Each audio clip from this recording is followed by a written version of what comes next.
Out of 8th grade.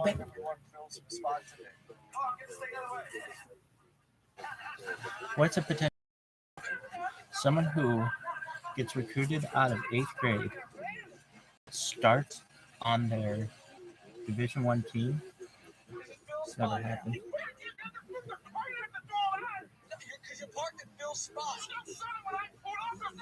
They skip high school, basically.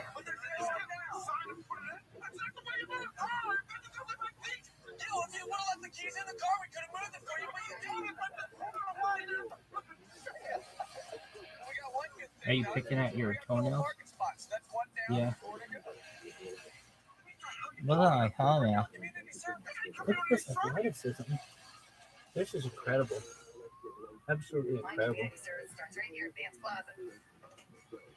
They take damn shirts, take them to the skate park. The kids have it really used. I think he's gonna miss it. Take it for the rich, give to the poor. Focus on the bad stuff over here. I'll be in teammate there all the time. Isn't that fair?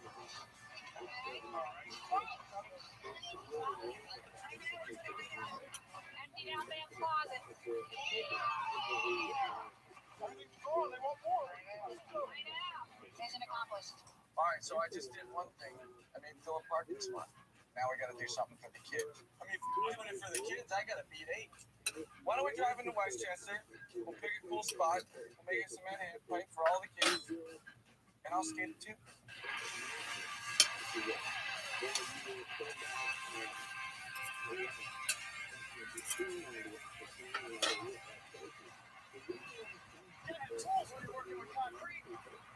Stay here, watch the truck. Don't do anything stupid. All right, you're gonna follow your labor.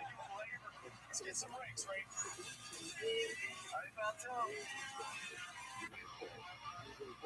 Who's next?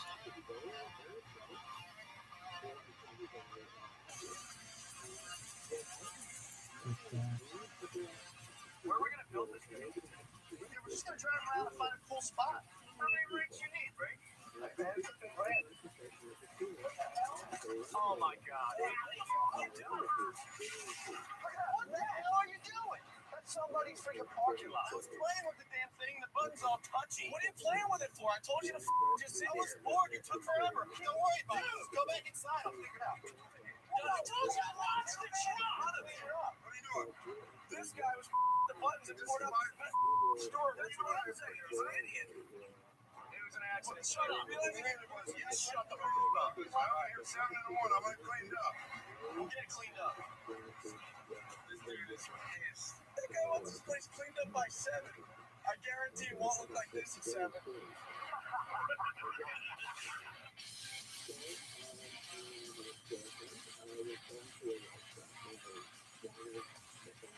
Instead of cleaning up the cement, we accidentally poured more. Like 20 times more. Yeah, fine. 7 in the morning, I promised you something different. Hey, we'll see if you can top this one.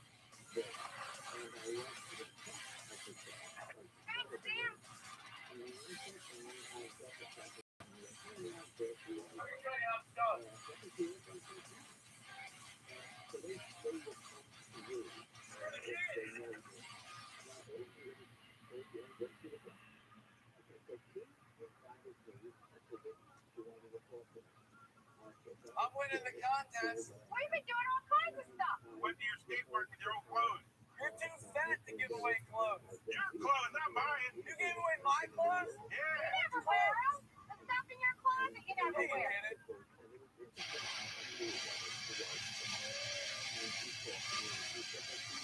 He said he didn't want it anymore. He said he doesn't wear that stuff.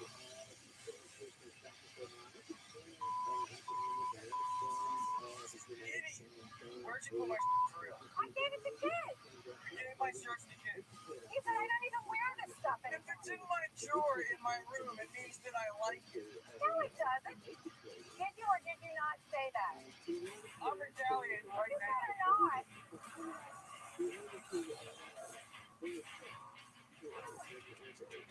You're gonna protect me, right? Just keep behind something strong. Oh my God. pink one.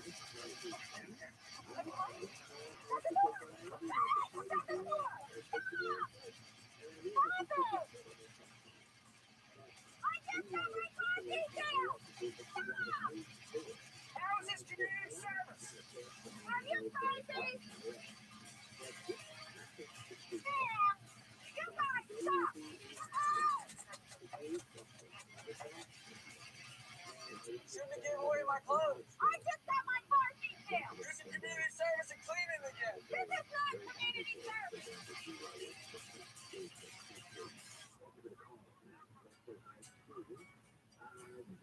I'm not surprised. You look much better. You've even got a bit of a tan. One thought was now uppermost in this line. Adelphi, like a good housewife, was already dragged his suitcase into the bedroom and was noisily opening closet doors. Today we're doing things for the environment, like transplanting trees.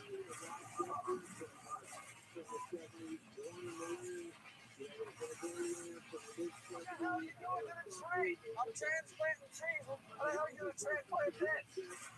We're going to plant trees in a public place. Don't do the other one. All right, you done?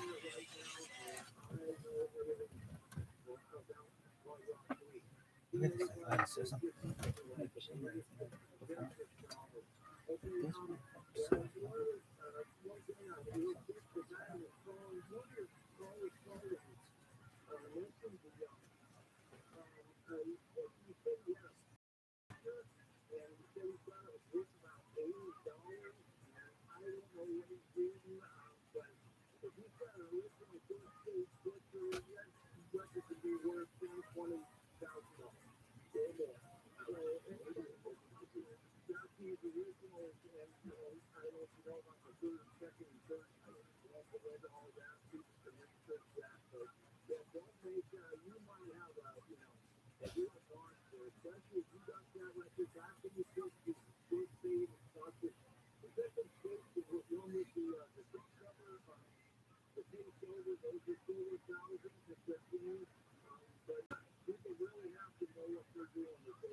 Motherfucker's so athletic. Like, I know.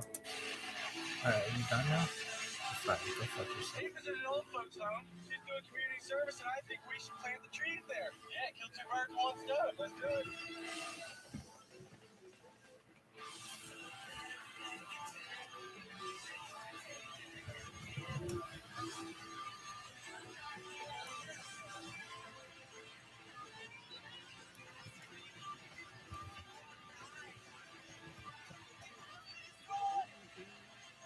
Here's your golf cart.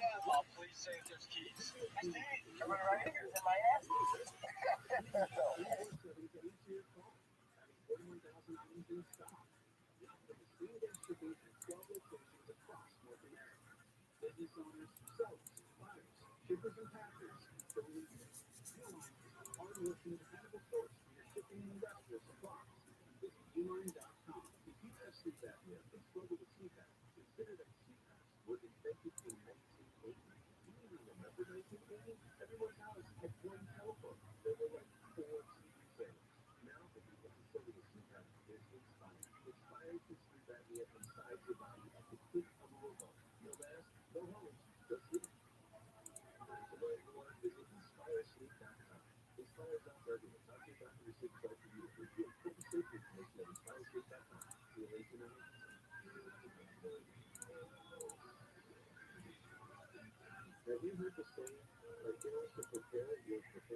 Good evening.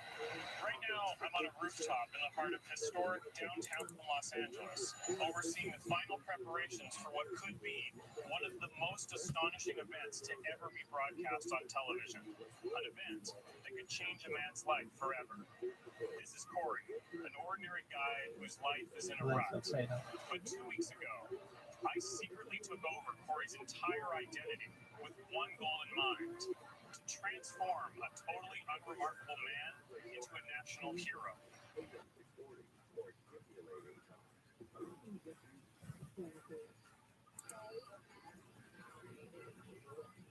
Good evening. Right now. Good evening. Right now, I'm on a rooftop in the heart of historic downtown Los Angeles, overseeing the final preparations for what could be one of the most astonishing events to ever be broadcast on television. An event that could change a man's life forever. This is Corey, an ordinary guy whose life is in a rut. But 2 weeks ago, I secretly took over Corey's entire identity with one goal in mind: to transform a totally unremarkable man into a national hero. How will I do it? Well, if everything goes as planned, in just moments, a crowd below will be inspired as Corey steps off this rooftop and performs a death-defying tightrope walk for charity. But what no one will know is that the man who's really walking that wire will be me. I've always believed there's a hero inside each and every one of us. So 9 months ago, to inspire you, I began working on a secret project to prove that even the most unlikely people have the potential for greatness. Can anyone become a hero? Well, tonight, you're about to find out. When I decided I wanted to transform someone's life, I knew I needed to find a person who was beyond hopeless. So I sent out a team of producers to scour food courts, coffee shops, gas stations, and comic book stores, looking for people who wanted a better life. The producers told them they were recruiting for a new reality show in which participants would receive a life makeover. And after an exhaustive search that lasted weeks, someone finally caught my eye. My name is Corey Goldman, and I work at the arcade right now 3 days a week. Corey was single, stuck in a dead-end job, and lived with his parents. He didn't seem to have any life plans whatsoever, so I paid him a visit at his home in Ventura, California, with an offer to change his life forever. Are you happy with where you're at in your life right now?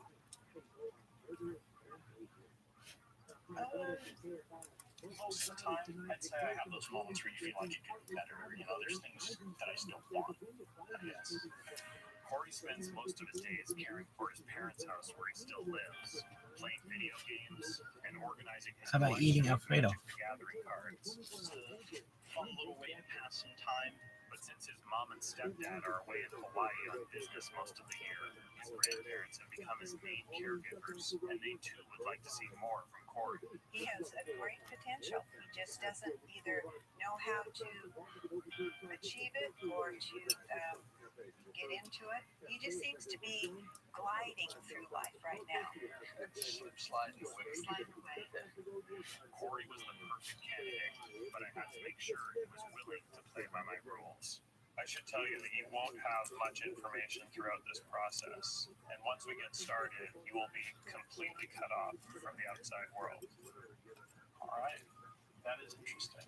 But I can tell you that if you do this, by the time I'm done, you will re-emerge as a national hero. So, are you in? Yeah. Sure. With Corey on board and a legal liability waiver signed, I could now begin the process of learning everything about him, as my plan would soon require me to secretly take over Corey's life. My stepdad travels for his work. I definitely find braces to be really cute for some reason. I like Alfredo pasta. Oh yeah, Alfredo and braces, baby. Recycling Factory. My favorite movie of all time was Tommy Boy. I just say Cool Beans a lot. Cool beans. Tommy Boy's great. About Corey wouldn't be enough, as my plan would require me to physically become him. So I asked him to give me I'm glad we even watch Tommy Boy right now. the real purpose of secretly studying his See, mannerisms. this is so meta that you're like, you'd be like, this guy's like, oh, I'm kind of a loser, and then you're like living out his life in his loser-like way, because you're so cool. Physical to make sure he was fit enough to participate in the show. But what Corey didn't know is that the doctor was actually four-time Emmy-nominated makeup artist Vincent Van Dyke, who, in the guise of performing some routine medical tests, was able to secure our most crucial asset for my transformation, a full 3D laser scan of Corey's face. All right, thank you so much. I appreciate it. No problem. With his digitized facial map on file, I had it sent to a 3D printer to create a life-size replica bust, and once complete, it was delivered to Vincent's studio in Burbank, where he began the process of casting the mold for the latex prosthetic that would turn me into Corey Calderwood. But for what I was about to do next, I had to get the real Corey out of town. Just so you don't know where you're going, I'm gonna put this bag over your head. Is that okay? Yeah, okay. You can breathe okay? Yeah. Once I assumed his identity, there couldn't be two of us. Okay, are you comfortable? Yeah. So I needed to completely isolate Corey from the rest of the world, away from phones, internet, and especially his family. The road ends here, okay? So we're gonna go into a helicopter.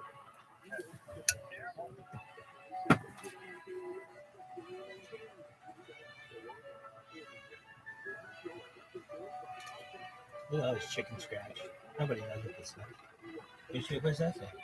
I'd be like, it's just garbage. They just put it on there for it to be cool, like America. Really? You know, she'd be like, oh yeah, like when we do the thing at the end. Yeah, when Justine and I walk out, you're like obsessed. Like, no, we don't walk out then. They sometimes have things with Captain Marvel then. Look at that, I'm not going to shop, let me go.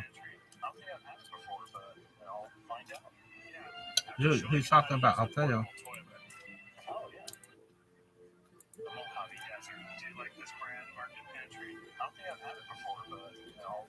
Dude, let's learn him. After showing him how to survive, that is a big eye adjustment. So you can kind of see you got everything you need.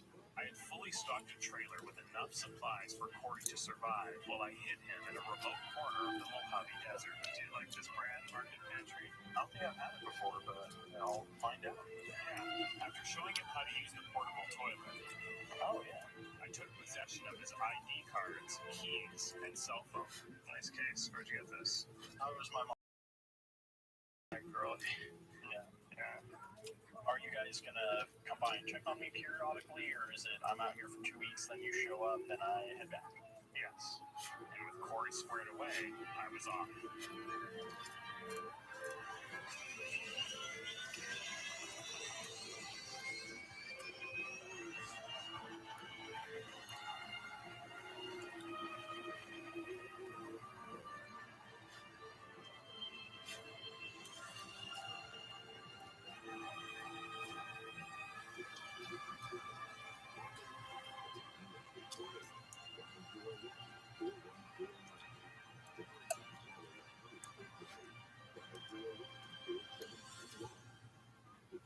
Walking a wire is one of the most inspiring acts a human can do. So for the past 7 months, I've been teaching myself how to balance on a half-inch steel tightrope.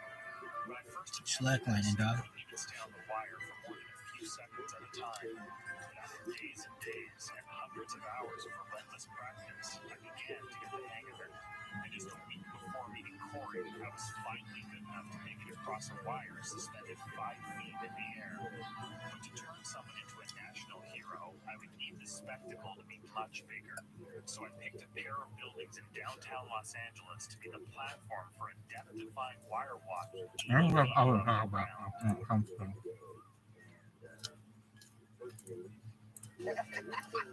Alfredo.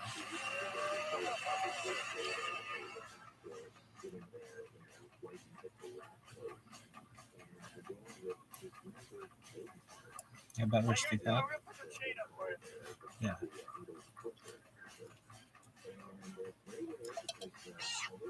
What are you doing? We're helping out the elderly, and we're also helping out the environment. We're having storytelling. The old people in the trees have one thing in common. We're both going in the ground shoot. Don't you dare say that here. No. You don't just, no, don't do that. Don't go there. All right, you know what? I think you guys have done enough good for the day. Go home. Hey, hate to break it to you, but we're winning. I don't know who these boys are. Have fun losing, ain't it?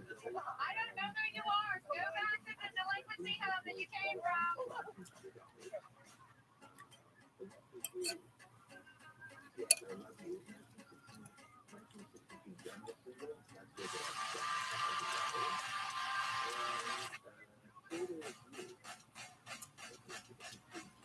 Cleaning up the environment. You know, get out here and get all that stuff Are in. you going to go out? We've been at it all day. We have trash bags all over the place. It's time to take out the trash.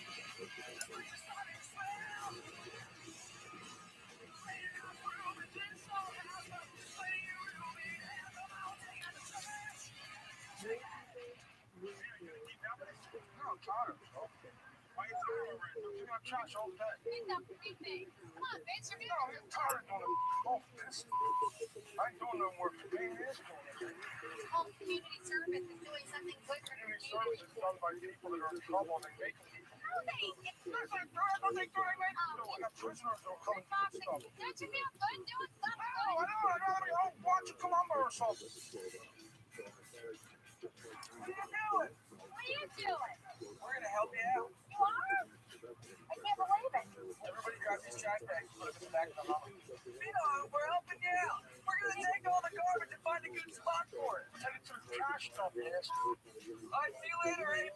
Dude, there's seriously like soda and milkshake dripping on my jeans right now. That sounds like community service to me. It's celebration time. Celebrate what? The fact that we won community service. That's debatable.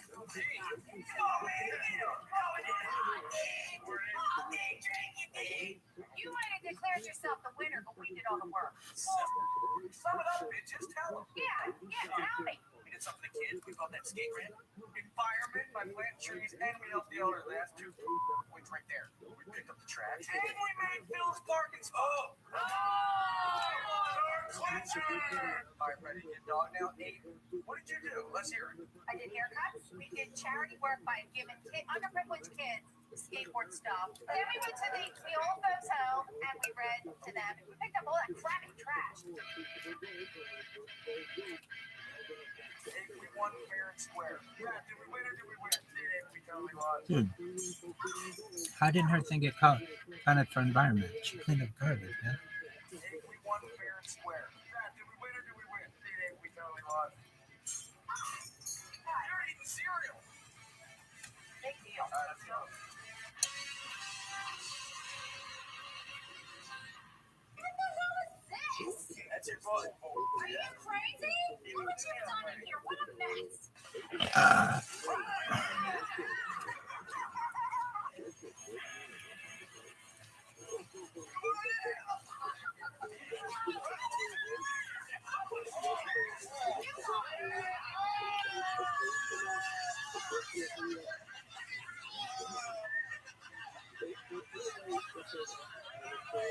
Well, What?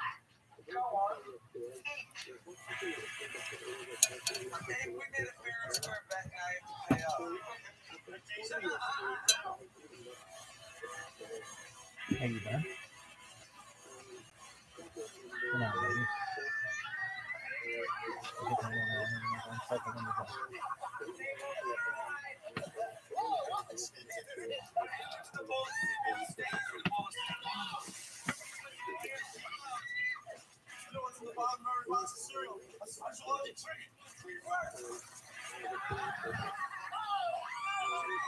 Was it a movie? How come he's not getting fired? You crazy?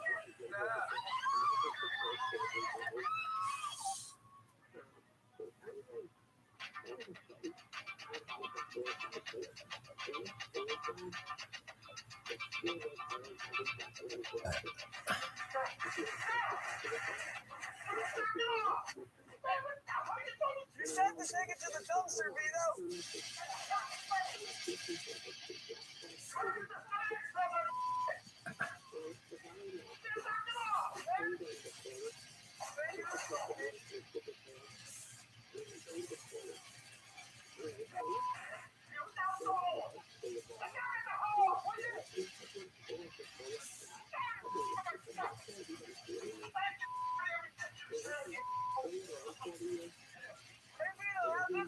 I kind of feel sorry for him. I don't think he would have molested those 12-year-olds. Honestly, if it but for his fucking son-in-law and shit. Really? Or his nephew. I really don't. I mean, not that it's cool to molest 12-year-olds, but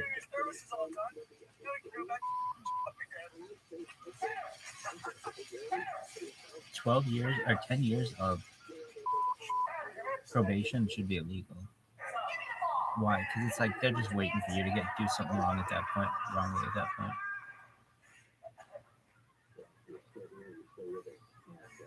We're bringing back Don Vito someday. What's his name? Vincent. Margera.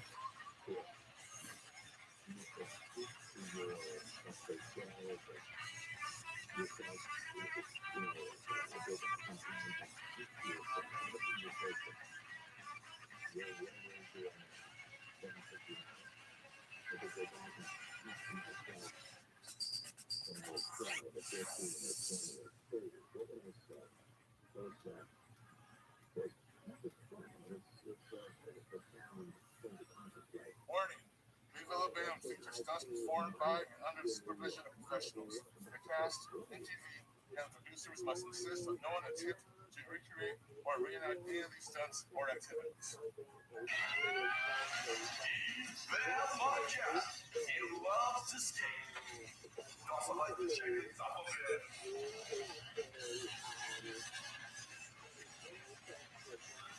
What's up, Pip? How you living?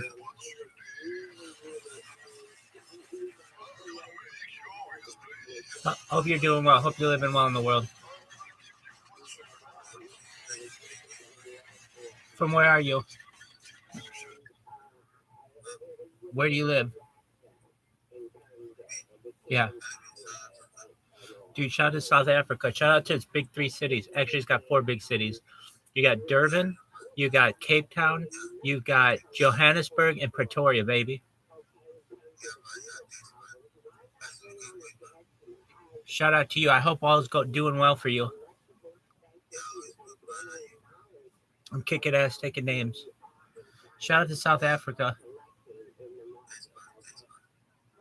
What's new with you? Oh, he just left.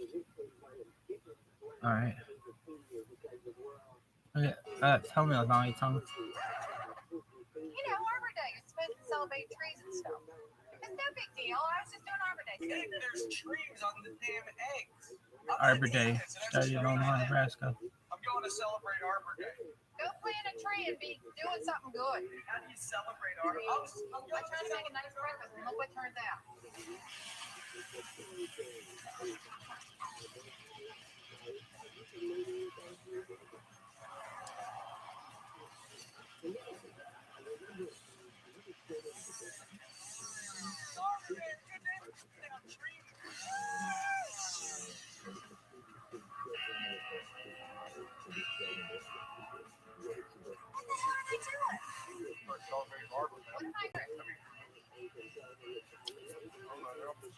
I'm hearing the chainsaw. Oh my God, what's that? Oh, Phil, go out there and tell him to stop. Hey, knock it out! What are you doing? Oh my God!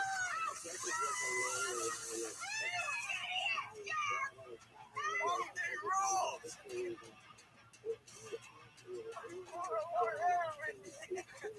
I'm going down. All right. Happy Arbor Day, bro! What are you doing? You're supposed to plant trees, not pull them down. Hey, What, Abe? what do you think? What, eh? Do you want to cut down the next one? No, there's no next one. Arbor Day's tree day, so here you go. Then plant two in its place. We're gonna build something with the trees we cut down. What? Maybe a tree fort. A tree board. Tree fort on Arbor Day. Face Daddy's Treetop Casino. Phil, we have a Treetop Casino?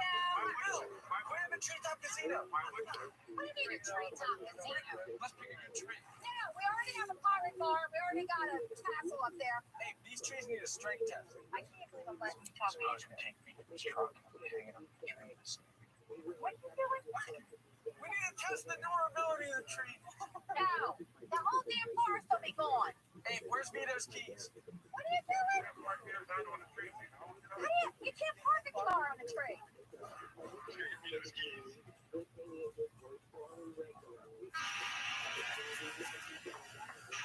You know, you're behind the Civic, right? Yeah, aren't the keys like they're square, right? They're not round. See, look, they're square. How do you take those keys in the nose? Let's do it on pizza.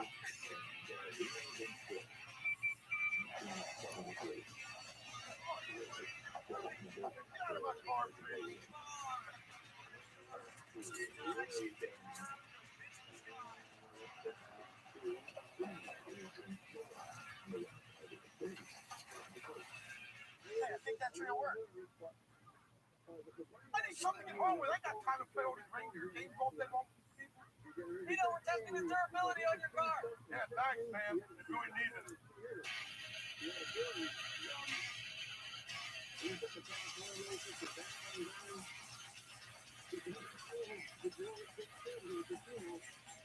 This is the weight test.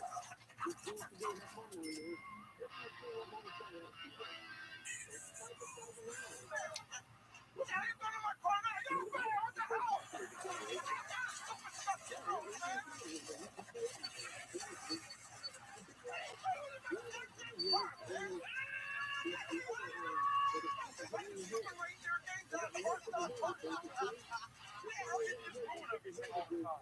Come on, Vito, the tree's durable. Now we're going to have a treetop casino. Inside that park of the tree is great. Thanks for Arbor. Yeah. Now look at my car. It's up the tree. Never mention a holiday again, please, April. So the treetop casino is on. Hey, Vito, you want your car down? Yeah, let it down, man.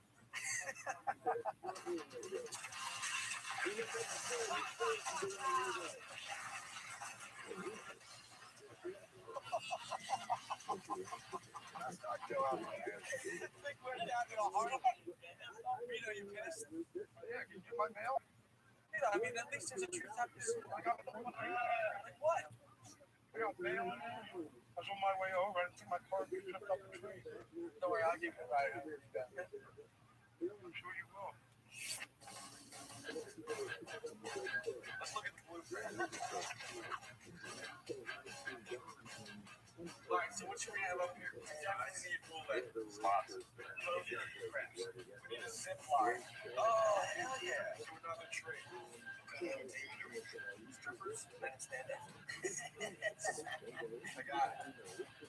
Oh, Pam, you got me dudes in spandex. Get wrestlers. In celebration of Arbor Day, we're building a treetop casino with a zip line tickets to an ATM machine for the fans. Look at this move, Yoshi. Yoshi. Yoshi, I did send a thing. Oh, man, I'm so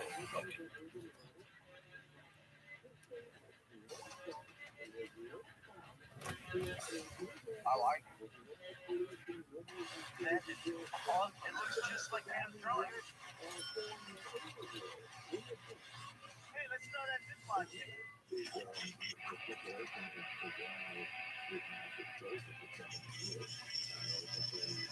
You think that motherfucker's done? Coming upstairs? That's how we stop. Awesome.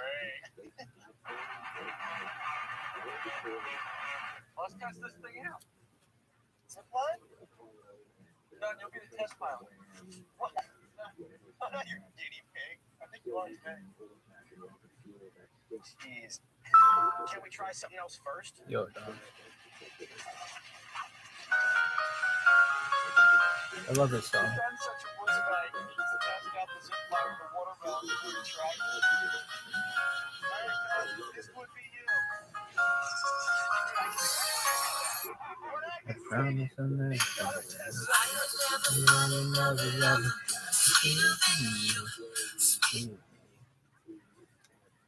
And I will never find another lover more precious than you. Precious than you. Girl, you are. You're close to me. You're like my mother. Close to me. You're like. Close to me. You're like my sister. To me, you're like my brother. You are the only one in my everything. And you know the song I sing all my life. Baby, baby. Oh, what's his name? Huh? You want to know what it's like being a mother in New York City? I was a kindergarten teacher. I walked in first day kindergarten. She said, "Oh, you a hot mess express." I said, "Yeah, you're damn right I am." So I can't stand the city sometimes. Stores running out of bags. Can you imagine? I should have known better. I didn't put my bag in my bag. I got a whole 8-pound can that weighs more than my first one. And do a quick run into Tasha. I didn't have no bags. See a lady running around like a maniac on the Upper West Side holding the bag up. Looks at Alan for a balloon. Here I am. It's not it's on sale, $2. Can you die? I'm dead inside. And then there's no That's kids. true. Hot mess express. Like a freaking schluck. You want to know what it's like being a mother in New York City? I was a kindergarten teacher. I walked in first day kindergarten. She said, "Oh, you a hot mess express." I said, "Yeah, you're damn right I am." So I can't stand the city sometimes. Yo, shout out to Yo.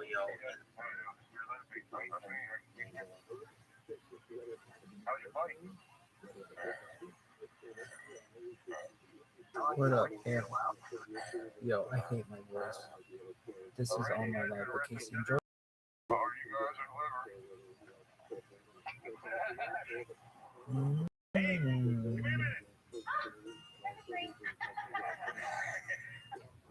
I will never find another lover sweeter than you, sweeter than you.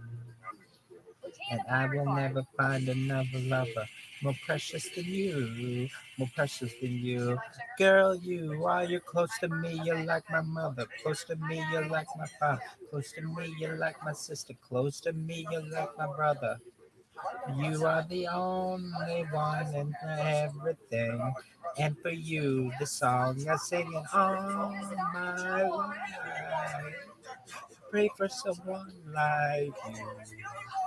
And I thank God that I finally found you.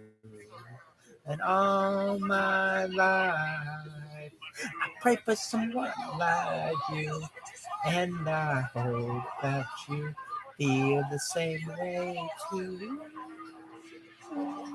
Yes, I pray that you Do you love me? I know that you're all that I'm thinking of, baby. La, la, la, la, la. I said, I promise I'll never fall in love with a stranger.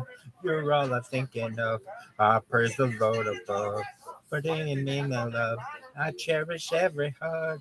I really love you and all my life. Baby, baby, for someone like you. And I thank God that I finally found you. And all my life, I pray for someone like you. And I hope that you feel the same way too. Yes, I pray that you do love me. You're all that I ever know. When you smile on my face, all I see is a glow. You turn my life around. You picked me up when I was down. You're all that I ever know. The 80s that lovers go. You picked me up when I was down. Yeah, you're all that I ever know. When you just let it go. You picked me up when I was down. And I hope that you do feel the same way too.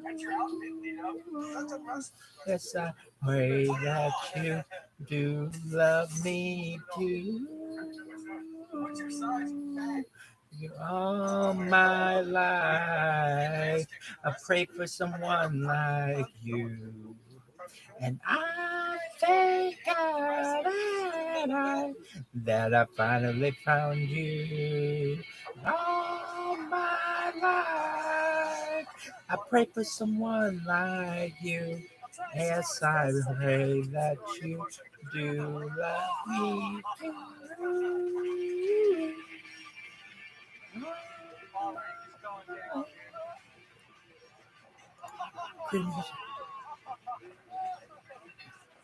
Dude, more Old Town.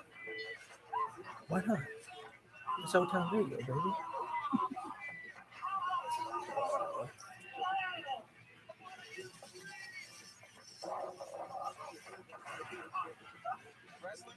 I I get emotional when I sing that song.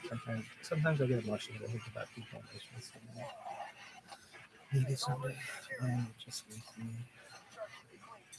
We got the spot, so we're gonna deliver the goods to the casino. Emotional. Okay. Way to be a pussy, douche. Cocksucker over here crying, Casey Jojo. What a cunt. Yo, dog, remember when this thing was not fucking dick? You remember that? Oh, okay, bro.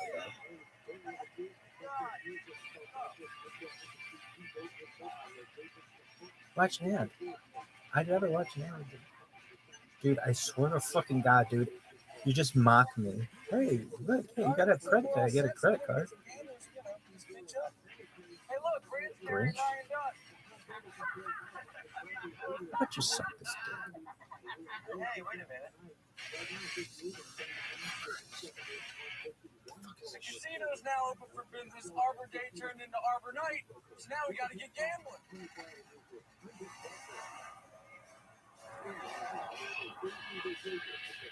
Hey, hey.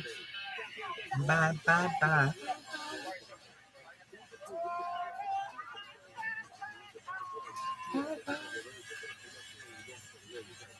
Oh, oh. I'm doing this tonight. You're probably gonna start a fight. I know this can't be right. Hey, baby, come on. I loved you endlessly when you weren't there for me. No, now it's time to leave and make it alone. I know that I can't take no more. It ain't no lie. I wanna see you out that door, baby. Bye, bye, bye, bye, bye. Never gonna be a fool for you. Just another player in your game, and two. You may hate me, but it ain't no lie, baby. Bye, bye, bye, bye, bye. Did you really want to make it tough? I just want to tell you that I had enough. Might sound crazy, but it ain't no lie, baby. Bye, bye, bye. Just hit me with the truth. Now, I told you more than welcome to. So give me one good reason, baby. Come on. I live for you and me. And now I really come to see that life would be much better once you're gone. I know that I can't take no more. It ain't no lie. I wanna see you out that door, baby. Bye, bye, bye, bye, bye. Baby, what am I do for you? Just another player in your game or two. You may hate me, but it ain't no lie, baby. Bye, bye, bye, bye, bye. But you really wanna make it tough? I just wanna tell you that I had enough. Might sound crazy, but it ain't no lie, baby. Bye, bye, bye. I'm giving up the no for sure. I don't want to be the reason for your love no more. Bye bye, baby, we can brand me up. I don't want to be the reason for your had enough. I don't want to be your fool in this game for two. So I'm leaving you behind. Bye bye bye. I wanna make it tough. I had enough, and it ain't no lie. Bye bye. There's gonna be a fool for you. Just another player in your game for two. I'm doing. But it ain't no lie, baby. Bye, bye, bye, bye, bye. Did you really wanna make it tough? I just wanna tell you that I've had enough. It might sound crazy, but it ain't no lie, baby. Bye, bye, bye, bye, bye. That's from Russian Touch. I remember they had this MTV music video. They played all the time. These motherfuckers running train chasing this hot bitch. And I just remember that. I watched the video making a video. Used to be the show on MTV when I cared about music. Anyway, yeah, we heard it.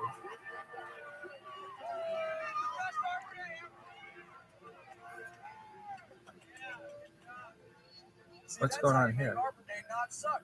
My new favorite holiday. From now on, tree celebrating and gambling. Dude, why is it so shitty? Thanks, Abe. Why wouldn't you have this?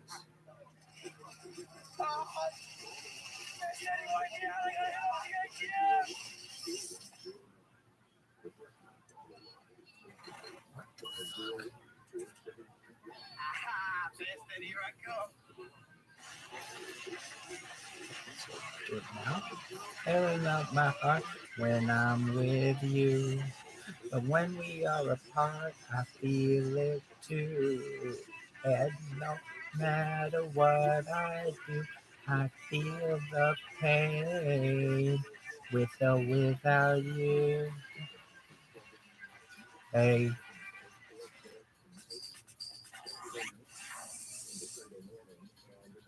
baby, I don't understand just why we can't be lovers.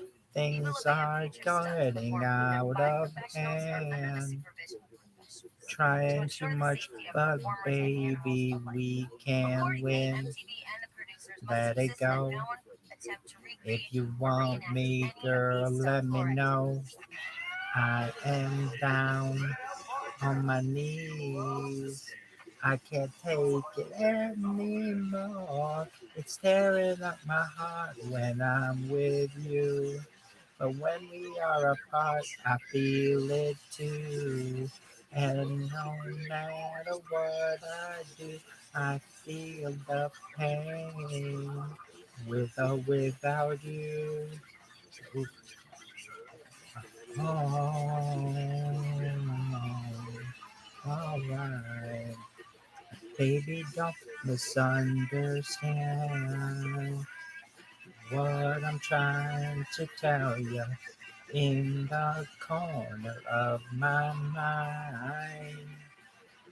Baby, it feels like we're running out of time. Let it go. If you want me, girl, let me know. I am down on my knees. I can't take it anymore.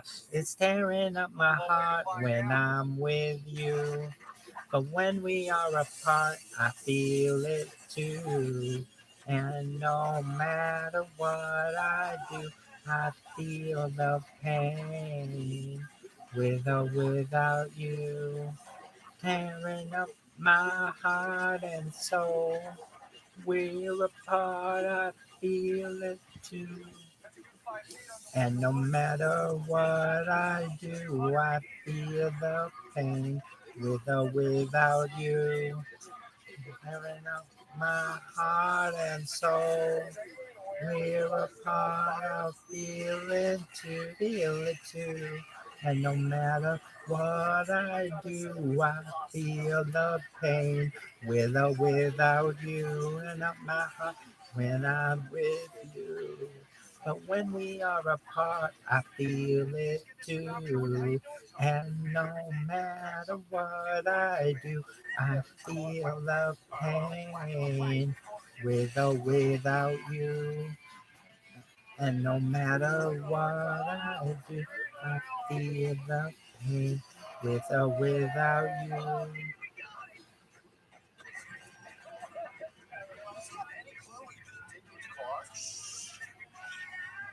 I ever wanted. You're all I ever needed. Yeah. So tell me what to do now as I want you back. That means you gotta go tell Don Vito. How close do I have to be to tell him? Face to face. But we'll come with you just to see. It's hard to say I'm sorry. It's hard to make the things I did undone. A lesson I've learned too well for sure. So don't hang up the phone now. I'm trying to figure out just what to do. I'm going crazy without you. You're all I ever wanted. You're all I ever needed. Yeah. So tell me what to do now when I want you back.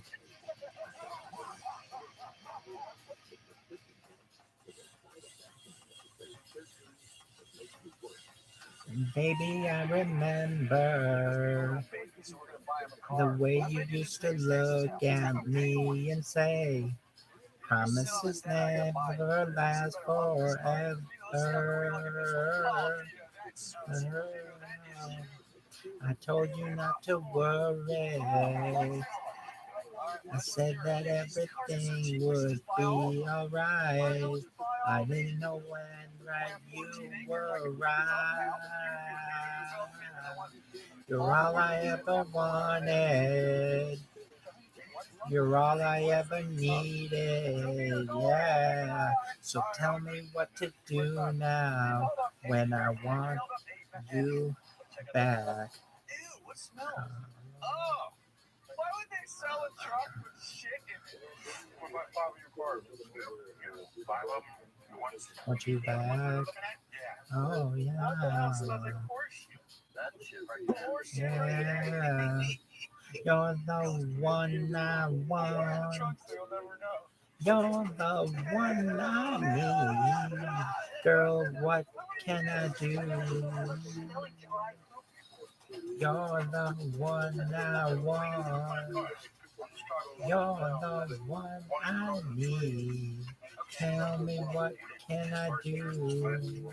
All I ever wanted. You're all I ever needed. So tell me what to do now when I want you back. all I ever wanted.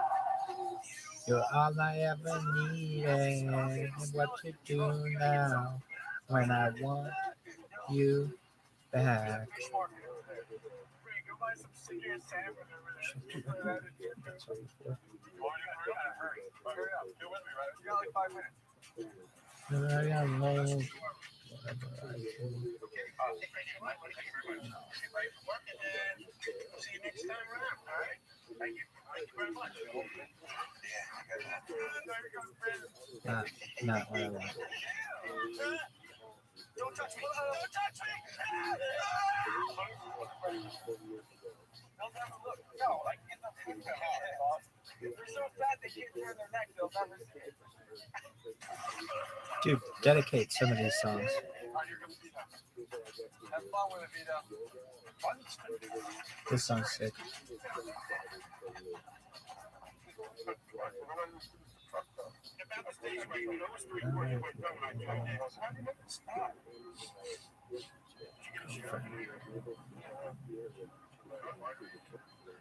Would you be my girlfriend? Be for your first girlfriend. Oh, wait, Kara Bowers. Really? Yeah. I think of other songs, but she really like karaoke. Really, yeah. I don't know what it is. He doesn't know, even though you're there.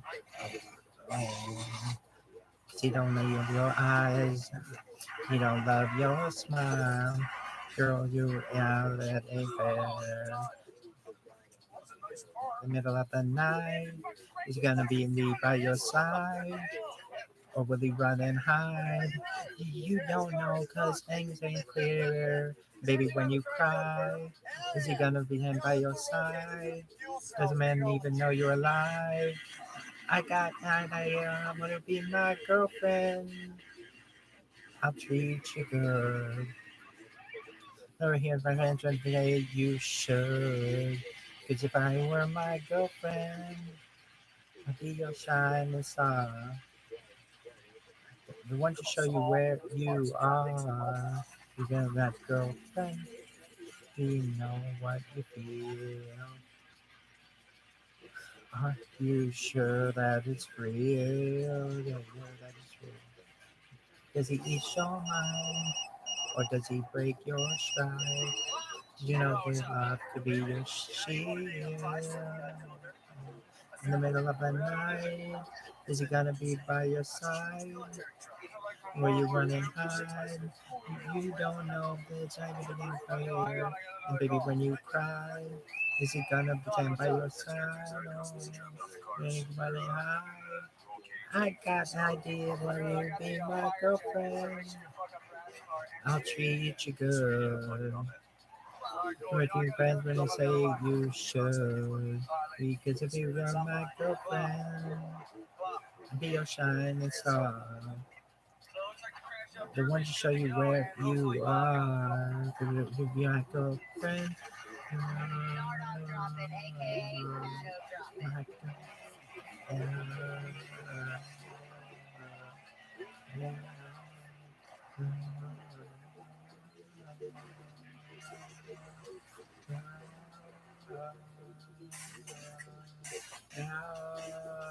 ever since I saw your face, nothing in my life has been the same. I walk around just saying no name. With you, my world would end, yeah. I turn around the whole damn place, and everything says where it's meant to be. My girlfriend, oh, now gonna be my girlfriend. I'll treat you good. Know you hear your friends when you say you should. If you were my girlfriend, be your shining star. The one to show you where you are. If you're my girlfriend, my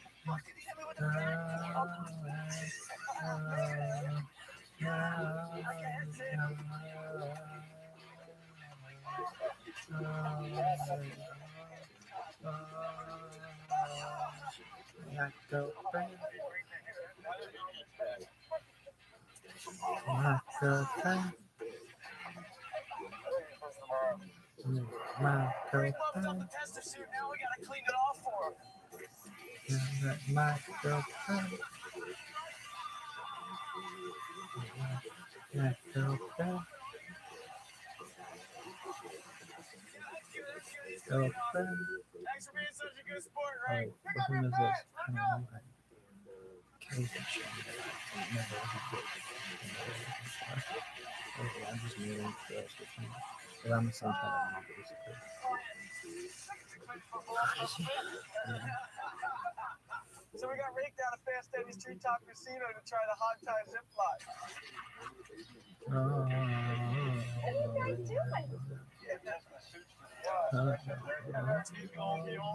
What's the suit? Flying in your arms, so close together, didn't know just what I had. You're starting to think like that. Now I toss and You're totally starting to turn, think like that. 'cause I'm without you. How I'm missing you so bad. Where was my head? Where was my heart? Now I cry alone in the dark. I lie awake. I drive myself crazy.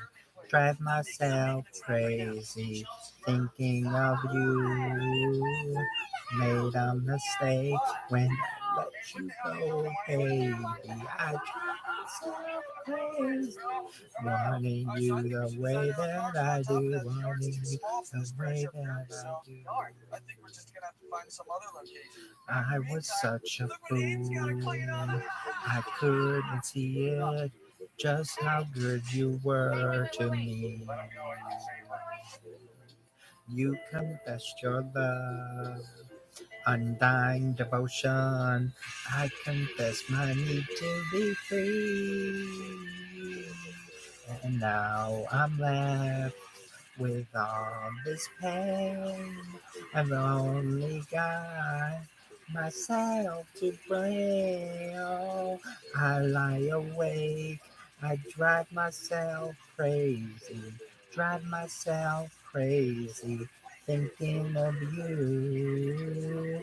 Made a mistake. I let you go, baby. I drive myself crazy. Wanting you the way that I do. Wanting you the way that I do. I did not know it, how much I love you, baby. Why couldn't I show? If I had only told you I'd had the chance. Oh, I had the chance.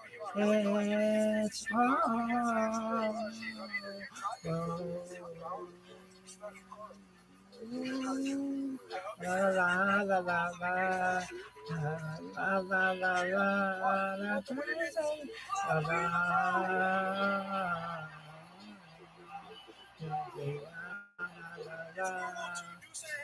Whoa, I lie awake, but I drive myself crazy. Drive myself crazy, thinking of you. Made a mistake when I let you go, baby. I drive myself crazy, drowning you the way that I do. I lie awake. I drive myself crazy, drive myself crazy, crazy. I am a mistake. I let you go, baby. I drive myself crazy, wanted you the way that I wanted self crazy, wanted you the way that I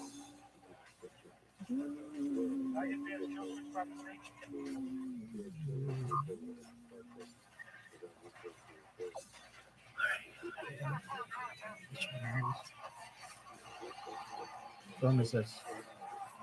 Who's that one girl? Something? That girl. What was her name? You know, I'm being hurt. They ain't no lying.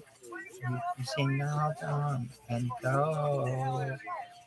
Oh, I remember you told me that letting me believe in no man, no cry.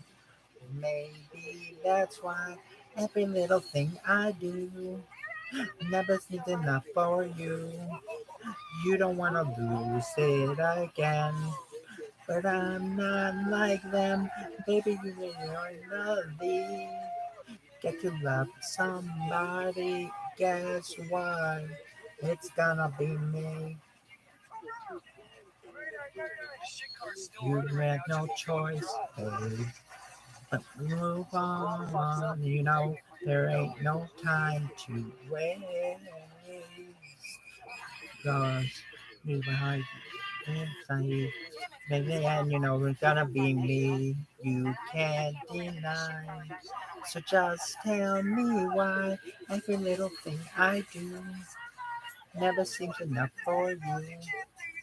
You don't want to lose it again. I'm not like them, maybe finally get yourself somebody. Guess what? It's gonna be me.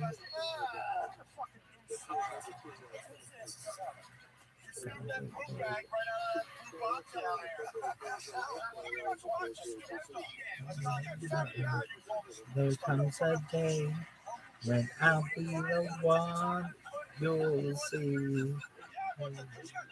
It's gonna. It's gonna be me. All that I do is not enough for you. I wanna lose it, but I'm not like that. When finally get to love, that's what it's what everything I do never seems enough for you. You don't wanna lose it again. I'm not like them. Maybe when you finally get to love somebody, that's what it's gonna be. Maybe no thing I do never seems enough for you. You don't wanna lose it again. But I'm not like them. Baby, when you finally get to love somebody, guess what? It's gonna be me.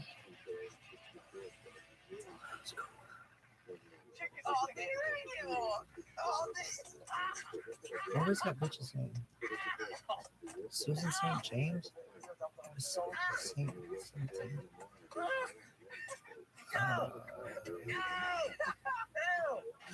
went to school with this girl. I don't think I ever talked to her, but she was a good friend.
I like this song. There it is.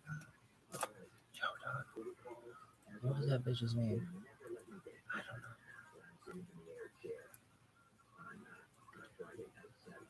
What was?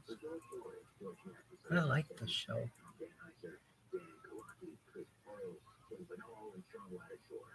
You know they fuck with animals? Yeah, do you like this show? I didn't really, I don't know. This was like when E started to get big. I mean, it was big before then because fucking Joan Rivers like HIJIBA Hijabia Hijibia. Oh dog Hijibia HI from you HIJIBA irritable bowel asses.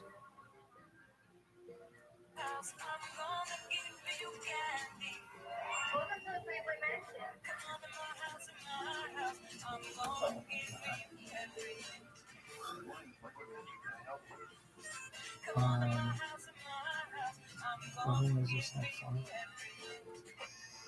What was the girl saying?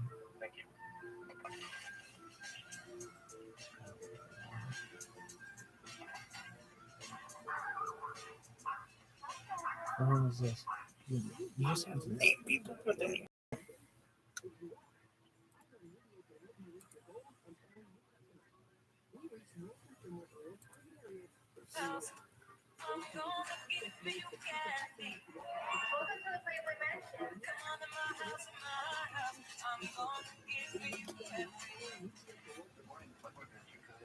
um,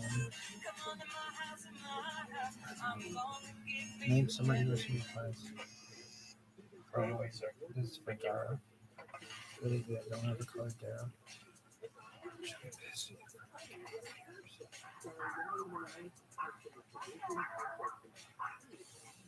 Dara the pop. I'm tired of all these people talk about what's the deal with this pop life and when it's gonna fade out. I think that we really realize that we're doing not a trend. We got the gift of melody, we bring it till the end. It doesn't matter about the collar drive or the island around my neck. All that matters is that you recognize that it's just about respect. It doesn't matter about the colors where I go in my. All that matters is that you get hyped because I give it to you every time. Come on, you ever wonder why? The music gets you high, it makes you on a ride. Feel it in your body size to ride, body size to ride. You can't stop, can't it's all you got. Oh, now this must be up. Can't stop. No, this dirty pop. This must be. If you do anything applied with anything that we do, because we're just fine doing what we like. Can we say the same for you? Tired of feeling all around me, animosity. Just worry about your ocean, I'm getting mine deep. You can't you see it doesn't matter. But the car I drive, or the ice around my neck, all that matters. Just recognize that just about the respect. It doesn't matter. But the clothes I wear, or where I go and why. All that matters is that you get hyped because we give you it every time. Do you ever wonder why this music gets you high? You make you on a ride. Yeah, and when your body starts to rock, vibe starts to rock, yeah, you can't stop. If music's all you got, tell me this must be. I can't turn this down. I've come this far. I can't turn this down and go back to Never the seen. Bridget is one of my best friends ever, and my favorite thing about her is she gets super excited, and it's just fun to have people like that around. Originally, I'm from Lodi, California, little town, and I've been coming around for about 4 years, but actually living here at the mansion for just over 3 years. I am one. You ever wonder why? Bridget told me that she's always wanted to be a playmate. She feels like that would be achieving all she could achieve both in body and mind. Now you ever wonder why this music gets you high? You ain't gonna ride. Yes, when your body starts to ride, makes you can't stop. Yeah, music all you got. This must be. You ever wonder why?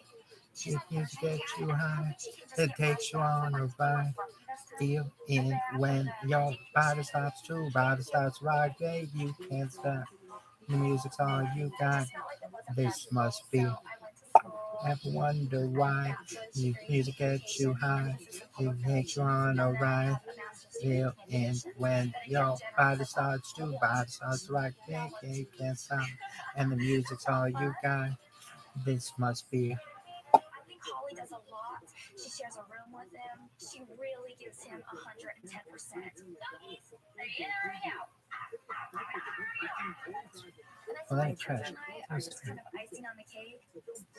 That bitch that Kendra is the youngest girlfriend. my She's from quad, San she Diego, looks like my friend. California. Kendra's been a girlfriend a little over a year now. Bitches I think look like Pep sees Kendra Wilkinson in Kendra the future, as really which fun, I'm not saying is a bad thing. enthusiastic, and she's just a nice This person song on is top of huge. that. For whom is this song? When we first met Kendra, she was a lot more quiet than she is now. We'll say She this was song unsure is how to for act because this the girl. whole moving into the mansion Who? thing happened so fast for her. This is chick. Which one? Kendra was literally a painted girl for an event that was here at the mansion, and one of the fellows who was I working think on of the it for body another painting song. girls Anyway, had printed a we'll say this for my photo friend that was sat on Jenny. the printer, Really? and F picked up the photo and wanted to know immediately who's Jenny. the girl. Jenny Hill. Mr. Hefner was very interested in the girl. I mentioned Mr. Hefner, she's down below getting body painted. Someone's crawling on me, dog. She was just as gorgeous as she was in the photograph. F comes up to me and he says, "Hi," I'm like shaking, like, "Hi." And I'm so nervous. Like, I've never met a celebrity in my entire life, you know, and then here Hugh Hefner is right in front of me. I definitely knew at that moment, I'm like, I want to move here, I want to have a relationship with him. So the moral is just don't really This song was so big. This song was the first song ever to be retired. That's crazy. Fuck. It's like a dream come On true. It's like TRL. TRL was huge. TRL was so huge. You don't even know. You don't even know how big TRL was. Fun. I love it. I never expected to be here. I was like, wow, so amazed. Just sing it. Yeah. Being up here, You are I smile 24/7. my fire, the one desire. Believe when I say I want it that way, but we are two worlds apart. Can't reach to your heart when you say that I want it that way. Tell me why ain't nothing but a heartache. Tell me why ain't nothing but a mistake. Tell me why I never wanna hear you say I want it that way.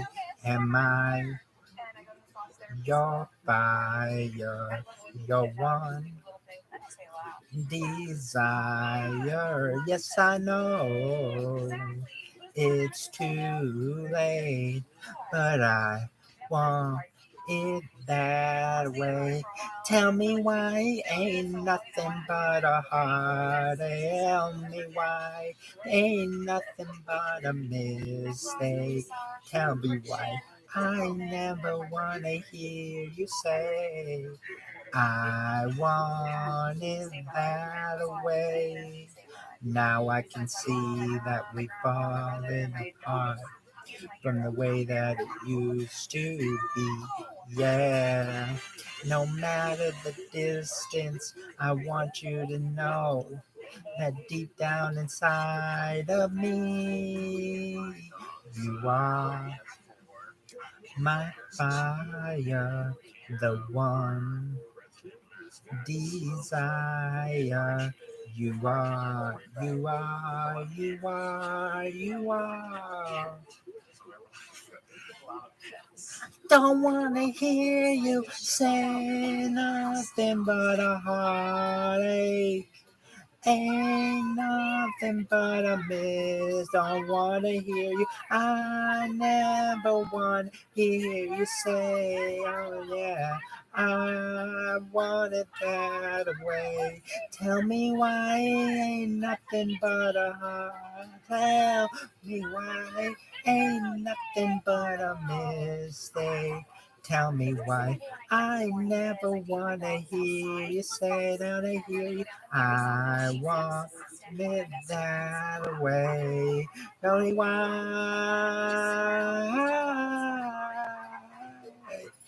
ain't nothing but a mistake. Tell me why I never gonna hear you say I want it that way. 'Cause I want it that way. That's okay, though. So that's for G. Yeah, why? It's,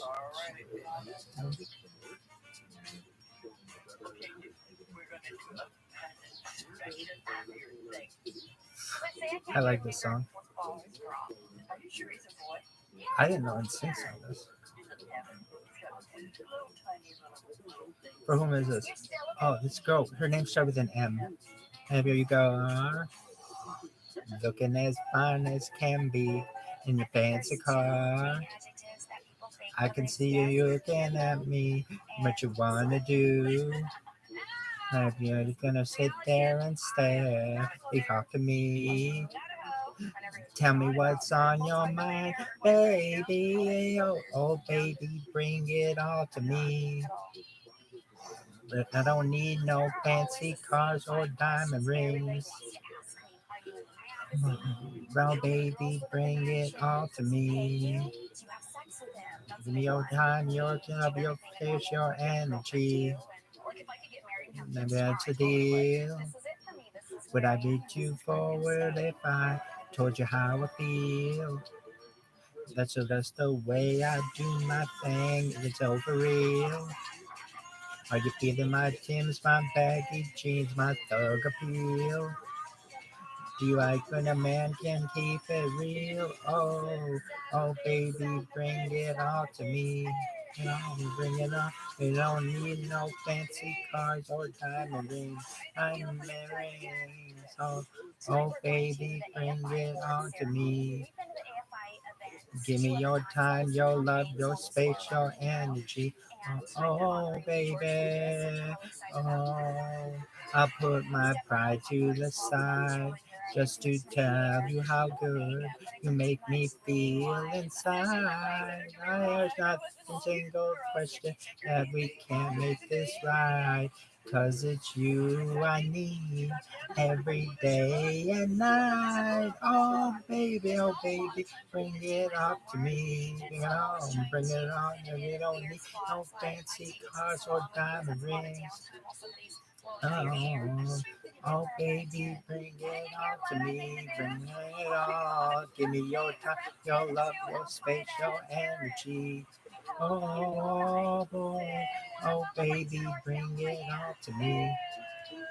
Yeah, I don't need no fancy cars or diamond rings. Oh, oh, baby, bring it all to me. Bring it on. Give me your time, your love, your space, your energy. Oh, oh, oh, baby, bring it all to me. Bring it all. I don't need no fancy cars or diamond rings. Oh, baby, bring it all to me. Your time, your love, your space, your energy. Bring it on. Oh, baby, bring it on to me. But I don't need no fancy cars or diamond rings. Oh, baby, bring it on to me. What was that supposed to say?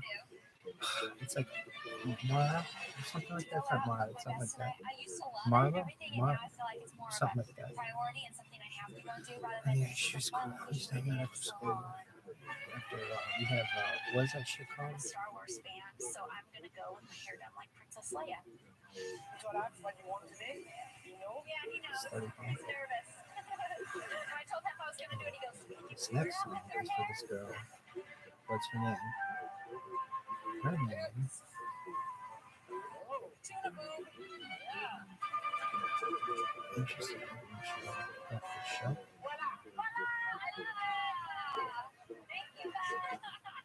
And Hap is not What's her excited name? about that. He thinks that's weird and that'll look ugly. But it's like he has 8 other girls on his farm, so he can afford to have one weirdo.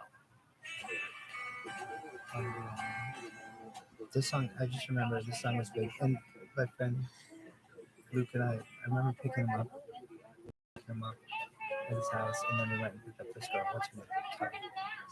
Right? Yeah, and she's very pretty. She looks like Anne Hathaway. Her Anne Hathaway looks like she does Anne. Her birthday is on the 21st, 1985. Really? Yep.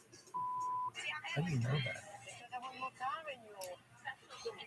Kelvin 121.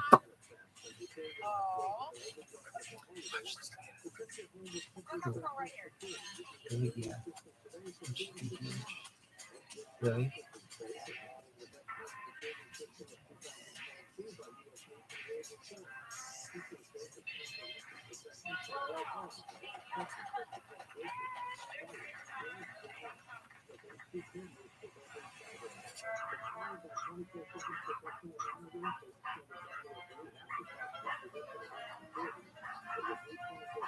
This song also reminds me of kind of around Halloween.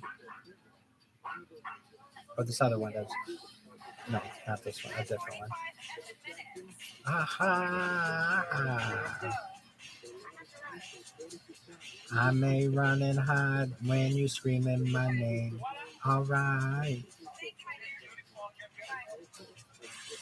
But let me tell you now, there are prices to pay.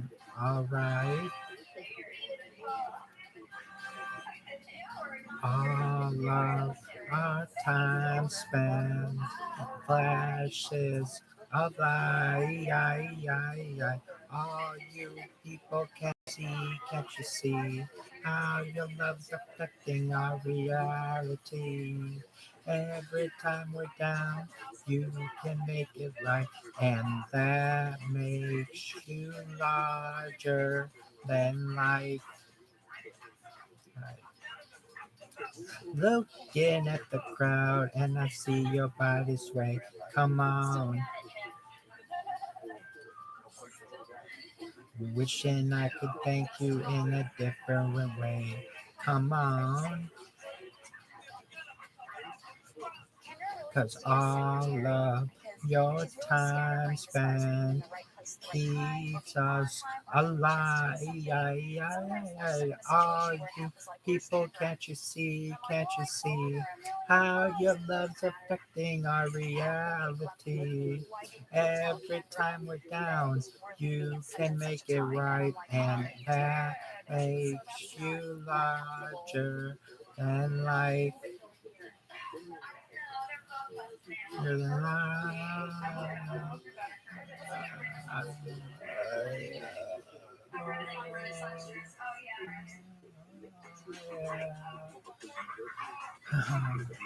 Okay.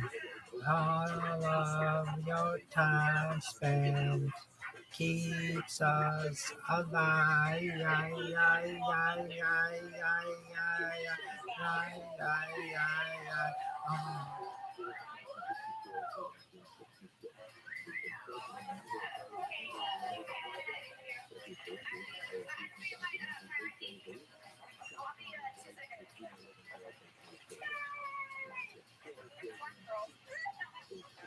All you people, can't you see how your love's affecting our reality?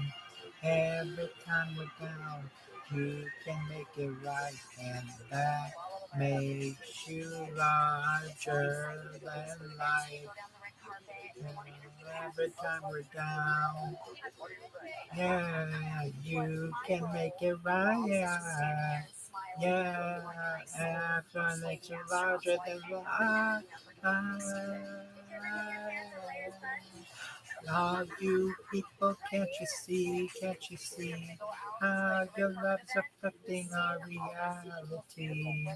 Every time we're down, you can make it right, and that makes you larger. That makes you larger. That makes you larger than life.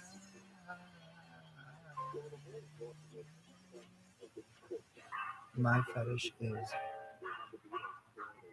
gowns, like evening gowns. I fucking love evening gowns. It's not an appreciated fetish, but I think it'd be cute someday. Really? Oh my god, I love gowns. Watch down the big screen. You want to do whatever? All right. Well, I'm gonna go in and ask them, and I'll see you in a couple minutes. Okay, bye. Kendra has only been here a year and is about 6 years younger than me. So Kendra really got lucky in the way that she moved in, and she's not as careful as Bridget and I think. Hi, honey.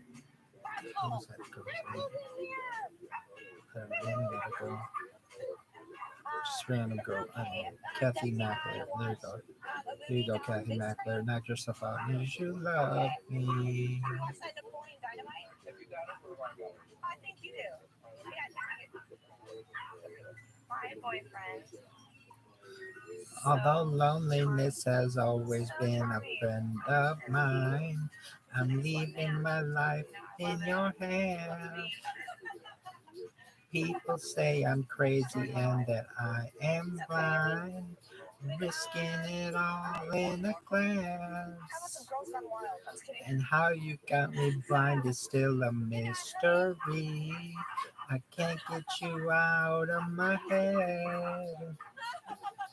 Don't care what is written in your history. As long as you're here with me, I don't care who you are, where you're from, don't care what you did, as long as you love me, who you are, where you're from, don't care what you did, as long as you love me. Every little thing that you have said and done feels like it's deep within me. Ooh, ooh, doesn't really matter if you're on the run. It seems like we're meant to be. I don't care who you are, where you're from, don't care what you did, as long as you love me. Who you are, where you're from, don't care what you did, as long as you love me. Today's her big ceremony. It's her big introduction to the press. As long as you love me. I've been told that no one knows, but I guess it shows when I look into my eyes. What you did and where you coming from, I don't care.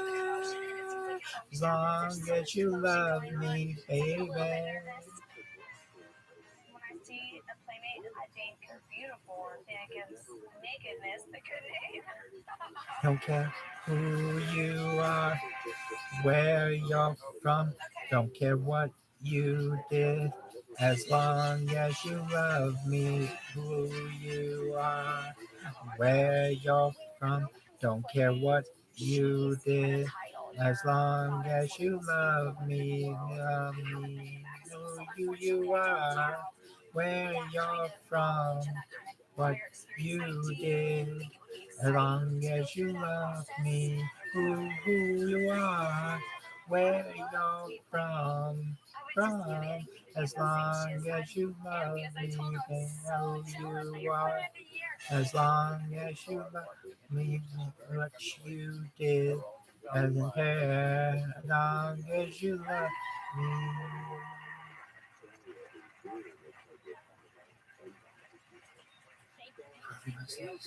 Nothing compares to the honor of being named Playmate of the Like, Year. I don't remember people that well. I should probably name people with a Great personality. Okay, this is Kim Brzezinski. Yeah, why? Why not? Better with age.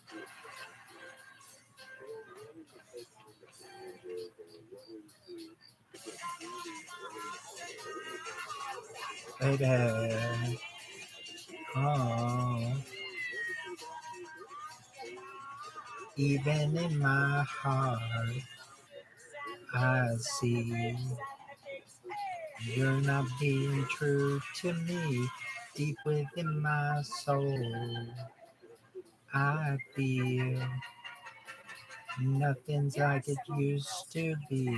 Sometimes I wish that I could turn back time Impossible as it may seem, but I wish I could so bad, baby. Quit playing games with my heart, with my heart. You tear us my heart, playing games with my heart. I should have known from the start. You're playing them with my heart. I tell you that to my heart, playing games with my heart. Everything I like away to keep you coming back home to me. Everything I do is for you. So lighting me when you can see. Sometimes I wish I could turn back time. Impossible as it may seem, but I wish I could so bad. Baby, you better quit playing games with my heart. Quit playing games with my heart. Before you tear us apart. Quit playing games with mine. I should have known from the start. My heart, playing death in my heart. Quit playing games. Baby, baby, the love that we had was so strong. Don't leave me hanging here forever. Oh, baby, baby, this is not right. Let's stop this tonight. Baby, Every Sunday we have pool oh, parties down here at like noon. We'll all be hanging out by the pool. we're playing games. Na na na na na. Na na na na na na, baby. Na na na na na na. Sometimes I wish I could turn back time. As possible as it may seem, but I wish I could. So bad, baby. Quit playing games with my, quit playing games with my heart, remind me from my heart, like my heart. Should have known from the start. You know you got this my heart. Now you're taking us apart, my heart. Playing games with my heart, playing games with my heart. Na na na na na na na na na na, baby. Na na na na na na, playing games with my heart. Na na na na na na, my heart. Na na na na na na, na na na. My heart. Said like she's never picked up a bat before or something like that. She's never hit the This ball song before. You reminds have me to of wait for fucking the perfect time. Halloween. It's all about timing, you know. You have to wait for it to get directly right, like in the middle. For whom is this song? Smack it. I don't know. Shell Shaper. Step, wait, step, step, like step. You gotta step into it. You gotta go like that. This is vibrato. You're welcome. She have tape in her still? Night or day. And as you can see, the first part. What's on the side of your desk look like, girl? So that's connected to the pool. Then we You have still picking your nose when you eat that? water, towels, robes. I am. You gonna ignore me? Hey, hey, who's that? Oh, you're both right. You're mad at me. Go crap.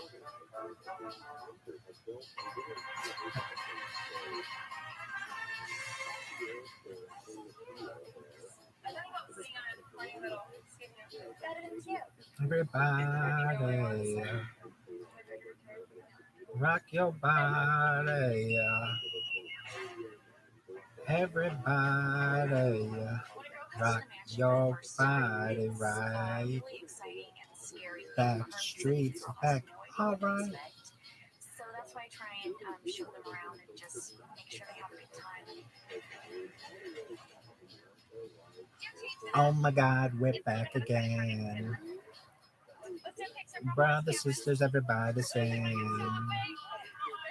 We're gonna bring the flavor, show you how. This is me. I've got a question for you, better answer now. Am I original? I hate to say Yeah, am I the only one?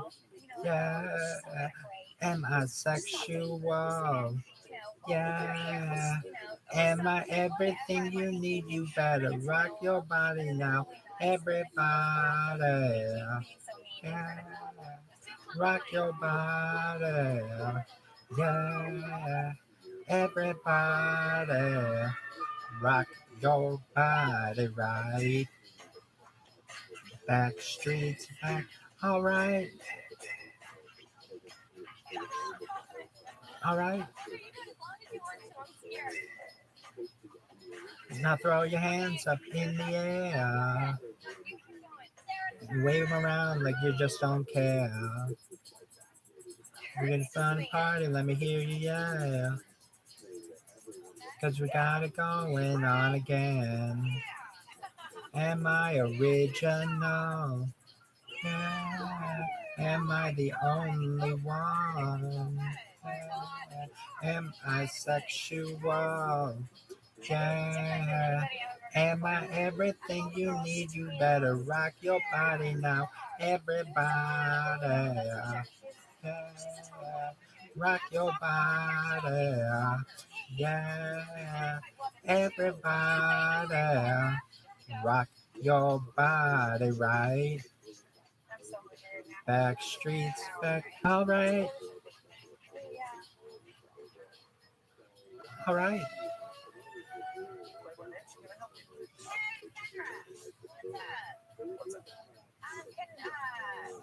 So, Yes. Can I order Chinese chicken salad and a basket of French fries? Ooh, French fries. Like skinny fries. Okay. And there was like a peanut butter and jelly salad. Great jelly. With great jelly. And creamy tuna. And creamy tuna. And some French fries too. And some French fries too. Thank you. Bye. From a very, very young age, and I would say probably around 5 years old, I wanted to be a everybody. I just thought that the women in there were so beautiful. Rock And I your knew that I body. it's really Yeah. hard for me to see girls Everybody. coming in who are testing for the Rock magazine. your body It's something right. I've wanted Your for so long. body. They Back have an opportunity streets up for back. me, and I Everybody. delivered on that opportunity. Yeah. Rock your body. Yeah. Everybody. Rock your body right. Back streets back. All right.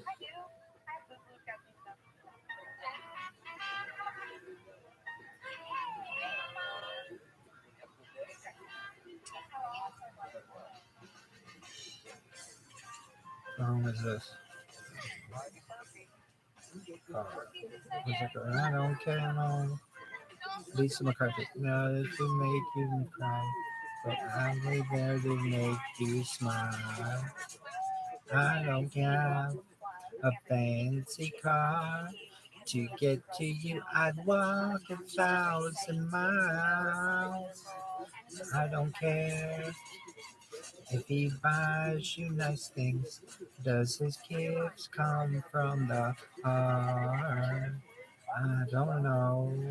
But if you were my girl, I'd make it so we'd never be apart. And my love is all I have to give. Without you, I don't think I wish I could give the world to you. But love is all I have to give. When you talk, does it seem like he's not even listening to a word you say? That's okay, babe. Just tell me your problems. I'll try my best to kiss them all away. Does he leave when you need him the most?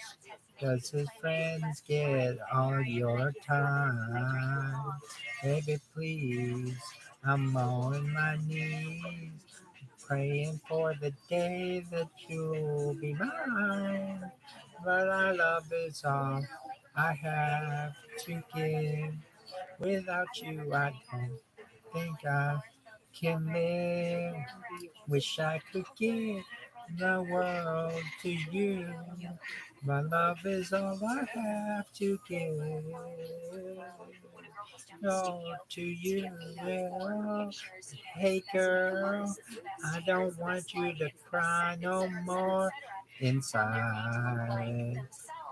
Oh, the money in the world can never add up to all the love I have inside. I don't love you. I think it'd be really fun to be in the magazine. I've seen so many girls do it. I Give it always to think, you. oh, it'd be cool to have a picture Give like it this girl to has. you. Everything I have is for you. You, I don't have to dream about being a playboy. I mean, if it happens, it happens. And I love it. Oh God, it's crazy.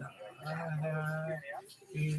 I'm just intimidated and jealous and, My love you're is just the girl that they're all coming out I to have me, to left give. and right, right in front of me. Without And here you, I I am making it don't happen. It's been my dream think for a long I can live. I wish I could give the world to you. But love is all I have to give. Yeah, I have. Love is So I all realize I've never been I dating. have But to it sounds like, give. I mean, I came Without here a long you, time I ago, don't several years ago, think and I I tested. can live. And I like wish I every could other give year, the and world then I to found out I didn't. you.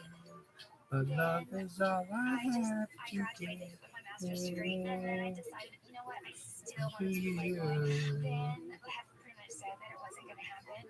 It's just weird because if Oh, I said it go for I it, say what I do, have to everything give. 100% to Without achieve you, that I goal, don't no think matter what it takes. I can live.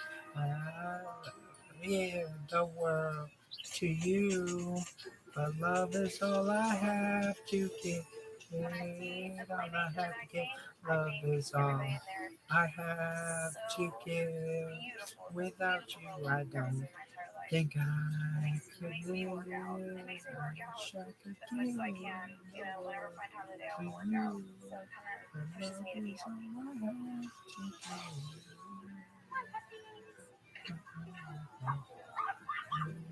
puppies. Ice skating, roller skating, walking my dogs, sex. That's about my only workout.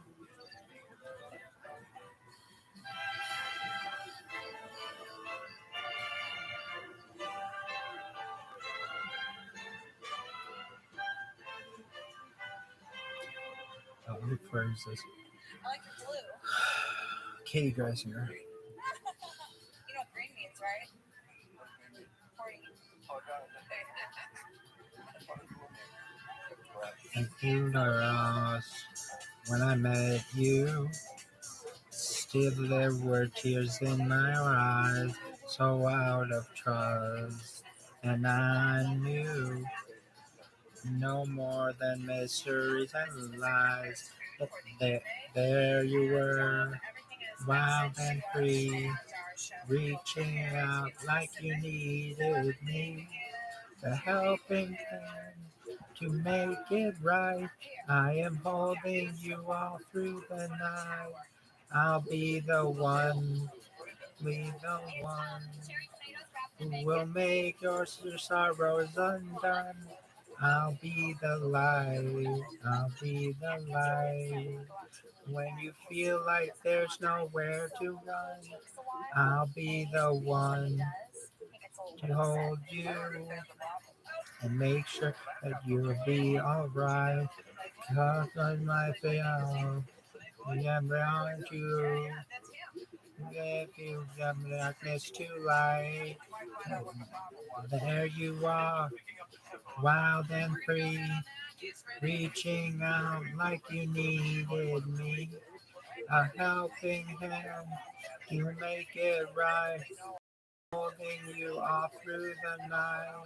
I'll be the one, I'll be the one who will make all your sorrows undone. I'll be the light, I'll be the light. When you feel like there's nowhere to run, I'll be the one to hold you and make sure that you'll be alright. You need me like I need you. We can share our dreams coming true. I can show you what true love means. Just take my hand, baby, please. I'll be the one. I'll be the light when you can run to make it alright. I'll be the one. I'll be the light where you can run. I, I'll be the one. Be the one who will make all your sorrows undone. I'll be the light. I'll be the light. When you feel like there's nowhere to run, I'll be the one. Be the one. I'll be the light. When you can run, you'll make it alright. I'll be the one. I'll be the light. Where you can run, to make it alright. To hold you, make you really only alright. I'm the one. Just weird thoughts, just like, my God, this could be. Are we in trouble? Am I in trouble? Did I do something wrong?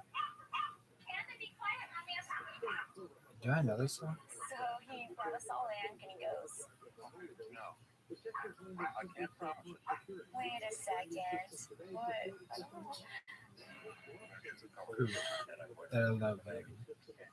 From the first day that I saw your smiling face, honey, I knew that we would be together forever. When I asked you out, you said no, but I found out, darling, you'd be a girl. You feel like we never loved again. I deserve a try, honey, just once. Give me a chance and I'll prove us all wrong. Walked in, you were so quick to judge. But honey, there's nothing like me. I'll never break your heart. I'll never make you cry. I'd rather die than live without you. I'll leave you in my life. Girlie, that's so right. I'll never break your heart. I'll never make you cry. I'll never die than live without you. Got me, you are my love. Really, that's no lie.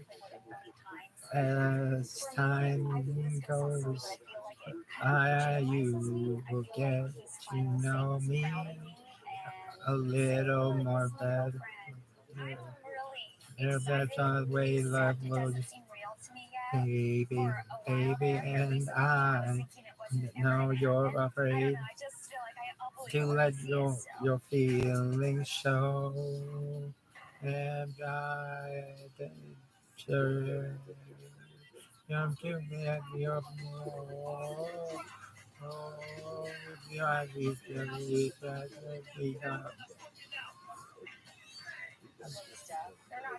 it's all wrong. Fucking, you were so quick to judge. And like me, and then why can't you see? Never break your heart. I'd rather make you cry. I'd rather die than live without. Yeah, I'll give you all my love. Yeah, me, that's no lie. I'll never break your heart. I'll never make you cry. I'd rather die than live without you. I need you, not my lonely. I need that's no lie. No, no way, no, no, no how. I swear, no, no, no how. I never break your heart. I'll never cry. You cry. I'd rather die than live without you. I made you all of me, honey. That's no lie. I'll never break your heart. I'll never make you cry. I'd rather die than live without. I'll give you all of me, honey. That's no lie. I'll never break your heart. I'll never make you cry. I'll never die than live without. I'll give you. I've always says the mansion is the best place to be so he doesn't like to travel, but when we do, staff has a lot of work cut out for them.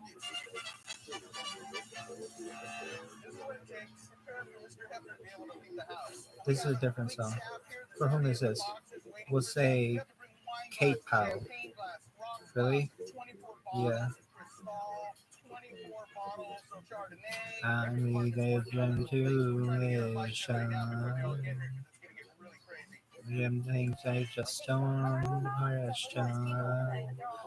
Give me your eyes, I see that feature in an instant. Leave it goes, I think you feel like a best friend. And now here is my tongue, more than a little crazy, but I believe.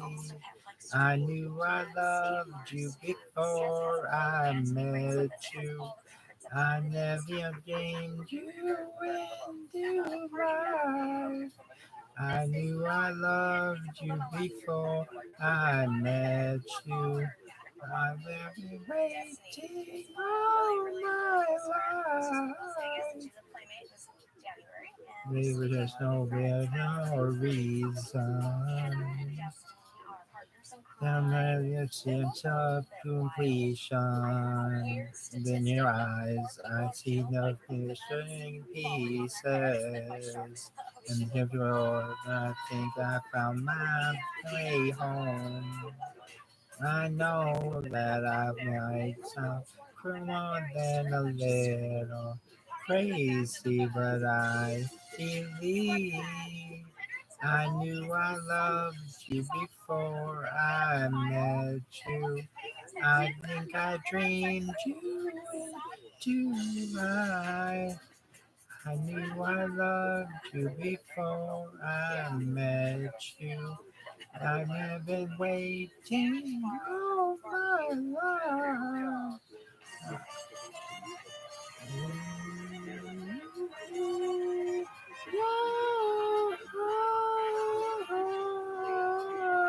A thousand angels there to bind you. I'm incomplete now that I found you. I knew I loved you before I met you. I think I dreamed you into life. I knew I loved you before I met you. I have been waiting all my life. I knew I loved you before I met you. I think I dreamed you into life. I knew I loved you before I met you. I have been waiting all my life. I knew I loved you before I met you.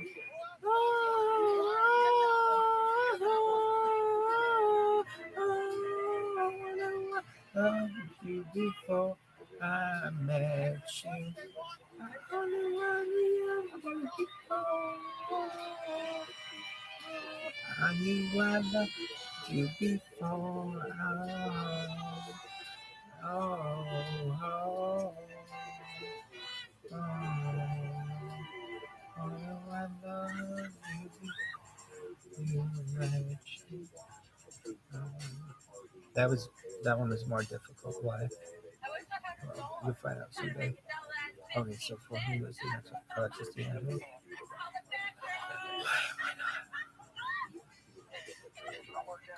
Dude, watch this out. He's sick. I swear to fucking God, if they show me this goddamn Grinch one more time, I'm gonna fucking punt him. How about the Grinch?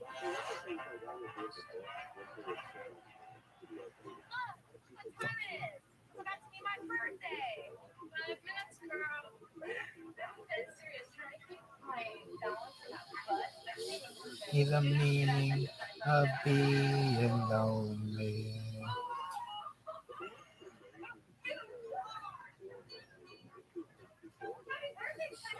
Many words in the broken heart. It's hard to see in crimson love. Hard to breathe. Walk with me, and maybe nights of light so soon become wild and free. I can feel the sun, your every wish will be done. They tell me, show me the meaning of being lonely. Is this the feeling I need to walk with? Tell me why I can't be there where you are. There's something missing in my heart.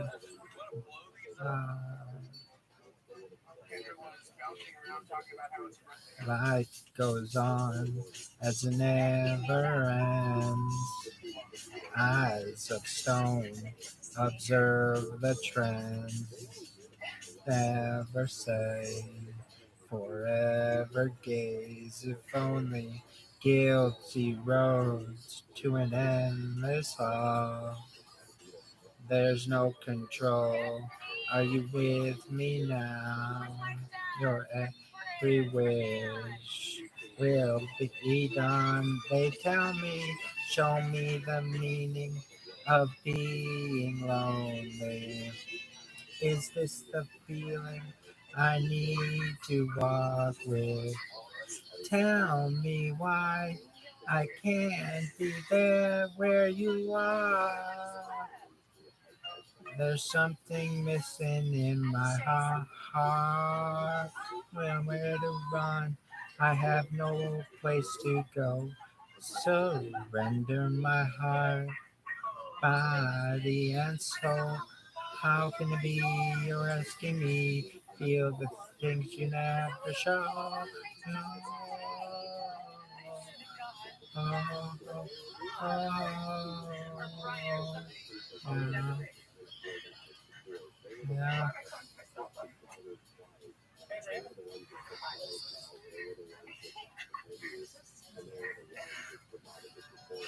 You're in my heart.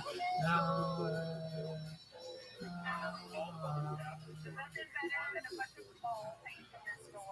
Why can't I be where you are? Show me the meaning of being lonely.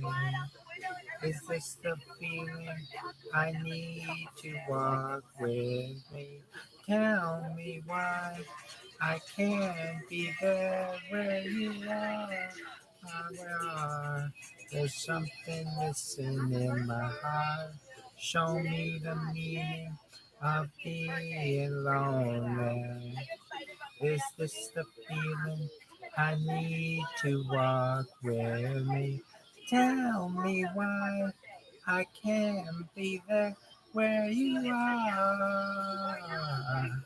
There's something missing in my heart.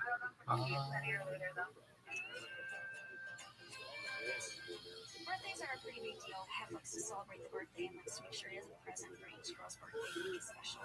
Holly and I are gonna go shopping for Kendra's birthday party. It's hot out. Unfortunately, it's last minute because I really like to go all out when I plan a party and do theme, but we're gonna do the best we can. Well, it's not a surprise party. We Disco wanted to make Pam, it a what's the name of surprise this party, girl? but she kept changing her mind about what she wanted to do, and so finally made her choose what she was gonna do, and coerced her into having glue out. Now we have to do it at the last minute. What if that pipe came with us? I think about that kind of stuff all the time. Oh, these are the shadow She boxes. rolls the window down Well, Kendra is and really she into the mall talks over the sound of the cars that pass us by. And I don't know why, but she's changed my mind. Would you look at her? She looks at me. She's got me thinking about her constantly, but she don't know how I feel. And she carries on without a doubt. I wonder if she's figured out I'm crazy for this girl. Yeah, I'm crazy for this girl.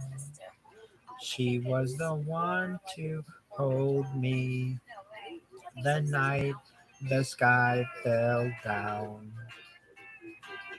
And what was I thinking when the world didn't end? Why didn't I know what I know now? Would you look at her? She looks at me. She's got me thinking about her constantly, but she don't know how I feel.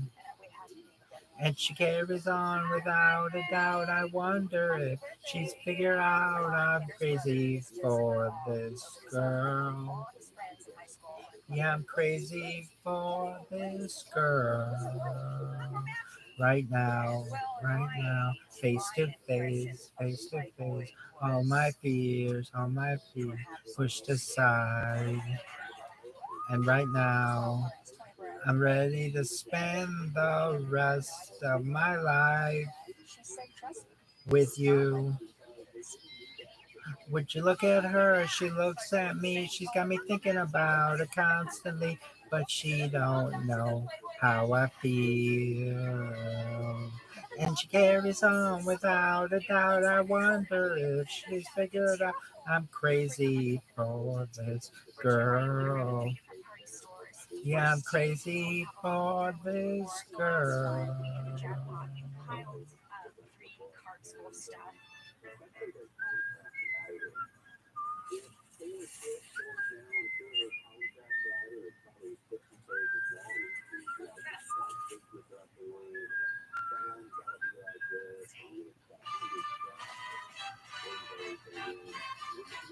Would you look at her? She looks at me. She's got me thinking about it constantly, but she don't know how I feel.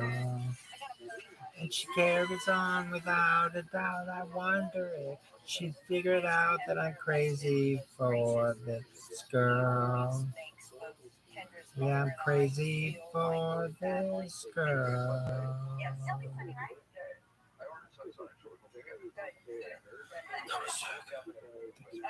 All right, end it and then do another one. Some rabbits would be like, you know what? Come down circular. If you're gonna keep saying come down circular, you're fired. Go fuck yourself. Huge bus that we took to this whole in the back of the bus.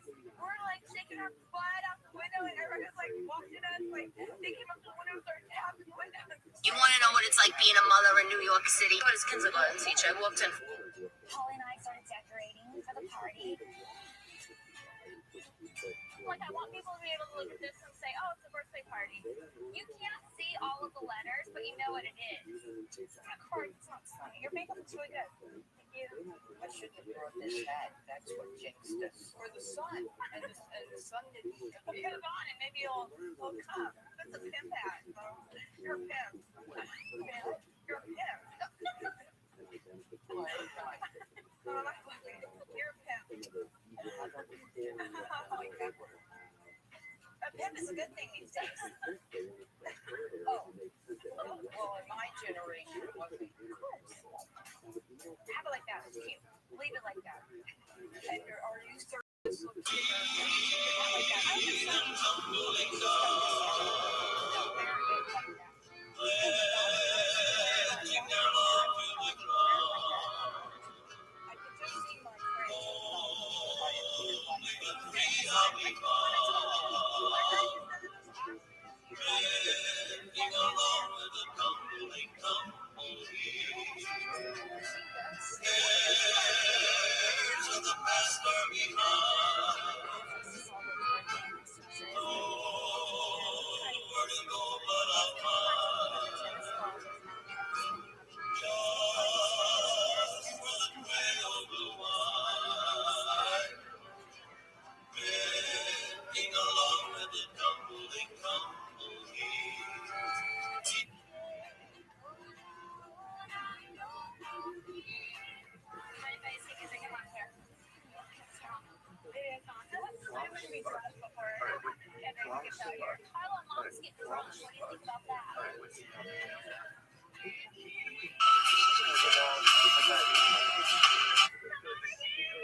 You excited about Thursday? Yeah.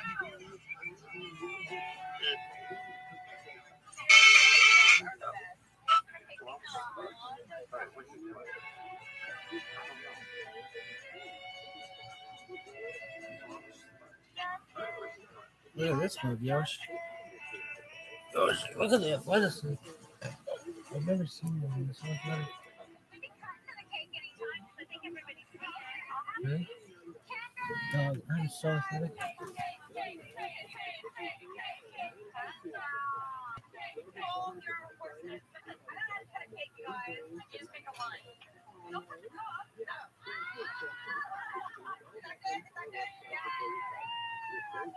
There's the first piece. That's yours. No, I don't want a piece. I'll piece. And the last piece. Here's a piece for you. Hey, piss. Sorry, it's such a small piece. Do you ever have to take a piss in a shirt at the same time? I call it having to take a Smartest, most intelligent having a poop though. girls doing this for me. It's crazy. I love justice. Coming up. What do you think's gonna pop out of there?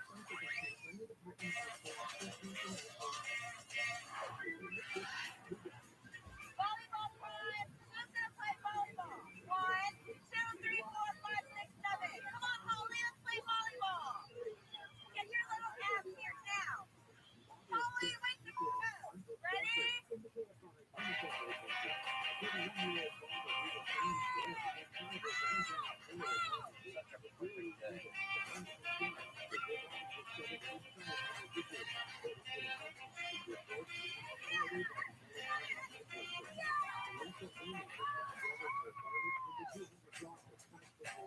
Is our birthday girl ready to open our presents? No, I'm so scared. What do you think's gonna pop out of there? Mama and Grandma, you wanna sit down next to her? This one you? Yeah.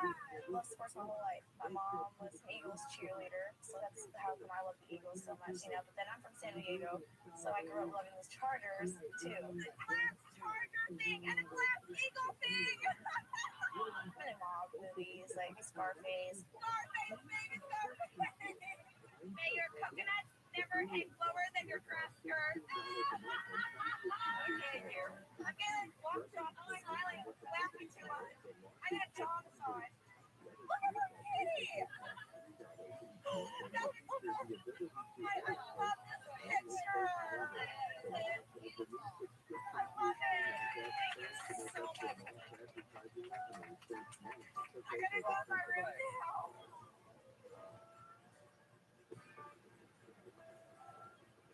Here, I'm gonna help you. Where's my set? I got this one. I got them all. I got him. Don't worry. I don't need a big party to make me happy. I need my family. I mean, for my birthday. What else can I ask for? Here, take care. Happy birthday again. I love you too. Thanks for having us over here. Oh no, I don't want to.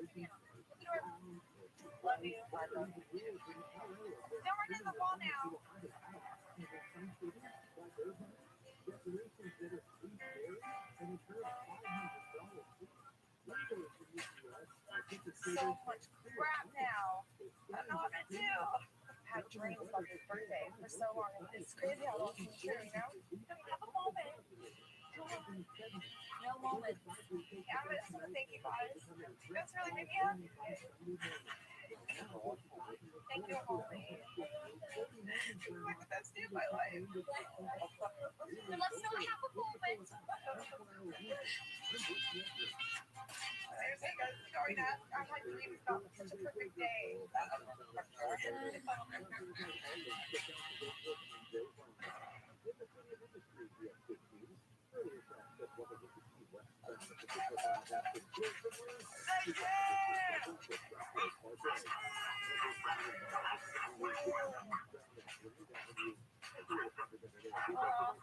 Hey, good morning, Kendra.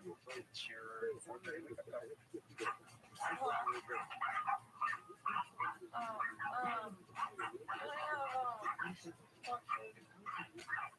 All right. But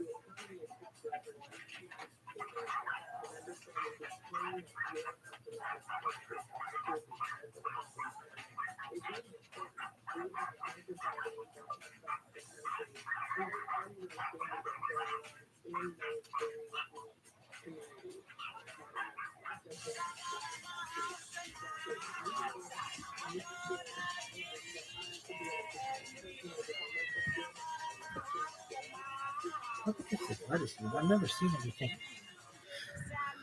There should be like Nike. Nike. Very, very awesome.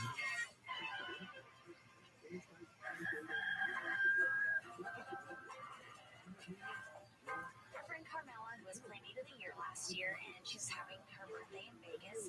Who was this other bitch? There, and we don't get to see all that often, so we are going to fly out to Vegas on Thursday and spend the day with them.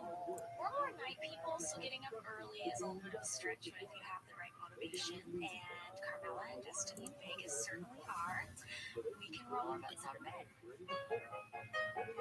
We had to get up at 4:30 in the morning, so oh my gosh, we sleep in around here, so that was so early. I knew that F would not go to Vegas simply because it's a one-day trip. F always says the mansion is the best place to be, so he doesn't like to travel. And one of the things people are always really surprised to learn is that the major rule of the mansion is the 9 o'clock curfew. I believe it's because Hef's had girlfriends in the past who were really irresponsible and were running around with people they shouldn't be. If Hef isn't with us, we're expected to be back at the mansion around 9. But I still think it would have been fun to have him there. I got out of my room as fast as I could. I mean, that was even too early to take my dogs out. They weren't even having that.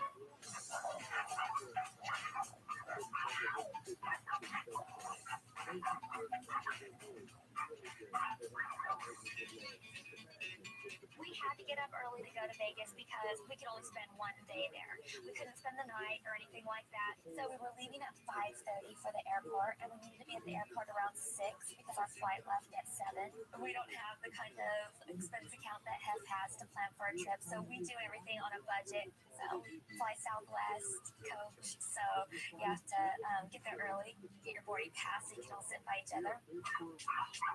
We got up really early. It's really stressful for me because we had to wake up at like 4:30, and it was kind of hard. This girl's hot as fuck. Searching Underwood, you are so Especially if we're fuck. gonna go So do something fucking like hot. go to Vegas. I just enjoy looking my best, and I like having the perfect outfit for the perfect occasion and matching, and it's just fun for me. Oh, you know what? I have been hearing that they give me some photos. You know, the dead perfect with that outfit. Really? Yeah, I keep these in them because they match my other outfit I brought. Okay. You want me to run up and get them? I will. I mean, they match. I'm just like, whoa. Oh, that's funny. So Holly and Bridget are like kind of waiting for me, you know, and I was about to head out the door. I might tell myself, do not forget Carmela's birthday. Do not forget, okay? So that's all I had in my mind all morning long before we left. And then I'm like, oh my god, where is it? You know, I started freaking out. Oh my loving, I was oh my loving, darling, I'll miss you.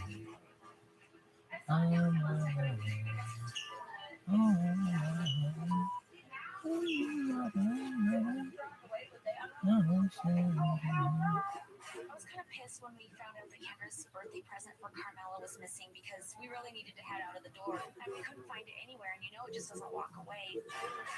Dude, my first thought was she must have misplaced it, and then I thought if it was just a little gift certificate inside a bag, it probably got thrown away. It started the morning off really hectic and scary.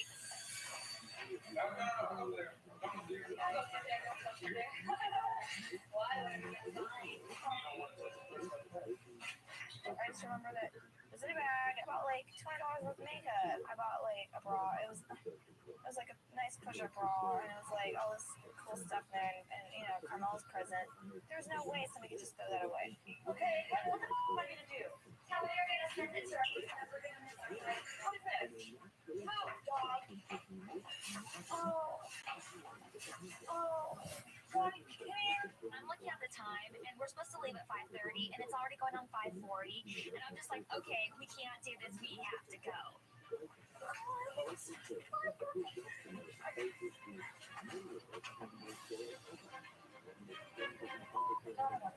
The only place I would put it in my room, it would either be on my bed, on the floor, you know, somewhere I would automatically see it, you know, in my room.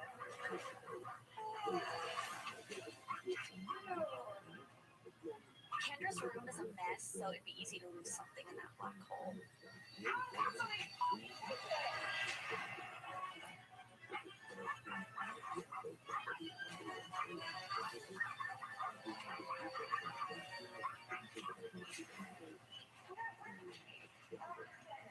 We should just go, because we can always send it to her. It's hot on tape that you're looking for. We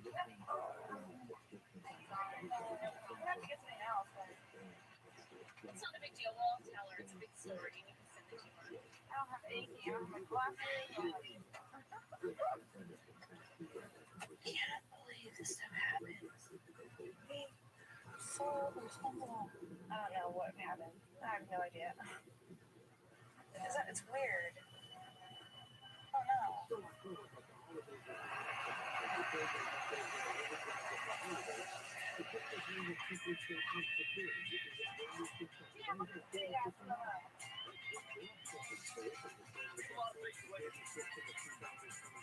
You know we're gonna turn on Who Has No Way.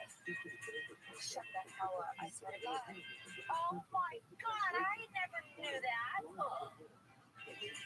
That's so cool. We're coming for a birthday party. Party at the mall. The Palms is the most fun, youngest, hippest casino in Vegas, and they're always really cool to us. Granted, it's early, but it's not as hot as I thought it was going to be. So far, so good. And they have a great pool. There's always a lot of fun people out there. And they also have the You Have Your Suite, which is where we ended up staying. Oh my God! We're like tripping out that we have the You Have Your Suite. As we were getting the You Have Your Suite, I'm like, no, that doesn't mean, oh my God, we are staying here overnight. I don't want to leave. I did not want to leave. I wanted just to stay. I've never been there before. Oh my God! I had like everything. Oh, look at Hip's actually here. Baby Papa. So cool.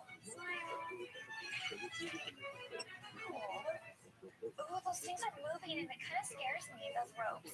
Because I think somebody's dangling from those. First, you know, I was looking out the window and I just noticed like there was a string there, you know? And all of a sudden, oh, there's a guy like, oh.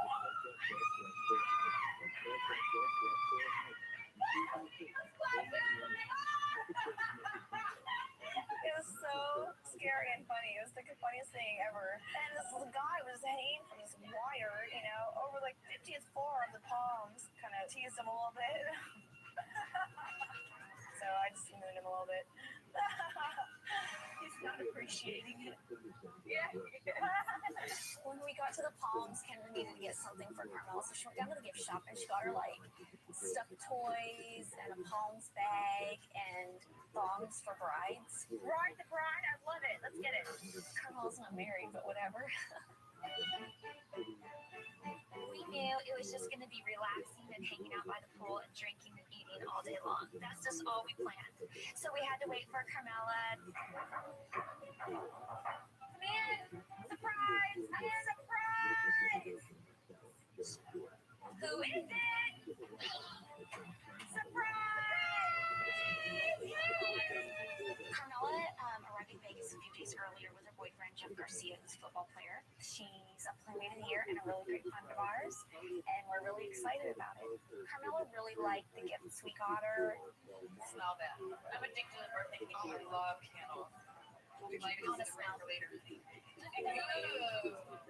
all laughed, we knew the situation. We told Carmela the story that Kendra's present was missing. So when Kendra gave her all the goofy gifts, we all had a good laugh about it. Ride the bride. Right. Ride the bride. That's right. We're our swimsuits now? Yeah. So cute. We were having a good time and just talking, but it was just kind of very mellow. And then we went down the pool and Destiny showed up. Yay! Destiny is my partner in crime. She's like my best friend, and I want her to be there. We want to laugh, we want to have fun. We are just out there. When you think Vegas, you think Destiny. That's how it is. Yeah. And then we started having a really good time. Oh, for sure, we need cocktails right off the bat. Cocktails now, questions later. Cheers! I was like right here right now. When we got out to our cabana by the pool, we ordered drinks right away. This is a margarita. Oh, I hate tequila as a teller. I did have a lot of pressure to go and have fun. I need to go have some sun. I need to go to the pool, So I started to do that a little bit. Oh God, it was so fun. When we were out by the pool, I wanted to call Hef just because I missed him and I wanted him to be there. And I thought, I'm having a good time. I wish he could just come and hang out by the pool with us too.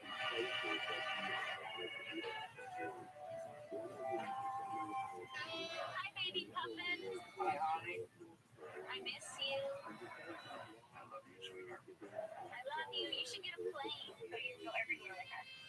All right. Yeah. Well, my love to everybody, and I will see you sooner rather than later. Yes, I love you. I know you're going to surprise me by popping in around 6 o'clock, right? No. I'll see you soon. But I'll make it up now. Okay. I love you. All right. Bye-bye. Hef wasn't excited about us leaving for the day because he thought he wouldn't have anybody to hang out with because it wasn't one of his social nights. But he had a lot to work on that day. Vagina Awareness Week. Yes, sir. I was waiting till you stopped to show you that on my TV is celebrating. Well, that's what I wish they would have told us on Monday instead of Thursday. Yes. You want my ketchup? And so do I. Okay. Holly, Bridget, and I went to Vegas to celebrate Carmela's birthday party. Oh, yeah. Yes. We don't get to go to Vegas that often, but we do have friends in common there. Your boob looks way bigger than my boobs, way better than my boobs. I think it's because they're so new that they haven't fully dropped yet, so they're just kind of sitting there. But I wish my boobs are. No, yours look natural. Mine still looks fake. It's natural boobs. And then we started having a few cocktails and a little cake, and that kind of took a while. I'm going to get Kendra, and I'm going to tell her that we need to go. Right now. I had a cake for Carmela, and I left it at the concierge. And I have a bunch of candles and I'll light it. So you guys have to just stop for a minute around up here. Oh my God. Okay, when? I don't know. You hungry? Do you want some breakfast? What, cake? Oh. No. Yeah, I got nothing. She doesn't know where I am. Okay. I wish we could be less conspicuous. I didn't give a name.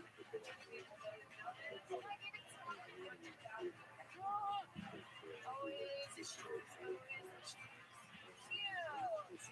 perfect size, too. It's perfect size. That's like perfect size. Yeah. Are we lighting now? Look, we're candles up. They're going to light it outside, but...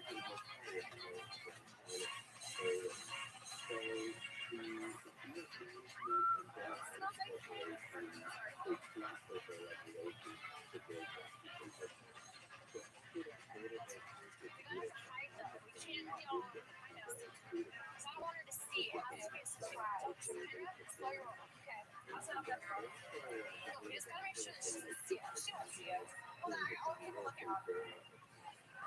She got tattooed on her couch. And who is this guy? She knows crazy. It's crazy.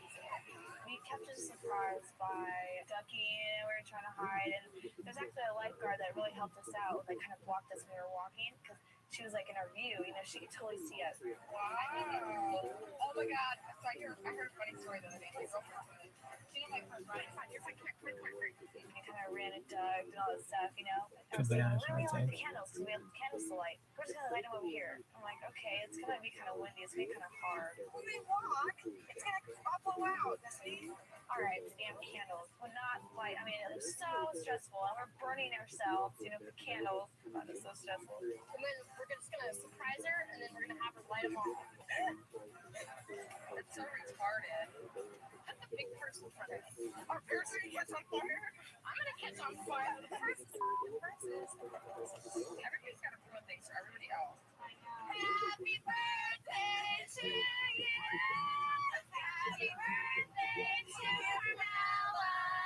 Happy birthday to you. Yay! I don't want to process that. Oh, it's the last song I ever heard. Here's a plate. Woo! Yay! Damn, the frosting is the bomb. I like the Oreo. I would rather eat the cookies and the cream. Me too.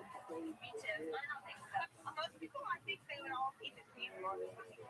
Or nothing at all. Does it make sense? So she eats it out the table. That's whatever I eat. Let's go upstairs and chill for like an hour and take a shower and stuff before dinner. Yeah. Take a shower? Yeah. Dude, I got rich. It's okay. We ended up leaving the pool because we wanted to shower. Yeah. By the time we got back at the hotel room, we were crazy girls.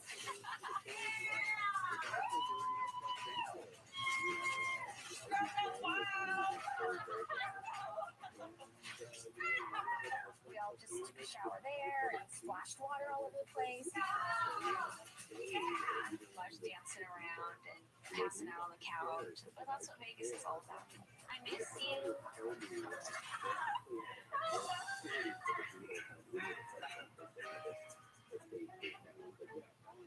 You're gonna take it?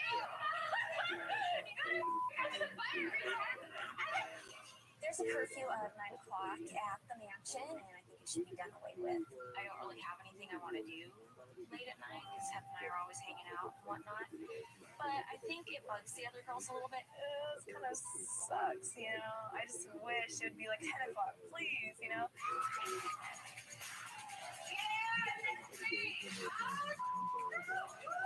We had to have fun. It was like a matter of life and death. So I didn't want to leave. I did not want to leave. Everybody in the world has been to Vegas before but me. I feel like I'm missing out or something, you know? Okay, I have a great idea. I've heard this. Oh, but see, look at this. My nipples are going to be like, hey, for my daughter. Look here. You can have over another sock. Yo, where's sock? My reader? Yeah. I just do. You're excited. So you like cash? I'm going to be tomorrow. Thank you. Hey, sock. Not 2. Not 0. But 1. Over the team. And then we club for one sock. They're short. You heard me? That's what I'm talking about, bro. Due to my position in the group, I'm definitely in charge of keeping my eye on the clock and making sure we're on schedule. Kendra ain't gonna do it. Keep a strict eye on the girls because it's really easy with a group of girls to have just one who's kind of lagging, or maybe she left her stuff here, and that can throw y'all off and make you all late. So that's not good. Holly and I want to get home on time and everything because we don't want to have to be worried that we're out late. So we really try to make an effort to get home on time and not miss that plane.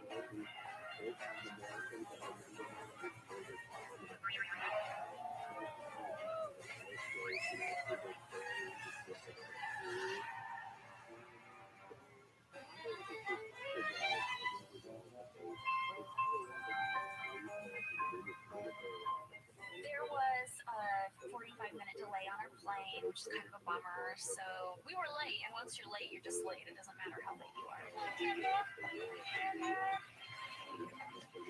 It's kind of hard getting me out of the car, out of the limo. I'm like, no, I don't want to move. I just want to sleep in the limo. I could have slept in the limo. I called him beforehand and told him that the flight was delayed. He said he had a bunch of stuff to work on, so I got lucky this time. I love these. Hi, honey. It was very fun. I think we should make day trips like that more often. It doesn't cost that much to fly off to Vegas, and we just had a great time. Coming downstairs. No, she's in her room. She's not feeling good. She was gonna jump in the tub right away. She got car sick on the way home. Might catch her before she gets in the tub. I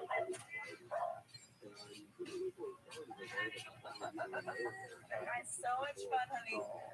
This whole trip kind of brought us sort of together, and it brought us closer, I think. I met you guys when they very, very busy. Oh, good. I've got some girls in my room, honey. What you have? So, you know, girls. How about you? Somebody. I can't wait to hear the story. Well, we have fun, but it's good to be back. Yeah. Wonderful to have you back. Okay. Good night. Good night, kiddies. I'll see you tomorrow.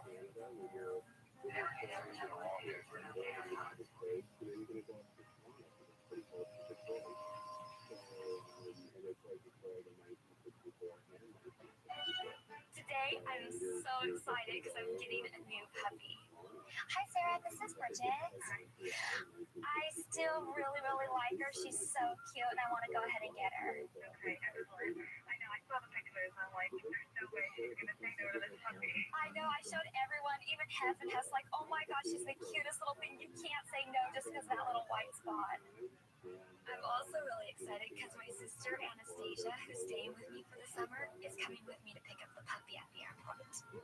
I told my friends I was staying somewhere at the Puppy Mansion, they were like, what? And I think the spot is well, you won't even know the day, you know? I was like, take her to the salon with you, get it dyed.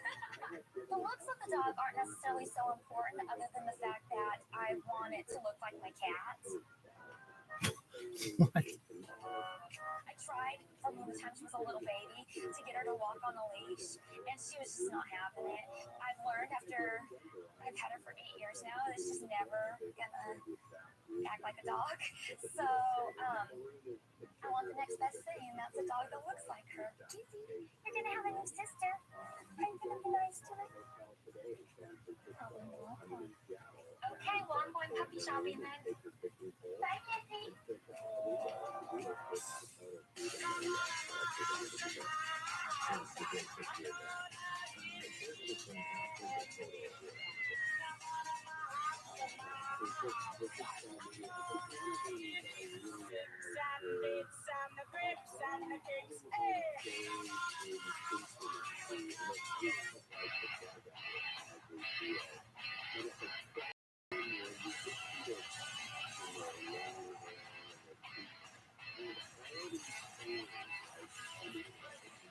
Tonight is one of the most exciting nights ever.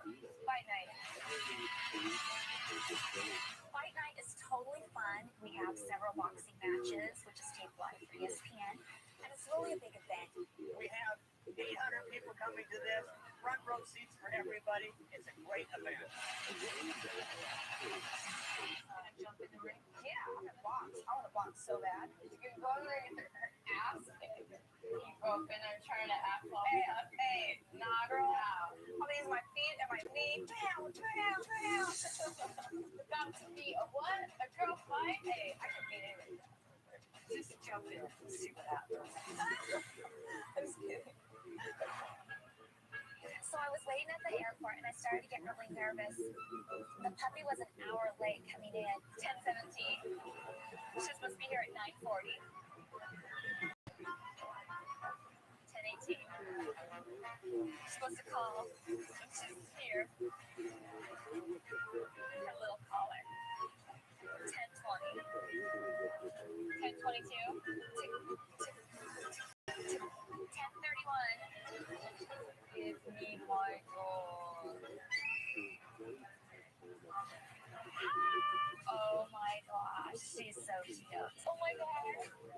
Oh my god, she's really cute. Oh my god. Get out of here. Come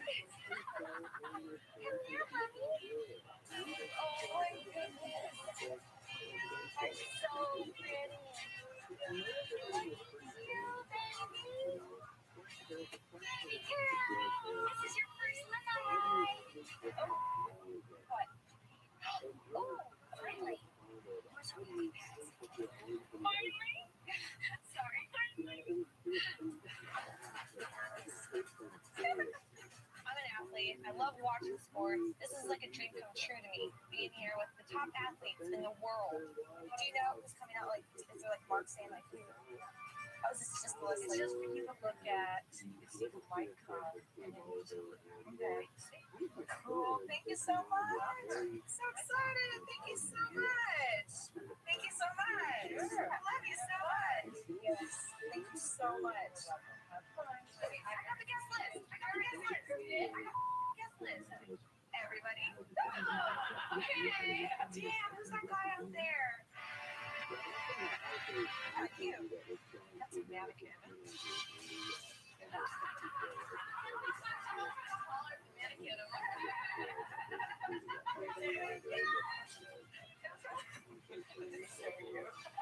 Okay. One of the exciting things about fight night is lots of celebrities show up, and one of the people showing up is Hep's ex-girlfriend from the 70s, Barbie Benton.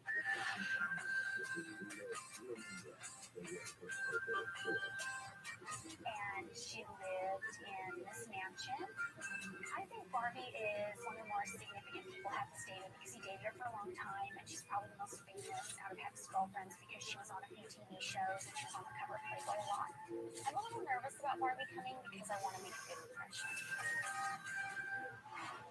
Hi, honey. Here's the new baby. Hep came out and he was like, oh my god, this is impossible. She's cuter in real than she was in her pictures. How can that be? Definitely in September. Oh, I think so too. Oh, here's what we just got up. I know, we have a big meeting in store. Yeah.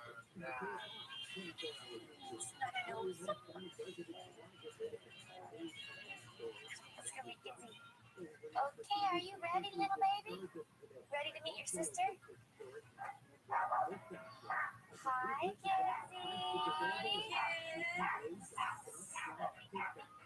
Hi, sweetheart. I missed you, Angel. So much. She knows something's up. She's not sure what it is. Come here for a second.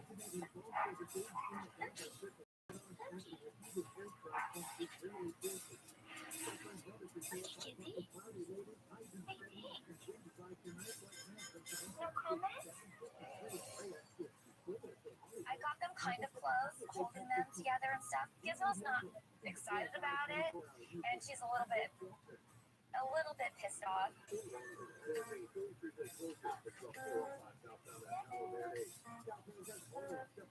Man. Oh my, come on, make it smaller. Having it smaller. You're so sneaky. Okay, Miss Sneaky. That's not a puppy pad. Okay. You gotta go in there. You have to go there.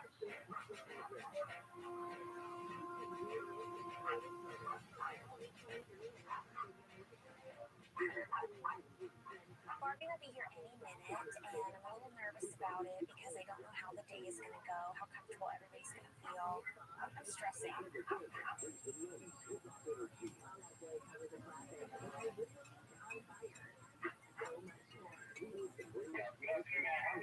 Yes, Barbie.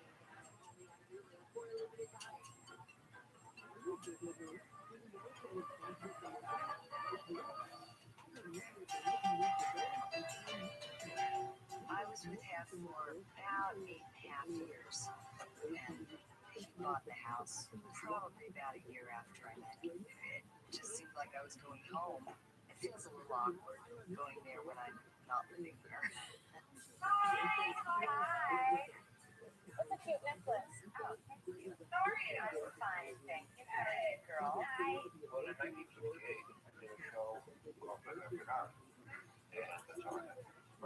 He asked me out, and I said, oh, I could never go out with you. I've never been out with anybody over 24.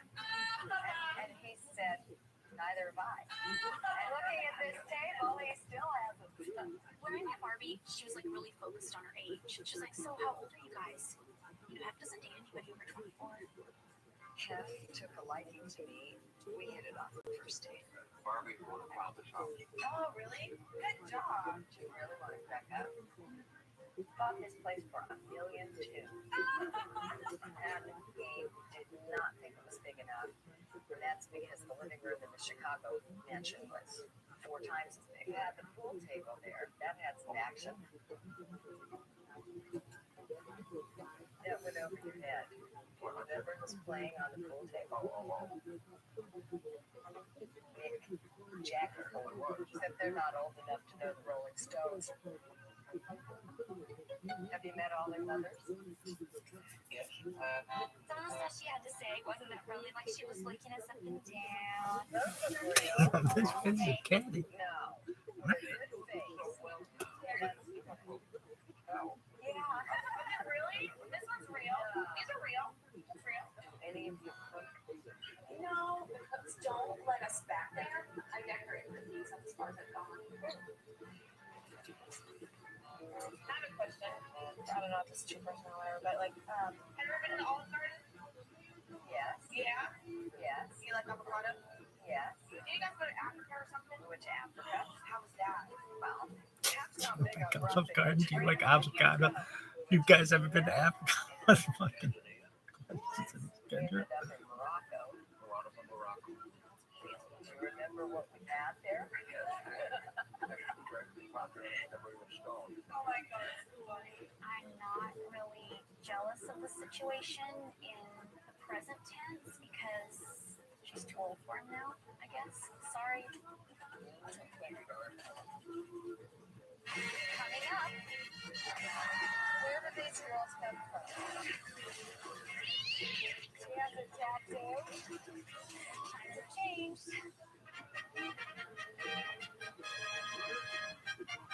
So that is fight night.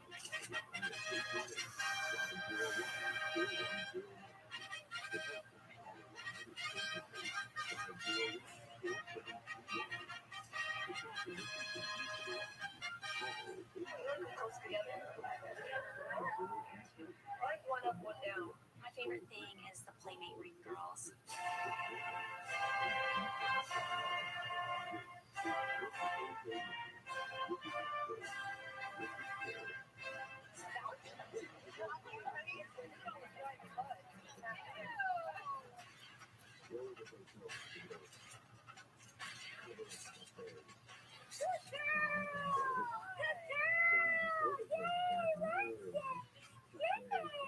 Let's give you a treat. Let's get a treat. Come on, let's get a treat. Let's try a new kind. What do you think? Is that one icky? Is that one gross? Here, how about one of these? One of these treats.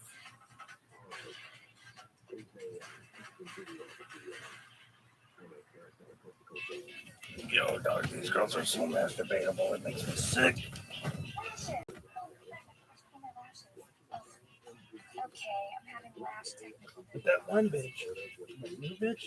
Okay, I think I'm That ready. one bitch.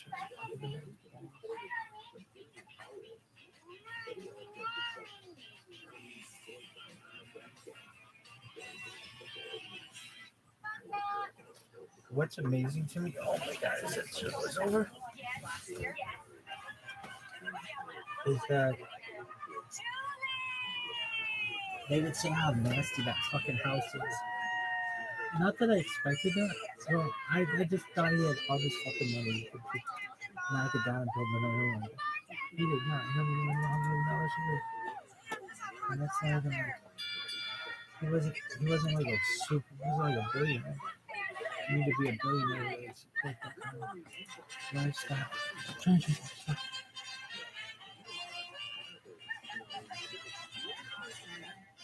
Fight night was like, it's like my night. It is so nice having these athletes come to my house.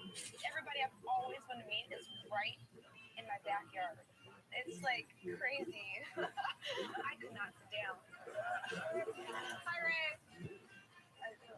How are you? Yeah, that guy's kind of cute. Wait a minute, let me out of here.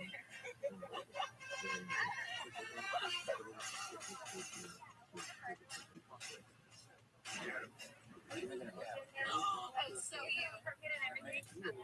You gotta turn to the side a little crookedly. A little bit more. They've only made 4 of these fucking A seasons. little bit more. Yeah, there you go. That's it right there. Shit sucks, yo.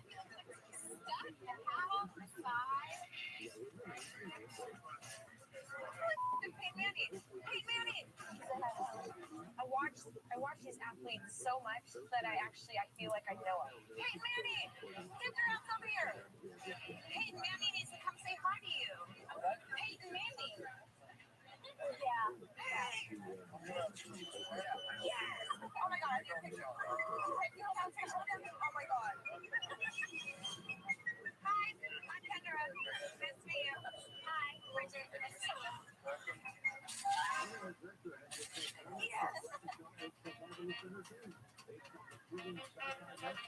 Girls spots. Oh no. They look like girls anyway. Those are clearly girls. Good. Damn, who's that hot guy up there? Rabbi ROTHSCHILD. Cute. Like, wait a minute, let me out of here.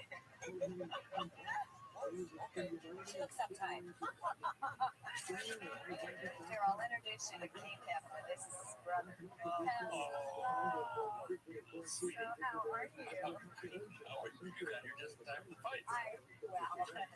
I just can't wait. Where's your brother? I know he's. There he is. Am I sitting on the wrong lap? Probably. Hello.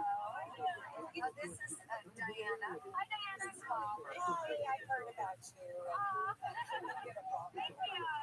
At first, I tried to talk to Barbie and kind of make a good impression on her and make her feel comfortable. But it was kind of awkward because it seemed like all she wanted to do was lean over and talk to Hap. Did you like $1 Million Baby? I couldn't watch the scenes that were violent. And I knew it was a movie. I moved over and sat on the other side of Hap so they could kind of sit together and catch up on stuff. Do you remember who we saw? Do you remember the fights that we saw together? Who was it?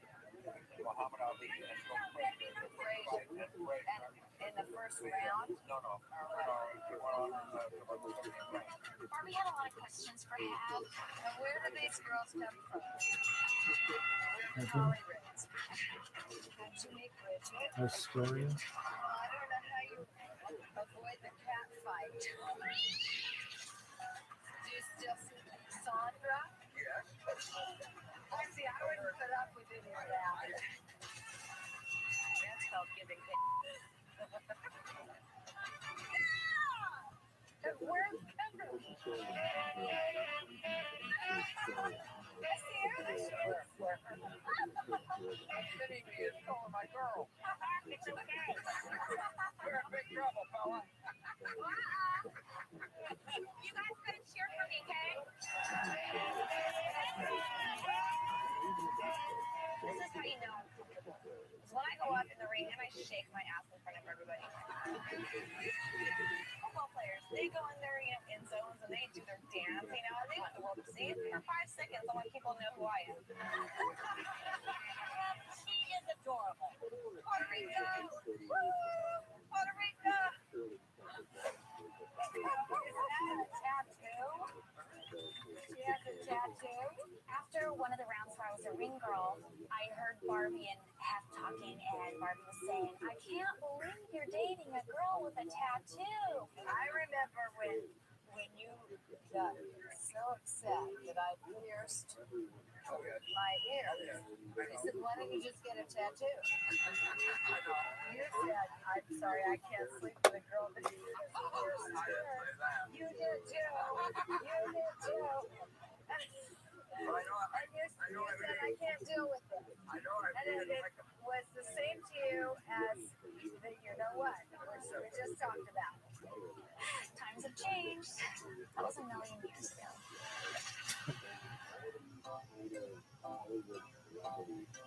Some people may have thought I went upstairs early, maybe because I was jealous of Barbie being there, but that wasn't really the case. I was just a little bit cold.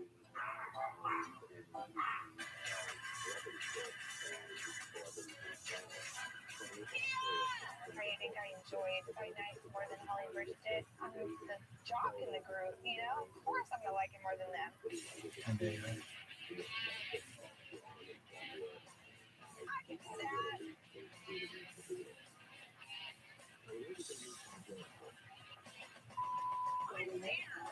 Bridget goes, Kendra, I'm gonna go inside because I don't really know anybody. I'm like, how do you know anybody? It's so weird. Such a good girl. what's up, Pimp? What's up, Pimp? How you living? I'm going to get you. I'm getting you. I'm getting you. I am really concerned about Gizmo and Wins. What are you watching, baby?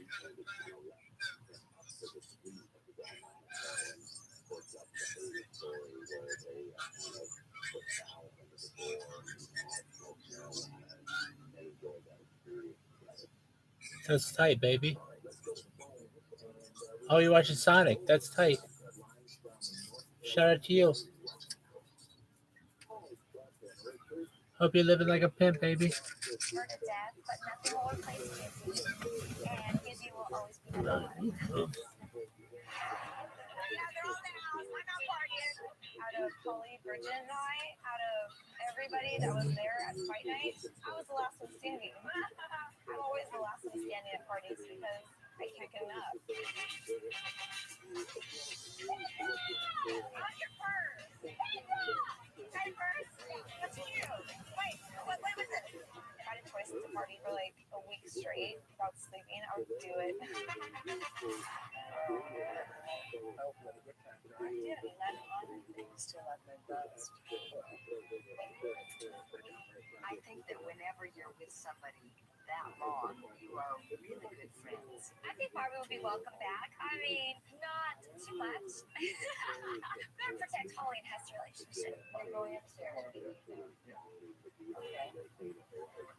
I don't blame you. I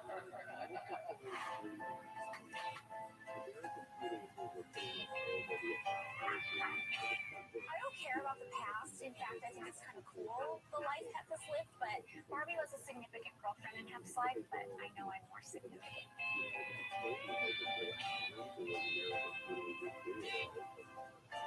Hey, we need another one of these.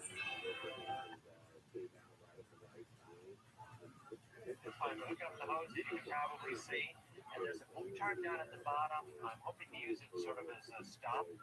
I'm just afraid they might gain too much momentum and just keep on going and hurt themselves. Is my biggest problem. You're telling me someone's not going to slam into that and get all wrapped up? How are they going to get wrapped up? What are they getting wrapped up in? Into that blue part thing. It's secured at the bottom and secured on the top. Just on the wire. That's right here. Down below, it's secured on the bottom. Secured at the bottom. Snap. Whatever. Let Holly go. Well, I thought you wanted. Blame it on you. Rick, you're next. No, it's not that bad. Ever since I moved in here, I've looked at this rolling hill and I thought, I want to do a slip and slide down that on the 4th of July. She hurts herself, you can say I told you so. Yeah, damn straight. I'm going to yell at you.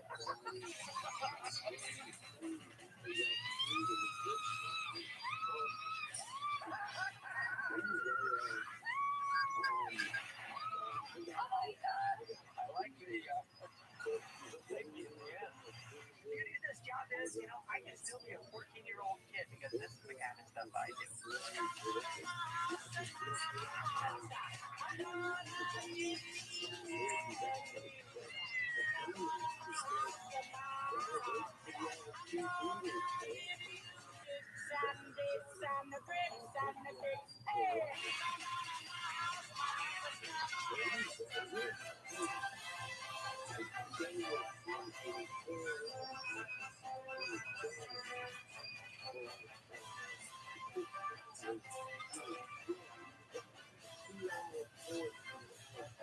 Operation Playmate is Playboy's support system for the troops. We keep in touch with the guys over email and send them a package every now and then. Cookies that we make, signed headshots, just fun stuff to kind of boost their morale. And we get the military bunny costumes from the studio in order to take pictures for Operation Playmate. The bunny costume is very iconic, so it's a really big honor. There's several people in the military that we know of that we send these boxes to. I'm super excited because I actually get to take this care package to my brother at Fort Bragg. He sent 3 tours, 2 in Iraq and 1 in Afghanistan. So I'm very proud of him. Maybe like they're having a hard time in Iraq, like fighting, and maybe that one cookie brings a smile to their face, What's up? How are you? How are you? Good, as usual. Lucy works in Playmate Promotions, and she's in charge of any bunny costumes we have and fitting girls into bunny costumes and make sure they're in good shape. I had Pat Lacey pull 4 of the military bunny costumes for us tonight, and then we'll get our pictures taken and send it along with the cookies to the troops. Before you wear the bunny costume to something, it's good to get approval. You can't just wear it out on the street. That would just make it look stupid. Around Halloween time, everybody wants one to wear. We don't allow that, and we keep them under lock and key. But people assume because I'm his girlfriend that I'm a bunny and I'm a playmate and I'm a centerfold, but they're different things. If you're a playmate or a centerfold, it's the same thing. You post for the magazine, you wear one particular month, and not every playmate is a bunny. A bunny is a girl who used to work at the Playboy Club. She had the bunny costume, and now that we don't have Playboy Clubs, it's just playmates who work special promotions and are fitted for a bunny costume. There is a bunny manual. It's just what the girls today need to know to work a promotion in the bunny costume and look good. The idea behind the stance is pretty much sort of like Holly standing now, or with both legs like this. In other words, Don't have a camel toe. exactly. We do have to learn how to stand in the bunny costume, how to do the bunny dip if we were ever to serve drinks, which the girls don't, but you still need to know because every once in a while somebody will ask you about it. Exactly. Very good. All right, Jillian. There you go. Yes. One last thing. It is yes. Okay, let's start with this one first. This bit.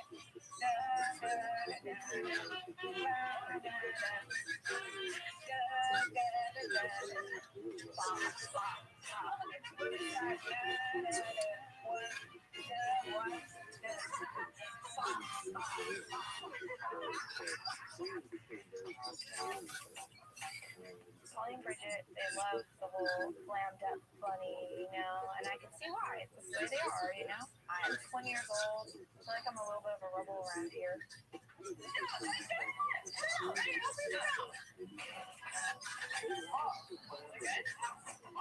So you've already got dessert. You want fries, Caesar salad, vegetables. Fried chicken's good. No, I mean like ice cream. It's fried chicken and ice cream. Fried chicken and ice cream. Okay. Yeah, that's all kind of good. All right, now speaking of Is there any kind of whipped cream that? Is there any kind of fried chicken specifically that you want? Oh, why would you do that? Trying to get in his mouth? Well, not exactly. Sorry, I just curious. No, but what did you do? You trying to get in his mouth and you missed it or what? He squirted on it. No, he looks funny. Get him for this. Cheers.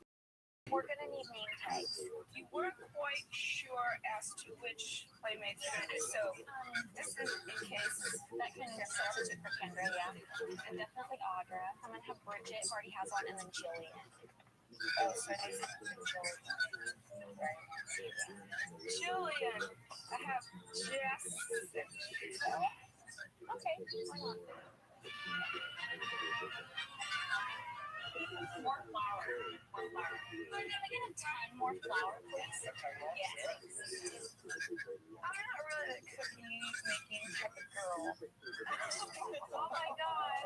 I wish I was, but No, I do not do cookies. I mean, making football-shaped ones, making baseball-shaped cookies, it's fun, you know. yay! I did 2 cookies. Awesome. And here I am, surrounded by all these hot girls, you know, and they just love doing shapes on cookies and making them. What the hell are they doing, you guys? I don't know. I'm making a cookie for Mary and Norma. Oh, then to share it? No, I'm gonna make one for each, I think. More of those! Those are worse than mine. What's that? No. Oh. Okay, I'm done. Hi, honey. How you doing? Janika bunny all over the place. Yeah, that's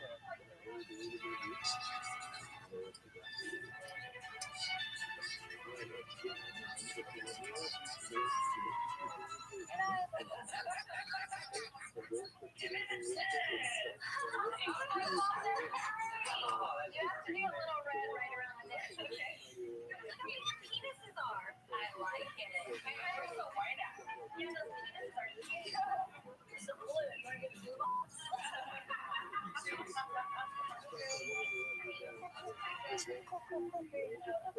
Did you have one? Did you have one? No. It's cute. Honey, good? I'll be back there.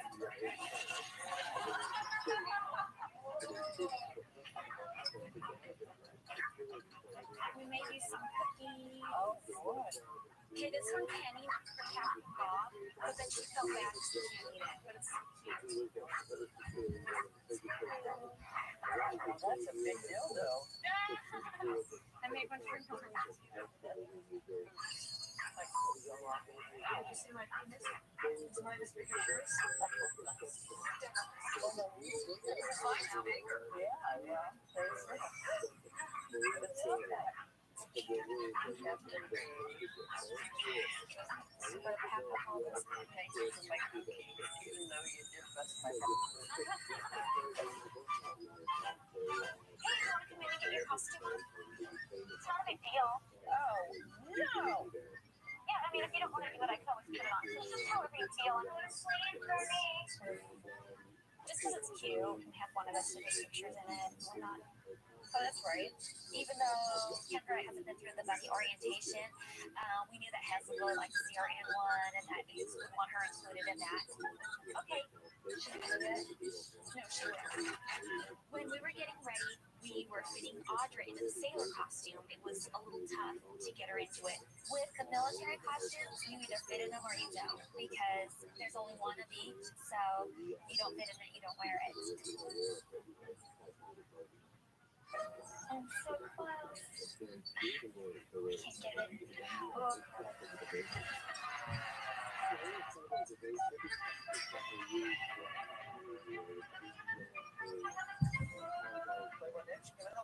We let's do 2 because we're trying to get into the bunny costume. We need a strong guy to help the book. Okay? Okay. Thanks. Oh, I need some more. Just got a phone call from Audra. Called me from bedroom 3. She asked for 2 strong gentleman butlers to help her with the zipper in the back of her costume. I don't know why we need 2 of us, but it seemed like a good idea. The guys have arrived. I'll grab it at the top and we'll leave these sections. Keep going. Come here. Hi. One side will be the other. Can I change in my room or no? You can, but well, you'll have to have help sitting it up. Okay, I'll just be right back. Okay. Yeah, we got up there and we struggled for a bit, trying, and it just seems that the bunny costume was a little bit small for her. Okay, I had somebody one time push on the side of me while they. I'm sorry, guys. I'm not terribly smiling. It's probably a joke, but.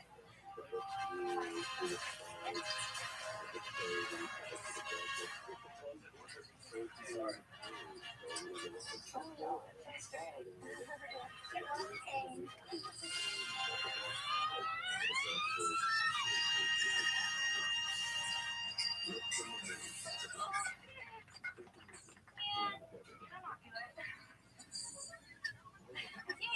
I convert it. Okay.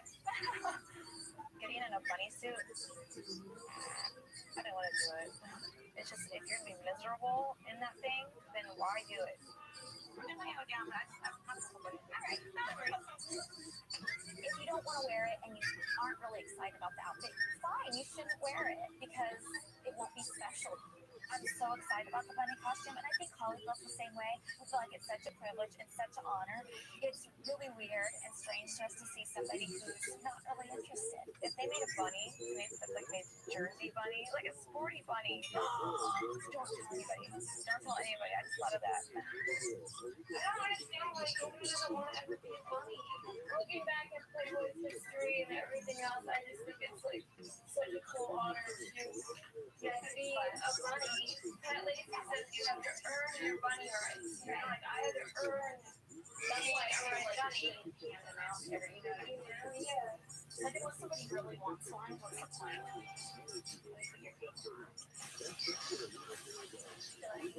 Right now.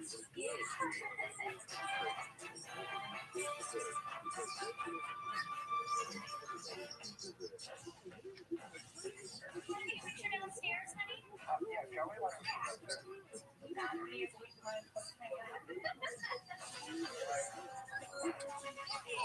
All right, line up.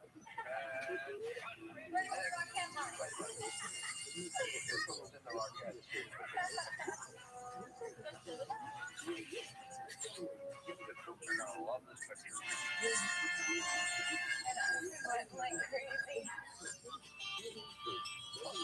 Anastasia, my sister, gets to go with me to North Carolina. We haven't seen my brother in a really long time. My brother thinks that I live a crazy life. He can't believe it that I'm here, and he can't believe all the stuff that's going on. And I'm sure it must sound very surreal to him. It's surreal to me, and I'm living it. I can't wait. We're so excited to come. Yeah. So, I'm back in the bunny costume. Woohoo! Oh, where am I?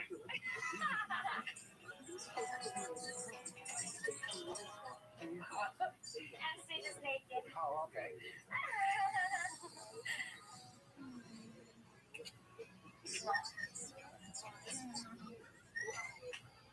Aren't you having a nice sleep, Jeff? How's the cat getting along with her puppy? She doesn't want much to do with it. She'll understand. Yeah. Yeah. I love my cat to death. So much, baby girl.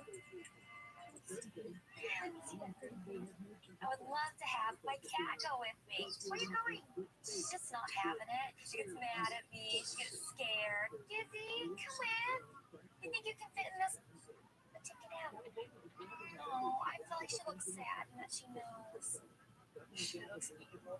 Oh, my kids.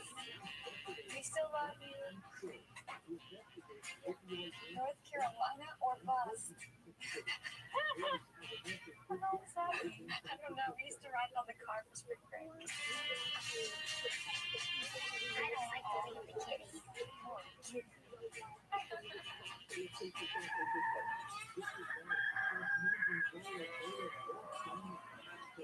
Fayetteville is wasn't as bad as I thought it was gonna be. It was okay, not a lot to do. I actually get to take this care package that the fresh baked cookies and the autograph pictures, and I get to hand it to my brother. I want to go back behind the plants and stuff. And I was originally going to go on base and give it to them at Fort Bragg. Is that good? Perfect. And at the last minute, they kind of got a little bit nervous and said we can't do it here. So this restaurant called the Big Apple allowed us to come there and do it. I'm Eddie, I'm Bridget's brother, and this is the first time I'll be bringing a care package back to the Bears, but yeah, I think we'll be into it. Hey! Thanks. It's pretty cool, huh? They got a star. General Star? Yeah. Oh, my general. Yeah. Does that mean you have to salute me? Well, you're a general. I think I am. Okay, thank you. Is that how you do it, like this? Oh. Oh, wait, so here. So you could actually tuck your elbow in. It's supposed to be out, but I don't understand right next to something. brother tried to teach me how to salute. Let's see, do I have it down? Wait, it's like this. It has to be flat. Something like that. He's probably watched this going, no, that is not it. Okay, let's practice. I got to stand up because the camera's moving. Okay.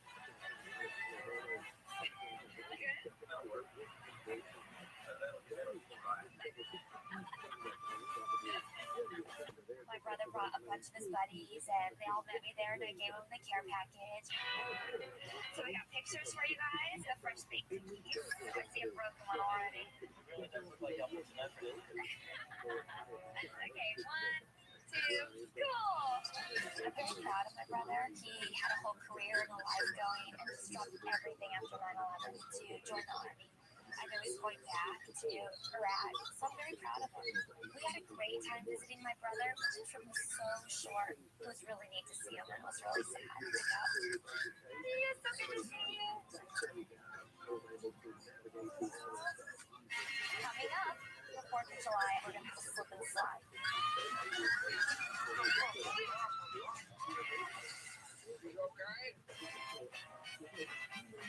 My favorite Playboy party is the 4th of July party. It's different than the other parties in that it's not at nighttime and it's not tented. It's a big backyard barbecue, lots of good food, lots of volleyball, trampoline, swimming. 4th of July just means freedom to do whatever you want at the Playboy Mansion. Happy 4th of July! Oh, I'm getting turned on, I feel it. You're crazy, man. I dressed up in my Statue of Liberty costume, complete with a crown and a torch. It's the 3rd time I've worn it, so it's time for me to revamp. Happy 229th, America! Is it really? Yes. No way! You're wearing G-Unit? It was really cool just seeing Hef wearing those G-Unit shoes. That is the funniest, coolest thing I've ever seen. Look at me, shoes. No! Because they're G-Unit. They're from a rapper. I don't think Hef knows what G-Unit is, but I think he's too big for that anyways. I was wearing a 4th of July bunny bikini, and it's my favorite outfit ever. I wear it every year. We're also, this year, we're going to have a slip and slide, which is like a regular slip and slide, but we have the very steep driveway on the side of the house. It's probably against the bunny rules to do the slip and slide, but I gave myself some leeway. My slip and slide. I am ready! Am I ready, Hank?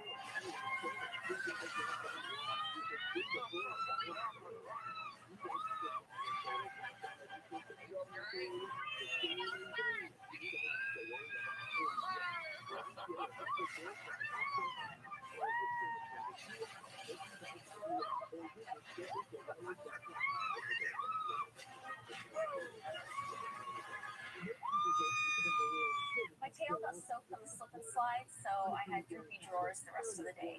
But I think maybe some people enjoyed the view. You're gonna let that tail dry out. For 2 minutes, but I'm really gonna put it back on. You know what I have in the backup? I have a backup, but that's my good tail.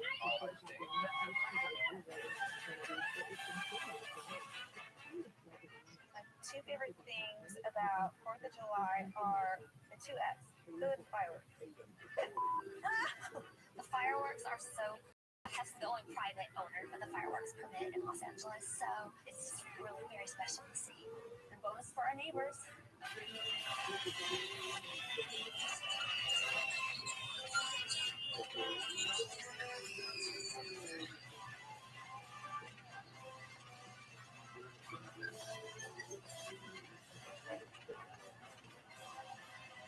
I think it's like the best fireworks show I've ever seen. And it's not just fireworks, it's also like big like boom things. And The fireworks make me teary-eyed because I think of my brother and all the people that I know that are out there today fighting for our countries. It's really important to remember all that they're doing for us right now, and we just want them to know we're thinking of them.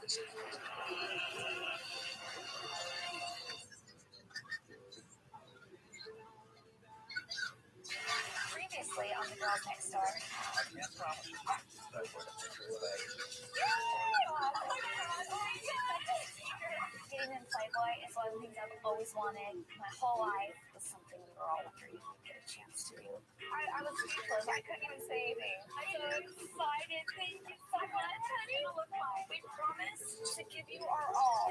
For a while there, I was thinking it wasn't ever going to happen. I don't know. I just feel like I'll believe it when I see it still.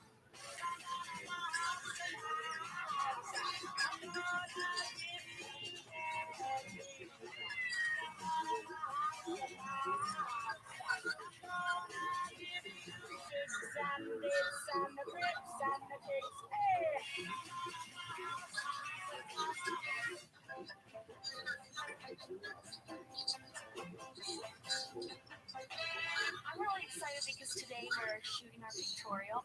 Most of the pictures we're going to shoot together, but today we're shooting a few individuals that we shoot in our own rooms. I've always wanted to do Playboy. It's kind of like making all of my dreams come true.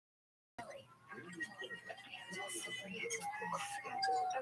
I can't body better than chocolate coffee. Oh my god. I'm nervous because I want to knock this out of the ballpark. I just want them to be like, what were we thinking and why didn't we put them in the magazine a long time ago? I guess that's all I have to wear. Okay, I'm nervous. I'm just trying to put the cap of the deodorant on my skin. I'm worried about doing it to the best that I can. This is my big chance. I am spilling coffee left and right. I'm very glad to be done with mental, so I don't have to wake up any earlier. Just go downstairs, get my makeup done, my hair done. Brian.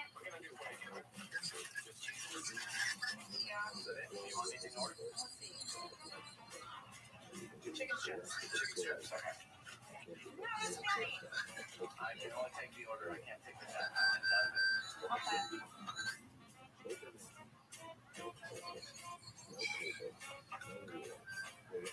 What's going on?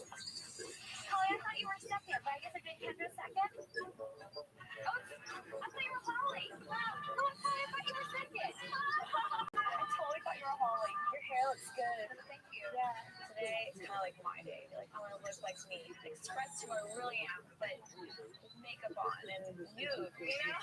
I'm having fun already. I'm having fun already too, but my palms are sweating. I'm gonna go finish my hair, and then I'm gonna put on my outfit, and then I'm gonna get lotion, and then I'm going in front of the camera. I'm on the same route. Hey! Artie is considered one of the best photographers in Playboy, and he shot, God, I don't even know how many centerfolds, and he acted like he really cared about how good I looked in front of the camera, so I requested him for our Playboy shoot. So let me explain how I'm trying to make sure I'm on the right track. Okay. We're doing kind of a glamorous 40s Yeah. Hollywood. Yeah. So I like you like George Rowe would have. Yeah. Okay? Right before I shot my individual picture, I got really nervous. Hey, relax. Take a deep breath. It's fine. I don't know if it was indigestion from the burrito I ate for lunch, or if I was just nervous because, oh my god, I don't want to have to see any flaws, or, this is just me shooting by myself. If anything goes wrong, I'm the only one to blame. I got really nervous, so I actually ordered a drink again. I have it Diet Coke with vodka. I'm starting to feel a little bit better.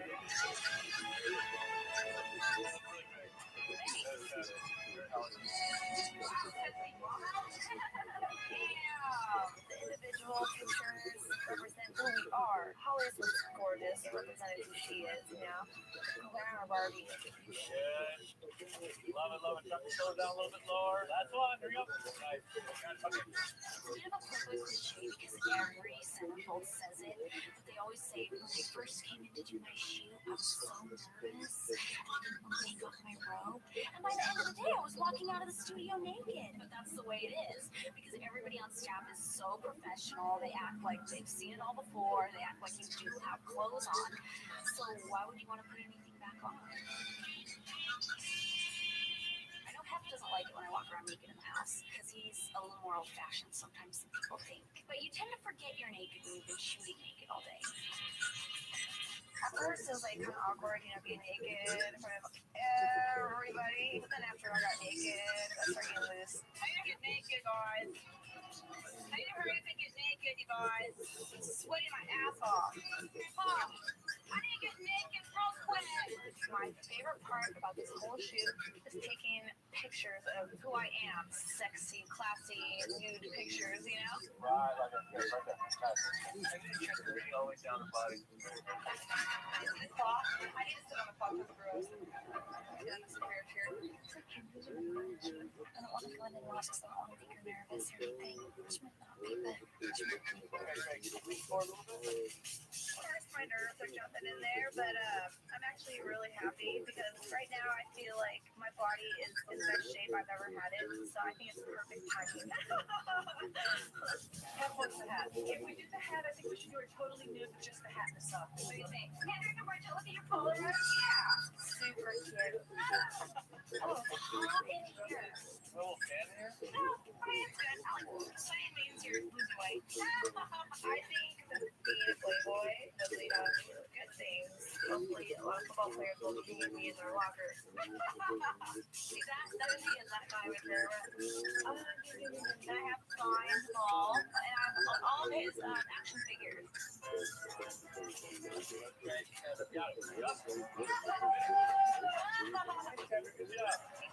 Great. I'll just forward it here for you, okay? Okay. Do you have one of those things? My week. I was sorry, I don't think our girl was watching ESPN. I love them.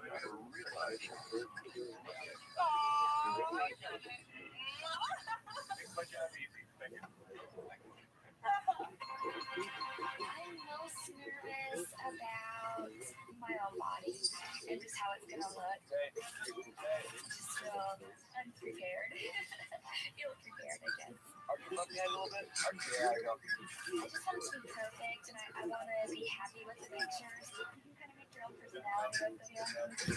Bring it all around. And I want it to be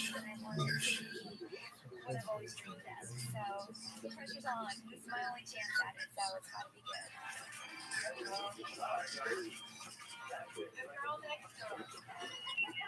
Okay. So much fun. Brittany, you did awesome. You look so good.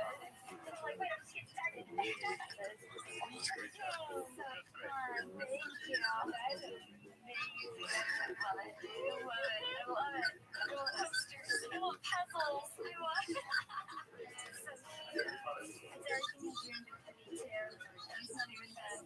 It's so awesome. Okay, I can't cry right now. Just actually being able to be in the magazine and saying that I'm in the magazine now is an exclusive club. Be fun. What's the next time you're earlier, but there's no answer? Oh, well, that's because I was shooting my stuff. And how is that going? Really good. Today was my solo day. Oh, really? I had pigtails and a little polka dotted sheer number on. You're supposed to look sexy, not pigtails. Oh my god. Okay, well, I'm gonna go. My hair's getting hot. Love you guys. Love you too. Bye-bye. Bye.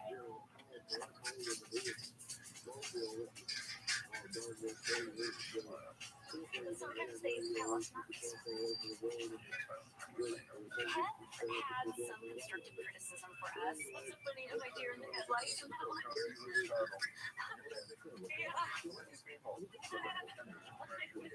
Oh, what'd you do? He said that Kendra was looking like she was trying too hard to be sexy.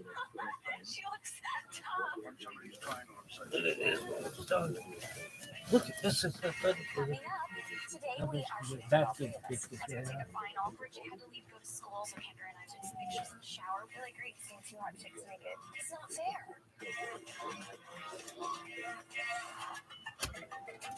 Today we are shooting the shots with all three of us. Trying to fit three girls into that same small space is a lot trickier. Being that there's three people in the shoot today, it's going to be harder. I don't want to be the one to float. I don't want to be the one that, like, everyone's like, ew, who's that girl? Yeah, I put down my Bridget bag with my homework in it. I want to study for that test tonight. Oh, I have school. Oh, and it's a final. I have to leave. My final's at 7, so I need to leave here like 6:15 or so. There's Kendra. The sun is shining down there now. Kendra has no problem with nudity. I mean, she always walks around naked all the time and everything. I think you should probably get started on hair. Okay. The staff look away anytime they come around and we're naked. And that's a gynecologist. We see a vagina every day. I see Mary. Hi, Mary. Mary, fill these hands. I'm excited. Now I'm gonna want to come out here and man be naked. I'm not safe where the sun don't shine. I broke the seal. Brian, on Saturday night, I threw a red little white polka dot itsy bitsy bikini in the laundry. And they want to use it for the shoot today. And you put that Saturday night? Saturday night, so it was probably picked up Sunday morning. Any request they want, they get. Actually, nothing gets picked up on Sunday. So it's downstairs right now. Red, itsy bitsy. With little white polka dots. Yeah, it's tiny. I need a little red bathing suit with white polka dot. I need to go through bags. Where did you? She needs for the shoot. Look for Bridget yesterday. In the block 42. It's a little red bathing suit with white polka dot. The little black, find this fucking bag. The little red baby, the white polka dot.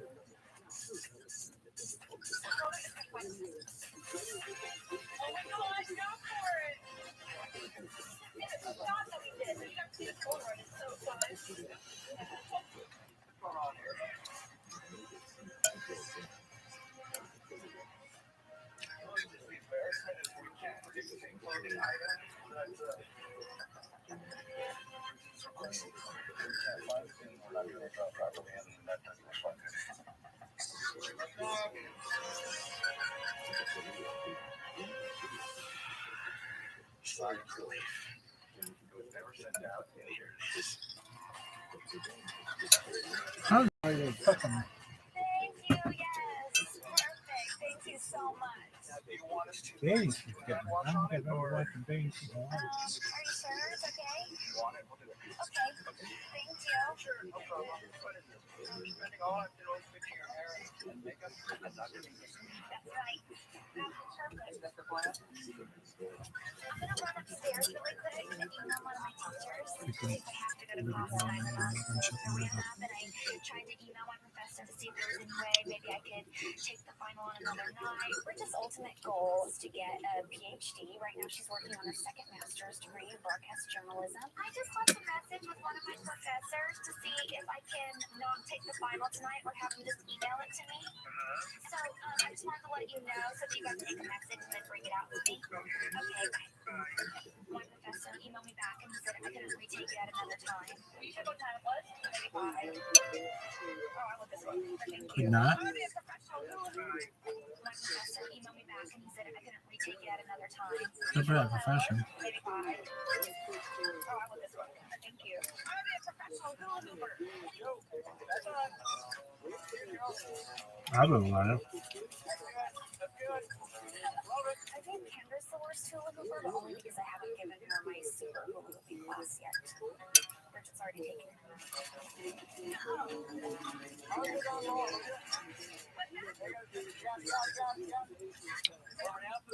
Breast falls out, she can do that, play with it, Don't worry about it. Not a big deal.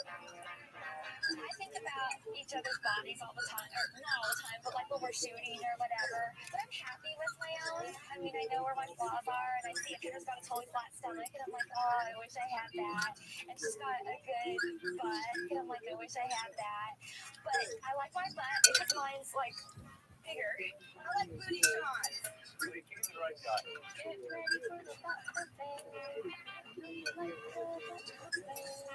I'm like sliding. I have class at 7. That's all I have. I did not understand how late it was. This thing is always taking a long time to light. It's so tricky, with all the electricity and the water. Probably when they're ready. What the fuck did you do?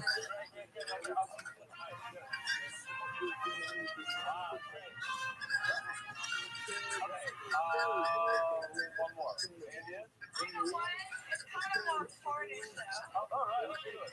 What is it? We're doing part champagne, poly, body and all. Why not?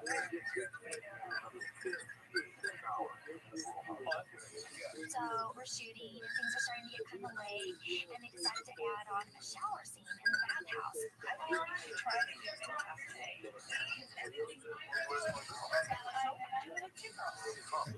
We're gonna keep John tonight. So, Bridget, it's 5:15. What's the very latest I get you out of here? Okay. It's 5:15 now. I remind everyone that I had to go to school. My finals at 7. Well, we'll just do the 2 tonight. And so I was concerned, and I wasn't sure what I should do, if I should not go to class or if I should go and miss the final shoot. After we did the grotto, Bridget had to leave to go to class. He called and said I had to be in class. Bridget went to school. I felt bad that Bridget had to leave to go to school, but she is so focused on school. It's her first priority. There you go. I'm not here, okay? And Martin, you're 11. Now we're taking all the songs, guys. Here. I really like shooting with Holly because it brought us closer together and we bonded a lot more. And it's really great to see 2 hot chicks naked. Good girl, so great. We had such a great time doing the shower scene. It's great to just do stuff like that with your friends. Yeah, no, I agree. That's feminism. That's female bonding right there, girls. Yoda.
This virus is peeable again.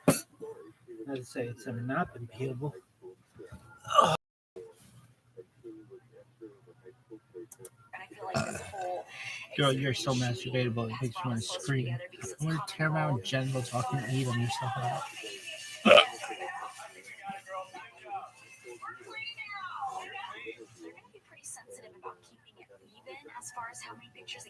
Yo, dog, did I just see tit?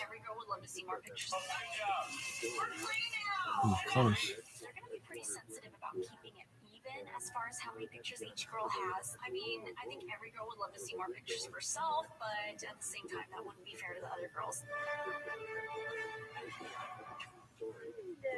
Hey, so how'd you think today went? Like today, Bitch, I'd walk a mile dragging my balls through glass just to hear you fuck through a walkie-talkie. Did you any of their shoot after I left? Surely they're not going to put an extra picture of just Holly and Kendra in there. Shower. Really wonderful. Those were the last ones we did after Bridget went to school. It looks like a huge jungle over there. I was surprised when I saw it. It's not fair. It's totally not fair. I tried to reschedule my final, because I don't really understand how come they're doing some with 2 people. I want this just as much more than anyone else in here, and I feel like I'm being chipped. Chipped? That's it against gypsies, the Romany people. Hev came in, and then he realized that I was crying, so he's like, what's going on? You need to talk to me. And I didn't want to tell him, and he was like, well, what kind of relationship do we have if you can't tell me what's wrong right now? So I don't know. What kind of relationship is that? Bothered me and everything. I know, but that's why I was saying that everyone would feel the same way. Absolutely. All right. Well, Larry, shower here. Yeah. Bitch, just get in the fucking shower and Photoshop your tits in. And he's glad that I told him because there's plenty of time to reshoot. I know, I just feel like saying something makes me feel like grateful, but I'm not. No, I'm talking to this bitch on TV. I love you, Spazzy. I love you, Spaney.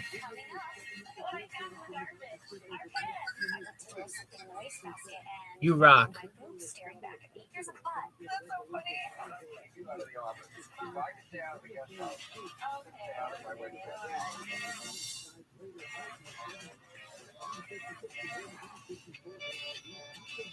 Today we're reshooting the shower scene because Hef really wanted to use that picture, so we reshot it with all 3 of us. I had mixed feelings about the reshoot because I had seen the pictures that Kendra and I had shot, and it was my favorite picture of myself in the pictorial. You know, I was looking at the pictures. I thought it looked fine the way my makeup really held up, and I liked the wet hair look on me too. Yeah, it's so nice to have you guys back. That whole morning I was feeling just a little bit depressed just because I felt like I had made everybody come here to do this. I did not know we had to shoot again. I'm like, oh, I did not feel like it. My body is just like wow right now. Have you guys know sponges every once in a while?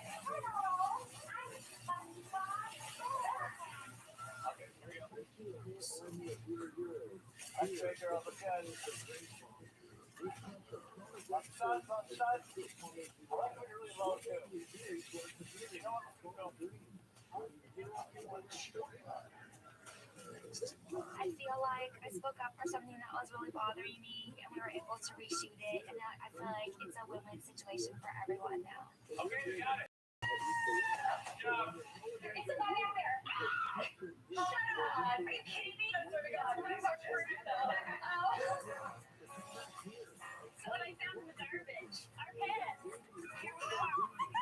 Here's my head. Oh, yeah. I was looking for the November Brown book because that is the book that would have my Bridget and Kendra's pictorial in it. And I went to throw something in the wastebasket one day and found what looked like my boobs staring back at me. Here's a cut. Oh, that's so funny. This is so fun. I want to see the real ones though to bump heads. Yeah, so this is not fun. We were putting in fun when we got it was fun. I can stay out of the guest house. Okay. It's now that I've been snooping, but I wasn't really snooping. I had been looking for the brown book actually, so maybe I was snooping a little bit. Duke's like smelling everywhere where she's walking. Oh, what's that? A brown book?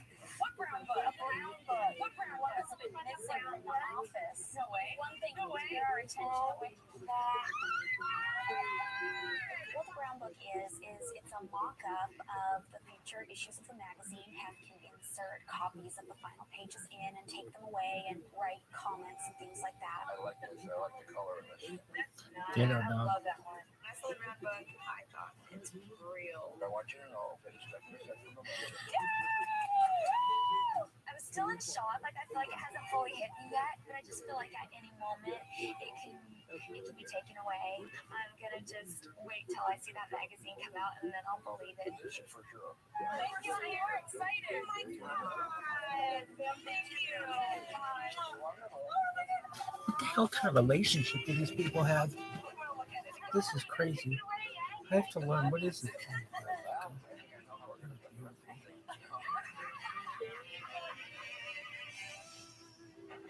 What is this? What kind of relationship is this motherfucker? And to get started on my midsummer night dream outfit, I came in a month or two ago. I had this idea in my mind for like a toga type costume. They sketched it out for me. And then I want to get your measurement for the braiding here, and then where we want the skirt to hit, right on your hip, and then how long you want it, or actually how short you want it. It's probably Exactly. okay. I just realized, oh my God, it's getting so close. I have to get in here for a fitting and get the ball rolling. I think I pulled you a 32C and a 32D. Just to see, how it fits you here, how it fits you cup wise, and then if we need more room, it also has tons of pads. That's our friend. Like, where did this come from? Okay. Oh, no,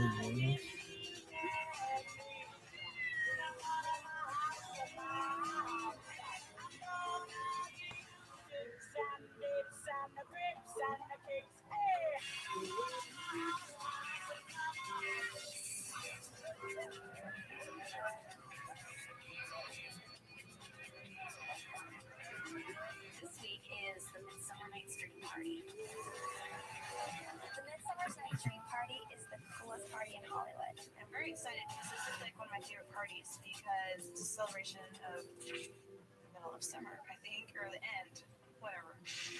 Who else has a midsummer party? Nobody. So everyone has to be here.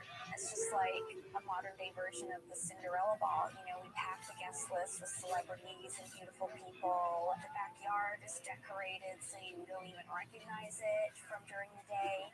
The staff has so much to do. They have this huge job where they have to transform the mansion and the backyard into the most glamorous party of the year. We'll be working 14, 16 hours a day. We have every popular pan and various posters and props that we actually make, some paintings that we do. Roman statues, Greek statues, a lot of flowers. It's kind of over the top. All of this for what? A party that lasts 6 hours? But we have 1,000 people that enjoy themselves, so it's probably worth it.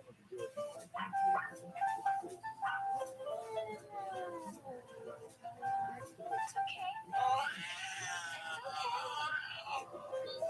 I get the nuts. These are the groomers. Yeah, so you don't want to go to the groomers, right? Gizmo. Gizmo, look at all of these knots. Hey, Gizmo. Yeah. Gizzy. I have to call the groomers then.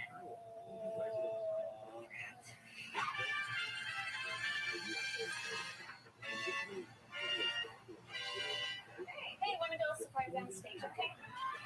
My younger sister Anastasia has stayed with me the whole summer, and sometimes I feel kind of bad for her because I can't include her in everything that we go and do. So hopefully that'll all change. We have a surprise for Anastasia. Okay. For Midsummers, you're gonna get a full makeover. Hair done. I'm gonna teach you how to get ready. I am so oh my God. For me? Are you kidding? I was so excited. I think everybody wants a makeover from a Playboy girl. Aww.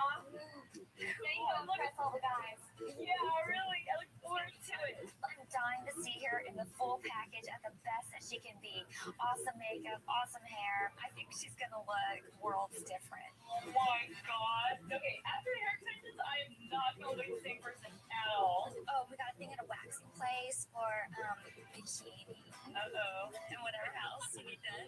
She was feeling really frumpy when we were doing our pictorial, and she felt fat and ugly, and every day we were made up and looked so beautiful. We're running around naked, and now she's really excited and she can't wait. Your kids is excited to sit up for all this. She's like, maybe I'll get shakes for the party and I'll get tangled.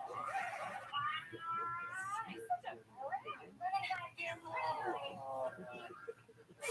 Genius. Why? Because you know, like this giant never makes fun of me. What's the guy? Like you sleep all day and you don't eat and you don't yeah. Sleep actually makes you lose weight. Well, it burns way more calories than like watching TV. If I eat like a cookie, I'm like, oh, sleep in the shower. People are like, what's wrong with you? You're supposed to stay up after you eat a cookie for an hour and then sleep. You know, oh, I don't know. Before I went to school, I used to sleep until like 3, and I was like bigger, you know, bigger than classic.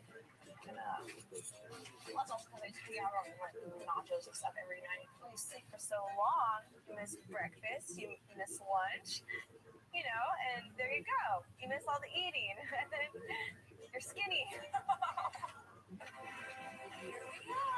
Skin spa, baby. My sister and I went to Jonathan Baker's Skin Spa, and it was really nice. So that was the great kickoff to a whole makeover. Exciting. Would you Anastasia? We're ready for you. Enjoy. Thank you. I want to make this really special for Anastasia because I feel like she gets really down on herself and she feels like she's not blonde enough. And not that she has to be blonde, but she just feels like she's not pretty enough or she's too frumpy. I'm so happy and grateful that I get to hang out with her. And I'm thankful to have plenty come here. It's a lot of fun. You know, there might be days where I'm really tired. I'm just like, oh, I don't want to do anything. But when I get home, I look back on it and go, it was a day that we spent together and it was really fun. So I love having an older sister, you know?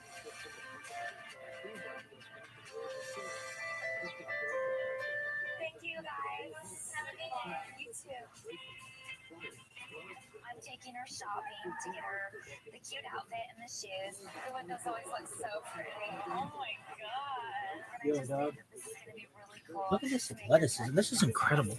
Incredible. I don't know. And I love blooms. Fashion show. You have to show me when you're done with each thing. So yeah, that's pretty. Next. Oh, that's nice. I kind of like red. Yeah, it's really pretty. I think it has to go with the red. All right, thank you very much. After Anastasia and I went shopping, I had to take Gizmo to the groomers. I like to keep Gizmo big and fluffy as long as I can, but she will not let me brush her. She will chew my arm off if I let her. And so I can only keep her long and fluffy for so long. So I think she has to be shaved. Okay. Aw, Gizzy, you're going to be so cute when you get back. Okay. Okay, thank you.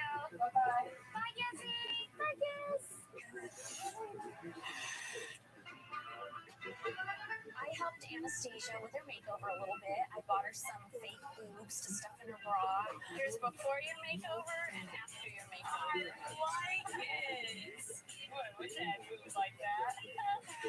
Since you mentioned it, I have a present for you. I took Anastasia out to lunch and I had a surprise for her. They were these fake boob inserts you put in your bra. Because I thought, why not have fun with it? It's a lingerie party. Maybe you want to look a little busty. I don't know. Oh my god. You have to try them on. I will. No, right now. Put them in your shirt. Thank you. You're welcome. That was mine. These are weird. Can I feel them? Yeah. Oh, they're all cloth on the back. Yeah. Oh my god. Can I put on my head? Oh, They make a difference. Look. I feel so better about myself. They feel so real. They look real. Just wait till I have to crawl on. We pushed up. Oh my god. Everyone invented those. Whoever did it, they do. I think getting waxed was probably the funniest part of the makeover. It's something nobody really wants to do. Anastasia didn't act like she was scared to go get waxed, but I would have been. You know when people have a full these days, they call it a power muff. What? Isn't that funny? Power muff. It's funny that a waxing place is called Pink Cheeks. I know that name kind of bugs me. I should call it Pink Cookies. How are you today? Good. My name is Cindy. Nice to meet you. Me too. All right, we're going to put you in here. Okay. Drop your gloves, take down your shorts, and then you're going to lay down, except you're going to leave your underwear on. And then first, we're going to have our long nail.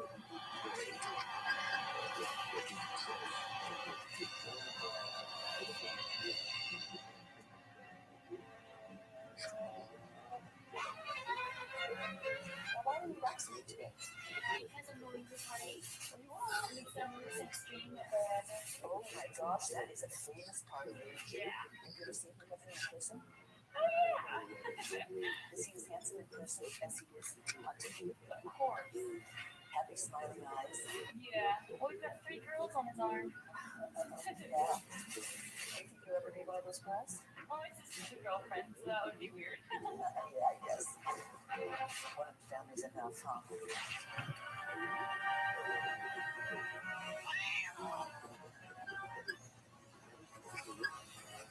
Made it for summer.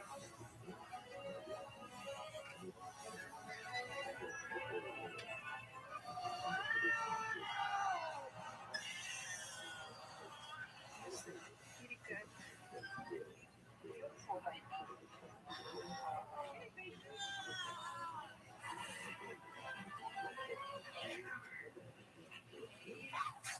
Describe to me what kind of bikini you want. I'll give you the name.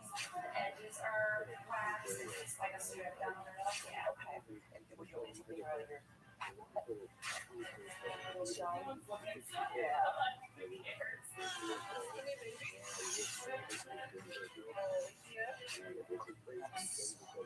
So nicely. Coming up, I just want to see the complete package on Anastasia. When Anastasia first walked in the door, I was like,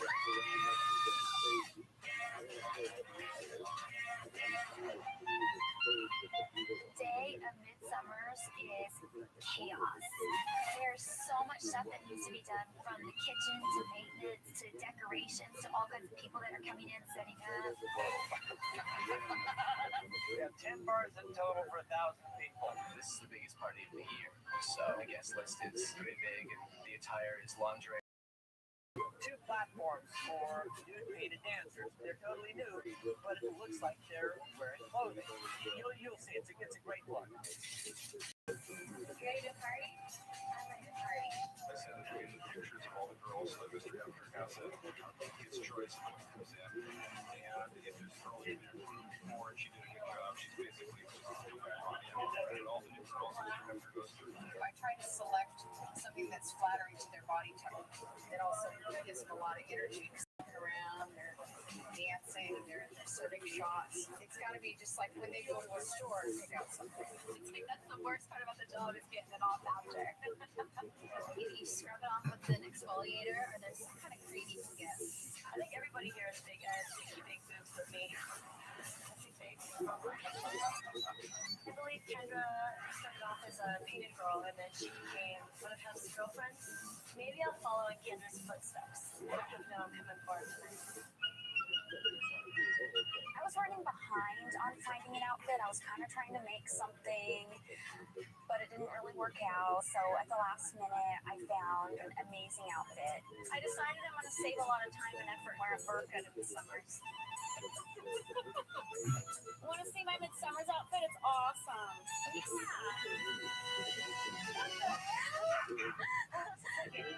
What? Look, I'm the ghost of the mansion. It's doing. Aw, Winnie.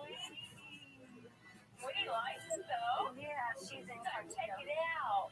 Hey, Gizzy, you're naked. That's really pretty though. Thanks. I'm gonna make a skirt out of it, I think. Bye, Win. Bye.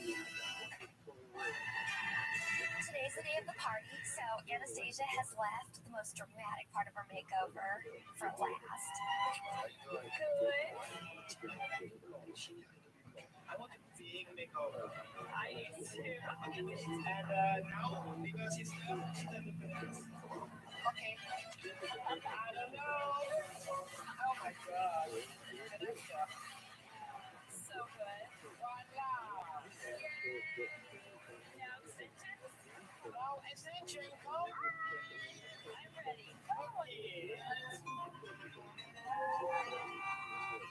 All Hef wants to do to get ready for a party is get his hair cut. But you're right, now they better in black. Absolutely. I've always been that type of person who wants to help people. I think that's how I got into hair. You know, I like helping people feel better about themselves. It's like applause for when the peacocks come out here. Oh, they just love the place to go out there. You can tell if they're male or female. You get a cool one up place night. Yeah, but with peacocks, you can tell because some people just jump up and the male is so pretty and the girls just, you know, they're curious universal humankind. Close your eyes. Close your eyes. Oh my god! Are you happy? Like my mouth is tired from smiling so hard. Oh my god! Okay, listen, and now I bet you start that good. So what does your outfit look like for Midsummer's? My outfit? I think I brought a little piece. Oh cool, I want to see. I really don't start planning my outfits until like a week ahead because whatever I put on is gonna be hot. You know, you could wear 2 band-aids and a cork. This is my outfit. Oh my god, that's it. That's all it is. That is all. Oh my god. You have the body for it, so you can do it.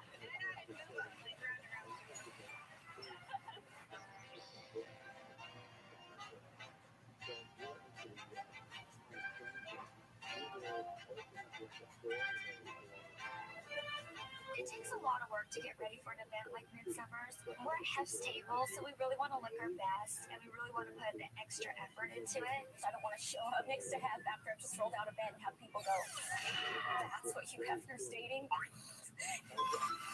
Bridget, would you mind helping me with this one? Yeah, it's a lace-up, of course.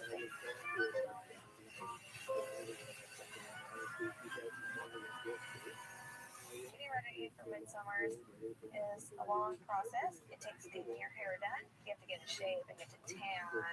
It meant a lot to me to get my butt tan because I wore a really skimpy outfit. I was like, be fun because I get so stressed out so easy. I just figure I'm like, you're only gonna wear that for a couple hours and you'll never, ever, ever wear this thing again. And I know anything I'll put on is gonna be cute. Yeah! I just want to see the complete package on Anastasia because I feel like she's gonna look worlds different. I hate the suspense. I know. Like, look, I I'm like, know. Suspense. I feel like I'm gonna poop my pants. I think Anastasia's gonna come out looking great. I can't wait to see the final results. The countdown. I hate countdowns. I get nervous. When Anastasia first walked in the door, I was like,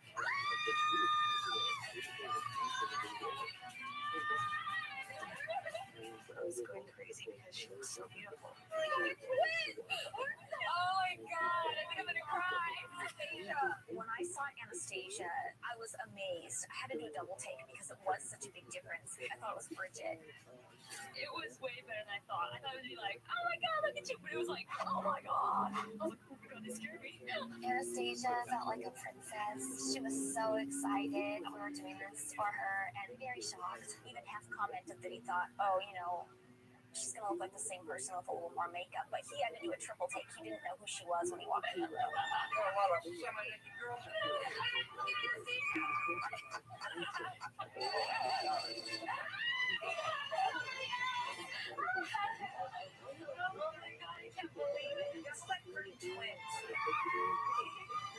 Anastasia was excited to see our reaction, Bridget's reaction, and especially her mom's.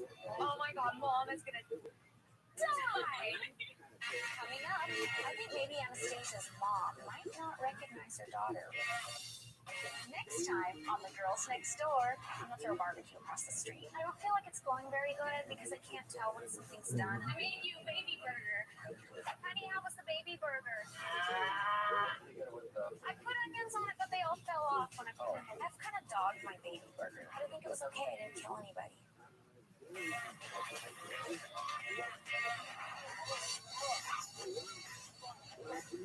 Ready? Okay, we'll see you now then. Anastasia's really excited for this makeover. She's just excited to make her debut at this party. I think maybe Anastasia's mom, who's coming to the party, might not recognize her daughter. I think my mom's gonna die. She's gonna be like, oh my god, what have they done to you? I just couldn't imagine what the reactions were going to be. A million things are going through my head. I was shaking. I was so nervous. I just wanted to run down. I was so excited. I think the part that really made her feel good was those couple minutes when she was walking down those stairs. Her mom was looking at her and Bridget was looking at her. And as Anastasia came down the stairs, I thought, oh my gosh, that's Bridget. I didn't really look around, but I could just tell there was a lot of people. And all the eyes are on me, and I was like, oh my god. Oh, just that smile ear to ear. Oh, it was so cute. When I saw her and just how happy she was, like, it was just amazing. Did she start crying? I did. I got a little cry, cried a whole back. Don't want to ruin the makeup, you know? You got a big party to go to. The whole makeover is the best gift I've ever had in my life. It was more than a dream come true because it's something she hadn't even dreamt of happening. Walking into a summer for the first time, it was just gorgeous. All the lights, all the decorations, everything was beautiful. It was amazing.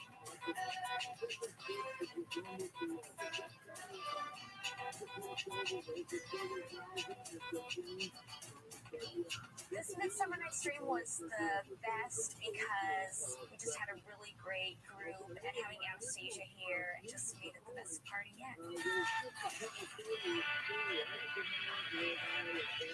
This summer has been a whirlwind for me. I think my dream was completely realized by being in Playboy. I got to share it with my sister. My mom got to come to Midsummer's, and I'm excited about where it's going next. Now I need to find a new dream.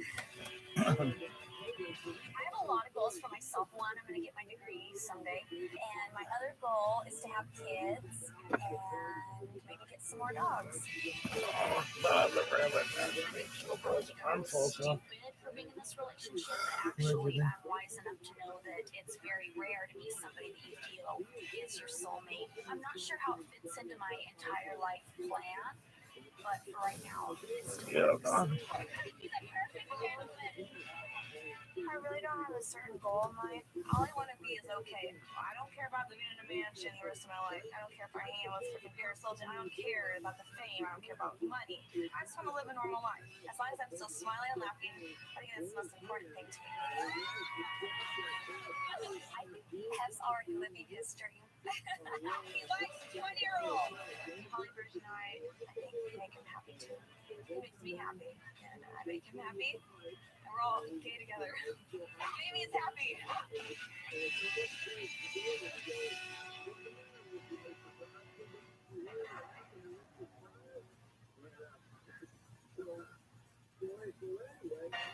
Yo, represent.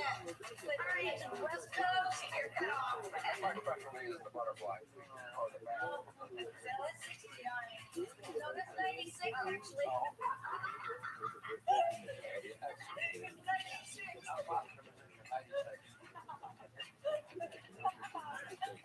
Yeah, why don't they call it 96?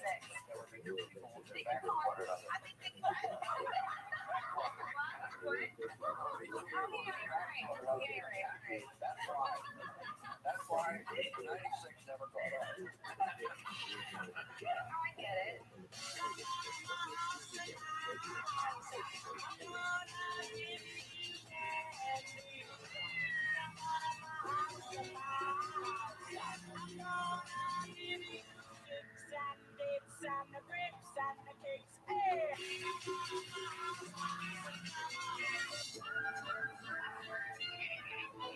After we shot the pictorial in the magazine, Pep Have said we got the chance to shoot a Playboy cover, but we don't know if we were going to get it. I can't promise it. I'm going to put you in the magazine and we're going to shoot a cover.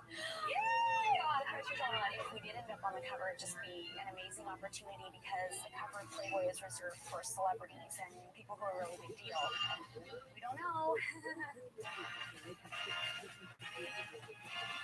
The guest house here on our property is where playmates stay when they come to shoot for Playmate from out of town. The first person to decorate the guest house was Barbie Benton, Hef's girlfriend in the 70s. Barbie was into country singing and was on hee-haw, so she decorated the house very country. It was done a million years ago and I wanted something more fun, so it was time for a change. I was so frustrated about decorating the guest house because I have so much to do. I set a goal for myself to finish this, and I'm very far from finished. This is the world's longest screw. It's still not out yet. I didn't realize how much work this is going to be. Believe me, I have a lot to do, and I don't want to have to see any of it until it's done. Today we shoot our potential cover, and I'm excited. I kind of have my hopes up, even though I know I shouldn't. I do. Gizmo!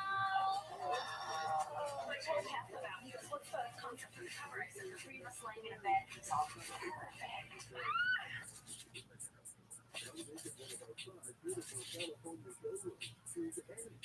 When I heard that the studio was going to recreate Hef's bedroom, I thought they thought their work cut out for him. But when I got there, it was amazing. The bed was perfect. The chandelier was perfect.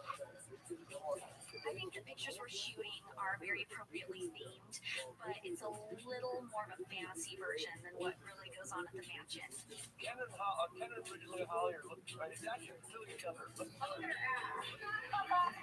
No, I'm looking there. Like I have this huge butt fetish. Guys and girls, And what's the term again?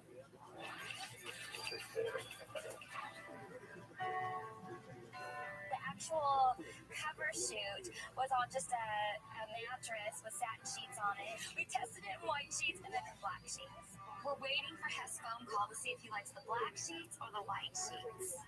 Are we sure he's coming right away? Should be. That's what I'm focusing on. The white, so I just wait. The white sheets kind of made us look like innocent virgins,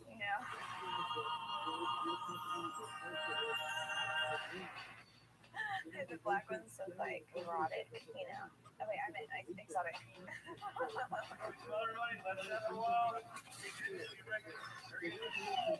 We like the black sheets better, but ultimately it's Hef's decision to take. Where do you look cute in this big room? This one. Look at me. Oh, definitely the black. Are you kidding? How can I use the white ones on our black ones? It's the biggest difference. Oh my god. The black satin sheets, so sexy, sex kitten like. I want the black ones. We all want the black ones. Girls' layout is on its way from the studio. In the past, Hef told me that I couldn't be a playmate and I wasn't photogenic enough. Hef says I'm more important to him than any of his ex-girlfriends were, but I find that hard to believe because all his ex-girlfriends were on the cover of Playboy a million times. Public eye, I don't mean as much to Hef as some of these other girls. Bitter? Maybe. I smell like Sean already. The other day in the beginning comes one of the little fucking restaurant that face. You gotta go discuss. And then go fucking right. Certain universe, Rothschild. Some shit. Right? Some of the multiverse press like the good of the lineage.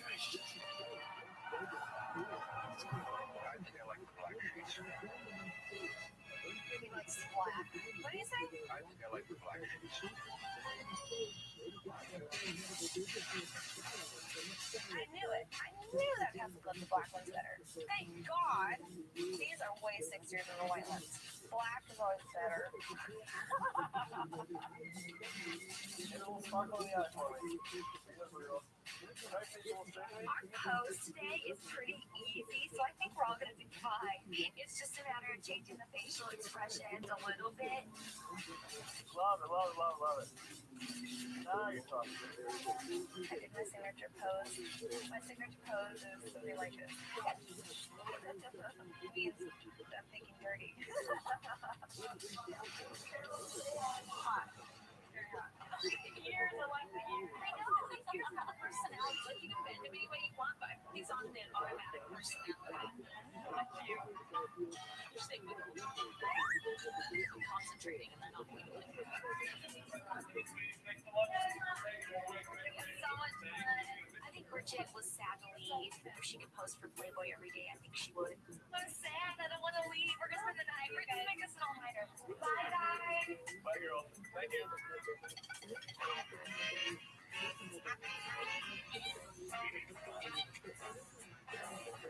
The mansion here in Homeby Hills is 7 acres, and included on this property are the mansion itself, the guest house, and the game house. Across the street, Hep owns another property we call that the Playmate House because we've invited some playmates to live there. We thought, I'm gonna throw a barbecue across the street, kind of welcome the girls that are staying there. So I took Anastasia with me to the grocery store to gather everything I needed. I love the small grocery stores. I decided to cook for the first time. Any of you cook? I did great cookies. I'm starving gone. I made my mom's pasta salad. She sent me the recipe for that. Whoa. Fancy pasta. This looks pretty normal. Okay, 1 bunch sliced green onion. It's like an onion to me. It's like a scavenger hunt. Okay, now I need Bernstein's Italian dressing. I know. Can I help you? Hey, have you ever heard of Bernstein's Italian dressing? Uh-huh. Do you know what the bottle looks like? Bernstein's right in front of my face. Great. Have a nice day. Bye-bye. How exciting. Okay, 16 ounces is exactly what I need. What do you call a vegetarian with diarrhea? Salad shooter. That's sweet. Good morning, Mom. I'm so excited because the magazine's going to come out in a few days, so. Oh, it is? Yeah. It's going to be beautiful. So I'm just kind of nervous. I was worried. I knew that at any time they could decide not to use our cover shoot, so it's scary. I want to see if we made the cover or not. Oh my gosh. They probably gave it to Kelly Monaco or something like that. Oh, they put her on some other one. I know, huh? It's so like that they all put together. Things, you know, insane. You never know. I know. I don't know. Jojo, I'm cooking. Thank you, Lori. I just need this big one. Thanks. That's what I said last night, too. Did you hear my joke? I missed out. I am making pasta salad. It's my mom's recipe. I just don't know the pasta. It's fun to cook, but it's good that I don't have to. I'm not really that healthy person to eat. If I see fried chicken, I'll eat it. No, you catch me, I'm eating fried chicken as much as I can. No. I caught myself eating fried chicken like 3 times today. No. No. No. Fine.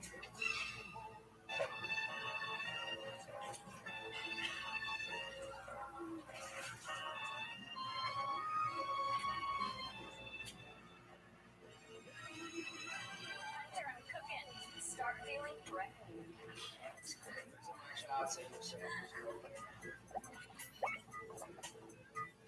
Coming up, do you know when the magazine is coming? No idea. Are you hiding it? No, I wouldn't hide anything from you. I just want to see if it's about the cover or not. I love you.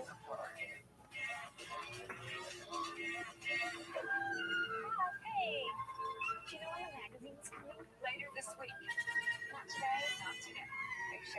pasta too. Are you hiding it? No, I wouldn't hide anything from you. I just want to see if we got the cover or not. Will you tell me when you see him? I will. Okay, cool. Absolutely. Thanks. I'll give you my critique. Thanks. What do you think? Are you gonna go to the barbecue too? Should I put the harness on you and then you can walk like a big girl? No! Hold on, please. Please. Oh, please. I'm gonna put you out or something. Let's go. Come on.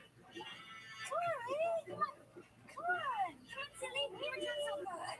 Good girl. Good girl. Good. You have to learn to walk. Come on. You're not her. Come on, Winnie. Good girl. Let's go. Good girl. She got smaller balls now, so there's no chips. Okay. My definition of the perfect hostess is somebody who prepares the party in the perfect way. Hey, it's Holly. Could I please get a few things over at the Playmate house? Sure. Could I get a couple pitchers of iced tea? And could I get a jar of the homemade pickle chips if we still have those in stock? Oh, I thought you said a And couple I of think that's pictures of it so iced far, tea. but feel free to take your time because I might call back with more Really? stuff. Thank you. Hell yeah, play The hater. perfect hostess needs to be Cool. friendly. Hey, it's Holly again. May I get a bunch of paper napkins too, please? Thank you.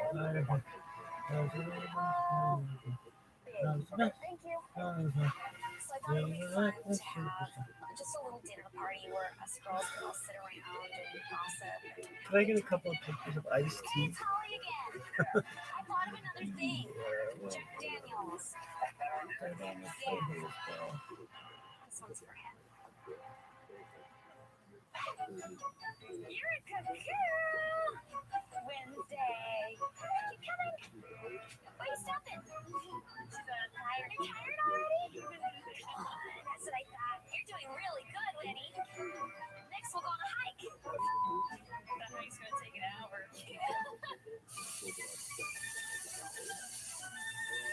I'm gonna make hamburgers, hot dogs, which should be pretty easy. And how hard can it be to cook a burger and a hot dog? I don't see any real pops. Oh, we felt really bad for Holly because she wasn't doing all the work, so we had to entertain ourselves. Susie's doing watermelon and orange jello smears. What's the house special? They both are. Really? Anyone want to drink a phone before? Cheers!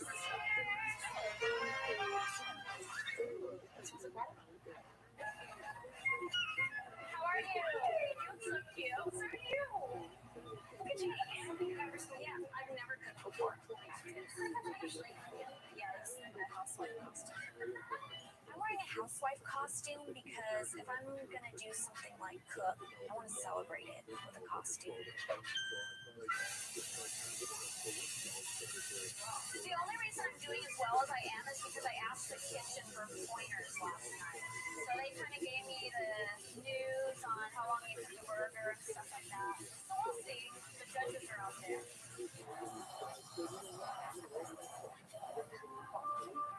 Early arrival? Oh, not that early. Hello there. How are you?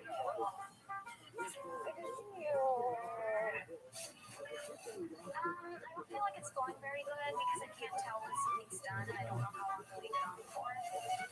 So we'll see. The water's not boiling yet. Oh, this isn't even lit up. Maybe it wasn't such a good idea.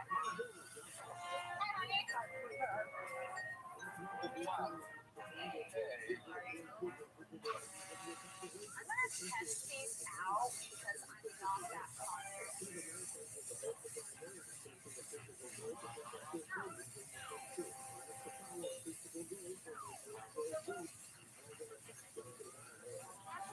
Let's check out that fucking video. What's it called?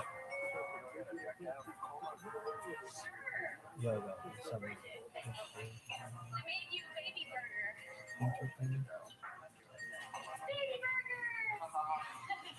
Half is a really picky eater, so we hope he likes them. So I tried to do all the burgers pretty medium. I think they were more like medium rare. Oh my god! Honey, how was the baby burger? Peterbilt. I put onions on it, but they all fell off when I put it in.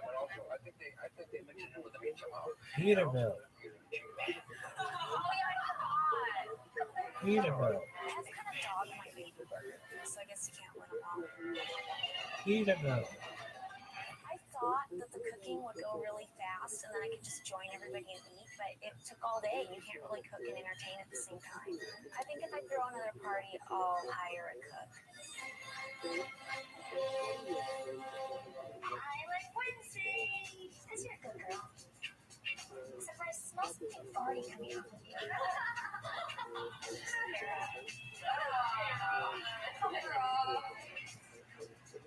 I felt a little bit alienated. I didn't feel like I could hang out with any of the girls. So it was an experience, but I don't know if it was the funnest thing. So I came back across the street and I started working on the guest house. Ooh, he's a mess. Honey, you're not supposed to be out here. Oh, okay. I thought something was wrong. No. I was concerned about you. No, I'm wrong. You sure? Yeah. I'm just really tired. I love you. I'm sorry. Coming up, everybody knows I'm a huge snoop, and they knew I was going to come down looking for the magazine, so they hid it. Now, why would anybody want to hide it from me? Because Heck's on to me. Next time on The Girls Next Door, here's a ghost story here that says that the mansion is haunted by Mrs. Letts, the original owner's wife. So I'm trying to really get to the bottom of this. Are we forbidden children during seance? I thought I might bring some experience. They give me goosebumps.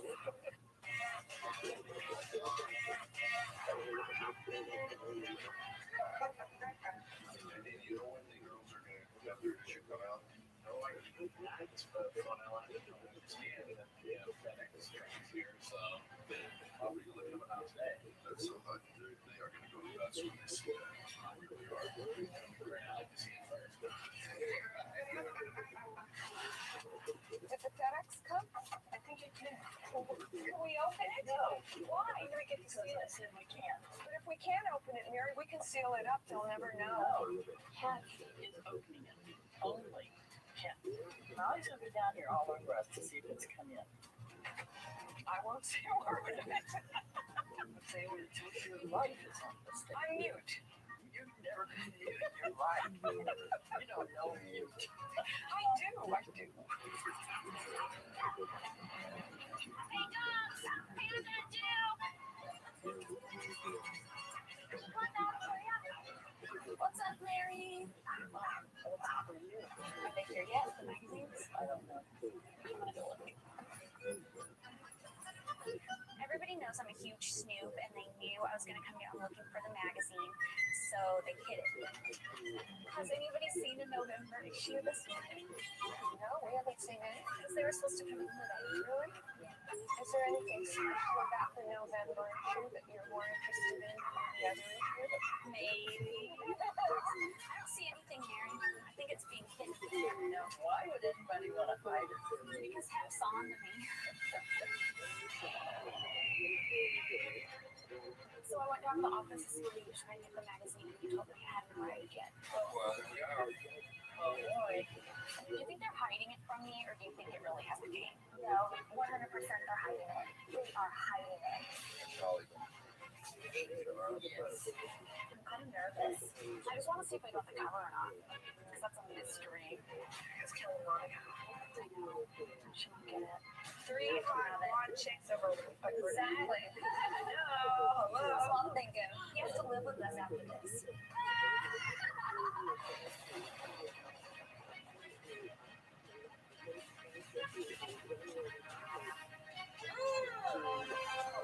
Hi, honey.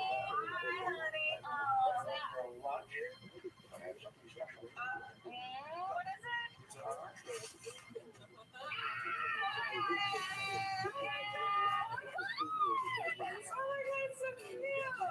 I love the cover. I love the cover.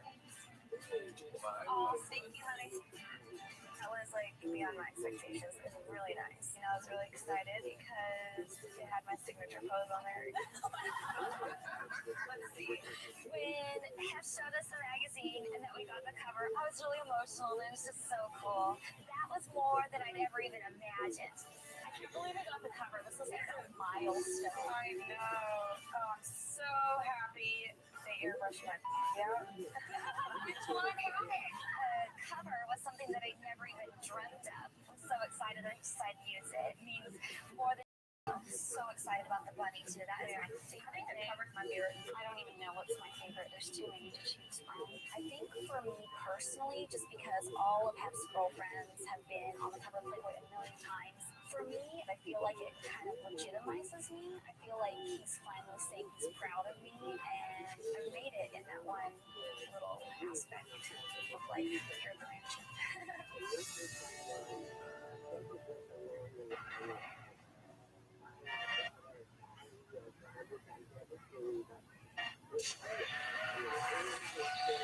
Every year at Halloween, we put out fake tombstones in the front lawn, and they have our names on it and a funny little saying about us. And the last couple of years, I've been making new tombstones for some of the playmates. So I recruited Kendra to help me make 4 new tombstones.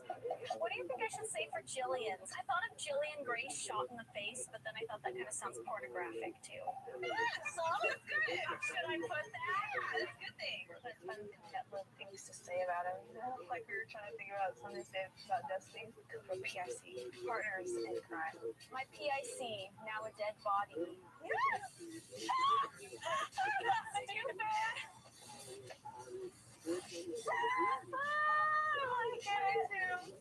PIC to VIP to RIP. That's so good. I love it. Okay. Oh, I got it. There we go. Okay. What is it again?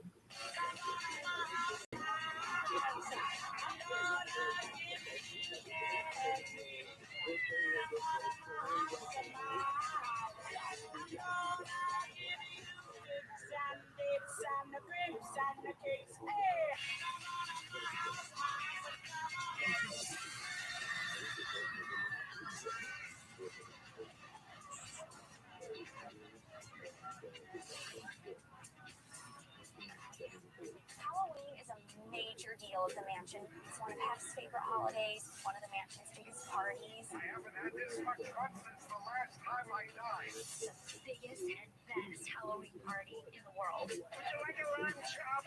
The tennis court is completely tinted off. They set up this great Halloween haunted house.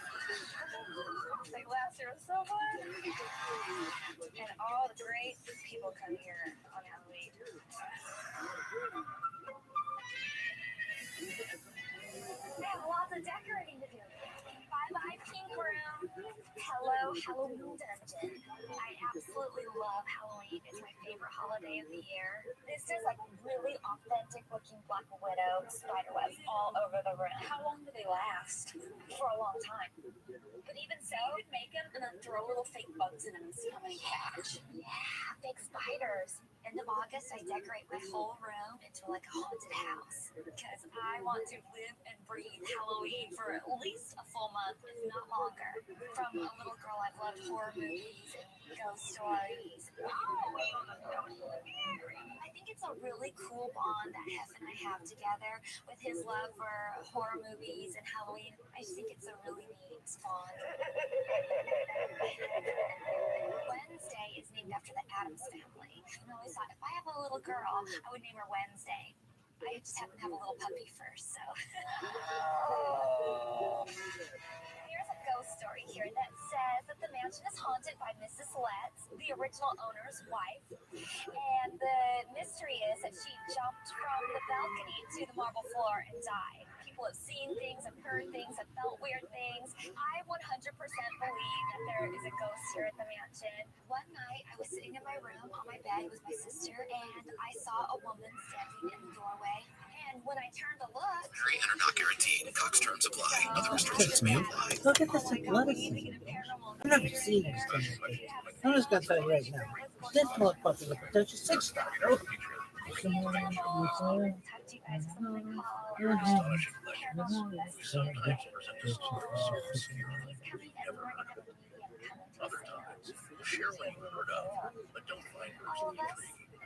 And sometimes, when things work out just right, like get sucked into a story that's a combination of both, simultaneously obscure and also seemingly mundane. But then that story surprises you and attempts to introduce. There are other kinds of legends, of course, ones that we tackle less often because they're so well known.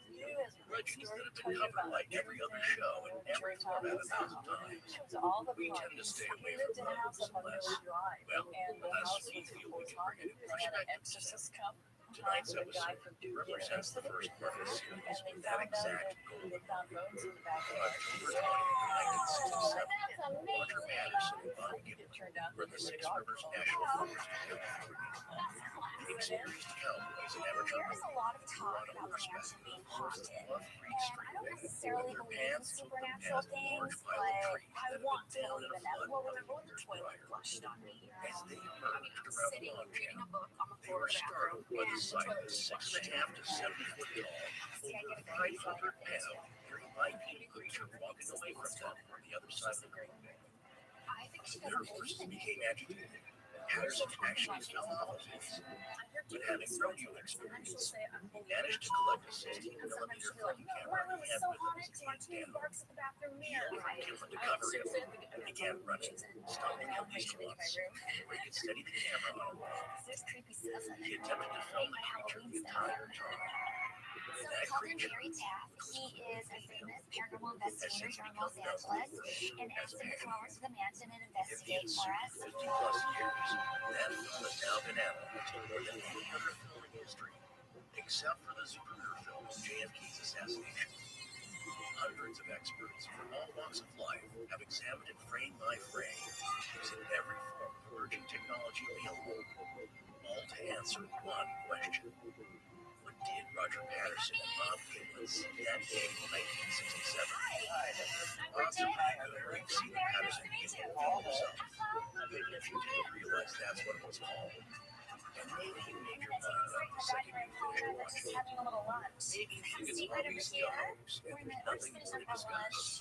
Or maybe you can't help but wonder if it's real because you just can't be sure one bad year. As it turns out, there's a lot more to this story than those 950 odd frames of film. I want to see a ghost, and they only appear to Much her. more.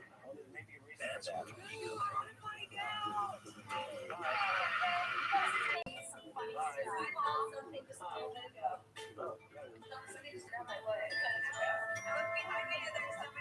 What do you need to know about the mansion before we get started? Welcome back to Astonishing I Legends. told you she'd pick I'm that. Scott I know. Phillips. Wait, he said. A hard, silently impossible. The intro doesn't stop at the foothills Well, and if penetrates it deep in was, the it'd forest. be my room. Has enough footage No, to wait, stand that's my over room. what That's he I don't know what happened. Jeez, I know what no matter happened. what the cost. Roger I Patterson, was like missing in my room. the magical snowman of America, really exists in 1966. Join us tonight for part 1 of our series of the Patterson Chemical Film. I think that I felt strange here from the very beginning. Strange feelings. I can't do a Bigfoot. Yeah, I was we hear yells. Yeah, don't yell. No, but they're very specific. And some claim that they have their own language. Remember Albert? Yes, of course I remember. The family was talking to each other and had a weird grunting voice. Almost 20 years. So some Bigfoots appear to have their own language. I just don't know that. But I'm not the only person here who has experienced it. Well, the bottom line is, we keep coming back. That's why Forrest always says it's back. Yeah, we're the thing that wouldn't leave. Yeah, the truth is, you guys have all the power. All you have to do is stop listening to us. So far, you haven't. So thank you for that. No, thank you so much. Because without you guys, there is no show. On that note, if you're looking for a better podcast player, we'd like to recommend the platform podcast aggregator, and it seriously works better than pretty much everything else out there. Yeah, we've been personally frustrated with limited functionality and counter-intuitive user experiences that you get up here with all other players. some of which seem to be constantly getting redesigned to deliver a worse and worse experience. I'm using MLA exclusively now because it's just so much easier. It's easier to subscribe to the shows you love, it's easier to share what you like, and it's way better at making suggestions of new podcasts you might like from other apps. Yeah, if you don't have it yourself, head on over to your respective app stores and download Himalaya. That's Himalaya. It's free, so there's no reason not to check it out. After you get it set up, find the stars you like, give us a follow, so you're out there. Here's the reason I love it. When I'm checking out our posted versions of the show, I can speed up your long-winded parts. Yes, thank you. Right back at you. All right, folks, so grab Himalaya and give us a follow. It's cool stuff. And now, back to the show. I can't even remember the first time I saw the Patterson. Oh, so you've seen it? Oh, have you seen it? Yeah, because you can't remember when you first saw it. No, it might have been in search of. The thing is, it was 2 years old when I was born.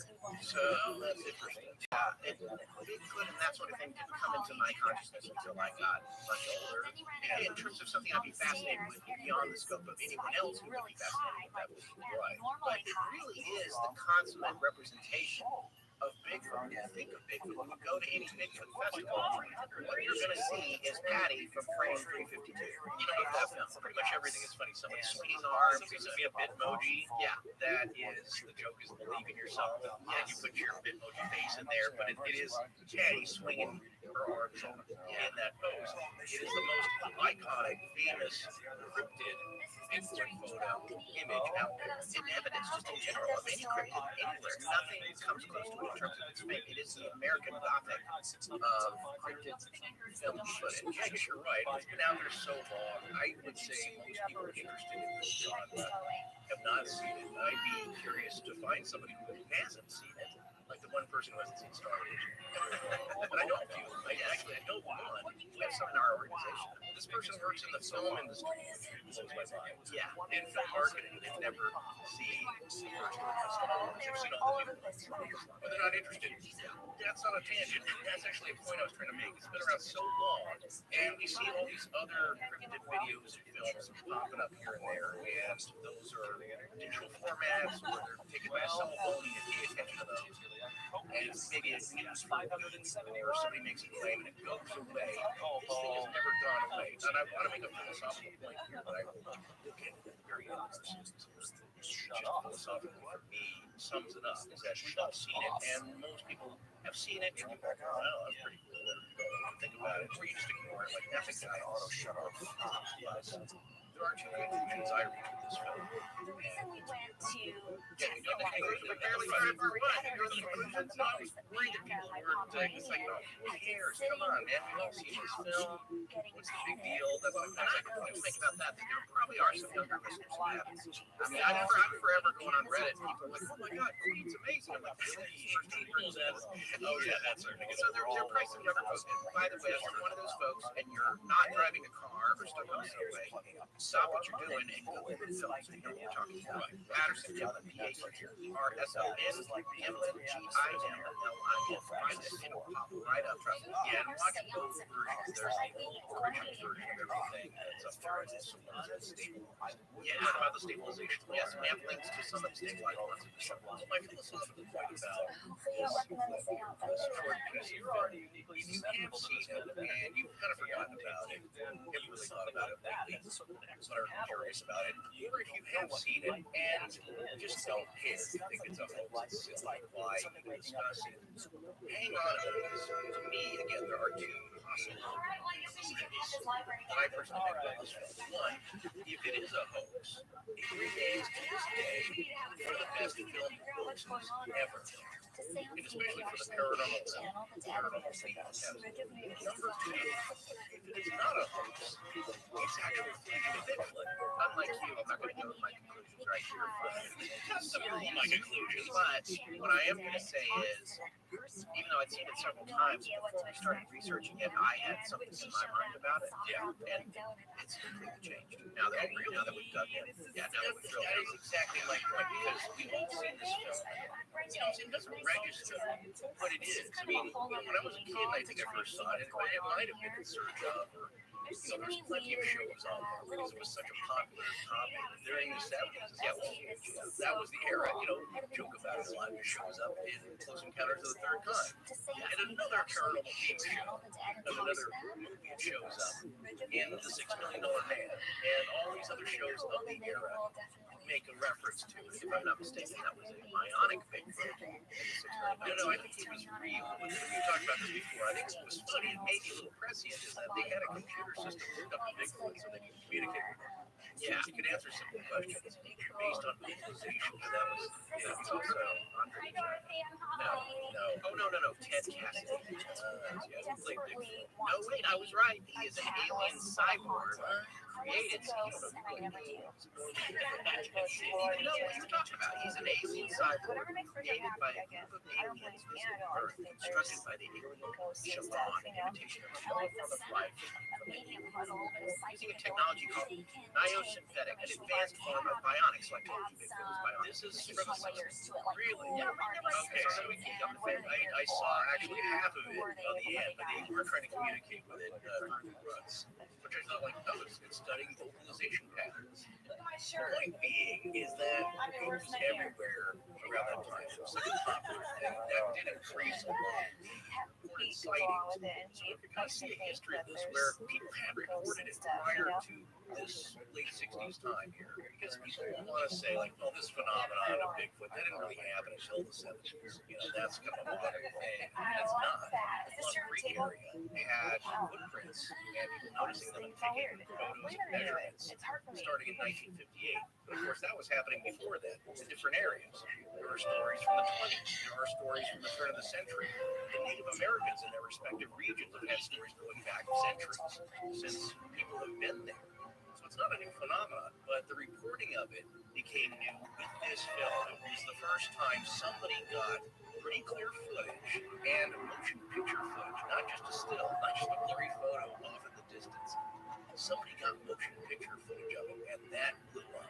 And this is not just, you're going to look at it because you're used to high definition, you're used to 4K, you're used to all this high resolution stuff. You're like, this is blurry, it's junky, but who cares? And it's not for the time period. It is shot on 16mm film, which is actually a pretty great format to be in the hands of a civilian. It's not a filmmaker for that time period. And what the film allows you to do is blow it up and analyze it and take a much, much closer look at it, which is what has happened over the past 50 years or so. And of course, we'll be talking about it. Let's talk a little bit about the name. Here in North America, it's generally known as Bigfoot. And I think that this lets me go down the stairs, and maybe she's like, in Western Canada, the term Sasquatch is usually more popular, and that comes from the Salishan First Nations tribal language, Algonquin, of southwestern British Columbia, and its first known wide usage of the term was in 1929. I just looked that up. Yeah, the exact year that came up. And when we were talking about earlier events, there was no evidence with the Houseman story that we covered early on in Astonishing Legends. That was 1924, I think. So that significantly predated this, but he didn't get any evidence of it. So that's pretty close to the date, if not right on, of the Fred Beck encounter in southwestern Washington state. They have a big year. That's my point, is that it's not just a 70s phenomenon. And again, it did not come from she's been here since before the beginning of time. What does that mean?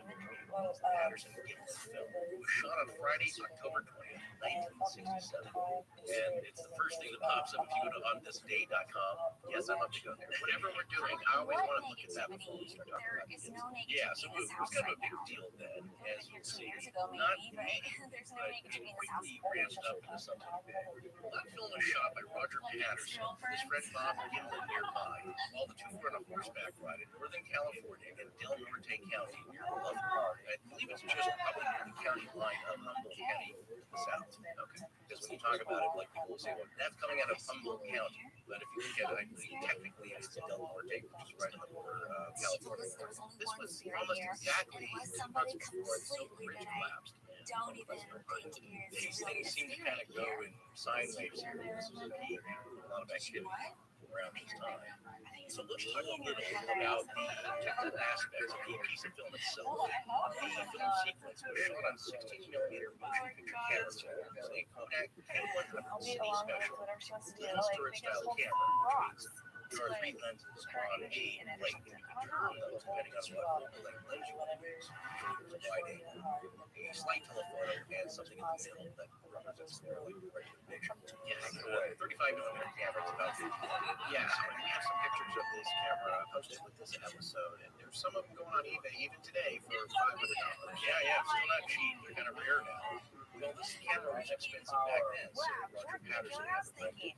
But it was shot, as you said, on Kodak color film. I think it had to do with the rock, maybe. And that's going to be an important aspect because it's used to deeply the film a little bit. The actual type of film was shot on. This clip lasts 59.5 seconds. It was shot at 16 frames per second. There were 53 seconds. It was shot at anywhere from typical 18 frames per second, as some believe. Every film in this sequence is counted and documented. People have varying opinions about whether the horses look like they're acting funny at different speeds. As a piece that it would have normally been shot at 18, but it was such a chaotic moment.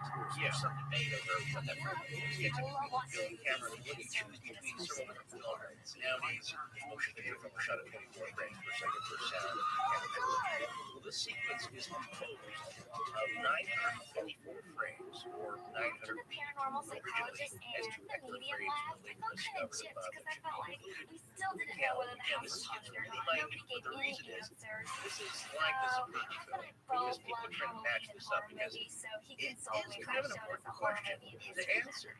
If this thing is real, what does that mean for us as a species? And if it's not real, let's settle this once and for all in fun. But no one has simple that should tell you how well it's done if it was fish. So what this means is that it's 23.85 feet long, a little over 76 feet of footage shot preceding it while they were just on horseback riding around. And it has 352, number 352. That is the still frame that is most often seen and recognized as the iconic shot of Patty, named after Patterson, in a stride with her arms swung wide, looking back at the camera. And I'm sure everyone who's familiar with Bigfoot can picture that in their mind. Yeah, that's widely considered the clearest frame that was captured as well. It's just at that perfect moment where she looks back at them and it's captured. And Roger has the camera fairly steady at that point, so there's not a lot of camera shake. And also, her nickname is Patty because not only from Patterson's last name, because it's believed that the creature is female. Yeah, as we talked to Albert Bozeman's story a long time ago. It definitely appears to have large extreme organs. Yeah, and the thing about that was so interesting is I watched it a million times as a kid growing up, and over the years I probably came back, oh, look at this, and I didn't notice that until the story. Yeah. You know, as a kid, that part of it didn't really register. Certainly I was interested in that genre and what we're talking about right now, but we didn't put it together. Yeah, we all saw it like 100 times, but never noticed that. It didn't, like I said, it did not click. So I think that's why it's worthwhile to take another look at this. And by the way, strap in, kids, because by the time this series is done,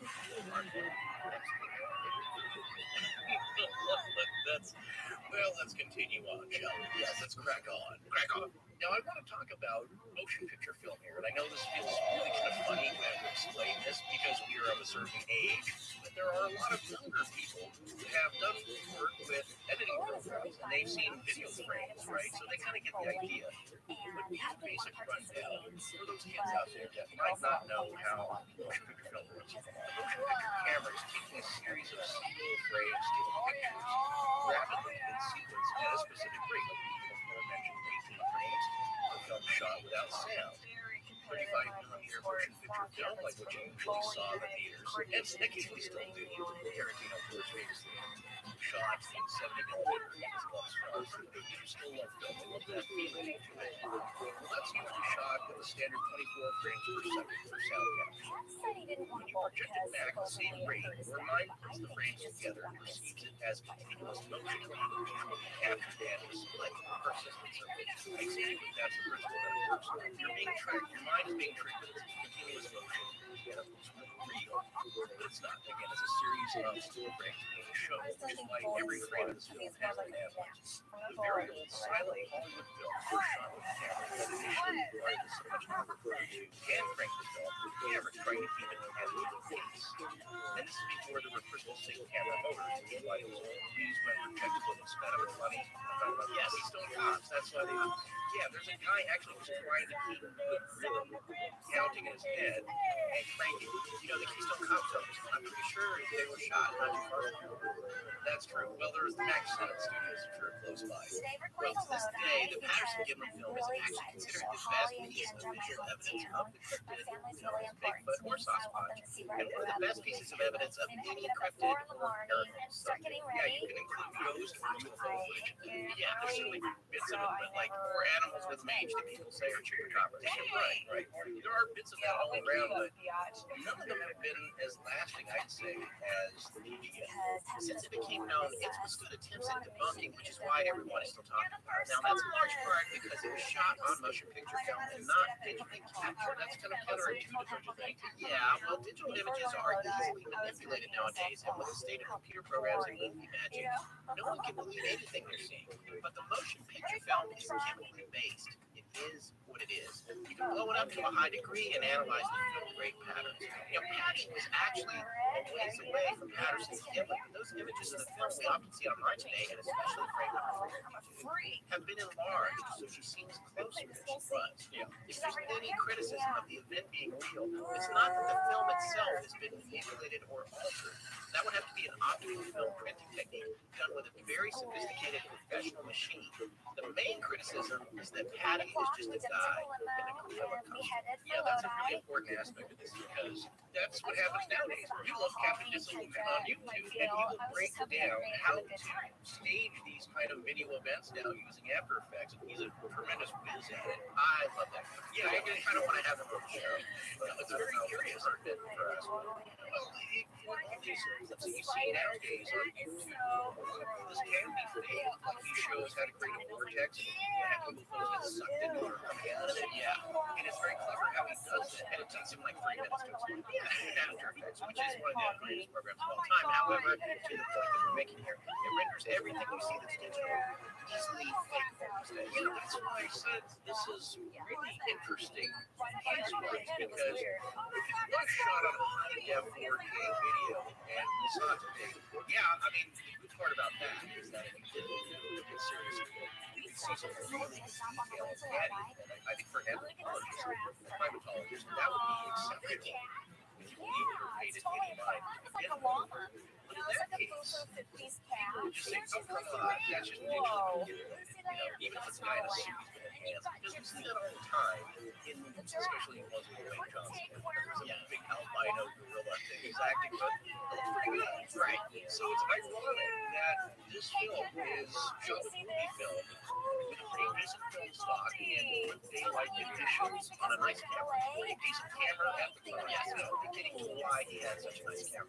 Every little aspect of this, as I said, has been taken apart, scrutinized, tried to bend the bone, and you have to look at all those elements. But one thing that no one really says is altered is the film itself, so that's significant. All right, let's talk a little bit about the timeline of events and where these guys were and how they came across Patterson. Well, that morning, Roger Patterson, had slept in a camp while Bob Gimlin was riding his horse in the vicinity. When he came back to camp, Patterson said it would be a good idea for them to both go out on horseback and retrace his path to see if they could find anything to film. All right, so this is where we're going to step in. We're going to get into more detail on this in the future, but you'll have to take this in and don't let it change your whole position on this. They were out there because this was a place where Bigfoot had been sighted. That's true. And they were trying to make a documentary style film about Bigfoot.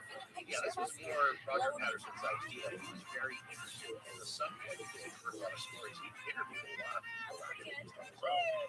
And he's not the, per se, Bigfoot researcher. You might even call him more of an enthusiast at this point. But we know people like this who get enthused about something and then they want to go film it. And we've had a couple of shows. Yeah, want to go out and actually do a really good job at it. That's right, AJ. Very serious. So this is just a guy who just feel back then had an interest in it. He didn't certainly have a lot of digital editing or did cameras. That's what I'm saying. You got to go out and you get a 60mm camera. It's pretty good. Most people were shooting regular 8mm stuff, and then later Super 8 film for home stuff. There were a few enthusiasts, amateurs who didn't have 16mm. Oftentimes those were single lens cameras. They weren't as sophisticated. validation to me to be By back the in way, Lodi. for anybody So who's many wondering, people have known how bad I wanted to do difference between Playboy and regular be a eggs part and of grade this. is that I'm regular excited egg to has be able to go sparkles back on and both say, sides of the see, I can film. do it. They've now make it get more vertical area on the film by just having sparkles on one side of the screen. Our first stop on our trip to Lodi is Michael David Winery. Well, and that's why We're the same going there case to go with great Super 16. selfie. I used to know all this stuff down in film school, but I We believe pulled regular up, and at first I saw my mom and sisters. I rolled down the window and I was yeah, yelling at them. but I remember hearing that they got large sprocket holes, so that's taken up Always lots of great to image see space on Anastasia the and my negative. mom. Sure. There's a guy that just My family also up at Michael David Winery, and we had lunch together. was a rodeo I think rider maybe half the and a population of professional Lodi horseman. is He related to Bridget. just loved the subject. He got really fascinated. Like a lot of people with different paranormal subjects, they want to know what they can. So what kind of photos they can take, evidence can they gather. A long And that's time, ever basically without what he was doing. So speaking. he's She had going maybe out we've in been this together for 4 area, years and we scooping never locations. spent He a wants night to see if apart. he can find any So tracks because those it's are just second the nature. now. And also, it's just a way to get out and go camping and have fun. Baby That's what essentially the trip was about. How are you? Just kind of go scout the area, see We what just you got find. here. Take a lot of scenic stuff. So Yeah, that we're was the settling first down for activity lunch, we're and talking all about. of Bridget's Riding friends and around. family are here. He thought the area was beautiful, and it is. And then we're gonna smoke drinks. What are you doing today? They're enjoying a camping trip on horseback. Oh, good. And that's the Well, kind of guys we all say we love you, and I'll call you later in the day. I love you, Puffin. Slack presents scheduling a meeting. Let's start this afternoon. Hands to question. Sorry, I've got a conflict. What about Can't click on 4:30. I'm blocked. 2:45. There's a briefing for the briefing at that time. 3:47. I'm at 3. I have 30 seconds available between 2:50 and 3. Here for 50. It just disappeared. Maybe they won't notice if I'm on 2 goals away. What if we just huddle right now? Not as good. Nice to hear your voice. Huddle without the hassle in Slack. How powerful is the Cox network? So powerful, one day, the internet will let your doctor perform miracles from thousands of miles away. Victory in the operating room. Giving a whole new meaning to the term house call. Operation complete. The Cox network, with gig speeds everywhere. It's internet built for tomorrow. Today, Cox, bringing us closer. In Cox serviceable areas, speeds vary and are not guaranteed. Cox terms apply. Other restrictions may apply. Selfie. It was a duel between Holly and Anastasia. This is Mike from Montreal, and while I'm unraveling the intricacies of the human race, I'm listening to Scott Morris on Astonishing Legends. Now, let's get back to the show.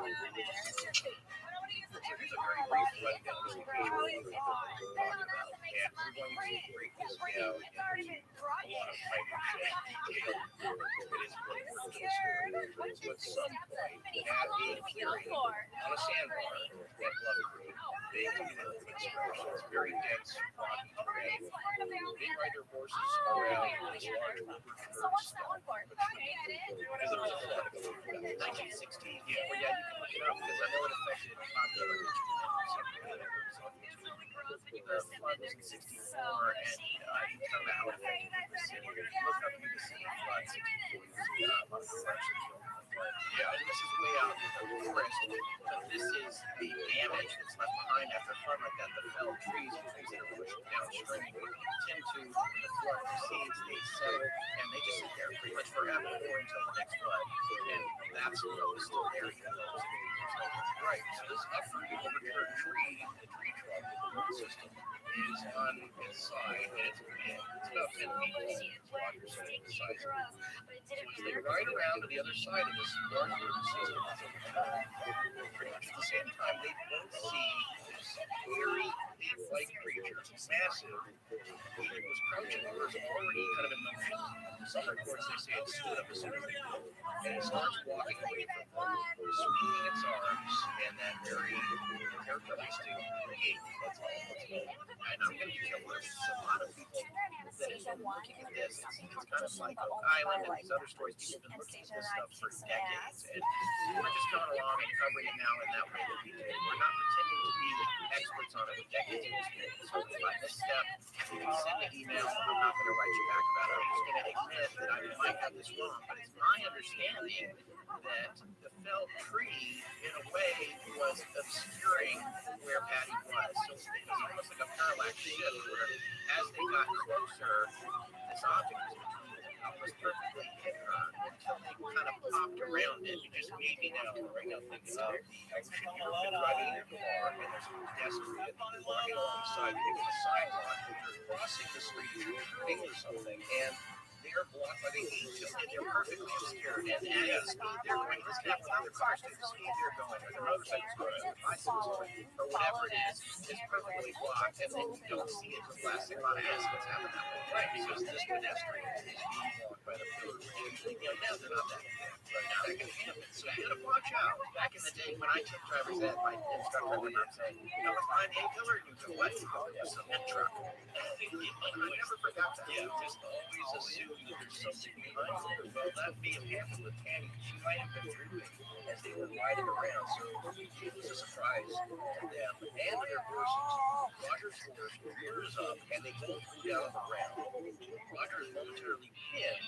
His leg is under his horse, but he manages to get the horse up. Remember, he's an experienced rodeo rider, and he grabs the camera out of his saddlebag, and he immediately starts filming as he's running with the moving camera, because this thing's kind of walking away. And that's why you watch the whole clip, it starts off very weird, because he basically got knocked off his horse. He's running, and there's no steady cam back then. There's no built-in image stabilization.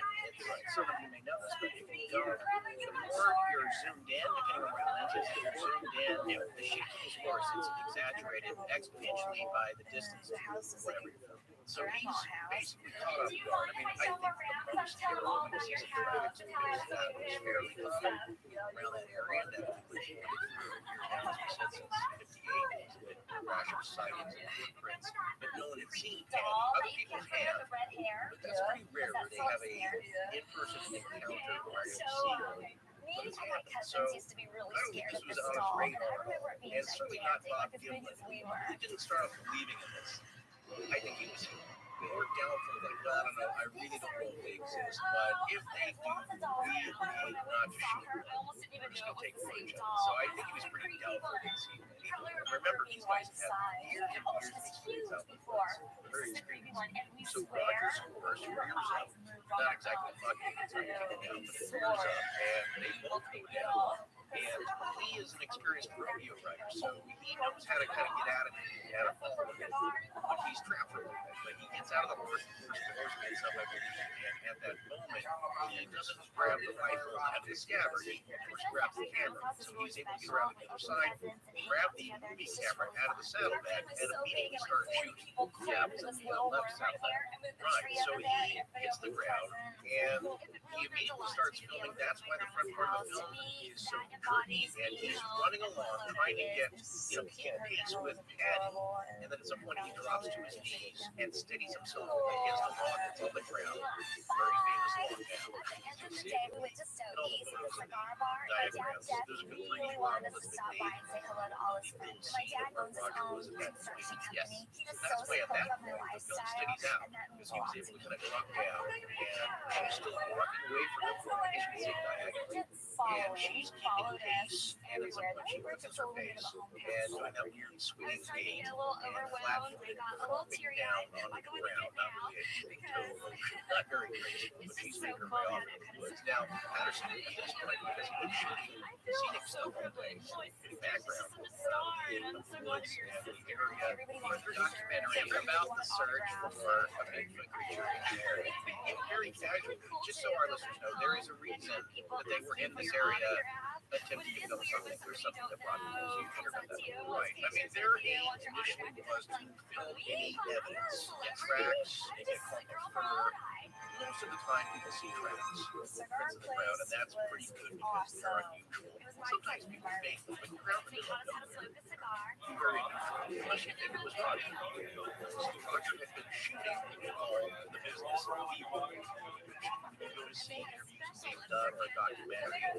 You had interview footage of a person on camera or of the specific piece of evidence or something you want to focus on, but you have to cut away from that, otherwise everything's a jump line. So you have pictures of the scenery, and again, what they call B-roll, just stuff you can put in so you can make these cuts away from, like I said, if you're shooting an interview, you have to stop. Well, you will jump. You stop and you start. Whichever one does now. I know now it's accepted. Well, yeah, as editors, it was anathema to us. But apparently now that's a stylistic big jump. But you don't want to do that. You have to come away to the scene. Plus, Roger just thought it was beautiful. Yeah, it's really acting captures film. Unfortunately, not thinking that if something did happen, he's going to need a fresh roll of film. And it's not a cartridge like Super 8. You pop it in. And it's light protected and all that. This is a reel that you're going to have to put it up. You got to thread it in the dark. Well, you should. Yeah, a lot of times there'll be a film bag. They had a poncho. Bob described it as a poncho. So I put it under. Yeah, so I did. You may have been doing it outside because you can't see it. Where you, I don't think they had a film bag. I think maybe a film bag with a poncho. And the camera inside the poncho. You can do that. Generally, as a filmmaker, what you want to do is you want to reduce the amount of direct rain to try and minimize fogging on the film. That's light coming in to the reel direction shooting. These reels, if you've ever seen one, they have a kind of pancake shape, so it's not like a reel of film. It's flat black to reduce the bouncing in the reel. How are you? But it's probably the size of a softball. These reels are and they're black. It's to minimize that, so you can kind of do it in dim conditions. But it's still a process. You have to thread the film through the mechanism, through the gate, screw it up on the other intake, close the lid, turn the latch. Yeah, it takes time. It's a little bit of a process, and Roger really wasn't planning for it. I think he managed it, and it's one excuse why he's only got that bit of footage, because it along the way he load another reel on the camera. So it just happened to time out. As Patty is disappearing into the reels, that's when Roger runs out of film. That's when he called over to Bob. Hey, I'm out of film. Stop what you're doing, because Bob was going to follow Patty on horseback as much as he could. He just wanted to see how he works. And essentially, that's the end of the encounter. That's it. She walks off into the woods. And it happens to be, I would say as a fair guess, the second most scrutinized piece of film ever, as far as regular motion picture film goes. Next to 8mm Abrahams of film which captured President John F. Kennedy's assassination as his motorcade cast in the TV closet in Dallas, Texas on November 22nd, 1960. Mid to late 60s. Two pieces of film are still relevant to this day. Before we get into the micro analysis of the film, everyone else has, so why not us? In a audio podcast version of that, to scrutinize as much of the details as we can, because this incident, there's really actually two aspects to this piece of film. One, there's the film itself, which is the heavily analyzed. And on another aspect, which is just as important but really interesting sociological human thing, is the analysis of Roger Patterson himself. What kind of a person was he? Would he fit the profile of a boxer or of a stand-up, solve-the-earth kind of guy that would never lie? And let's look at his character. That's another angle that people will use to scrutinize this event in itself. So those are the two aspects. So before we get into the incident describing that, let's take a look at who Roger Patterson was. Roger was born in 1933 in South Dakota, which, if I've got the right count, is about 75 miles east of Mount Rushmore National Memorial. That'll give you an idea of the region for people who visited here. Yes, and it's so funny. I can't remember who it was. Might have been my dad or somebody else who went to see Mount Rushmore. It was Tess. I can't remember, but like a year or two ago, and it was cloudy. I couldn't see it at all. And also did not see a Bigfoot. Yeah, also did not see a Bigfoot. But anyway, Roger ended up settling in Yakima, Washington, home of the fantastic Washington Apple and various other famous foods. Patterson's main career was as a rodeo rider, which Bob Gimler points out in some of the YouTube clips we've watched with Bob, and also we're actually going to see Bob more about that as the series unfolds. He pointed out that they were amateur rodeo riders, not professionals, but nevertheless they seem to have a lot of experience. Yeah, they were experienced horsemen. Yes, but Roger ultimately became obsessed with Bigfoot, and Bigfoot hunting became his passion. I would say obsessed in a good way. Yeah, and it was a major interest. Like a lot of people who subject to go do something on the side, or they check out UFOs and join MUFON and check that out. Yeah, Roger was doing Bigfoot research on his own, and Roger became what I would call a Bigfoot enthusiast. We didn't have to be home for curfew. I had knew where we were, and we were in constant contact with them, so everything was cool. Well, not a whole lot of them, not like there is now, but certainly some people were taking it seriously. That scientific background, and there was I used to call them super pro-am researchers who did not have fancy degrees, but they collected a lot of evidence and interviews. Coolest thing ever. Roger was on his path to being To show it off. he became fascinated and inspired by the work of famed Scottish-born biologist and cryptozoologist Ivan Terence Sanderson. Sanderson lived from 1911 to 1973, and he had written a book published in 1961 called Legend Come to Life. But Patterson may have first heard about Bigfoot from Sanderson's article about it, which had been published in True magazine in 1959. Now, you guys have heard us talk about Ivan T. Sanderson before. He was actually close friends with John Keel, which is sort of and a lot of people know, including Lauren Coleman, who's another famous cryptozoologist who follow on Twitter. That's a question. You guys should check him out if you haven't already. But Sanderson's book, Abominable Snowmen, had accounts of sightings and evidence of these crypto-primate creatures from around the world, but specifically accounts of footprints found and sightings in the Bluff Creek area, which particularly interested Patterson because it was a place he could actually get to. You know, these weren't stories from the Himalayas or Indonesia. This was something in his backyard that he could go visit. So that's why he was really excited about it. Plus, there were a lot of sightings from the Bluff Creek area from not that long ago, just a few years. And here's the other fascinating thing about Ivan Sanderson. He is actually the guy that is said to have coined the term cryptozoology in the early 40s and first used it in print in this book. And the educator at Western place notes that Patterson went to the Bluff Creek in 1962 they witnessed Bigfoot evidence. He actually begged writers to believe it.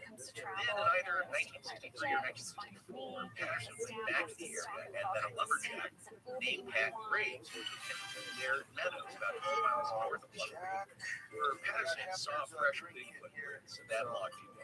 Yeah, the date is in question because, according to Bigfoot researcher Cliff Barrett, the date that was carved into the plaster cast of the footprints that they were trying is October 21st, 1963. I don't know why, but I just noticed this. October 21st, 63. This event happened October 20th. Yes, pretty close to the date. Maybe that's why he went back at this time. So the idea here is that he had been to the area before. He had seen real prints as far as he knew, and that really got him jazzed and locked into this idea that maybe if he came back to this area around that same time, maybe he'd actually see something or just get fresh tracks. So you can see these pictures of the cast footprints made by Pat Graves and Roger Patterson on his site, Cliff, C-L-I-F-F, Barrack, BARACKMAN.com. It's pretty cool to actually see those. Yeah, he actually has the casting. It's awesome. So Patterson would return each year, and the year after that, and the year after that, and never had any sightings. He'd spent a lot of his own money and time researching and running out of funds. He established the Northwest Research Foundation and gained interest in funding out of this expeditions kept draining his resources and not spending about travel, gas money, and lodging and all that. It's expensive, and he wasn't making a lot of money. Now people say, well, there you go, it's a motivation. $1 million on this thing. So we don't know, but this constant ridicule and greed over it without much to show for it has some people speculating that, like with a lot of people in the cryptozoology and paranormal field, the financial burden and frustration with not getting results leads them to create these hoaxes to keep up interest in hacking. But to create a well-crafted hoax also takes funds and expertise and time and planning. And in this case, you need cohorts, people who are in on the hoax. And as you would see, you would bite into the conspiracy or hoax, and you were likely to put that down. In 1966, a year before Patterson was shot, Roger Patterson had written and self-published his own book titled, and get ready for the non-dive into Sanderson, Do Abominable Snowmen of America Really Exist? Now, the book, which which I just got, seems to be mostly a collection of newspaper articles collected by Patterson with his written sensational comments interspersed, but it also includes a lot of original material, including never-before-seen letters and interviews, illustrations of the encounters and maps drawn by Patterson. Yeah, he's a pretty good sketch artist. Yeah, he's really decent. He's a pretty good guy. Yeah. And photos and artwork from various sources. The book was reprinted by Chris Murphy in 1996 and then reissued by him under the title Bigfoot Controversy in 2005. And Chris Murphy added another 81 pages. Yeah, I gotta say, this book we followed very closely, especially the description of the incident itself, the timeline, because I tend to trust it. He knows these people that were there. Chris Murphy was around, he talked to them, all the meetings that were involved. Yeah, he's not an outsider in. He was part of that small incident. He knows these people, so I trust that he got the information as best as they can remember what happened when. And he boils it down to a very concise timeline of events and weaves that plus some other sources to match up actually what happened. But aside from that, this book is a lot of fun. And it's sad to say, I wish I discovered it when I was a kid. It's just one of those fun books where it's some newspaper articles. Some people knock them for that. Well, you didn't write the original material. You're just collecting newspaper articles of sightings.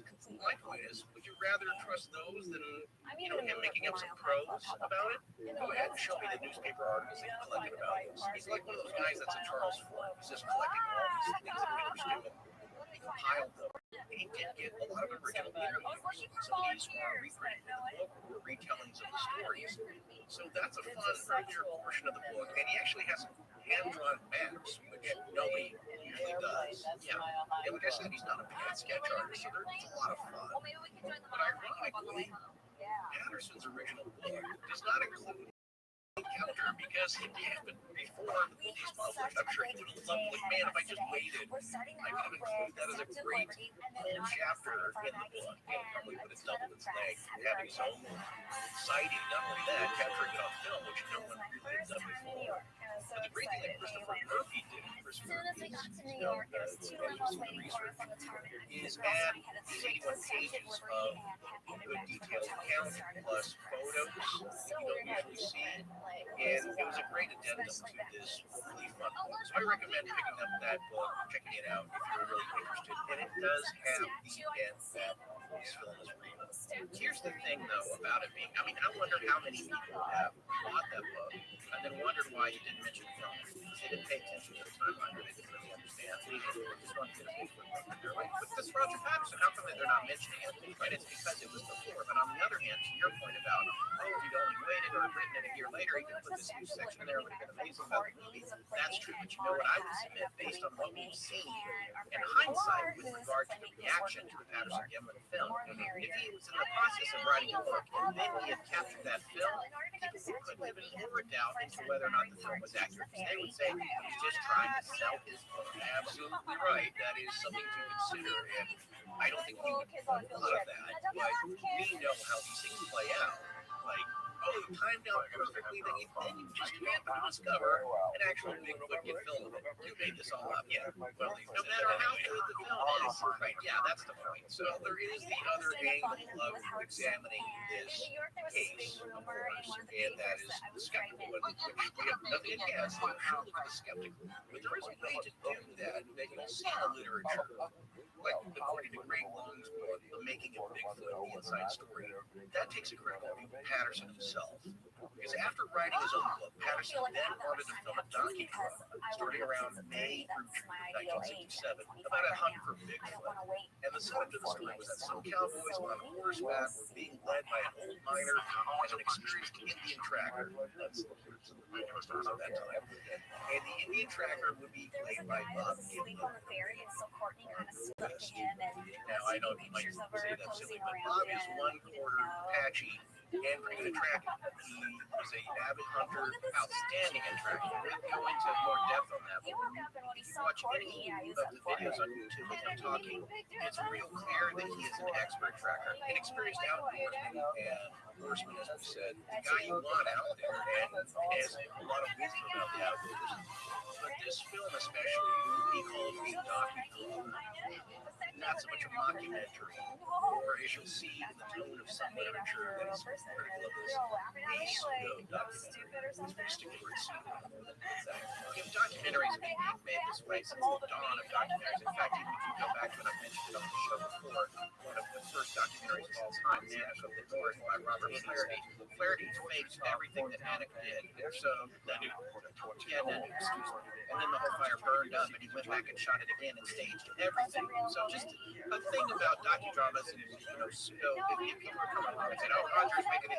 He didn't admit that. That's how a lot of documentaries have been made. And to be clear, he's not going to include footage, at least on the outset, to say at this point, fake a Bigfoot encounter and claim that that's part of the documentary. The story idea behind it was that here were these cowboys on a Bigfoot hunt, and it's pretty interesting the way he was going to tackle this creative, how the story would unfold, that during their journey on this Bigfoot hunt, who would reminisce around the fire, I suppose, about these famous Bigfoot stories in the area as while they're on their own hunt. So they told a flashback and would reminisce about these famous cases. Was that his plan? Yeah, that was going to be the setup of the film, you know what I'm saying?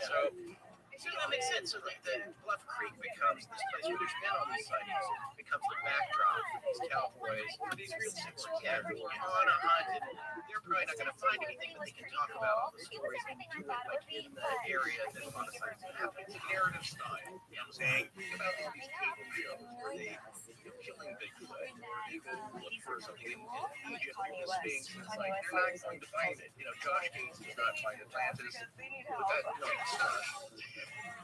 love your show. Yeah, no. My point is that nobody does. But yeah, we're not finding it here. Yeah, you need to go on these quests. We should still be looking, even though it's unlikely, because it would blow up that, oh my gosh, this show really did capture something. Yeah, that's an ancient mystery. Hey, we still know where the Beth's Fair is. That is true. We'll never say though. Well, that's the idea of the film. And actually, Roger has had a lot of first-hand experience with some of these stories. And the encounters of the stories of Albert Goldsmith, he may have interviewed got the stories firsthand from him, because I believe he may have been a line of this. Yeah, he was, because I've seen him on film on the internet as he was an old man. And also, I want to explain for listeners who are new to the show or not familiar with our back catalog, the very first Bigfoot show we ever did was kind of a comical coverage of what happened to Albert Goldsmith. So, for an episode in our archives called Kidnapped by Bigfoot. If you want to get the backstory there, we actually mentioned Patterson Gimlin in that, but we didn't come back to it until all these years later. Well, if you're from the region of southwestern Washington State, you may be familiar with the 8 Canyon Bigfoot attacks. But I realized later, I'd heard the name, but I didn't really know much about it. And certainly there's a lot of people around the country and the world who may not know anything about it. I had never heard of it. Have you not? No, it's news to me, and I love it. Wait, you were right. I was going to retell it like you hadn't heard it before, but I just read it. No, there's a lot of elements in it which make it exciting, which I thought might be fun. So here's the brief rundown of the 8 Canyon Bigfoot attack incident that happened in 1924 in a canyon gorge that's named for the event. And this was reported in the Oregonian newspaper dated July 16, 1924. This location is on the southeast slope of Mount St. Helens in Washington State, an area called the Plains of Abraham. And there's also a geological feature called 8K on the south side of the mountain, because they take a presence there as well. The story is that a group of miners working in the area possibly shot and killed 8 creatures, which then later prompted an attack by a group of the 8 men. They raised down stones on their camp and tried to break in. Fred Beck was one of the miners involved in this operation and detailed the event in a book that he wrote in 1967. Interestingly, in the booklet titled I Fought the 8 Men on Mount St. Helens by Fred Beck, Everett Davenport did the illustrations, and Wild 8 Beck. Fred Beck claimed to have had psychic premonitions his whole life, and that to this, he had a sense these 8 men were creatures from another dimension, which is a current theory about Bigfoots. And that is the reason they seem to appear, then disappear, leaving not much You'll see a evidence Broadway like show scattered called or Spamalot, popular which days, is based on the except for Monty boat Python race. movies. It's also somehow connected to other paranormal phenomena like UFOs. And I just watched Sometimes Monty being Python and the seen Holy in the Grail, so I areas was in in on some of the conjunction with jokes. Bigfoot sightings. In It was 1966, so Roger funny. Patterson I interviewed totally Fred loved Beck, it. and Those elements guys of it are ended up in his awesome. book, To Abominable Snowman, America, I had a Real great Incest. time, but we were so tired. So we were anxious to get straight to bed after the How show. powerful is the Cox Network? So powerful that one day the internet will let your doctor perform miracles from thousands of miles away, Connecting to remote operating room. giving a whole new meaning to the term house call. Operation complete. The Cox Network, with gig speeds everywhere. It's internet built for tomorrow, today. Cox, bringing us closer.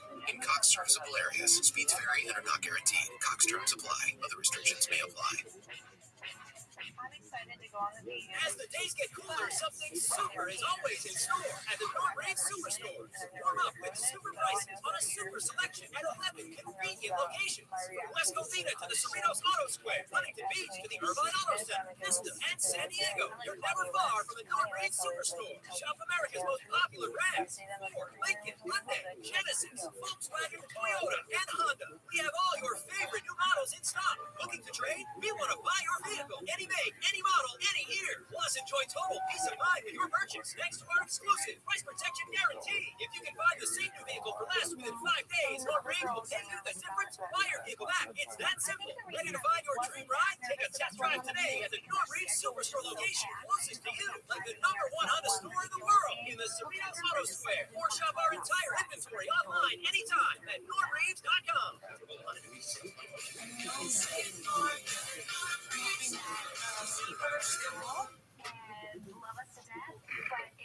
Hi, I'm Danny, and when I'm not obediently following Test Rifle's commands when they come out of my headphones, I'm listening to Astonishing Legends. Let's get back to the show. There's also the strange case of a skier named Jim Carter who was photographing a 20-member climbing expedition in mysterious East. They searched for him and found only his skiing tracks and an empty boot. And it appeared to them that he was being chased as he had skied straight down the slopes. That one is very mysterious and baffling.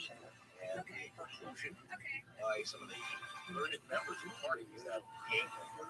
And they're not joking. It was very obvious that he had taken all these risks that a skier under normal conditions shouldn't have. Like he was going straight down the canyon slopes and jumped several crevasses. It was crazy. Yeah, it's best left to Roger. Yeah. And a British deep parachute. Well, by now, Patterson had heard a lot of the stories that had footprints to go with it, and he'd heard the creature himself knocking at yells while he was out in the cabin with a partner. Patterson and his big buddy Bridges Beck had heard from witnesses in their travels and visited guys like Ray Wallace in Washington, just west of Mount St. Helens, who's knowledgeable about the Bluff Creek Bigfoot activity since 1958, and had a recording of a Bigfoot yell. Patterson said it wasn't a yell like what they heard, but that Wallace was convinced it was the same type of creatures that he had known in both the Mount St. Helens and Northern California area, Bluff Creek especially. They seemed to be both Bigfoot hotspots, but was Ray Wallace telling the truth about his Sasquatch experiences? We're going to talk about that. And as much as Wallace appeared to be quite eager to share his Bigfoot stories for some reason, people Patterson met while visiting towns like Cooper, Washington would laugh at his questions at first, then open up about hearing stories and tell us their own experiences.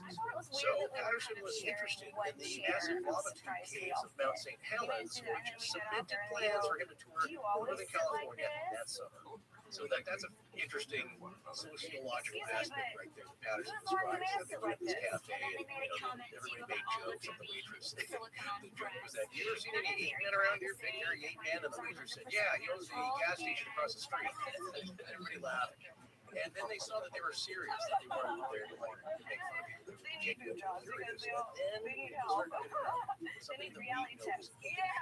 And the other thing that I would like to say is that I can relate to this interest. I mean, this is the kind of interest that got us to want to start doing the show. It's being fascinated with something, discovering something, and then going on this hunt for it. And that's what leads a lot of people to a lot of the mysteries that we explore on the show. There are always people who have been interested in X, Y, or Z. The disappearance of Amelia Earhart, the Patterson Gimlin film.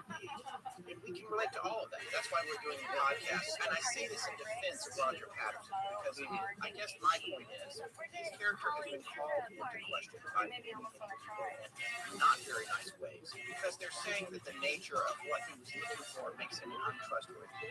Like that he would do that in the first place or have that idea. And if he can't go after the evidence, go after the person who got the evidence.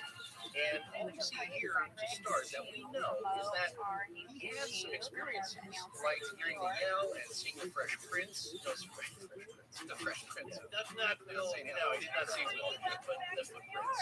And that got him excited. And you could see this buildup of genuine curiosity and excitement. And he had time to go check it out. So that's why he wanted to produce a documentary on Bigfoot. Also, as a follow-up to this movie. And he thought that Northern California, the Bluff Creek area, would be a good place to camp. See if he can find some else. Let's talk about Bob Gilbert. He's a really fascinating guy. I've been hearing his name for years, just like anyone else who's been associated with him, but I never really went to seek out what he was like, and you can't find him all over the world. He's just spoken a lot over the years. He did disappear for a while. Well, he didn't want to speak about it for many years. Of the extraordinary personalities of these three women, we couldn't be more pleased that you are part of the family. Recently, that he's decided he needs to set the record straight, at least with his observations, and be a part of that story. But of course, most of the focus goes on to Roger Patterson. Bob will be the first one to tell you it ruined his life for a while. It was more publicity than he had ever hoped to get. There wasn't a lot of financial gain, and at one point his wife asked him to stop talking about it. So it was wrecking his marriage, it was wrecking everything. So when people look back and they think, well, this is all a hoax, who would put up with that for a hoax? That's just something to think about. Why would you risk everything you have, your own personal sanity, your marriage, everything, to perpetuate a myth like this for 50 years? Well, people who have done hoaxes that they live and got found out for genuine hoaxes. It's the attention, it's the notoriety of putting over something big on something. If you've got intentions to try and hoax something, I think with the Chinese lantern or something. Oh, well, it wasn't a hoax. That was just, you just lit one and let it go. No, it wasn't a Chinese lantern. It was a kite. We put a diving light on it, which is a little very bright red LED. Right. My very first small, visit to very New light York red was track each awesome. other. I give it an A+. I would not change one thing about it. New York was so rushed. I wish we had way more time. There's so many things that we want to do and couldn't do. Yeah, like we found this out. These two guys came up to me and my buddy on the beach. It was such an honor to sign those magazines today. I used to every once in a while. And they were laughing. It was almost like a scene from a movie where the one gives the other one a $5 bill because they made a bet about what this thing was that they got so many calls on. Carolina Beach was, so to people, it looked like a stationary flashing red light just over the ocean off the coast that was not going anywhere or making any noise. We were just, we were the bigger ones you gotta wonder about. Now, people from time to time ask us about John Teeter. Yeah, story and all of his predictions coming true, and isn't that kind of prescient of what's going on there? Well, there is a gentleman named Joseph Benedict who's involved in all Oh this my God, when Kendra and I walked into the hotel room in Chicago, we were like, wow. There's a story behind that. He claims to have hoaxed the whole John Teeter story, him and 3 others. Yeah, and he makes a compelling claim because there are a lot of people you'll notice that will admit to a hoax, but no proof that's true, which is a weird offshoot kind of a thing. Those making incredible claims that have no connection to them. And it's just a strange thing. It's like, no, I did it. It's like, well, can you prove it? Like, well, no, I'm just admitting it. And you see a lot of confession. Yeah, you see a lot of people just go be satisfied with that. Like, well, there you go. That guy said he did it. Well, I think we have to think about that as this story moves forward, and we think about all the people who claim to have been involved in a hoax, whether or not they actually were. So it's something to consider. Well, let's come back around to Bob and a little bit of his history.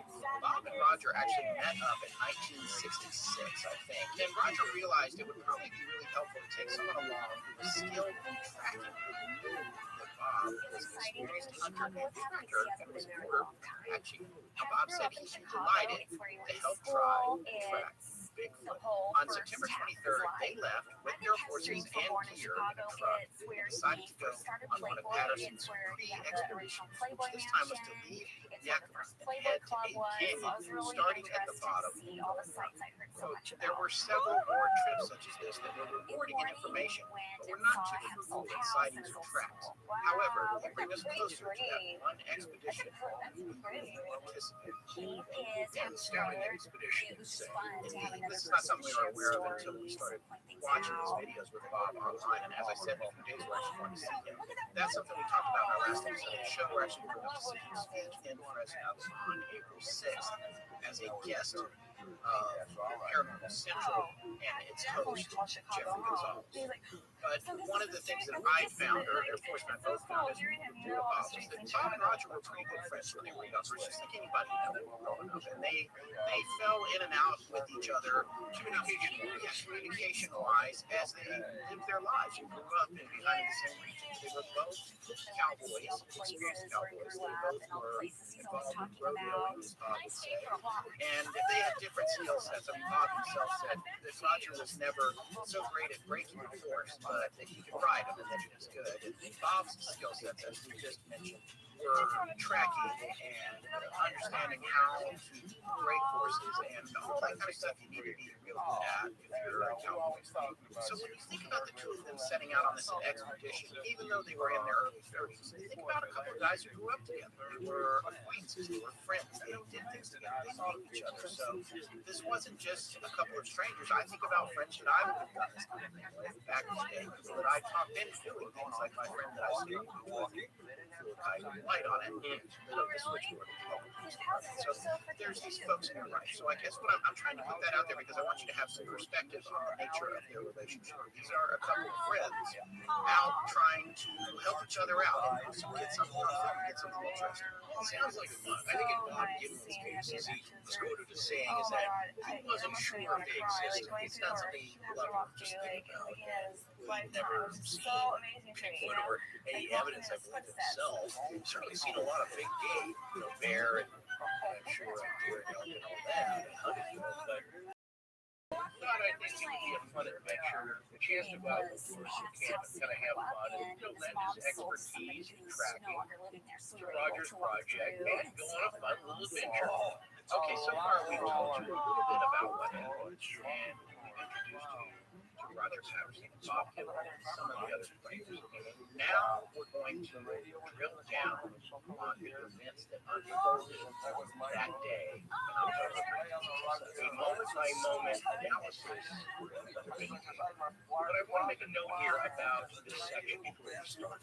We're going to go and be as specific as we can about the timeline of actions surrounding the encounter, with close attention paid to times of day, what happened when, closely following the breakdown that appears to take controversy arrived. The reason for listing all the dates and times, which we realize you may not care about, or things important, and this timeline of events is one of the key factors in the skeptical argument against Patterson and Gibbons' claim that mainly they couldn't have done all the stuff that they said they did and traveled all those distances in the time span from first seeing and filming the creature to the first screening of the film. And therefore, it's got to be a pre-planned hoax. Now, proponents of the film and the encounter say it's possible. And just as a reminder, this book's timeline that we're going to follow closely victim film controversy contains Roger Patterson's complete self-published book, Abominable inevitable snowmen of America Not exist. necessarily so. But this book has an updated addendum specifically about these projects that Patterson Pretty much day and night on. we might abbreviate that too.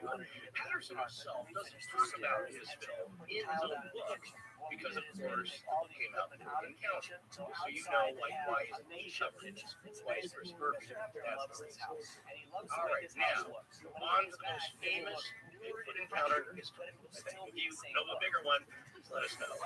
Sometime in early 1967, Roger Patterson decided that he wanted to make a documentary about Bigfoot with a 16mm camera that he had rented, and he wanted to film His some daughter fresh is the Bigfoot big boss in tracks. Chicago, and she's wonderful. She showed us all Now, when around Roger and introduced Patterson us to and Bob everyone. Gimple were away on their Mount St. Helens pre-expedition in late August and early September of 1967, Roger's wife was Patricia Patterson. I guess also Patty. She's also a Patty.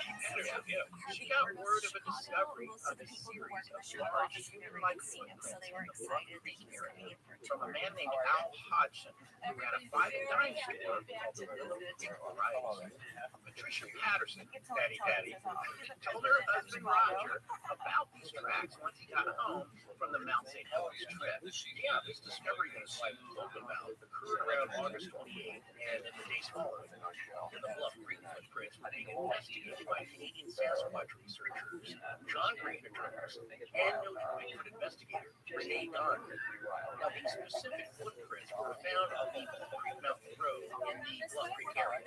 John Green asked the British Columbia Fish Museum to sit down someone to look at the tracks in person, so they sent archaeologist Don Adams.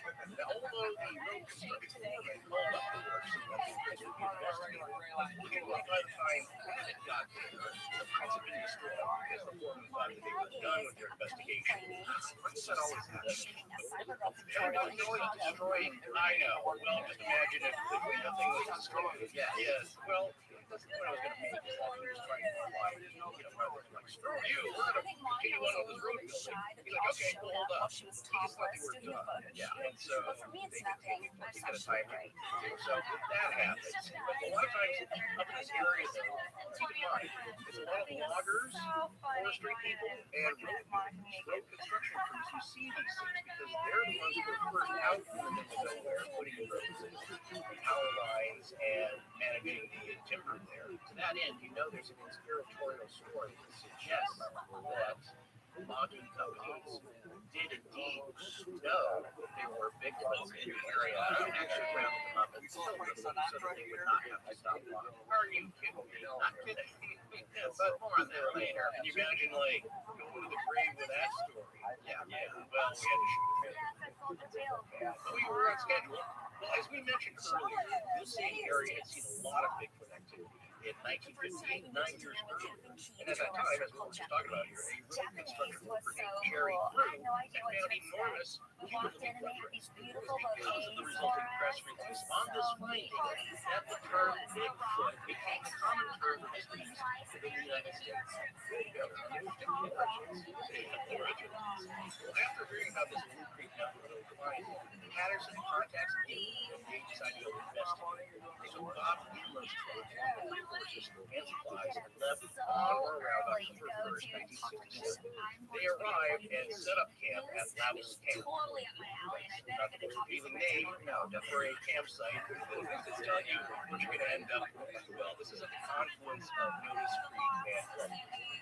This stretch of Bluff Creek, which is a tributary of the Klamath River, is about 25 miles northwest, only 10 miles in right. Appetizer thing with the beef on a, when you cook it on this It's hot done by rock the thing, and that was so Six cool. I Rivers love National Forest. neat fun So stuff we said like that. it's right up the hill, technically a double.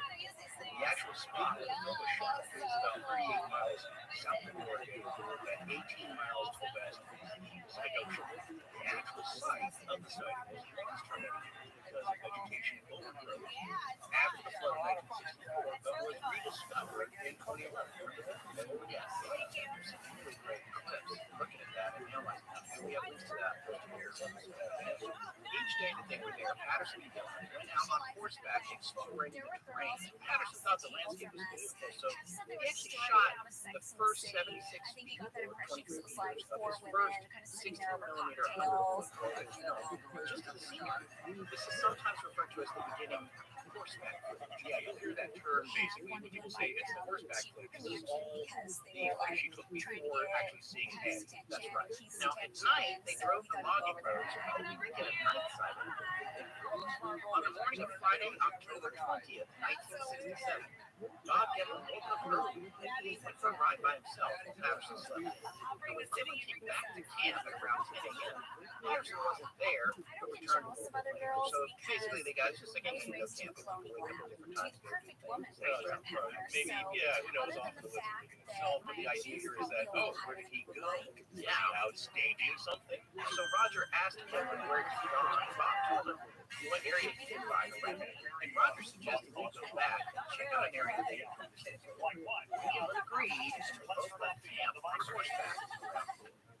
Later that day, around 1:30 in the afternoon, between 1:15 and 1:40, Patterson and Dillon were riding in a northeast direction upstream from Bluff Creek along the Mississippi Pathway.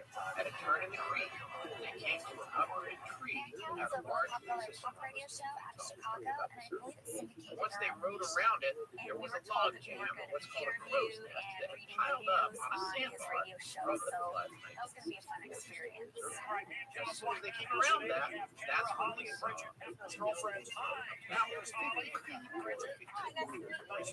Patterson estimated the creature's height to be between 6 and 7 feet tall,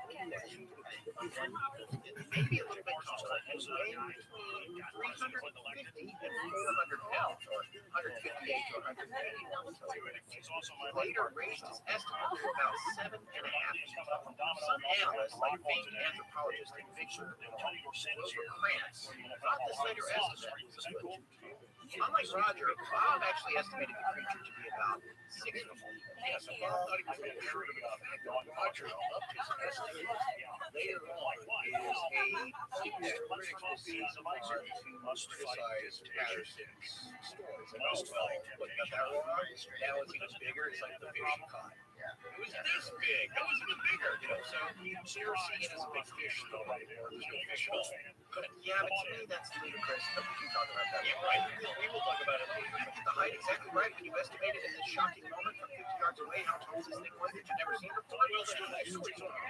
It's like, what shit are you intending? I know, but that is one of the arguments that I think Greg Long makes, is that normally in any other story, it wouldn't be a big deal. But in this extraordinary story, it should be looked at as significant. And, you know, sure, let's scrutinize the sightings and the details. That's what I'm saying. They're notorious for sticking it as being high or something. Yeah, for the record, no, and actually, what I would say to talk about this story is that both of these guys, I would be pretty trusting of their estimate of weight because they are used to it.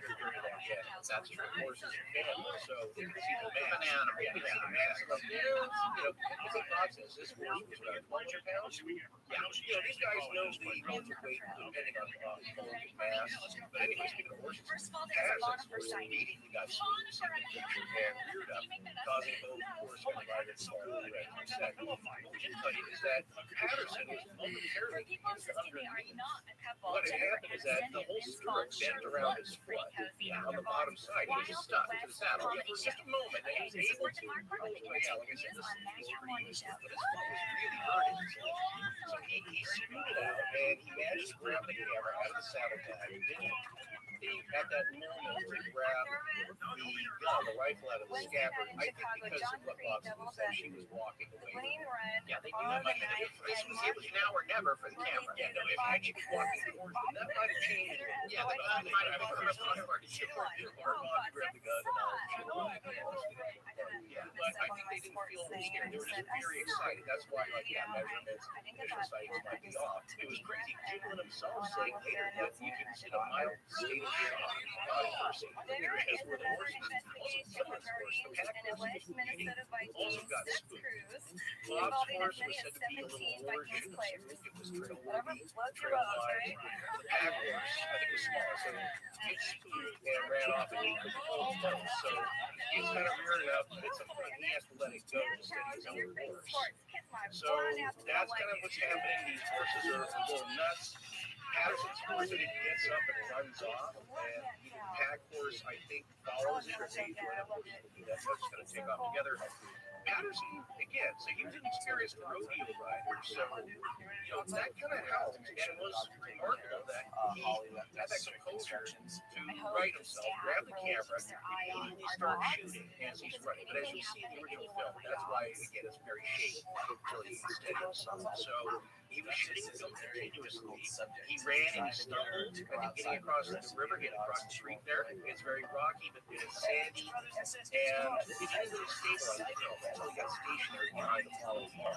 Then he started walking, I think, following Patty's close to but still keeping a distance until he ran out of film, having shot 24 feet, around 7.3 meters of the color 16 millimeter footage. Now, something to keep in mind is that the film doesn't show when Patterson and Gimlin first spotted the Bigfoot down by the creek, and it walked away for a good distance before Patterson was able to start filming. Right, so the film doesn't actually start when they first see it. It should be Patterson can get away from his horse and start filming it. So you're not riding around just filming. They have the camera on as they hang around the giant fallen uprooted tree, the giant stump of the root system, which I think attests to everyone here, horses, Patty, cowboys, they're startled. Everyone is surprised. The other thing I think you need to keep in mind is that in the generation of a hoax, your thought is probably stage it, set it up, film it. It's probably pretty near the top of your film roll. It's probably pretty close to. It's not like I've barely got anything left, and I'm going to catch this thing to think of in terms of hoaxing it.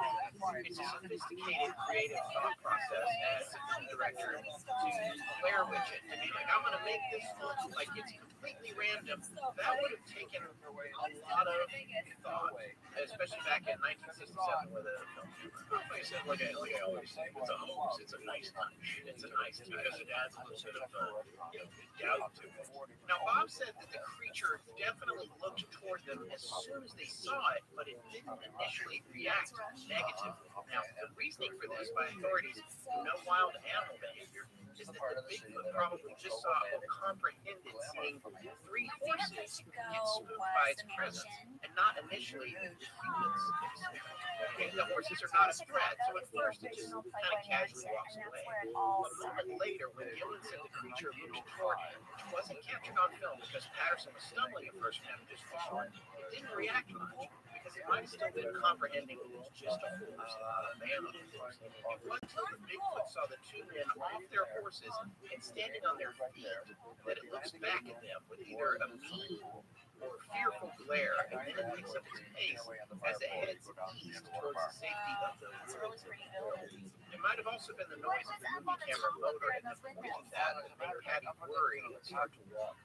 Yeah, you gotta remember this thing's, it's making some noise. Yeah, something she's probably not. So few people have filmed one, if ever. Yeah, it's a weird scenario for everybody. Like there's horses. Yeah, I may have seen a horse in the wild. But now there's two men, and I don't like them. Yeah, I don't know what they're holding. The other guy looks like he's got a long stick that could kill him. There's a lot going on there, but she seems to react once she sees them on the ground as men, and then picks up her pace. She never really runs away, but she seems to quicken her pace a little bit. Now, this reminds me, I want to make a mention, because I brought this up, knowing one day would come in handy and be relevant. It reminds me of the scene in Jeremiah Johnson, where Robert Redford as Jeremiah had two deer as the experienced old mountain man named Eric Long. They come upon a grizzly in a snowy clearing, and of course it's a grizzly, you don't want to spook it, and you don't want to smell you. So Bearclaw tells Jeremiah to quietly get behind their horses to hide from the bear. Jeremiah asks, well, won't the bear see our legs? And to which Bearclaw says, the bear doesn't know how many legs a horse has. Or it's just like Tom Waits in the ballad of Buster Scruggs, how high can a bird shout? Stealing his eggs. Yeah, you're wondering about the logic. And what basically it's the idea of what animals can comprehend. And this is an important point. How we view whatever Bigfoot is, if it exists. What is it? Is it more human or is it more ape-like? Because it has elements of both, and it confuses people. I think those who scrutinize it want to study it as one or the other, not maybe something that's a hybrid. And so this behavior, though, like I said, is kind of an apex predator behavior, reaction from man and self-preservation. I have another case in point here. Now, this is from real life. This is from someone we both know who is on a photography safari in South Africa in an open-top vehicle. Okay, so they're just taking pictures. They got this little mounts and rest your camera lens on, telephone lens, and they come upon a private lions. And our friend asked the guy, lions going to see us in an open top vehicle and attack us? Don't we look like a snack track like this? I know you've probably done this before, but is there any precautions we should take? And the answer was, not if everyone holds still. Hold perfectly still. Don't make a lot of noise. Be careful about whispering. Because in that case, the lions don't see a bunch of humans on a truck. They see a giant animal with big background legs. Yeah, I thought that was fascinating. If you start to then they start to discern like, that's a juicy human on top of a metal serving tray. That's how it feels on it. Here's the thing I want to clarify about that. You better hope you know everyone you're with, because at that point, everyone's life is predicated on the idea that no one is going to make a mistake. Right. And then you turn from a giant animal to, as we said, a snack tray. Yeah. That's my point. Is I think I'd rather just be alone in the car, so it's only up to me about being still. Yeah, that's you. It's like that guy just started jumping up and down and waving his arms. Well, you do it quietly because I think there's a point where they don't figure things out, and then there's a point where they're like, well, you've got a peckish. So I think it's fascinating. This is a weird little aside, but I just yesterday was reading a follow-up article about this boy, this inner Manticore or Manticore, I can't remember the cat's name, attacked one of the magicians. Yeah. And the handler was off stage and he said he didn't see it coming because the iris is just like totally dilated and the cat's eyes like turned green. That's that moment. That's the thing you don't want to see. And that's the thing I think Roger and Bob were hoping not to see. When Chatty glanced over her shoulder. No, it's interesting. But again, the reason I thought it was important to describe this is people say, wondering, well, if Chatty was a real Bigfoot, why did it get spooked and start running? And the answer might be initially is that he thought it wasn't a threat. He didn't think that, Roger and Bob were threats. Just two horses which are threatening. By the way, the people that are asking this question, they're clearly all experts on Bigfoot. People had to run away. Yeah, exactly. We don't even know what the Chatty is. That is my recurring theme. We don't know if it is real. We don't know what it is. Yeah, what does she have to be afraid of? Exactly. She outweighs everybody. Can Rippy from Live to Live. If you've heard our cows. Maybe every once in a while it happens. Now here's the thinking, if it was just a man in a suit, that little quickening of the pace was a nice touch of authenticity. That was a nice touch of authenticity. I think here's kudos. The other thing is, if you look at the analysis of the film, there's evidence that she was taking very large steps, almost maybe up to 10 inches off the ground. Weird steps, large, weird, the gait was really strange. We'll talk about this later in our analysis, but there's also an indication that whatever it was, the person in the costume or actual creature, it kept going up. Yeah, and after they lost sight of it, so we'll get to that. Well, no, if the guy in a suit, that's a lot of strenuous, weird activity, covering a lot of ground quickly, which also indicates he was in a big. Hey, I was a lot of ground. I bump into stop signs when I put a costume on Halloween. Can you imagine going through the woods on a hill over detritus from a log jam or down trees or whatever? You're not going to get the deposit back on the suit. Yeah. How powerful is the Cox Network? So powerful that one day the internet will let your doctor perform miracles from thousands of miles away. Operating room.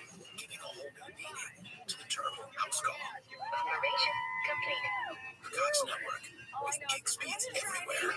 It's internet for tomorrow, today. Cox, bringing us closer.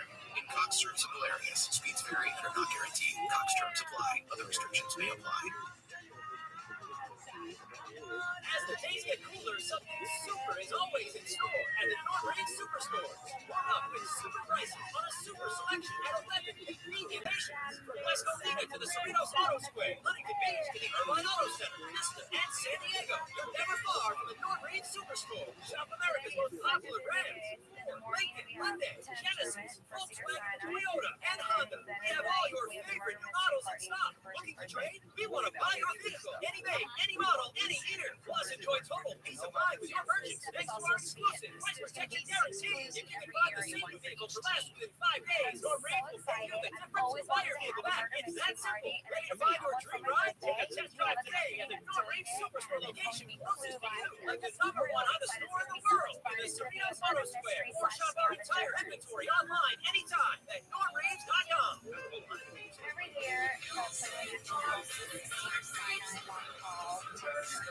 which raises money to find a cure for diabetes.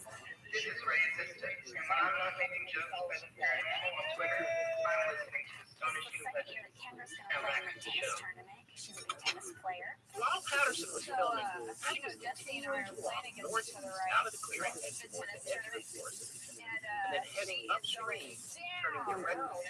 He turned to look at the men several times, but at one point, Patty turns her head to the right, and according to Roger's account of the story, she looked directly at him.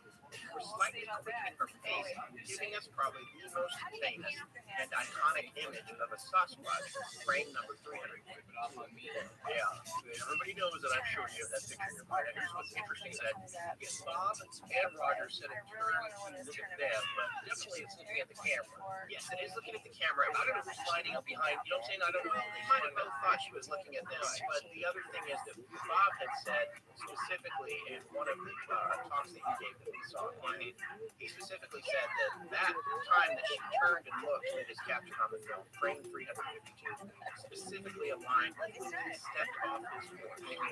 And that goes back to the point of what Forrest and I were just saying a few minutes ago about, oh wait, that's not just a horse. Oh wait, there's something else there. And on top of that, it looks kind of like, so there's, it's a weird pale anchor to have. Yeah, so there's a lot of potential things going on there. And so that's interesting. Anyway, after she looks at either one of them, she goes into a sparsely treated area before turning south, crossing the creek, and heading up the hill. So she might have stopped and looked back down on Cordoba, Sharapova. And while this was happening, and Patterson was filming, Bob Gimlin slowly rode his horse towards Patty, crossing the creek, keeping a bit to Patterson's left after he run up ahead. Now, after getting as close as to within 60 or 90 feet of Patty, Bob got off the horse with his rifle in his hand. She decided to attack Roger, who didn't put his rifle at her. Roger guessed he himself got as close as 25 feet or 7.6 meters away from Patty. And after his horse reared up and fell, it took him about 20 seconds to get out from the saddle, get his horse under control, move around to the other side of his horse and get the camera from the saddlebag before he could start running toward Patty while filming. And important note, not too long after that, his horse got up and ran away. For the rest. Patterson yelled at Gillen saying, "Cover me," meaning to get the rifle out and ready to shoot in case he got attacked. But both men had a great look for him. The people would keep this ship under any circumstances, unless it was to protect themselves. Patty continuously walks away from him. Patterson would start running after her. She was about 120 feet. Now, the footage, almost 60 seconds long, it was shot at 16 frames per second. It was very shaky in the beginning because all the commotion, the running, stumbling on the ground, until Patterson got to within about 8 feet away from Patty, where he was able to steady himself more by getting on his knees. Right about then, around frame 264, according to Uber Francis mapping out the display, Patty begins to turn her head to the right, according to Bigfoot research expert Daniel Perez. We're not sure if this is a discrepancy with Patty turning to look at the men in this frame 252, but according to Patterson, when Patty turned her head during the steadier middle portion of the PGF, he described Patty's look at him to Bigfoot researcher John Green as an expression of contempt and disgust. You know how it is when the umpire tells you one more word and you're out of the game? That's the Bigfoot. Yeah, you know what they meant by out of the game. I'm coming over there, fella. Yeah, you better not do anything to spook me. You know, Patterson thought Patty had turned her head a total of 3 times, and the first 2 times wasn't filming him. either the moment they were still on horseback or with running and stumbling after they dismounted and scrambling to start filming. Now, after this last glance from Patty, she disappears behind a small tree. I knew you'd work that in. I think for about 14 seconds. I think those trees are in the foreground if you look at the 3D model. Trees between Patty and Patterson himself. Patterson moves 10 feet to get a better shooting angle, but during the film's final 15 seconds, she reappears briefly before walking out of sight at around 265 feet away. And then the camera runs out of film for that role. Think about how fast this is happening. Shock of it, how quickly everything's going. And then for those 2 minutes of their lives, they had to talk about for the rest of their lives. Roger died just a few years later in 1972. Bob is still talking about it. We're going to see him next weekend. Yeah, and it's crazy. And it's 2 minutes of your life just defining everything. And for Bob, he's a rancher. He's been ranching all this time. He never expected to have spent his whole life talking about this one weekend trip he took with a friend a long time ago to talk about and maybe film some footage talking about Bigfoot or trying to find some tracks. Well, that's why he stopped for a long time. It's kind of like that moment, again, we grew up with this stuff. We grew up with this film and seeing it, and specials and shows about it. Never would we think we would grow up and be older dudes and going to see him.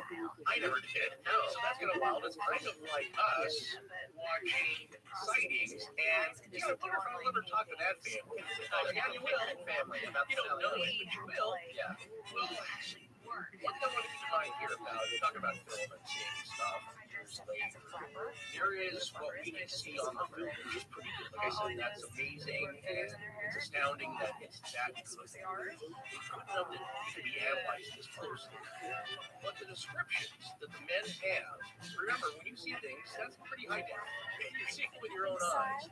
So what they saw is burned into their memories as being crystal clear, sharp. They're not recounting the film, they're recounting their own experience, what they saw, and what the men saw with their own eyes. The general description of Bigfoot that Patterson has been hearing about from all these witnesses, an ape-like figure, larger than torso, bipedal, walking upright on two legs, hairy, but not shaggy, with black, dark, or reddish-brown, or silvery brown hair all over most of his body. Oh, you know, when I was watching Cable Trail, I was having this is an episode of Killing Bigfoot. It's the first seen that before, and yes, it's a lot of fun.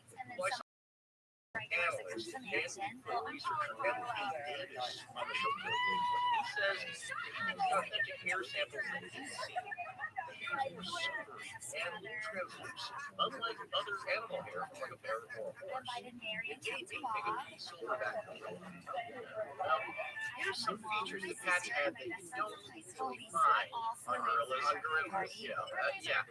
She had large, pupilless, hairy breasts, which is not a typical part of the description of Bigfoots, but there do appear to be females of whatever species this thing is.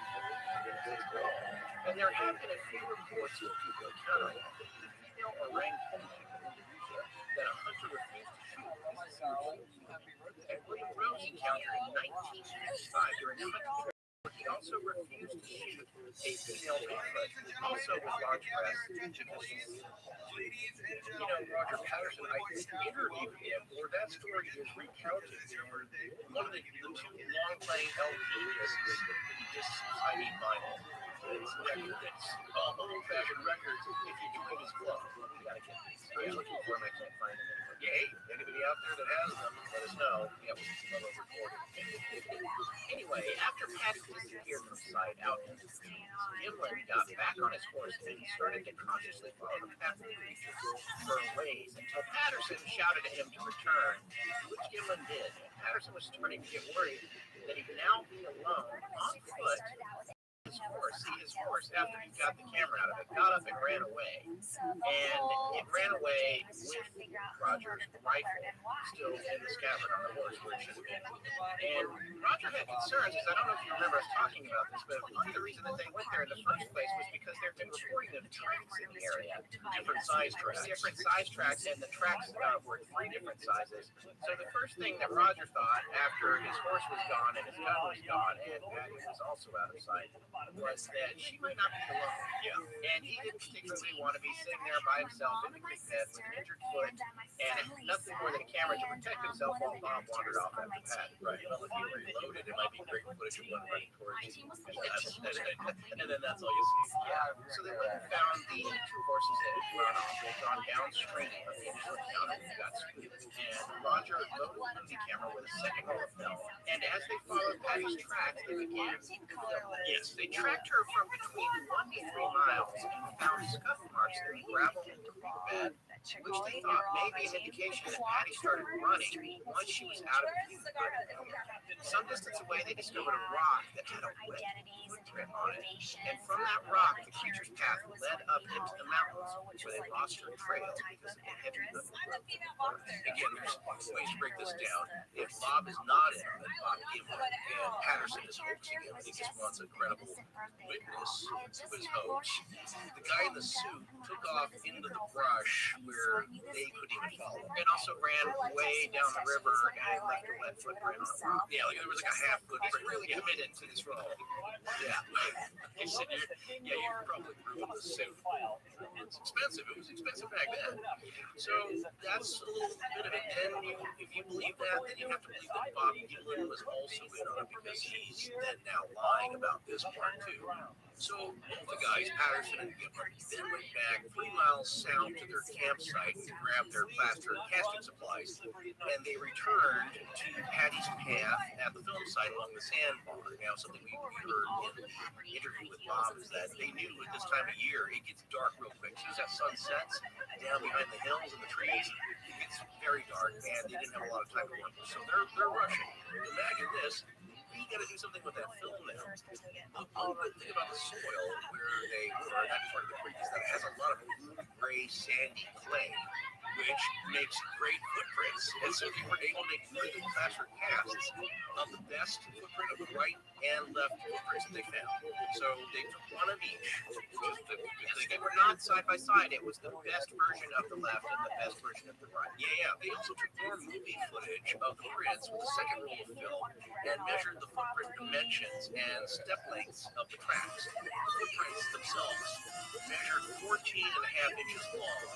That'd be about 36.8 centimeters by 6 inches wide, or 15.2 centimeters. And Bob, this is confirmed at least in his interview, to test how heavy a figure would have to be to make those prints and see how deep they would have to be to imprint themselves into that sandy clay soil. Bob jumped off a stump into the soil with one foot with his scalpel to see how deep of a print it could make, and the creature's prints were still deeper. And Patterson shot this experiment on film in the second roll, along with their plaster casting and a horse's hoof prints next to the creature's footprint.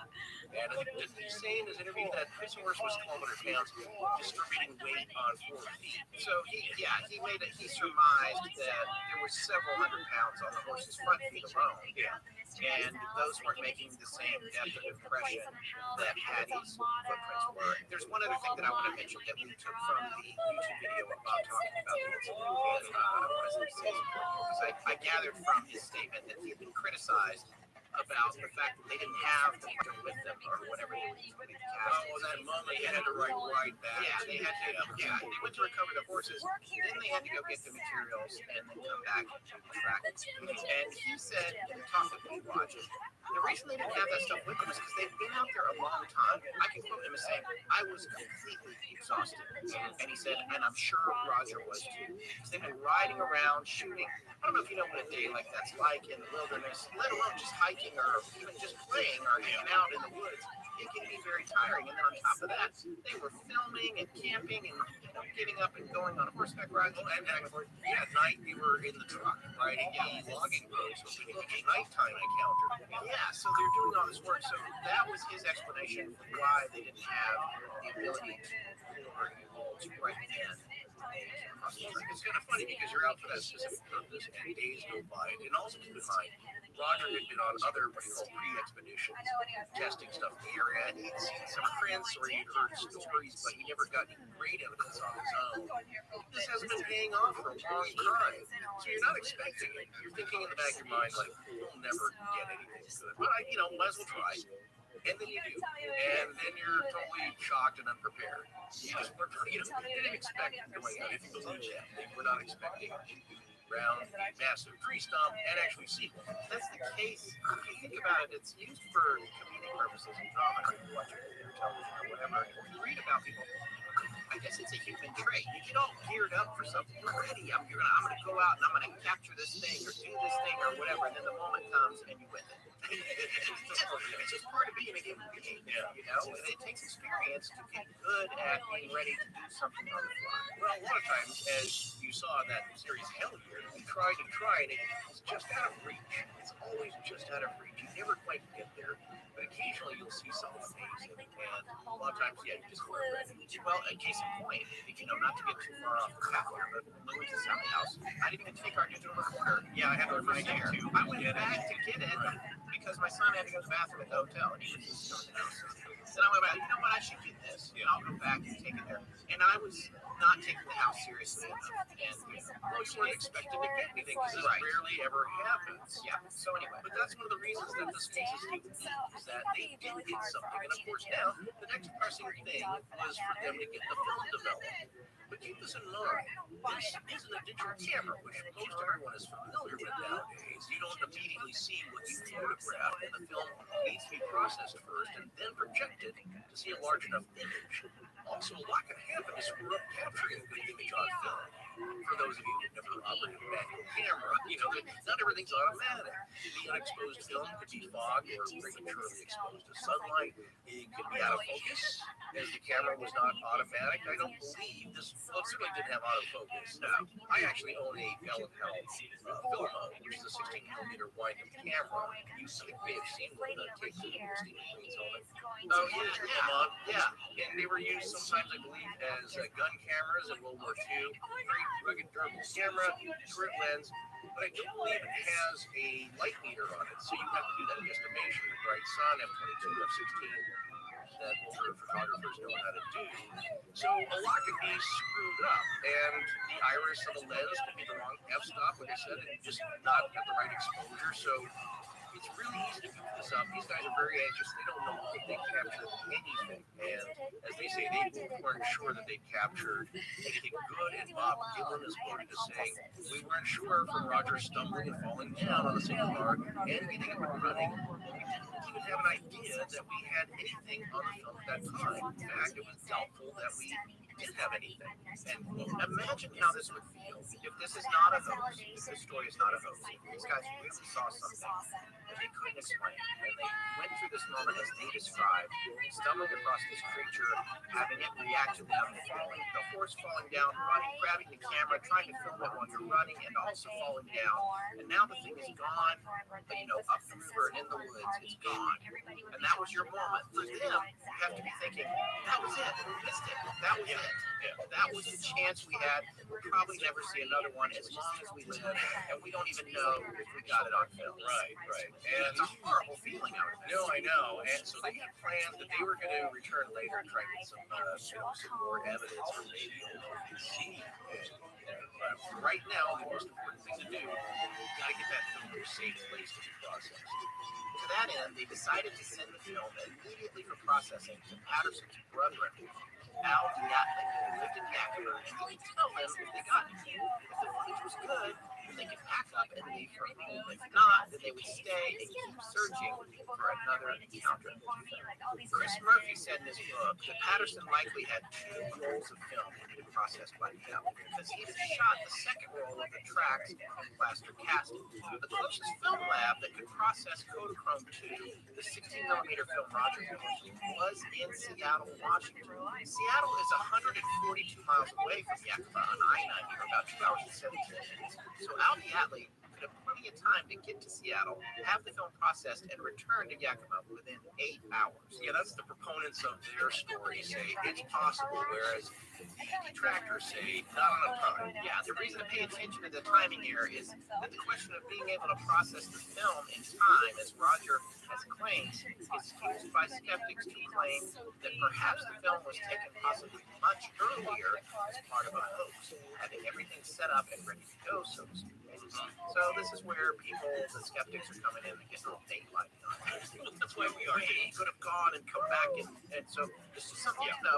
By the way, I sound like I'm making fun of the skeptics, but we're going to look at everything that they think as well. No, we should. That's what we try to always do. Anyway, according to author Chris Murphy, what likely happened is that Patterson and Gimlin drove further south down to Eureka, California, where Patterson phoned the alley and gave him a heads up that the film was going to be shipped to him and that he should get it processed right away. In a following interview, Patterson told a newspaper reporter that he had airmailed the film from Eureka, but Bob Gimlin remembers going to an actual airport to ship the film, and he actually confirmed that in the interview. It's not really just today. Now, with the next day being Saturday and the post office possibly being closed or unable to deliver the film, this might be why Patterson and Gimlin had to go to either McKinleyville Airport or possibly Murray Field in Arcata, California, and both would have had air service to Yakima. So it's entirely possible the film could have been shipped in time to arrive in Yakima on Saturday, October 1st. Now, at some point while all this was going on along the way, the guys stopped off in Willow Creek between approximately 6 and 6:30 p.m. to meet up with their friend, Al Hodgson. You guys might remember him. He was the owner of the Willow Creek variety store from whom Patterson first heard about the sightings of Bluff Creek. Those sightings being the multiple sets of footprints referred to.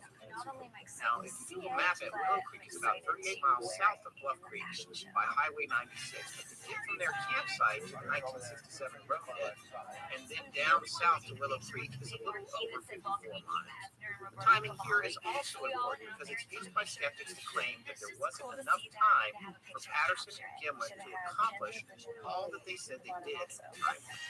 Since it was after 6, the store was closed, so they phoned Hodgson at home and got him to come over to the store with some other friends, Sly McCoy being one of them. Another Chris Murphy source, the Bigfoot Film Journal, cites they stopped at the Lower Trinity Ranger Station, also just north of Willow Creek, to meet with their friends and relay the details. Yeah, that might be a discrepancy, but either way, if they were at the Ranger Station, this might be an important detail because you could assume that maybe they made a report to the Rangers and that this action may be an attempt to legitimize the sighting or establish some kind of further official record. But proponents might say that, if it was a hoax, why would Patterson want more official scrutiny? And detractors might say it's a way to tie them in. You can go both ways on that. That's my point about this. So Patterson and Gimlin then told their friends all about the encounter where they were at the store. And Patterson showed them the bent stirrup from the saddle where he fell. Remember that? Yeah, they told him mostly collapsed onto his foot. So he had that piece. That's a little bit of proof or evidence he brought with him. And something happened. And around 9:30 p.m., Patterson telephoned a reporter for the Times Standard newspaper in Eureka, relating all the details of the event. The next day, Saturday, October 21st, the paper ran a front-page article titled, "Mrs. Bigfoot is filled." Mrs. Bigfoot. See, there might have been a Mr. Bigfoot. Yes. Well, after this reporting to the reporter was done, Patterson and Gimlin headed back to their campsite where there was a full moon. But it started sprinkling more and more, and by about 3 to 4 a.m., there was a really heavy rain. Gimlin had asked Al Hodgson for some cardboard boxes that he used in the store to cover the Bigfoot tracks before they got washed away, because he's thinking, well, we're going to preserve the stuff. The guys are going to show up now. So, he dumped out the produce or whatever, gave these boxes, and Patterson, it's kind of funny to see kind of the guy he was, or whatever. He said, no, it'll be fine. It's not going to rain. But he thought it wasn't going to rain very hard anyway. So he wasn't interested in getting up from his tent in the middle of the night.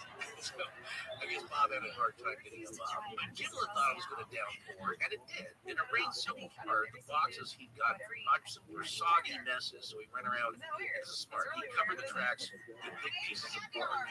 And it's good that he did, because they would have been degraded before the team got there. Yeah, and I guess and again, we started talking about this on the video. just pulling the bark off of the tree there. Very clever. And this goes back to what we were saying about him. He's good in the woods. He's a cowboy. He figures things out. The foxes aren't going to work. I know these tracks because he's also a tracker. I know these tracks are going to go away. They're going to be degraded. And I've got to cover them because I also know it's going to rain like crazy. And so he goes out and he goes and kills off some bark and covers up the tracks. And thank God he did, because if he didn't, that evidence wouldn't be part of the story either. Right. And here's another component of that. If the whole thing was a setup and it was a hoax and it was primarily Roger in the driver's seat on it, you'd think Roger would be interested in preserving the tracks he hoaxed. Just a thought. Yeah, very sure. Right. Anyway, before heading back, Patterson had asked Al Hodgson to call Don Abbott of the British Columbia Provincial Museum. The archaeologist who was called down to Bluff Creek before, and no one is sure why Patterson didn't call Abbott himself, but Hodgson relayed all the details of the encounter and asked Abbott to come down to the film site and to bring along tracking dogs that were provided by a man named John Green. Right, like another researcher. But dogs might be helpful because they can smell where sheep live, and trust me, there's a smell. Yeah, so he's trying to get this all together, and Don Abbott is a respectable scientist from the museum, so he wants to get involved. He is going to be open to this. You know, people might wonder Patterson would have contacted Don Abbott, scientists so far away in British Columbia, Canada, to come down to investigate when a professional closer to the site got there faster. But keep in mind, very, very few scientists, and now, and probably forever, would even give any thought at all to such a ridiculous assertion as Bigfoot is. Right, yeah. You gotta go wherever you need to go. Who's gonna take a look at it? But Abbott had already shown interest in Bigfoot, as people generally from British Columbia are more aware and more comfortable. The Sasquatch site is not comfortable because you don't really want to see one. It's part of their local lore and culture, so they weren't so hung up about it as Americans. And remember, Abbott had already traveled down the Bluff Creek about 700 miles by car to investigate the earlier Bluff Creek Mountain Road footprint. So Abbott was seen as the best bet to take this evidence seriously. Grover Krantz, one of the few evolutionary anthropologists and primatologists to take Bigfoot seriously, said of Abbott, quote, the only scientist of any stature who demonstrated any serious interest in the Bigfoot subject, end quote. Aside from Grover, he got ridiculed. They all did, so you took a big risk. Mildly interesting. We, however, do not care about ridicule. We have no degrees, we have no scientific peers to worry about. Calling us out just people emails and whatever. Yes. But that's fine. Don Abbott first declined the offer, saying he would want to wait to see the film first, because granted, remember, he'd already been down there, and the road crew had great was like, it's a long way. So let's just see the film first, then I'll let you know if I'm really, if it's worth my time. And he did end up calling John Green, which is nice, asking for help in getting the tracking dogs, but Green was unable to arrange for him. And Abbott was interested in seeing the PG up because he also called Al Diatley and requested that the film be brought to the University of British Columbia so it could be viewed by scientists there. Diatley promised that he'd tell Patterson about the request. So he's expressing some interest. He just wants to see the film first. Now, the fact that Patterson had requested that Don Abbott go down to the event site the same day as the event, or any scientist or researcher like Don Green and tracking dogs, is used by proponents of the film as something a hoaxer wouldn't take a chance on, is what we're saying. Why risk having them discover it's a hoax fairly easily? Especially experts. Dogs are great and pretty smart and all, but I don't think you can get them to participate in a conspiracy. They're not going to find anything. Again, the skeptics would say, it's like, well, that's just part of his grand plan. Make it look on that. Contact scientists and the University of British Columbia, and I got all these people involved because I was serious about this, but it's still part of our group. But again, you're taking a little bit of a risk for them to really find out what you're doing. If anyone's going to sniff this out, it's going to be them right away. By about 4 a.m., the rain had gotten so heavy they were afraid of a mudslide or landslide onto Bluff Creek Road. So they packed up and left for Yakima at that time. And even though they wanted to stay and explore for more evidence, and they were right, as there was a mudslide onto the lower Bluff Creek Road, so they had to take the steep, uneven mountain road. This road was no longer accessible, by the way. Oh, really? Yeah, I looked that up. Their truck slipped off the road, and they had to recover it with a front-end loader they unofficially borrowed. start button on this object. Altogether, it was around a 580-mile drive, beginning with a very difficult and harrowing twisty drive through high and narrow, muddy, bad road and towing 3 horses. With all that, the estimate is that it would have taken 13 to 14 hours to get home. Now, John Green left an urgent message with well-known Sasquatch researcher Renee DeHinden in San Francisco to contact Al Hodgson in Willow Creek about the encounter. DeHinden got the lowdown from Hodgson and then immediately traveled to Willow Creek, which is again about 38 miles south of Bluff Creek. DeHinden got there quickly, arriving about noon on Saturday, October 21st, 1967. He went to Hodgson's Willow Creek variety store where he met up with fellow Bigfoot researcher Jim McLaren. Wouldn't it have been fun to have been at that store just shopping for knickknacks when DeHinden arrived and those two were talking shop about it? No, I guess like you imagine us like we're just maybe we're on a road trip and we're getting some snacks or whatever. It's like these guys are like Bigfoot footage. So it's just coming. It's like I'm gonna hang out for a bit more, longer here. It sounds exciting. Well, no, and we get weird looks every time we have lunch. We're talking about the books on the table. Yeah, but imagine though that's an exciting moment at the store where these guys are excitedly talking about this revolutionary footage they haven't seen yet, but it sounds certainly everyone talking about it is very exciting. So I just imagine us just being there at that moment when something this groundbreaking is happening. Or you're at the crux of a very famous hoax. Yeah, you can see you've been there. Well, again, and it's a weird thing to draw a parallel to, but it was part of going back to the Sally House and decided not to air it until October, even though it happened in July.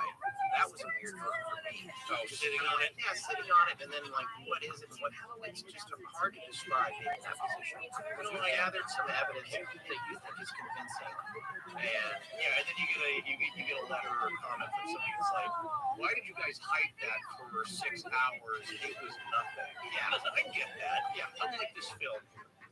What that recording was a very small part of the entire experience. Right? You knew the story about the Sally House. It's the history of the house. It's the people that went there. This recording, it's not a build-up. We never meant it to be a huge build-up like this film's like, we got Bigfoot footage. Stay tuned for the next 6 hours while we hype it up. And then you see it. It's like, it's a guy in a suit. Come on. But the recording, it's like, that was just an element of that whole story. I'm sorry you got the impression that that was the big showdown. No apologies. We don't apologize. Right. But here's something I disagree with what you just said in comparing it to the film. You said, unlike the film, conversely, I do believe the film is a small part of the equation. The film is the only part you can study. That's true. There is no way that Bob, Rogers passed away. There's no way that Bob, I believe this, and again, based on the Sally experience, he would never be able to properly convey what that experience felt like if it was a real experience. He will never be able. He can talk for 50 years, and you, as a listener, and this includes me, wants to believe it. I mean, I'll just go ahead and say this is what my confirmation bias is. I find Bob to be a very honest and genuine person based on what I've already seen of him talking. I can't wait to meet him next weekend. But by the time the show comes out, that will be from prior week. Yeah, it's a little weird. We're actually ahead for the first time in 4 years.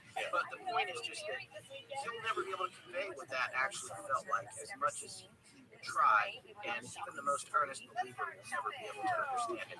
The only way to know what a personal experience is like is to have been there. Remember, these guys are seeing it with their own eyes, not that far away. And I've often thought about this.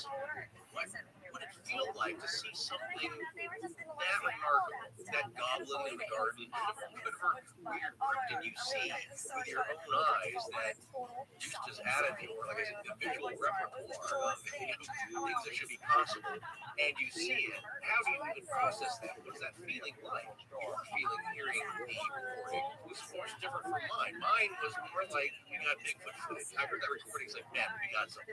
Yeah, I don't know what this is, but we got to get this to somebody. Right, and that's a feeling that I'm glad you bring that up, and I want to talk about that more when we get to the point where we're talking about the actions that the guys took. Yeah, right. Because I can relate to that as well. Yeah, sure. I mean, I was freaked out, but I was also like, we have to share this with people. Right. But you have an added feeling that it was personal. Yes. Slightly in the way that Bob and Roger did, and that the look they got from this was like, towards the end, yeah, leave me alone. That's enough. Yeah, that's enough. Don't approach. Yeah, so that's why Bob was very cautious about writing up on it with his horse, but he did want to continue. So these gentlemen are standing around the store talking about, these experts are standing around the store talking about Bigfoot.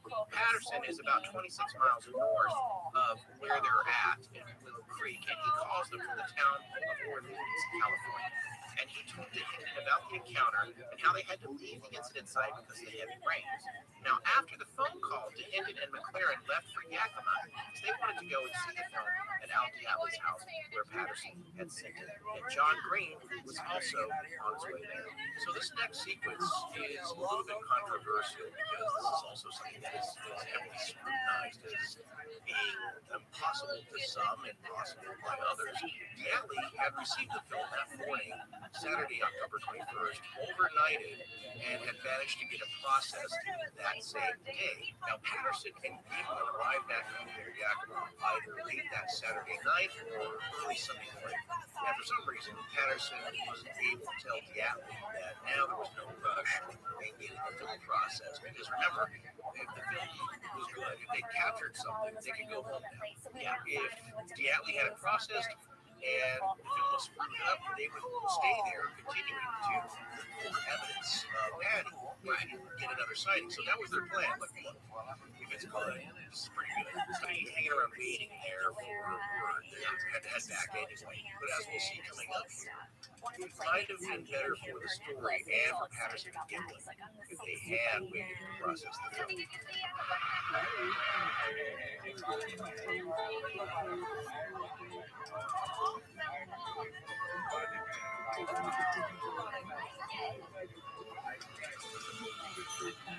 That's going to wrap it up for part one of our series on the Patterson case. We'll be back next week with part two. Please remember to support our sponsors. They help keep the show free and the lights on. Like special thanks to John. Hi, I'm Danielle Cox, and I give you permission to astonishing legends selling slime in perpetuity. Mike, D-K-I-L-E-S-S-A.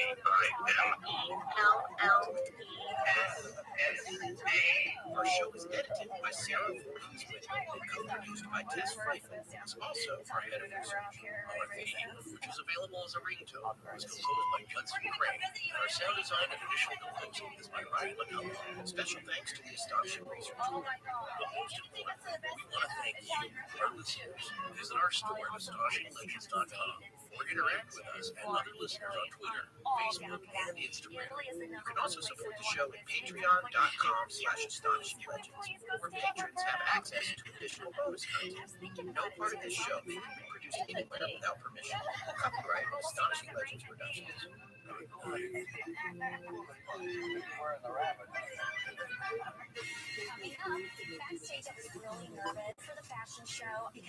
How powerful is the Cox Network?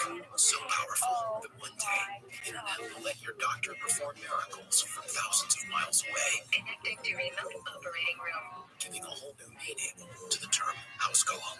Operation complete. The Cox Network, with gig speeds everywhere. It's internet built for tomorrow, today. Cox, bringing us closer. In Cox serviceable areas, speeds vary and are not guaranteed. Cox terms apply. Other restrictions may apply. And we're going to see its premiere. As the days get cooler, something super is always in store at the Northridge Superstores. Warm up with super prices on a super selection at 11 convenient locations. From West Covina to the Cerritos Auto Square, Huntington Beach to the Irvine Auto Center, Vista and San Diego. You're never far from the Northridge Superstore. Shop America's most popular brands. Ford, Lincoln, Hyundai, Genesis, Volkswagen, Toyota, and Honda. We have all your favorite models in stock. Looking to trade? We want to buy your vehicle. Any make, any model, any year. Plus, enjoy total peace of mind with your purchase. Thanks to our exclusive price protection guarantee. If you can find the same vehicle for less within 5 days, Northridge will pay you the difference or buy your vehicle back. It's that simple. Ready to find your dream ride? Take a test drive today at the Northridge Superstore location closest to you. Like the #1 Honda store in the world in the Cerritos Auto Square. Or shop our entire inventory online anytime at northridge.com.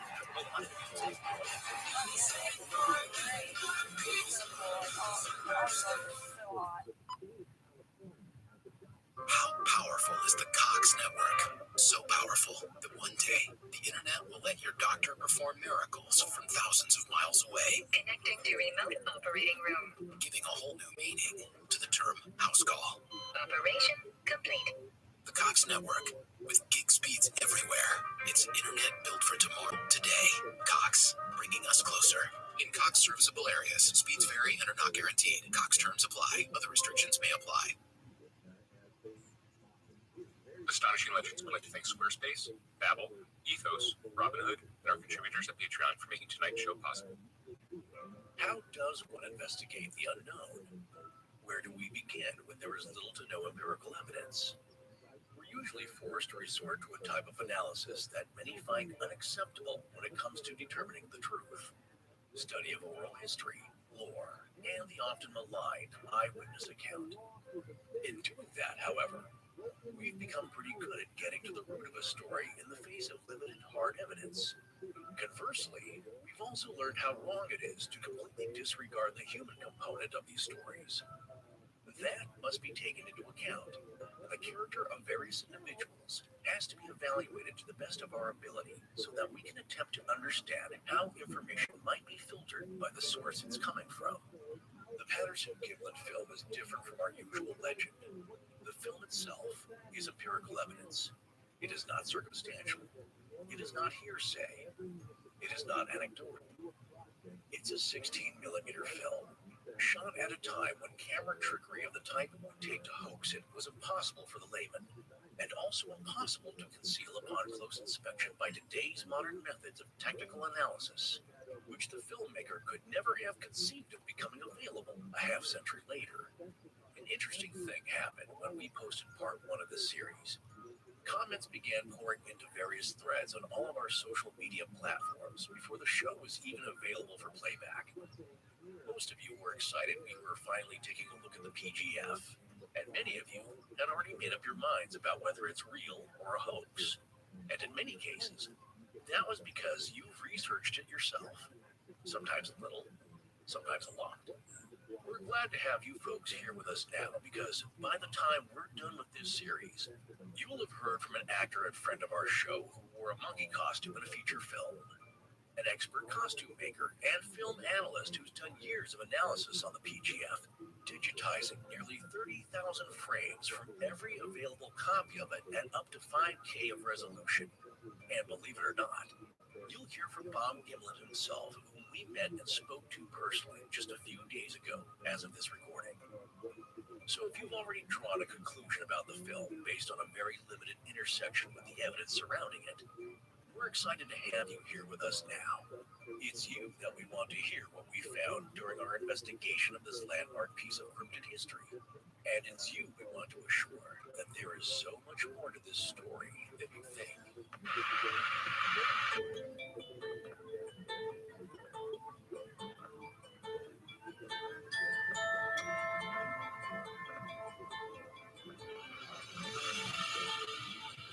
Welcome back to Astonishing Legends. I'm Scott Philbrook, and this is Forrest Burgess. Whether we like it or not, he is here with us on this planet today in the 20th century.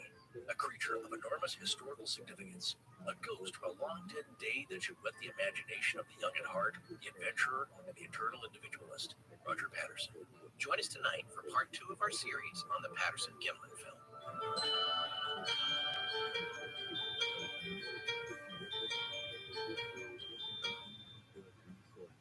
And we're back. Unlike Patty, she left. She did, but into the bushes or another dimension. This is a good question. Well, actually, I don't know if it's a good question. Either way, thanks for joining us for part 2 of our series on the Patterson-Gimlin film. When we decided to cover this, we didn't realize the story would become so gripping for us. It's the best kind of legend for us to explore because we get wrapped up in it. There's always so much more to these stories than you first think, and this one's a great example of that. Well, it's all about the implications of what the film may mean.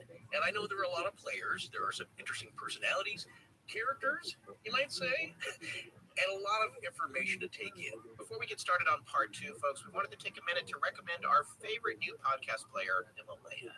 It's an app you can get for any platform, and it just works a ton better than pretty much all the other ones out there right now. Yeah, it's definitely the easiest one to use that I've seen lately, and it's been nice using one that is actually intuitive. Look for the Himalaya app wherever you get your apps, and after you download it, be sure and give us a follow on it. All right, let's get back to the PGF. Now, a note about the film processing. And you might be thinking to yourself, why are these two geeks going to talk about film processing in a geeky manner? Well, who cares where they took it and why, and who cares about the film stock? Well, it just so happens this is a major point of contention for the skeptics and critics of the PGF, that the timeline where this film processing supposedly takes place doesn't work out for a truthful story, because the timeline for getting the 16 millimeter film developed is, for the skeptics, a big point about the authenticity of the film, and that they don't believe that Patterson could have had it processed with that short of a turnaround time.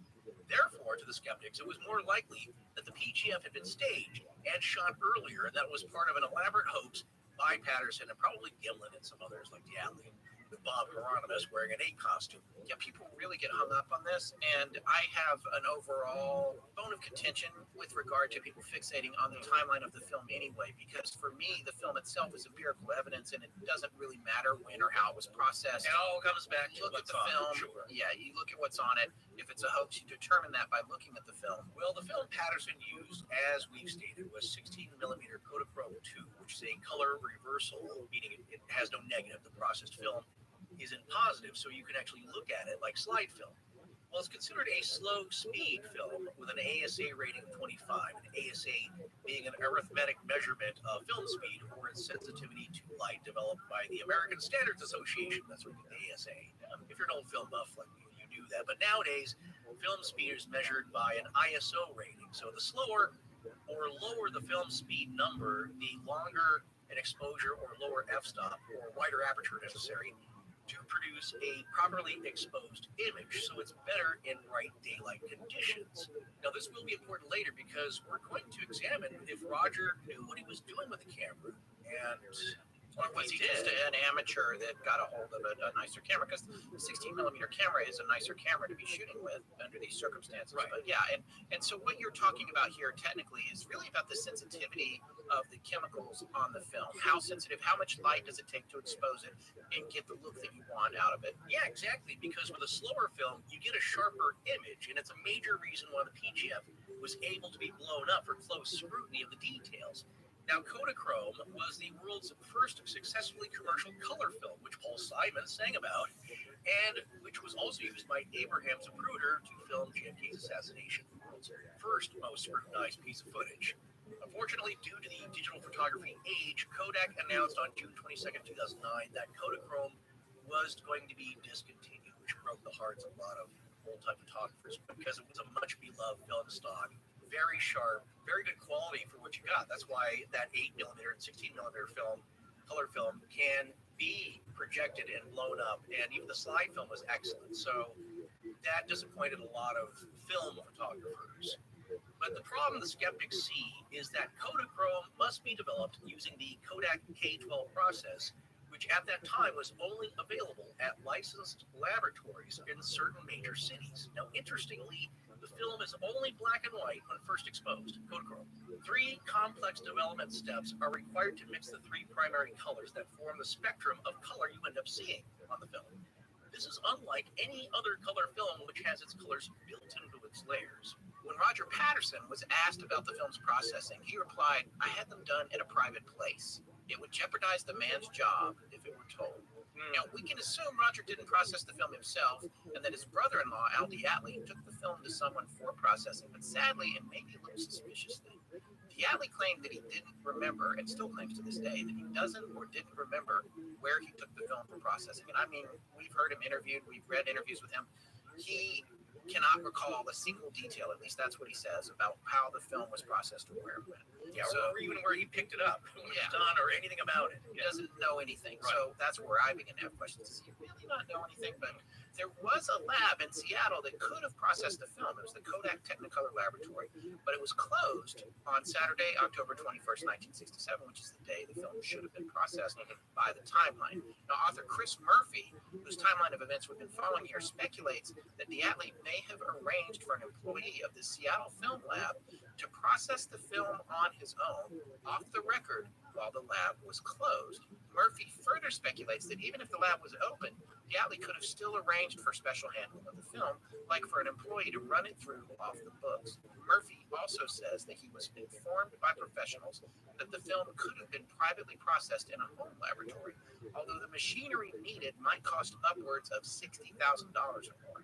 So this would be especially true if the employee with the home lab worked at a Kodak facility or had access to some of the components. Yeah, I also think it's a possibility that this off-the-books processing could have been done at a pirate facility of sorts, one that specializes in private processing, shall we say, questionable content, and that might be why Patterson and Diatley didn't feel like talking about it. But keep in mind that whoever is processing the film can also see what's on it, and much more easily with color reversal film. And this is fascinating too, because Diatley, as we've said, was a wealthy owner of a construction business. He could easily grease palms and get things done. This is the kind of guy that, and you're going to find out as we talk more about him and his involvement in the aftermath of what happened with the film and how it was marketed to be shown to the public later, that there's no question that he is a somewhat opportunistic individual, and he may have been excited about the business prospects associated with this film, I'm sure. And so it would have been easy for him to say, hey, look, here's $100, here's a couple $100. Right. I need this process today, and the boss didn't have to know about it. Open the door, let's get this done. You know, we were talking about this earlier. Look, Scott and I both have editing backgrounds in video and film.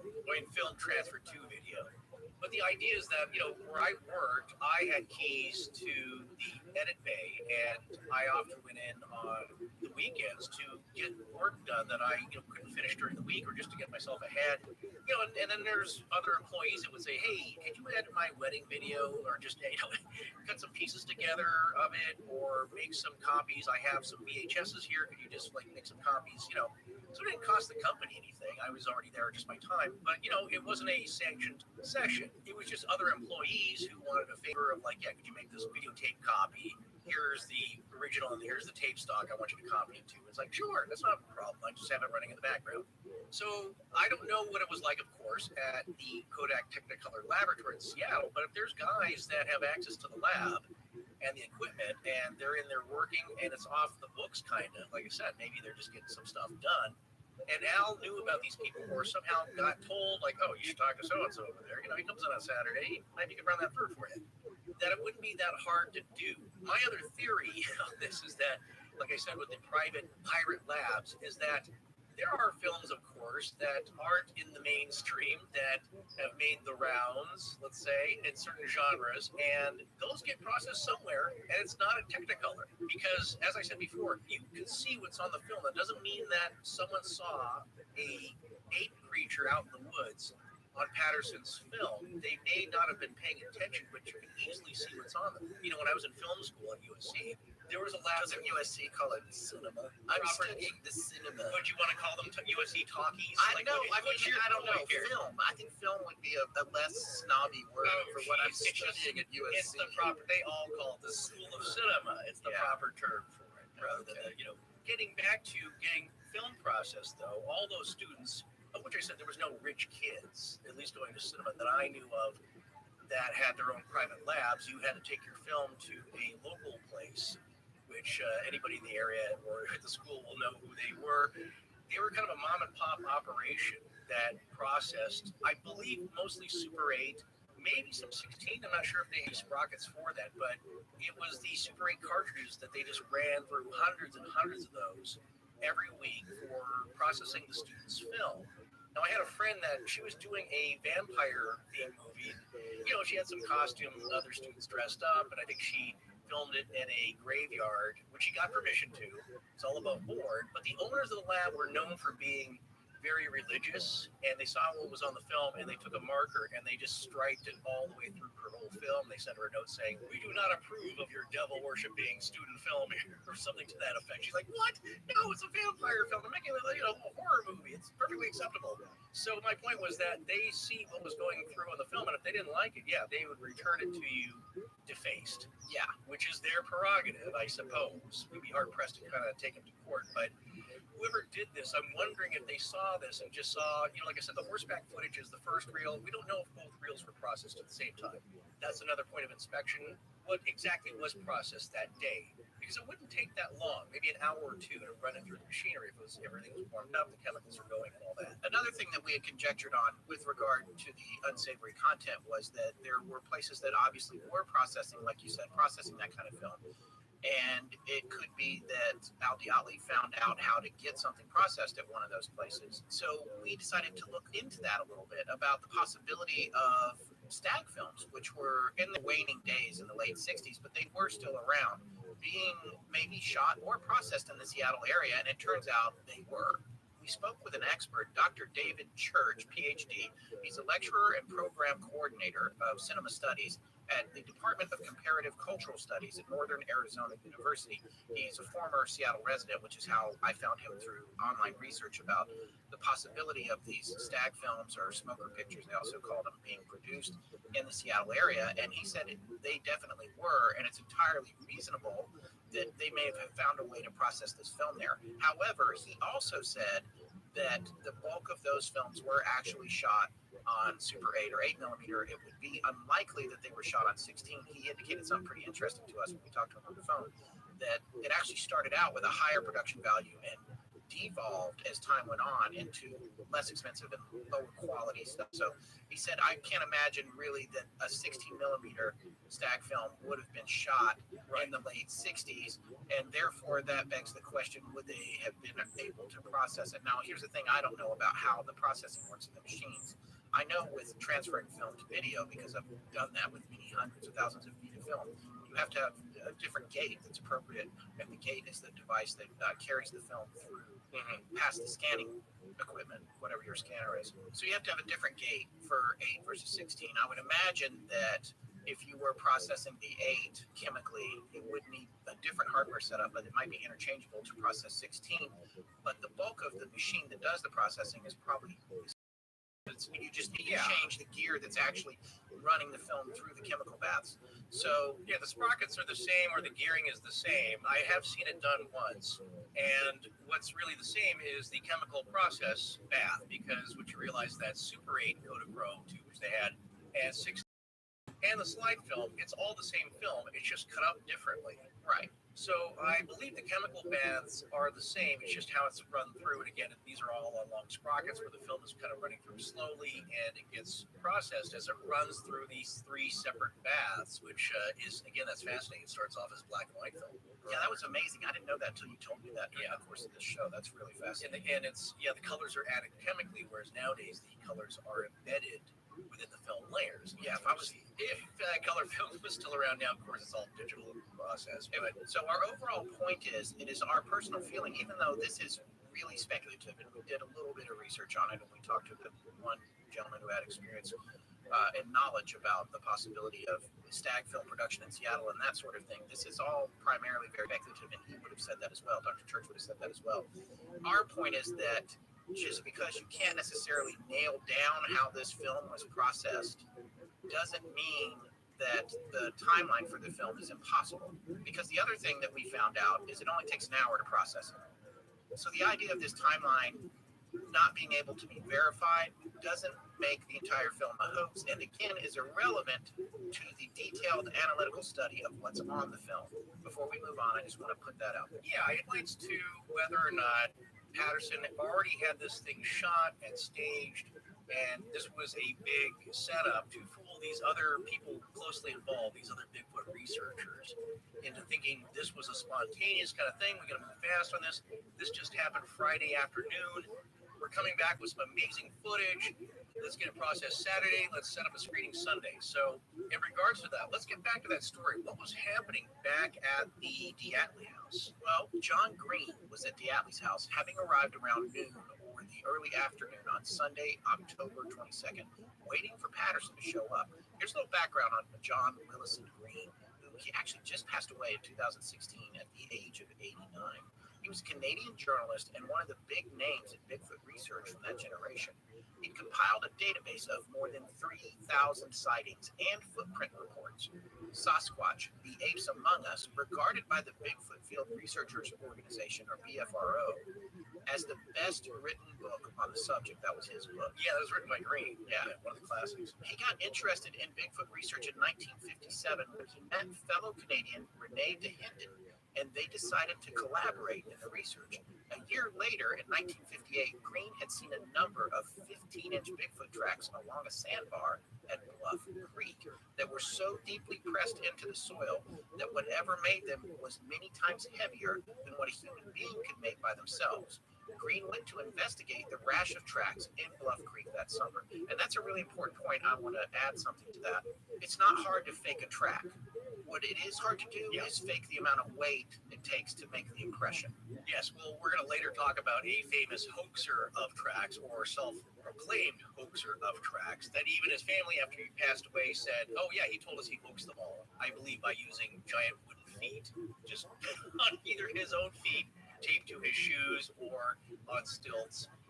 But the idea is that he would have to have also pressed these into the soil so far that it resembled something that was 400, 500, 600 pounds. Right, so he would have probably had to strap 300 or 400 pounds onto his body in addition to putting the fake feet on. Right, and also, the other point is that this is also just in Northern California, because if he was doing all of them, he traveled great distances from Northern California to Central California, I believe, and all the way through Washington State up into Canada, just doing one hoax. Right, and that comes back to something that we've encountered before. It's like the two old guys with the wooden board who said they made all the crop circles. Right. It's not possible for those guys to have done it. Yes, many crop circles are hoaxed. Yes, lots of different people are hoaxing them.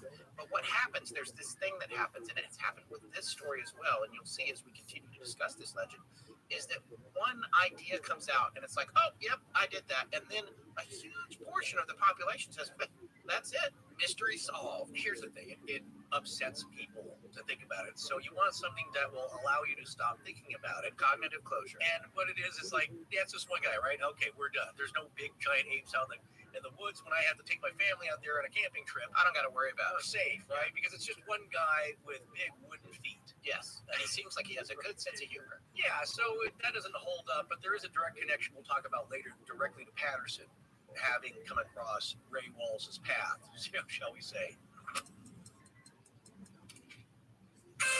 This episode is brought to you by Bitly. From brick and mortar shops and online retailers to healthcare providers and software companies, every business can make meaningful customer connections with Bitly. Create online and offline experiences that turn customers into super fans. Customize your short links, create QR codes, curate your link in bio, and track performance all in one place with the Bitly Connections platform. The possibilities for connection are endless. Get inspired at bit.ly/Spotify.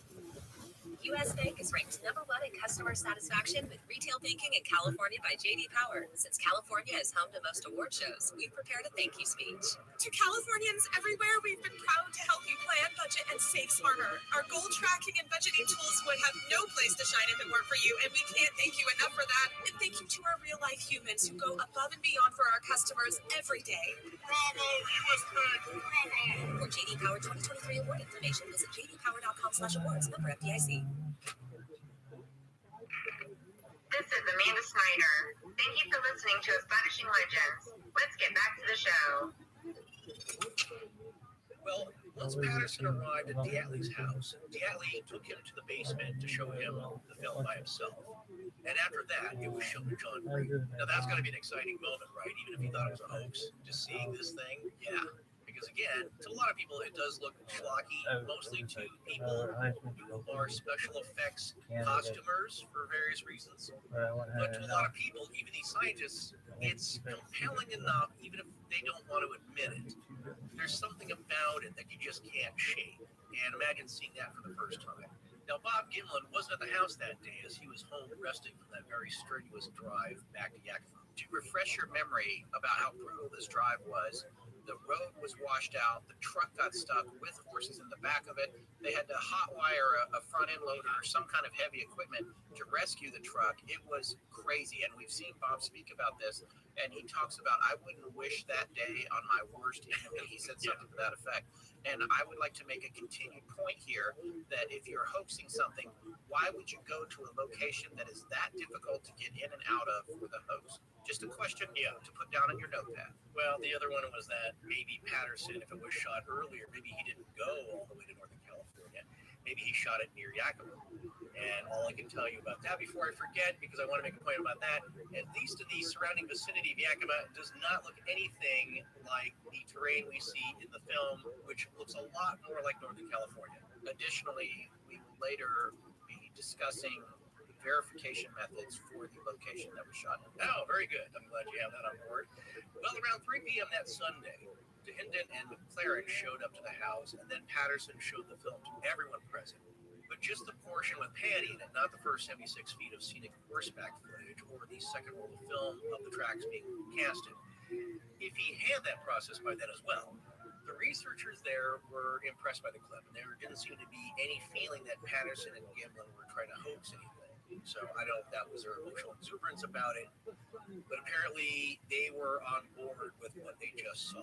We've seen numerous accounts that suggest how excited and sort of crazed Roger seemed about it, and that it seemed to be very genuine emotion as opposed to trying to convince people of something that might not be true. Well, that was noticed by the first newspaper reporter that Patterson talked to, because the day before on Saturday, while Patterson and Gimlin were driving back home from Bluff Creek, the first news story about the encounter appears in an area newspaper, the Times Standard, as a front page story titled, Mrs. Bigfoot is filmed. Now, the Times Standard billed itself at the time as a daily newspaper for Northwestern California and Southern Oregon. Remember that Patterson had telephoned a reporter for the Times Standard around 9:30 p.m. on Friday night after the incident. So they ran with it on the front page of the next day. Now, here are some highlights we're going to go over from that newspaper article. Again, I think it's important because it's really the first time it appears in print and media. The article starts off calling Bob Gimlin Patterson's Indian tracking aide, which, well, Bobby is a quarter Apache, and he does know a lot about tracking. But you can see at the Times reflected there in the newspaper article. The article goes on to say that Patterson was very excited to, quote, breathlessly report, end quote, and a quote from Roger apparently was, a giant hominoid creature is what they saw. The article says Patterson has 8 years at that time researching Bigfoot, and he was 34 at that time. So kind of a young man there. He'd been all over the northwestern U.S. and Canada working on his documentary project, and he had over 50 tapes of interviews with persons who reported findings and interviews with 2 or 3 persons who have reported seeing them in person. And it sounds like you get some of those if you join his abominable Snowman Club of America, where if you join for the reasonable price of $5.95 at the time, you get 2 years membership, an 8x10-inch membership certificate signed by the author, and also 2 great 12-inch long-playing record albums with over 1 hour of actual recorded story interviews. Man, I wish we could get all of those. Yeah, those are the records we talked about that I was looking for. By the way, if anyone out there has anything from this club, we would love to see and or hear it, because it is nowheresville online, and they got to be out there. It's in someone's milk crate in a garage somewhere, or an attic, so just sitting there collecting dust. It's got to be out there, I would imagine. Just a priceless classic nowadays. Yeah, and some of the stuff that they had on the records, they had the report of Jenkins' encounter with California's Bigfoot, Fred Beck's attack in Ape Canyon, which we talked about a little bit, William Rowe's hunting accident with the, quote, human-looking female Sasquatch. Oh, you know what? That's also another point that skeptics say. With that female Sasquatch, that's where Patterson got the idea to make breasts Pat a patty. Yeah, to make Pat a patty. So, also, Albert Boseman's personal story of how he was kidnapped by the Sasquatch in British Columbia and lived 6 days with them before escaping. You can turn to our archives for a much more detailed telling of that story as well. Although we don't have Albert Osman, because he was dead and gone when we did it. But I don't know if it's him on. It might be him on the album telling the story, or Roger. I'm sure he actually interviewed him. I know he that did, Osman yeah. was recorded. Right. It's pretty fascinating. So those records are only available through the offer in his book. Sound interesting? You bet your bottom dollar it is. Wrote Patterson in the ad in the back of his book. Again, it's such a fun book. It has the feel of, like, remember the stuff in the back of the comic books, which is such fun. And yes, not the sturdiest of products, but you got something. X-ray glasses. Yeah, you get something for your money there. But anyway, that was him trying to drum up interest in furthering these expeditions and interviews. And people might say he was trying to make a buck off of it, but it wasn't a lot of bucks. Yeah. It didn't add up to a whole lot. He seemed to have a genuine passion for the topic. Yes. And, if he can make a little money and do this hobby, it's fine too. He does. Everybody needs to pay their rent and feed their family. So, your endeavor has to at least return something, unless you're just independently wealthy. Well, back to the Times Standard article. It says that Bob Gimlin was 36 at the time, so they're close in age, and as we said, a quarter Apache.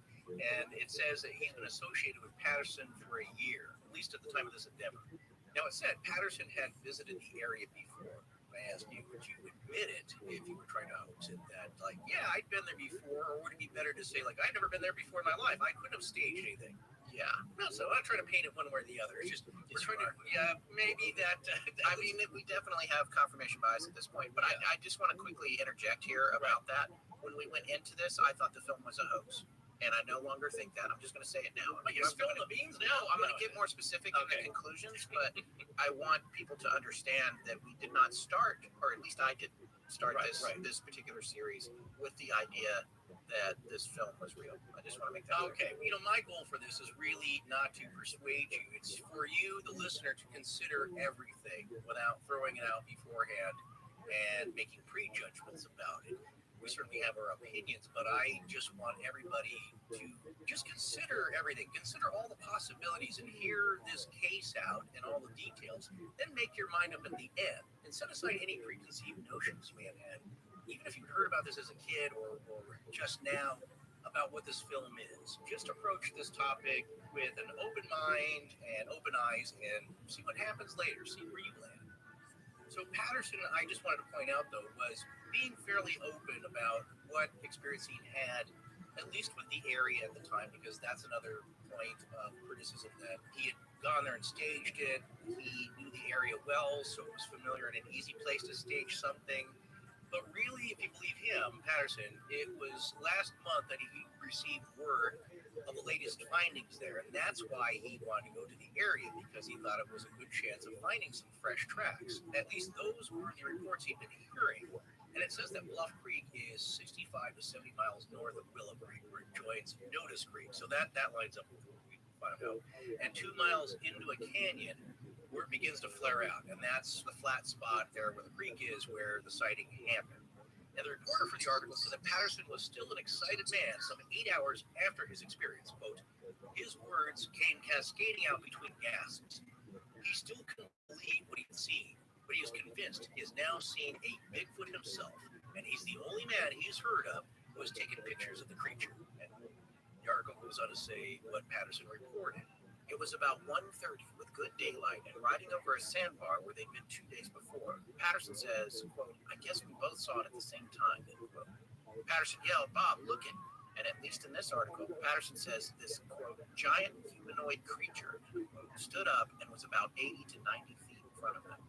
Now, if that creek was a pool of water, nowadays they could have possibly gotten a DNA sample from it, as I saw Dr. Mark Evans and his team do in that Yeti documentary. Yeah, did you see that? I think I was over here when I watched it. It's amazing what they can do now.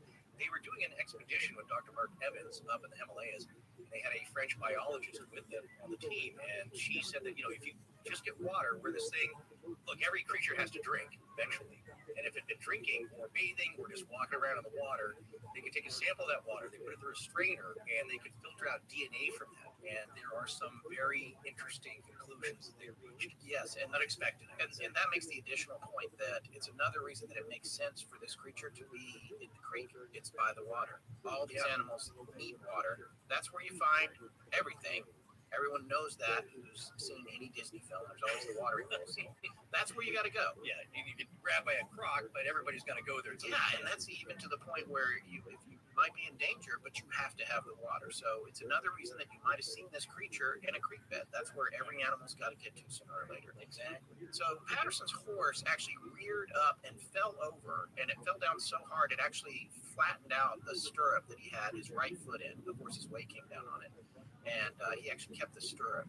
His foot hurt pretty bad, but he couldn't think about it because he had to jump up, get his leg out from under there, and grab the reins of the horse to try and control it. And he couldn't. So he grabbed the movie camera out of the left saddlebag, and then he let go of the horse, at which point the horse ran off pointedly with his rifle.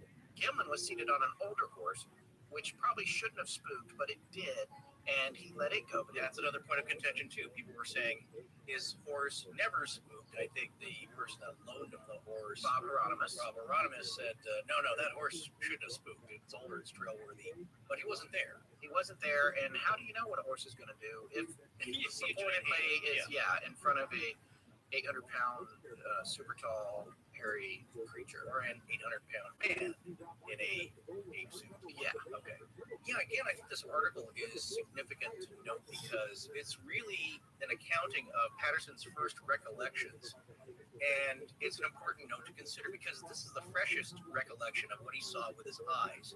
And consider that visual would be much clearer and sharper than what we can now perceive from watching the film. Here's my point. I'm looking at you right across the table. You are in really high def. Yeah, this is with my eyes.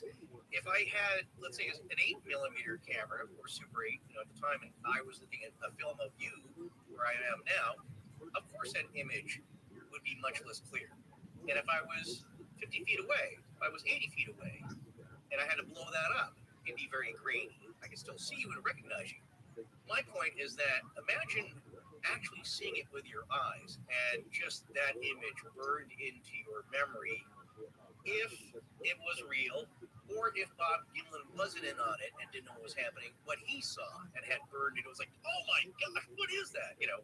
So this retelling is really fresh at this point, essentially immediately after it happened. Yeah, and in this report, Patterson said that it was 6.5 to 7 feet tall, between 350 to 400 pounds. And he later increased these estimates, which he's been criticized for. Yeah. But consider he was in a very excited state and still processing the information. Now, his gun was still in the scabbard, but, quote, they made a pact not to kill one if we saw, unless we had to, end quote. At the time, Bob Gimlin actually doubted the existence of Sasquatch-like creatures. However, he agreed to Patterson's insistence that they should not attempt to shoot one. Patterson said the creature's head was much like a human's, though considerably more slanted, with a large forehead and broad, wide nostrils. Yeah, not a pointed nose or one that stuck out. Kind of a very flat, smallish nose, but wide.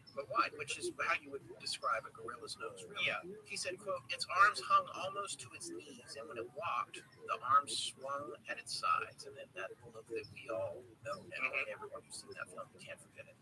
Now, Patterson states he's very much certain the creature was female, quote, because when it turned towards us for a moment, I could see its breasts hanging down, and they flopped when it moved, end quote.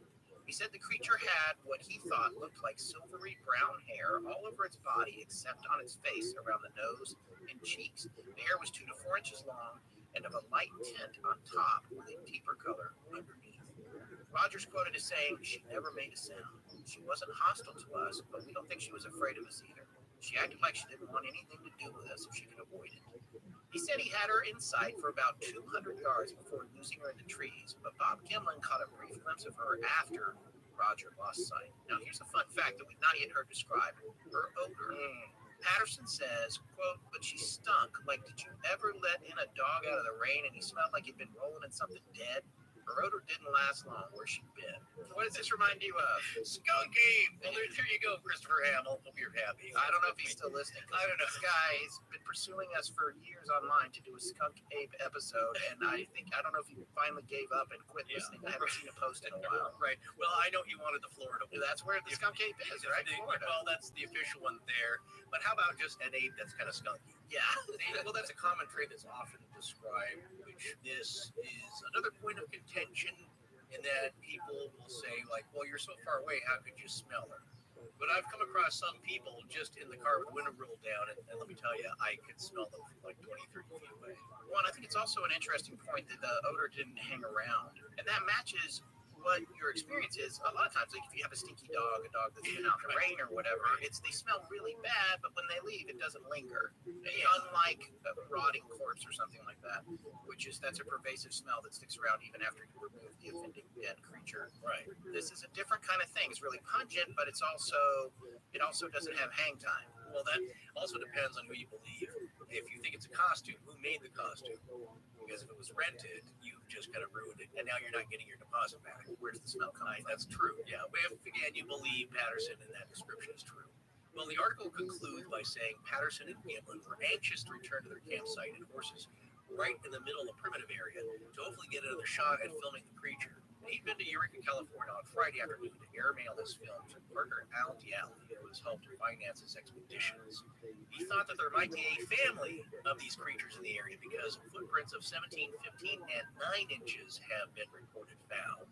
Now, those were all found together by the construction equipment a few weeks earlier, right? That's what Roger's wife had told him about. Well, the road crew that had discovered a various set of prints in different sizes, I believe. That's the one that got accidentally cleaned over, graded over before a representative from the British Columbia Museum could make it down there to study them. So prints have been found. So someone, if they were hoaxing it, had been laying down tracks, not in 1958, but recently. Then, and Bigfoot family. Yeah, and the sizes. And when you think about this, if this is a real experience for Roger and Bob, then put yourself there. What's the first thing you're thinking when you see the big one? Is where are the other two? Yeah, and also it's a mom. What do moms do when you get near their kids? Well, especially Mother Grizzly, sure. Yeah. You see two cubs, you gotta back out of there quickly because she's going to be around and angry. Well, that's funny because the newspaper reporter joked to him that it sounded like the three bears, to which Patterson replied, "This was no bear. We've seen a lot of bears in our travels. We've seen some bears on this trip. This was definitely no bear." And then the end of the article has Patterson saying that he was also anxious to contact a museum administrator who would maybe bring down dogs. So that sounds like he's talking about archaeologist Don Abbott from British Columbia. All right, just talking about. Again, Roger Patterson wanting to bring dogs down to chase the scent of this creature. If this creature is a person in a costume, does that seem like something you would request if you're doing a hoax? Well, the supporters of Patterson and proponents of there being a Bigfoot would say he is doing whatever he can to get professionals and people who know what they're talking about when it comes to this down there in the area on the ground looking at the evidence that possibly he hoaxed. And why would you do that, or why would you be anxious to do that if you had hoaxed it and these people would more readily tell that you'd been hoaxing it? These aren't just newspaper reporters who would take pictures and report on it to get yourself famous. These are people who know what animal prints, especially primates, should look like. And here's the thing about the dogs. You bring tracking dogs in, what they're going to do if they pick up on the scent and it's human and it's a guy in a costume, they're going to track it where they filmed it. Then they're going to track it coming back down to the creek, coming right back around to where they all were, getting on a horse and riding back to wherever the car or the campsite was. That's what they're going to track. So just that, for me, that's one of those deal breaker ideas about a hoax. To think that Roger Patterson wouldn't know what a tracking dog can do. Because a tracking dog, I've seen these dogs on TV just in the past year or two. I saw a bloodhound track a guy who got in a car and got on the freeway and then got off the off-ramp and walked into a field. It tracked him to the off-ramp and to the field. Wow. And they know these are cowboys. They know what these dogs can do. You're going to call these dogs in on a hoax? It doesn't make sense. Well, it might be seen as a more foolish thing if you're hoaxing it to invite more experts in to look at it. Or you could say it's a con man thing. It's getting the experts almost to the edge to show that confidence. Like, hey, want to look at this room full of our servers? What was that? That was the grifter. That's right. It's like just referenced like 2 episodes ago. Yeah. That's a good point. But he was an expert grifter. Of course, he's a fictional character. Right. But that's like, you're a high-level con person if you're going that far. Because if he says, let's get dogs in here, and he legit requested that gentleman bring the dogs down, that request went through. He wasn't just telling a reporter about it. And the guy didn't make it, but he did request someone to bring dogs. So that's going pretty far for a con, you're a pretty high-level flim-flammer there if you've got so much confidence that you're inviting tracking dogs into this. Yeah, well, either he's a good actor, Roger Patterson, or he's genuinely excited. So take your pick. So tell us all about what happened after the article came out on Saturday. Well, it was read by Lyle Laverty and his team. Now, Laverty was the timber management assistant for the U.S. Forest Service at the time. Laverty would later go on to serve as an assistant secretary of the Interior under President George W. Bush. So that's Bush 41.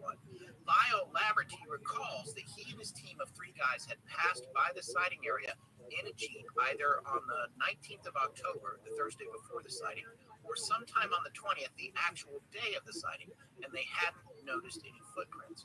After reading the article over the weekend, on Monday the 23rd, he and his team returned to the site and were able to take 6 photos of the footprints, according to the Wikipedia entry. The 3 photos of the tracks that appear in Chris Murphy's addendum to Roger Patterson's book have a caption reading that those 3 photos shown were taken the day after the sighting on October 21st. In any case, the prints in the sandy clay soil are pretty good and crisp, and in one photo, Laverty had laid a U.S. quarter next to the big toe for a size context, banana for scale. And the big toe, in comparison, looks about as big as a Snapple lid, or bigger. Yeah, it's a racquetball size, so it's a large toe. Now, even though the creature is always described as ape-like, the feet are nothing like ape or gorilla feet at all. They're pretty much human-looking footprints. So, the gorilla foot, I was actually looking at these for us. I didn't tell you this a couple days ago. When you look up a gorilla's foot, it has that opposable thumb, essentially. Yes, you always right. Very different looking foot. You see the digit that sticks way out. Yeah. So this makes you wonder if these are all fake. Was it the first hoaxer's decision to go with human footprints rather than that of a gorilla's feet? Would it be a better hoax in trying to be accurate to be the feet of an ape? No, I always thought about that. It's like if you're trying to show that there's some giant hairy ape creature out there, it's easy to go find out what an ape's feet look like. Don't you wonder, like, I do. I have a different position. No, I'd always wondered about that. Who's the first person that made footprints if they're all fake? And what was their choice to go with? You say, like, I'm going to go with really big human feet because that's just such a crazy idea. It's going to stir up a lot of talk. Or to me, it sounds like the footprints and the hoaxing came after people were reporting, Native Americans reporting, and some really early pioneers had thought that these prints, in certain instances, were of a giant, as they said, renegade Indian, a wild man living out in the woods who was not ape-like, but just a giant man. There's one account that we didn't read that was kind of crazy, but some guy who was massive and feral, and he ended up killing a couple of people, so they went after him, and I think they actually shot him in an attack, and he had feet that were like 15 inches long, something unbelievable. But he's a real person, he's not an ape, and that was some of the early thinking that who was making these prints. So you just wonder, though, is it the first hoaxer that thought of, like, well, I'm going to do human footprints rather than I'm going to do some kind of weird ape-like creature? Then people will think there's a gorilla out in the woods where it shouldn't be. Well, it's a good question. I mean, the other thing is, if they're not a hoax, then it begs the question, what is this thing? And clearly, it would have to be based on the footprints. If some of the footprints are real, or any of them, because there are no ape-like ones that I know of that have been cast. No, not really. If they are real, and then Bigfoot is real, then this creature, whatever it is more human than ape. Well, that is the interesting thing to think about if you consider Bigfoot being a real thing, a real cryptid. Is it more human than ape, or more ape than human? Obviously, it's an animal, but the comparison is, I think, what is tripping people up. Them thinking that it's more human than ape-like, because if everything about it was gorilla-like, was just out in the woods. It's like, well, I guess there's a species of ape that has survived. Actually, there is a collection of guys who do believe that it is just a type of ape. That's all it is. It just managed to survive in North America, and it's very good at hiding, and that's all it is. We shouldn't fear it or think it's some weird cryptid. It's just an animal. It's an ape. What people out is that it does seem more human, that some people have reported it has speech, that it has some human characteristics, especially with family and organization, and the way it communicates is different than a gorilla. And that's what's freaking me. Well, when it comes to these tracks, this is where we get the taxidermist Robert Titmus comes into the scene. He's an avid outdoorsman and a Bigfoot researcher, and his sister and brother-in-law, along with him, went to go check out the event site 9 days later, at which point he made plaster casts of at least 10 more footprints and mapped out the movements of Patterson and Patty. Now, John Green, in 1978, in his book from pages 119 to 23, writes, quoting Titmus, Aline was a skeptic and Harry a hard-headed non-believer. Both of them left there believing. Harry has hunted big game all of his life, end quote. Yeah, Aileen was his sister and Harry was his brother-in-law. Yeah, so when he's hunting big game, he obviously has experience with tracks and understanding what he's looking at when he's looking at a track. Right. Well, Robert Titmus has inserted himself into the story now, and he becomes one of the players from here on out. Chris Murphy, the author who we've been referencing as having re-released Roger Patterson's book with the additional 80 pages of updated information, wrote that the Patterson-Gimlin Bigfoot sightings were quite unique for three main reasons. One, there were two witnesses to the event, so their stories could be cross-checked. Two, Patterson took movie footage of the creature so that the film could be analyzed. And three, Patterson and Gimlin had made plaster casts of the creature's footprints to add as evidence and confirm the sighting. Additionally, many of these footprints at the site remained intact afterwards, so that researchers who came later were able to see, photograph, and make their own plaster casts of the footprints. There you have it. And this is something that I would say about the footprints when you're making fake footprints.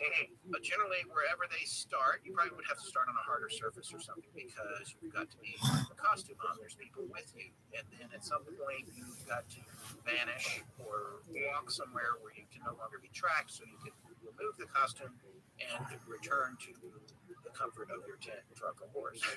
There's a staging area. Yeah, the staging area. So it's just something to consider with all these other researchers going out there and looking for the tracks. Oh, yes, I see and what you're saying. tracking. Yeah, They probably would have stumbled across evidence prior to the start of the footprints or after they lose them in the woods that would indicate that there was more than one person there or somebody was there with a different kind of footprint. Yeah, I see what you're saying here. Is think of how many steps you take in your bedroom, putting your socks on and your pants. Yeah, stepping around, stepping all over the place. If you were just a Bigfoot, or if you had these big wooden feet, you have to stage them and start somewhere and end somewhere and disappear somewhere.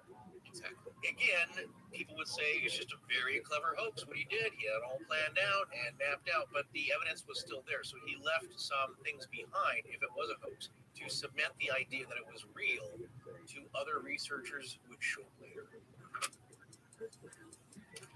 As the days get cooler, something super is always in store at the Norm Reed Superstores. Warm up with super prices on a super selection at 11 convenient locations. From West Covina to the Cerritos Auto Square, Huntington Beach to the Irvine Auto Center, Vista, and San Diego. You're never far from a Norm Reed Superstore. Shop America's most popular brands: Ford, Lincoln, Hyundai, Genesis, Volkswagen, Toyota, and Honda. We have all your favorite new models in stock. Looking to trade? We want to buy your vehicle. Any make, any model, any year. Plus, enjoy total peace of mind with your purchase thanks to our exclusive price protection guarantee. If you can find the same new vehicle for less within 5 days, Norm Reed will pay you the difference or buy your vehicle back. It's that simple. Ready to find your dream ride? Take a test drive today at the Norm Reed Superstore location closest to you, like the #1 Honda store in the world in the Cerritos Auto Square. Or shop our entire inventory online anytime at normreeves.com.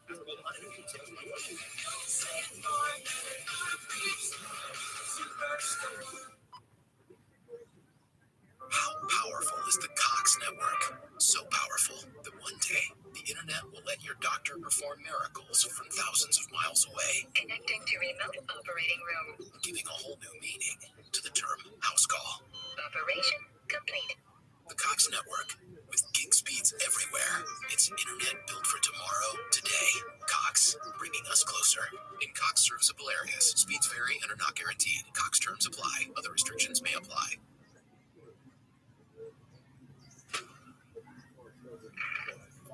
Forrest and Scott, thank you for supporting their sponsors. I'm Aaron Lewis. Now back to the show. So now that the film has been seen by this small group of supporters, you could say, Bigfoot researchers and by Diatley and Gimlin, and remember, this is film, you don't look at it right away on the camera. You know, it has to be processed first and screened and projected. Which, by the way, means that after they shot it that day, they had no idea what they had captured and if they'd even gotten anything at all. Yeah, that's another thing to point to when the film was developed, and if it was a hoax, how do you know what you got? Do you stick around? And that's what they were waiting to find out. So it did look like they got something pretty good. Well, how does that piece of film now then get presented to the authorities, the scientific community, which is now what we're going to talk about? Well, to that regard, Renee DeHinden and John Green thought that generally people in British Columbia, Canada, were much more familiar and comfortable with the idea of Bigfoot or Sasquatch, as it's known more commonly up there, and they thought that Patterson's film would be better received by the scientific community up there, so they convinced him that that's where he should have a screening. And Don Abbott also talked to Patterson over the phone and told him a screening there would get good scientific representation. Just quickly, I think we should remind our listeners who all the players are here. I do want to say that Al Diatley is Roger Patterson's brother-in-law. He is married to Roger's sister, youngest sister, I believe, whose name is Iva. And he's the one that had the construction company and a good deal of money and supposedly threw some cash to Roger when he needed it to help get his expeditions done. Roger being portrayed as a bit of a schemer, trying to get out there and make his films and do his things. He's hustling, as the kids would say nowadays, which is very much admired. Yes. Hustling. Not so much back then, but nowadays, yeah, he's trying to get something going here, get some movement going on this, because he thinks that he has something special. Yes, and Renee DeHinden and John Green are both prominent researchers. And Don Abbott is the archaeologist, right? Yes, from the University of British Columbia. Who he had asked to bring the dogs down. Yeah, that's who these people are. I know how you name the characters and names. I know. No, but we're talking about 20 names here. Everybody's like, who, what? Yeah, there's no Henry Loftus. Trust me. They don't come up. That family tree does not come up. I know there's a few names here, but really this group gets pared down into several key players, of which there are probably under 8 or 9. Yes. It gets pared down to these are the main actors now from here on out. Don Abbott had reached out to newspapers in Vancouver and Victoria, British Columbia, and told them about the film on Monday, October 23rd. Once Patterson and Gimlin arrived in Vancouver, they were interviewed on Jack Webster's radio show. Now, it may have been with Gimlin alone, but a portion of that interview was recorded by John Green and appears in Lord Coleman's book, Bigfoot. Lord, we love him, friend of the show.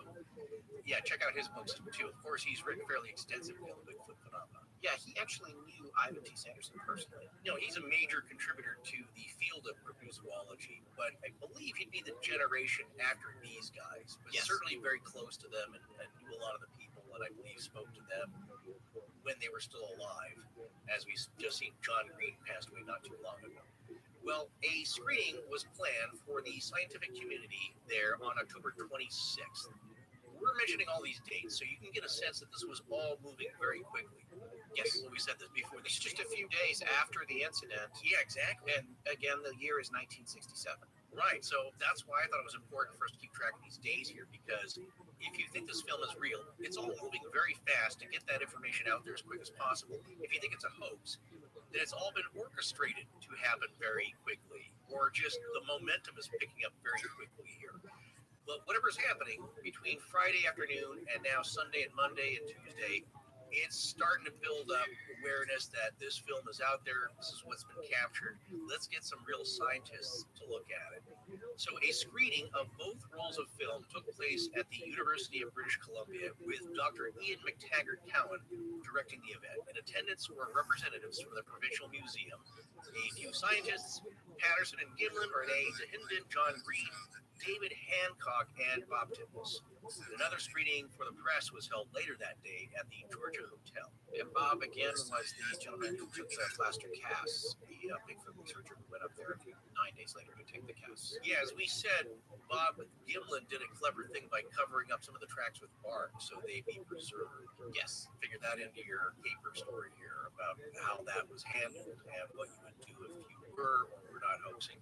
There doesn't appear to be an official account of what went down at the screening, what was said, but John Green took a few notes and broke down the various reactions and initial opinions by the scientists there And by his account and thinking, they raised 3 negative criticisms that continue to persist to this day. Green actually said that the first 2 of these 3 are totally wrong and the third is questionable. Here's the first one. It is that the creature walks like a man but has female breasts. But Green states that since human infants have very large heads compared to other apes, human females have wider pelvises to accommodate the birth. Therefore, they are the only higher primate that has a walk different from a male. If the creature had walked more like a gorilla or ape and not like a man, it would be more of a sign that it was hoax. Yeah, I believe that Grover Krantz is the one who reported these findings much later on, which Green is then adapting to. The second criticism is that the creature appears to have a sagittal crest, which is only seen in male gorillas. Now, a sagittal crest is a ridge of bone that runs from the top of the forehead along the midline sagittal suture to the back of the skull and is a sign that there are powerful temporalis jaw muscles attached to that ridge of bone necessary for powerful biting and chewing. They appear in mammalian skulls like lions, dogs, cats, adult male gorillas, and orangutans, and also in reptile skulls and some dinosaur species like tyrannosaurs. The earliest known robust hominid ancestor in our human lineage, known as Black Skull. Well, that's a great another pirate name, isn't it? Yeah, Black Skull. Black Skull. Or Paranthropus aethiopicus had the largest sagittal crest ever discovered. Now, looking at black skulls reminds me of a conquistador helmet. Yeah, and then it's got that ridge. If just so you can picture it, it's got the old Spanish conquistadors. They had that ridge at the top of their helmet put in there for structural soundness and strength. Yes. Now, Green contends that a sagittal crest is related to size, not sex, and this creature Patty is larger than a male gorilla. If it didn't have a sagittal crest, it would be more of an indication of a hoax. Yeah, to point out, I think where John Green is getting this are from the observations of Grover Krantz, who got a lot of heat for his belief eventually in Sasquatch as being a possibility. He's the noted primatologist and anthropologist, so he knows what he's talking about. He's no slouch, but he did get a lot of flack for even considering this stuff. He also had Irish wolfhounds that he loved, and he was a very big man, and he gave his body to science along with the wolfhounds, and you can see a picture if you look online, and probably, I'm not sure where exactly it's located, but you can see his skeleton with the Irish wolfhound up on its back legs, its skeleton, giving him an affectionate hug. So yes, it's cute guy. That's a cool guy. It is. He loves his dogs. It's cute and creepy at the same time. The third criticism is no higher primate has breasts that are covered in hair. But even though they live only in hotter climates, female apes do have some hair on their breasts, and it's reasonable to assume that a creature climatized to colder weather could have much more. Green goes on to note that none of the scientists present were primatologists or physical anthropologists, and that their comments were made after only a brief screening with no time to do any further research or thinking about it. So keep in mind, they're looking at it once on a projector, absorbing everything that it represents and making a bunch of calls right there. Yeah, so it's an initial reaction by people who are going to be naturally skeptical to begin with, and by their training should be. But that was just off the top of their heads, these 3 objections that popped up. So to be fair, what John Green is saying is that you can't bag on them too much for that one showing, which just was, I don't believe there were any still frames, and they didn't ask for a repeat showing, which is pretty common among the scientists, as we'll see as they get into these various screenings of theirs.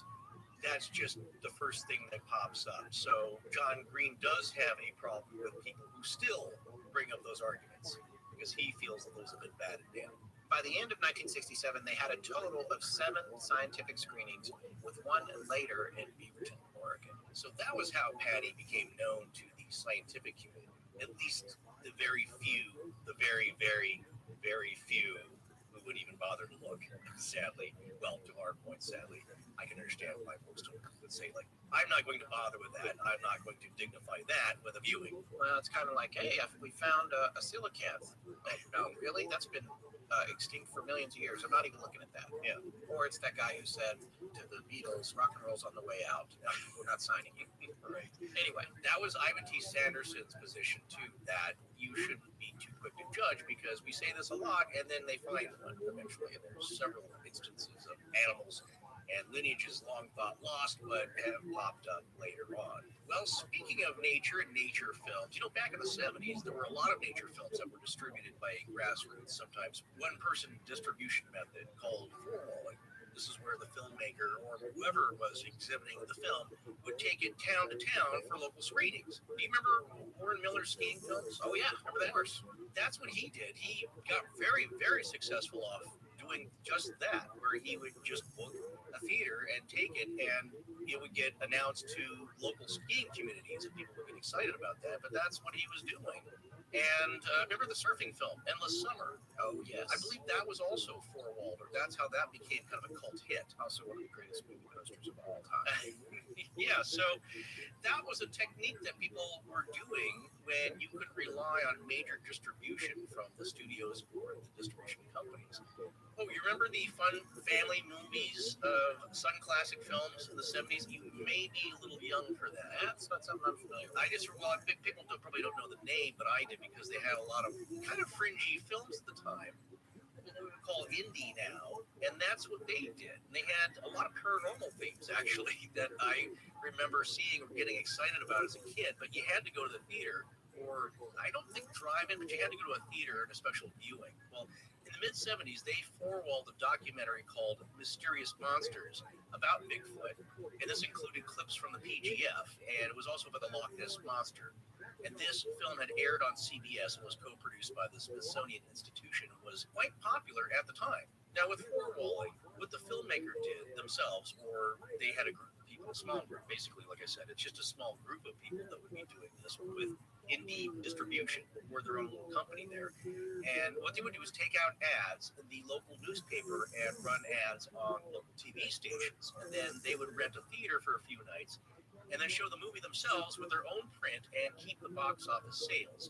Well, that's what Roger Patterson did with a docudrama that had his panty footage in it. Patterson had agreed to let the BBC use his footage in a docudrama they were going to produce if they agreed to let him include his own footage of his own documentary that he was working on, including some other footage shot by him and Diatley, and then take that film, that compilation there, on a theater tour of the Pacific Northwest and the Midwest. Now, Al Diatley, again, that's Roger's brother-in-law, married to Roger's sister, had estimated that his half of the gross profits from the screenings grossed around $75,000. But some people with inside knowledge, like a gentleman named Glenn Kelling, stated that Diatley made a whole lot more than that off the screenings and was told by Patterson and others that he didn't get his fair share of it. Yeah, Glenn Kelling, he was an insider, I believe also a Bigfoot researcher and author on the subject, and talked to people that were close to Roger and Roger himself, and that was kind of the vibe that there was some money being made, but Roger wasn't seeing all that he should of it. Author Michael McLeod claimed that Diatley admitted to making several $100,000 from the film, but that whatever was left over for Roger, quote, wasn't near enough, end quote. Here's the thing about Diatley, and this comes from Greg Long's book, which I just want to make sure I cite properly here. Yeah, that previous fact there was also in Greg Long's book that Roger was not getting his fair share. But this book is called The Making of Bigfoot, The Inside Story. It's by Greg Long, and you can find it anywhere online. It's pretty easy to find. It was published in 2004 by Prometheus Books. Considered kind of the holy grail, I think, for the skeptics. For the skeptical side of the film being a hoax. We want to make clear, not on the so much scientific end of it, but the character end of it, and the social aspect of the whole, incident. That's right. It's not very analytical of the film itself, the actual film and what was recorded, although it is in spots. There's not really a strong scientific approach on that part of it, but what there are is an extensive series of interviews. Oh, yeah. I have a personal opinion about the nature of the interviews. I think some of them are a little bit, the questioning and the approach is a little bit less than impartial in my opinion, but there's some really great stuff in here that's not documented anywhere else. And there is a whole chapter on Al Diatley. There's a chapter on pretty much all the players. Yeah, that's one thing Greg did with the help of his wife, which was kind of amazing, is that they spent years collecting all these interviews and hunting down these people and getting interviews with them about, what kind of a guy Roger was, what was happening around that time. What do you remember? So, yeah, and in the name game, just to make things more confusing, again, Greg Long's wife's name is Patricia or Pat. So we got Pat Long, we got Patricia Patterson, Roger's wife. Then we got the Bigfoot creature that we're calling Patty. So there's Patty, Pat. There's a lot of patting going on. But anyway, in this book, there's a chapter about Diatley and their interview with him, which they recorded. The quotes from that interview are really fascinating, and it does show a lot of insight into Al Diatley's character. I would say that after reading that interview, that you could easily describe him as a very opportunistic person. And I mean, he was a self-made man. He had this asphalt company and concrete company that he got, believe it or not, I think his dad got it when the man who owned it died. Yeah. And that man had a debt to Diatley's dad. So Diatley's dad took over the company, and it wound up turning into a flourishing company, and he made a lot of money. I remember seeing the figure $95 million. I think that was 1 year's income or something. Well, I would believe if you get a lot of state and government contracts. Yeah, to pave highways and stuff like that, you're making a fortune. And Al Diatley actually has a famously and easy to find on the internet monstrous house up in Yakima. So this gives you a little indication into his background. He bootstrapped himself up. It was a grassroots thing where he turned that company into something big. And when you hear his interview with Greg Long, what is abundantly clear is that when this film came in and the idea of it was that he saw dollar signs, and he saw those dollar signs irrespective of the idea of whether or not he believed in Bigfoot, whether it was real, whether it wasn't. All he knew was there was money to be made. Whatever that suit was packed full of, it was money. If it was a suit. If it was a That's suit. the thing. He didn't even care. I don't think he really. Yeah, I don't think he really cared. I think he was minimally interested in it one way or the other, but really it was an item that popped into his lap that he could now exploit, for commercial use. Yes, and towards the end of Long's interview with him, one thing that he said was that he still hadn't really reconciled the whole thing, because he was in that camp. He was like, well, I think maybe it might be real. He believes in the film in the end. Now, this is what he said to Greg Long, that he believed in the film, but wasn't sure about the overall idea of Bigfoot because of the lack of bones, the lack of dung, the lack of bodies found, other kinds of witnesses. Also, he said, I've paved roads all up through the mountains around here with all my crews. I've been everywhere, never seen anything. Yeah. But he stopped short of saying that he thought the film was fake, out and out fake. So I think that's really interesting. But the point that I wanted to make here is that when we're thinking about Diatley, it seems a whole lot like Diatley kind of swooped in and said, okay, Roger, step aside. I'm going to take care of this. We're going to take this thing all over the country. And he did. And it was incredibly successful. And most of that money did not find its way to Roger. Yeah, talk about business people. You could say that Roger was a schemer, Roger Patterson, but he was more dreamer than schemer. Yes. Diatley was the one who knew how business worked. For example, Patterson eventually sold conflicting distribution rights to the film, which then turned into a huge legal mess to sort out by those parties left with it. Yeah, it's like, okay, you have exclusive rights. Oh, wait, you've got exclusive rights too. And you. Well, I don't think it was like the producers where they're overselling stock in a hit, because if it was a hit, then they have to pay out. If it was a flop, then it gets canceled and you just lose your money, you lose your investment. So they try to create a flop and it backfires. I don't think he was scheming that way, in that he knew what was going on with the film and how distribution really worked. Plus, he's sick at this point. Yes. He's starting to get not sick. doing well. Yeah, he's not doing well, and it's tremendously stressing, all the stuff that's going on, because he's getting flack, he's getting praise, he's getting interest, he's getting denials. He had Hodgkin's lymphoma, which came and went for him over the years. At some points, it was back into remission, and then it came back, and eventually it is what killed him in 1972, only a few years after this took place. So you would think about him being concerned about his family and his wife and that sort of thing. And this is another thing that I want to say when you look at the history of Roger Patterson in this situation, the idea of him trying to make money off of it, and also the idea of sort of possibly being taken advantage of by members of his own extended family. That all seems plausible. And also there's nothing wrong to me with him thinking, after he got this and he saw this film, thinking, I'm going to be rich. I'm going to be rich. Roger, you mean? Roger, Of course. Yeah, this is going to be, look at this movie. I have evidence, the best evidence ever of a Bigfoot. If it's not a hoax, that's what he's thinking. And just because he's thinking that doesn't mean that he necessarily perpetrated a hoax. And also because he's trying to make money off of it doesn't make him a bad person or an untrustworthy person. Although there's lots of people, and we'll talk about his character. We're going to character assassination, which people have gone to great trouble to do with him. I do feel in a lot of ways like Greg Long's book works pretty hard at making Roger look entirely untrustworthy, almost to a point of aggressiveness. Well, as I say, if you can't attack what's in the film, you attack the person who made the film. Right. And again, I want to remind everyone, you can talk all you want about all the people that were involved in this project. That is anecdotal hearsay. And sure, you can interview them, and it's fascinating, and we love interviews. And hey, we've relied on eyewitness testimony ourselves and stories that we've covered. And we know that it has flaws in it. But in this story, what we usually don't get when we talk about the legend on our show or some folklore, we usually don't get hard empirical evidence that you can look at and use your senses to evaluate.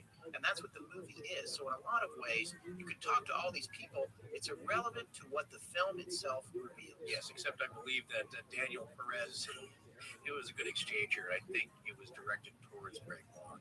Daniel Perez, one of the greats of Bigfoot research here, living locally and who studied it, and one of the first, I believe, to compile all these facts, Local to LA. dates, and yeah, lives in Riverside, I believe, and was one of the first to compile this into a comprehensive timeline, which other authors then borrowed and looked to as being very definitive. So he was saying, like, well, I mean, just look at it. It's like, if this was a suit, then our scientists today should be able to easily duplicate it.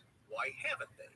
To which Greg Long just replies, well, if this film is what you're thinking of evidence, it ain't cutting it for me. Sorry. It's just not evidence. Well, I would say you may not like the evidence, but it's better than anecdotal evidence or circumstantial evidence, and that it is something on film you can look to. How is that quote is crazy? How is something that's recorded on a hard format not evidence? It's by definition evidence. Well, it's the ultimate evidence. What he's saying is it's not evidence enough for him personally. And not only that, it's an analog format. You can't doctor it with any ease without noticing that it's doctored. Nowadays, digital evidence, easy to mess with. Right.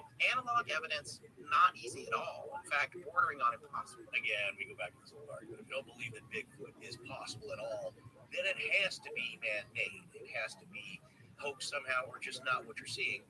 And that's where he lies. So to him, you know what I'm saying, you're throwing that out initially before you even consider it, because that can exist on film.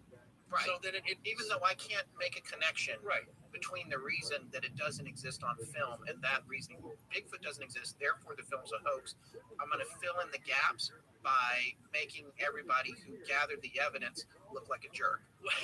Yeah, That's how I'm going to do it. It's a philosophical argument in that if you can't analyze what's on there, or you don't accept it at all, then you look to the people that are around it, because that's another angle to attack it. And you're not attacking then what's on the film. You're looking at the likelihood of, could this be a hoax? Let's look at the people involved. Are they the type that would commit this kind of fraud? Are they scientists to begin with, or are they regular blue-collar folks that are a little bit shady? And that's useful information, but it's subjective and it's speculative, and it'll never be more than subjective and speculative. So you have to decide. You read it. You read Greg Long's book and all the things he says about Roger, and if at the end of the book you be like, there's no question this guy faked it. Look at how he lived. But when I read about Roger Patterson in Greg Long's book, yeah, I see a guy, even in Greg's own interview with Al Diatley, Al, who seems like, you know, he was going to go where he needed to go to get his profit and take advantage of things to the extent that he could. Even he says, well, you know, Roger's heart was more or less in the right place. He wasn't out to intentionally shaft people, because there's stories about him. Al was saying he always actually, I believe he always actually intended to pay you. He just wasn't so good at managing things. And it wasn't that I'm trying to steal this from you. It seemed, the implication to me seemed to be, and again, we're speculating, but all these interviews are speculative and anecdotal. Also, 25 years after the I believe Greg Long started in 1995 to get into this. He was interested in Pacific Northwest stories and collecting stuff, and he just kind of got into this like a lot of people, and then went and started interviewing as many people as he could connected with this. But it's been quite a while after the actual incident happened. So you're asking people to recall something that's 25, 30 years old. Right. Getting back to my point, I guess the implication for me was from Al Diatley, they talk a lot about the Patterson family and the kids and the nature of, there's a lot of casting aspersions, I guess. Well, I think usual family dynamics, and then it's a deadbeat brother-in-law. Not so much a deadbeat, but he's always got these crazy schemes, and I'm always asked him to chip in with some money to help him out here and there, and and he's kind of amusing, but he's also sometimes kind of annoying. So I give him some money and he goes away. Just that kind of dynamic. And I'm not sure what Roger thought of Diatley, but just like, well, I got to go to this guy and try and get him on board, and so I'm beholden to him because I don't have much money of my own. The typical family dynamics. Well, that was a really great thing that you said. And I don't know if you even made it up just now, but when you said he was more of a dreamer than a schemer. Yeah. Did you come up with that? Or I did, but it sounds like a very trite. No, I like it. I do like it because I guess it strikes a chord with me because I'm kind of a dreamer and a schemer. I think my wife would say I was a schemer. I mean, the midnight. What's the? I've tried a lot of things over the years, and most of them didn't work out. I even walked away from a 6-figure job at one point to try and start a .com, and that didn't work out either. But if I wasn't that kind of person, I think it's safe to say, from my point of view, Astonishing Legends wouldn't be here. And so I can relate it wasn't to the that. smartest thing to try and start. It wasn't. And at the time that we started it, people were barely making income of any kind. And we've been blessed to get to the point that we're at with it. And, we put in a lot of work. It's the hardest I've ever worked in my life. But I love it. And I love doing this show. And that's what drove me to doing it. And I feel a little bit like I can relate to Roger's excitement about Bigfoot and about the idea of filming. He's getting his 16mm cameras and he's going out to these hard to find places. And if he can't find the creature itself, he's still trying to document what it's like hunting for the creature. And I can see how he would be excited, and I can see how exciting it must have been, falling off the horse. Can you imagine that minute or two of activity and then filming and running and then not knowing what you got, and those ensuing, like we said, it's all played out pretty quickly over the following days. But the other thing that I've seen, and this is something that I've seen too, and this is another comparison, but because my wife works here in television and has for years and years, when someone comes along who has a good idea or something gets greenlit to go, the other thing that comes out of the woodwork is all the people who want to capitalize on it, who do not and could not come up with ideas of their own to save their lives. But what they can do is take advantage of the person that had the idea. Right. And that's the other aspect of it. And it's one of the reasons that, at least up until now, we remain an indie show. We want to stay in control of what we're doing.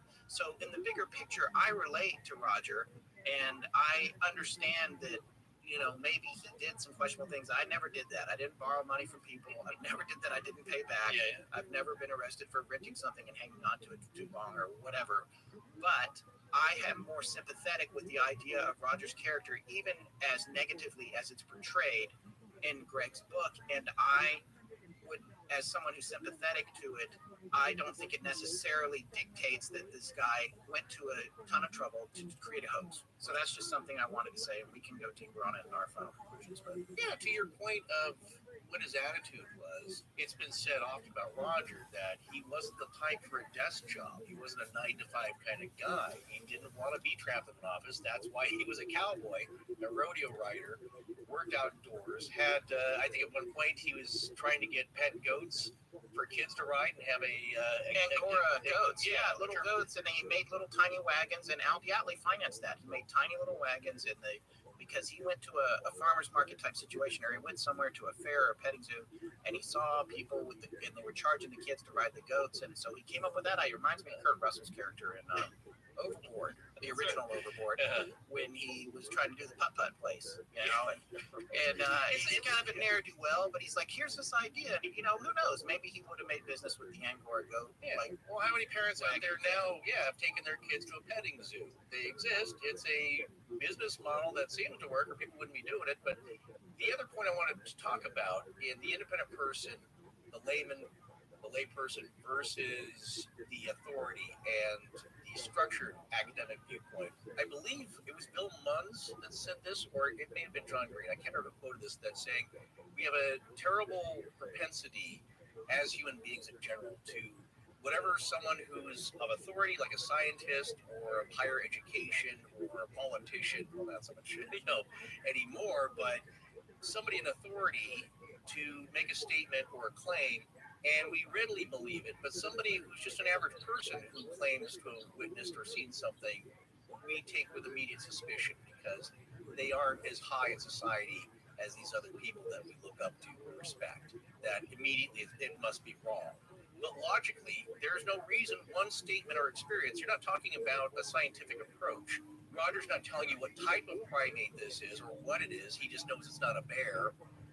so you don't have to believe his scientific approach to it. He's just telling you, I got this on film. I'm being honest. There it is. If it had been captured by a team at the Smithsonian, yeah, I believe that probably more because, well, they're scientists, like they're coming out and saying that. But if one person is a scientist and they say that they believe in it or claim it, we're more likely to believe it. Unless it's something like this, because Dr. Grover Krantz was a scientist in this very field, exactly the type of person you'd ask about it. And a lot of people shunned him from then on and disbelieved him. So how many scientists would it take? What kind of evidence would you need? Well, you need a body, and that's what Roger said afterwards as well as Bob. It's like, man, maybe we should have shot the thing. That would have settled it. But speaking of that independent spirit, though, and not going with the flow, and having that kind of dream of wanting to make something for the world, and you end up by accident, or who knows, whatever you want to believe, you capture it, and you want to distribute it to the world. How do you do that? Well, this is the time before the internet where everybody has a show. Anybody can do a podcast. Case in point, you and I. Yes, that's one of the problems. Yeah, any moron can get some mics and put themselves out or there. Two morons. Yeah, exactly. It takes two of us to do the job of one person. But no, anybody can do a show. You can stream it from your phone. Back then, like, well, how do you get a movie show? Well, as we said before, that four-walling technique is how you did it. And you didn't make a huge amount of money. Some films, of course, were very popular and made a decent living, let's say, for the people that were four-walling it or distributing it, or the very small company that was doing it. And maybe it was $1 million or $2 million over the course of their history, but not like the movie studios now. It certainly wasn't Netflix or Amazon Studios or Hulu or all these other streamers, which are now getting into their own production because that's profitable. So Roger did what he could, which at the time is four-walling, that term, where you take it yourself and you go and you are the distributor. And Patterson was doing his best to promote the film by giving broadcast interviews in the towns where the film was going to be shown. And then he also made appearances and showed clips on some major TV talk shows of the day, including The Tonight Show with Johnny Carson. Remember that? I know. Of course I remember that. But a lot of young folks don't even know who that is. He passed away before they were born. It's an amazing show. Yeah. And then, the Merv Griffin show, that was another huge one when I was a kid. This one was a little bit before my time, but I have seen clips. It's Joey Bishop's talk show. So people who were late 50s or 60s and older might remember that one. Well, along with these appearances and the print articles about it, the Patterson-Gimlin film had gained a decent amount of buzz in the U.S. and eventually...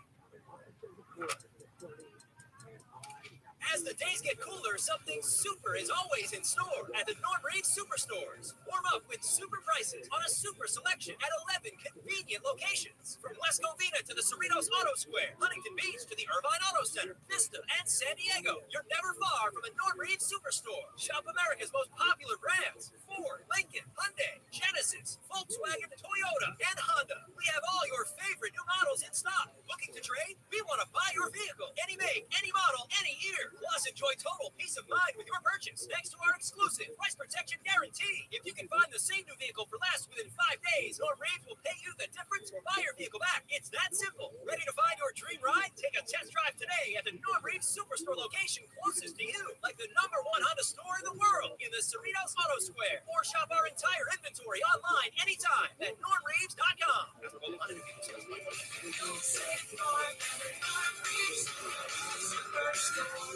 As a roofer, I'm always on the go, so I need to be able to get things done from anywhere. That's why I partner with Beacon. With the Beacon Pro Plus app, I've got the brands I depend on, like Certainty Landmark Pro, right at my fingertips. It's like having my Beacon rep in my pocket 24/7. I rely on Beacon because I never stop building, and neither do they. Now through November, purchase Certainty through Beacon Pro Plus and earn up to $750. Beacon, always building. This is Dana Mahar, transmitting all the way live from the Watermelon Mountains, saying thank you for joining the gathering at Astonishing Legends with your hosts, the dynamic duo of digression, Scott Philbrook and Forrest Burgess. Now, kick back and relax with your peyote milkshake and enjoy the abduction.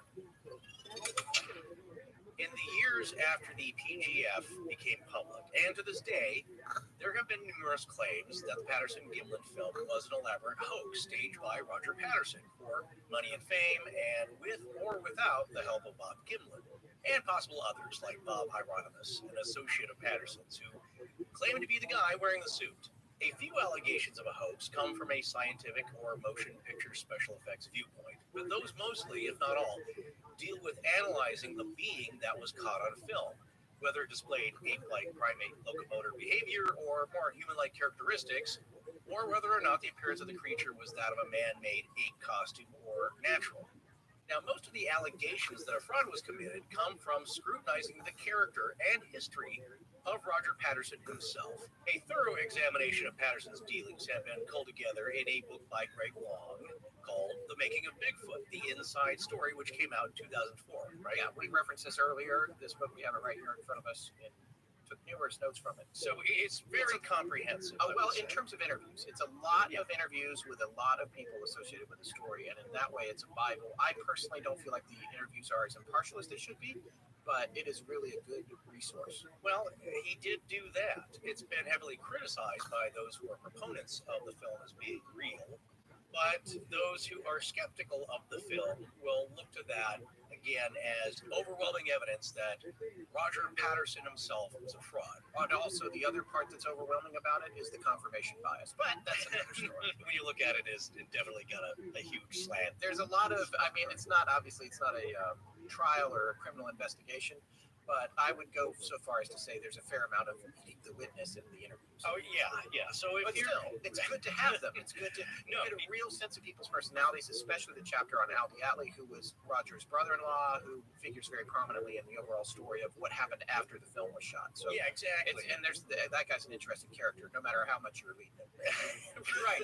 Well, you can tell, I think, from the book, and I'm not sure he even hides this, is that he starts to form a definite thinking and agenda as far as how that he does not believe the film is real, and then the questions thereafter kind of steer people towards that. But if that's your thing, so be it. It's a good resource anyway. You should look at every side, we believe.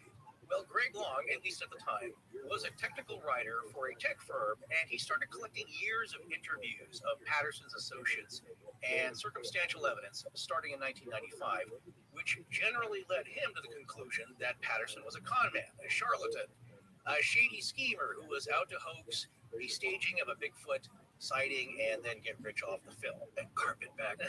Right. That can kind of happen when you do stiff people either accidentally or by circumstance or intentionally, and you get enough of those folks together, it doesn't paint a good picture. And unfortunately, when you end up stiffing a few people by accident or on purpose, whatever the cause is, just by circumstance, people are going to get upset and they're going to have a negative picture of you. And unfortunately, that's what happened to Roger. And also, unfortunately, Roger Patterson died from cancer on January 15th, 1972, at the young age of 39. Specifically of Hodgkin's lymphoma, as we mentioned before, but he claimed right to the end that the creature on the film was real and not a hoax. The interesting thing about this is that in our research, we've since uncovered that Bob visited Roger on his deathbed. And when Roger was near the end, all he was talking to Bob about was getting tranquilizers and going back out there and getting Patty and tranquilizing her and bringing her out so the whole world could see. And again, if he's perpetrating a hoax, he's taking that right up to his dying breath. I just want to make that clear. You can always see both sides of it because with Bob, by the way, yeah, was with him. The sole witness, other witness to this incident. And what I was going to say is that the critics will still say, well, there you go. He just wanted to do it again, make more money. He knows he's dying. He just needs more money for his family.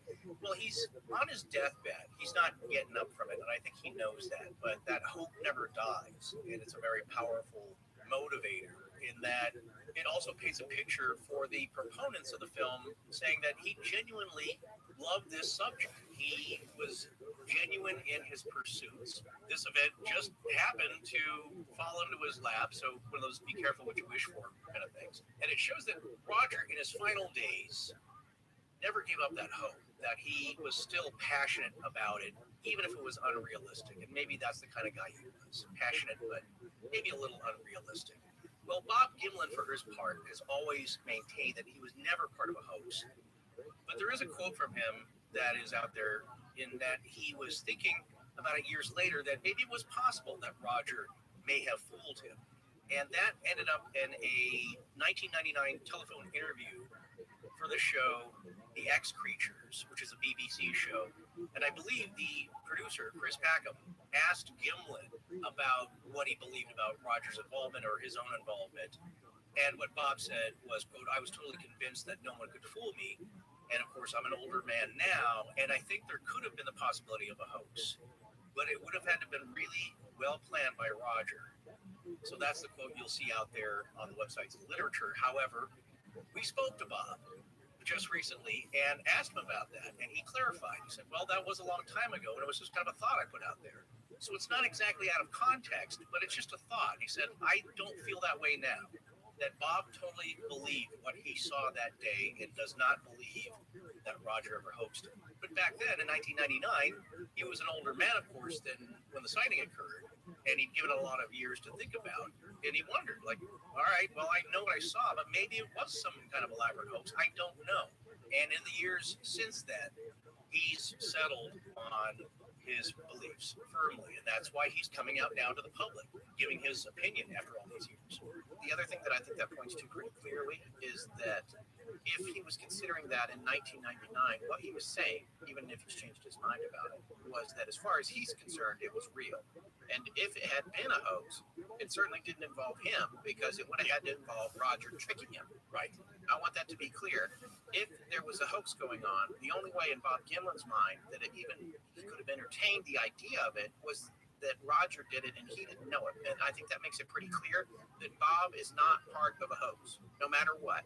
Whether Roger hoaxed it or not, and of course we'll talk about that. That's just something to remember when you're looking at the bigger picture of Bob Gimlin's position on the film. Yeah, that's his testimony, and so you have to believe him. But I believe if you ever get the chance to speak to Bob, you'll know right away. But getting back to Roger, because of the fact that Roger was dying of cancer, some of the more cynical skeptics argue that he hoaxed it all because he knew he was dying of cancer and he wanted to leave some money to his family to help with medical bills and expenses after he was gone.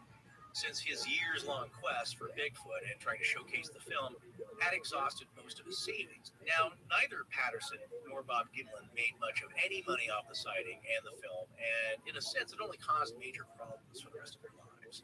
Patterson's supporters would argue that unlike some other get-rich-quick scheme of his, and, they weren't huge or nefarious schemes, they were just money-making little schemes, things that he could do to generate some income.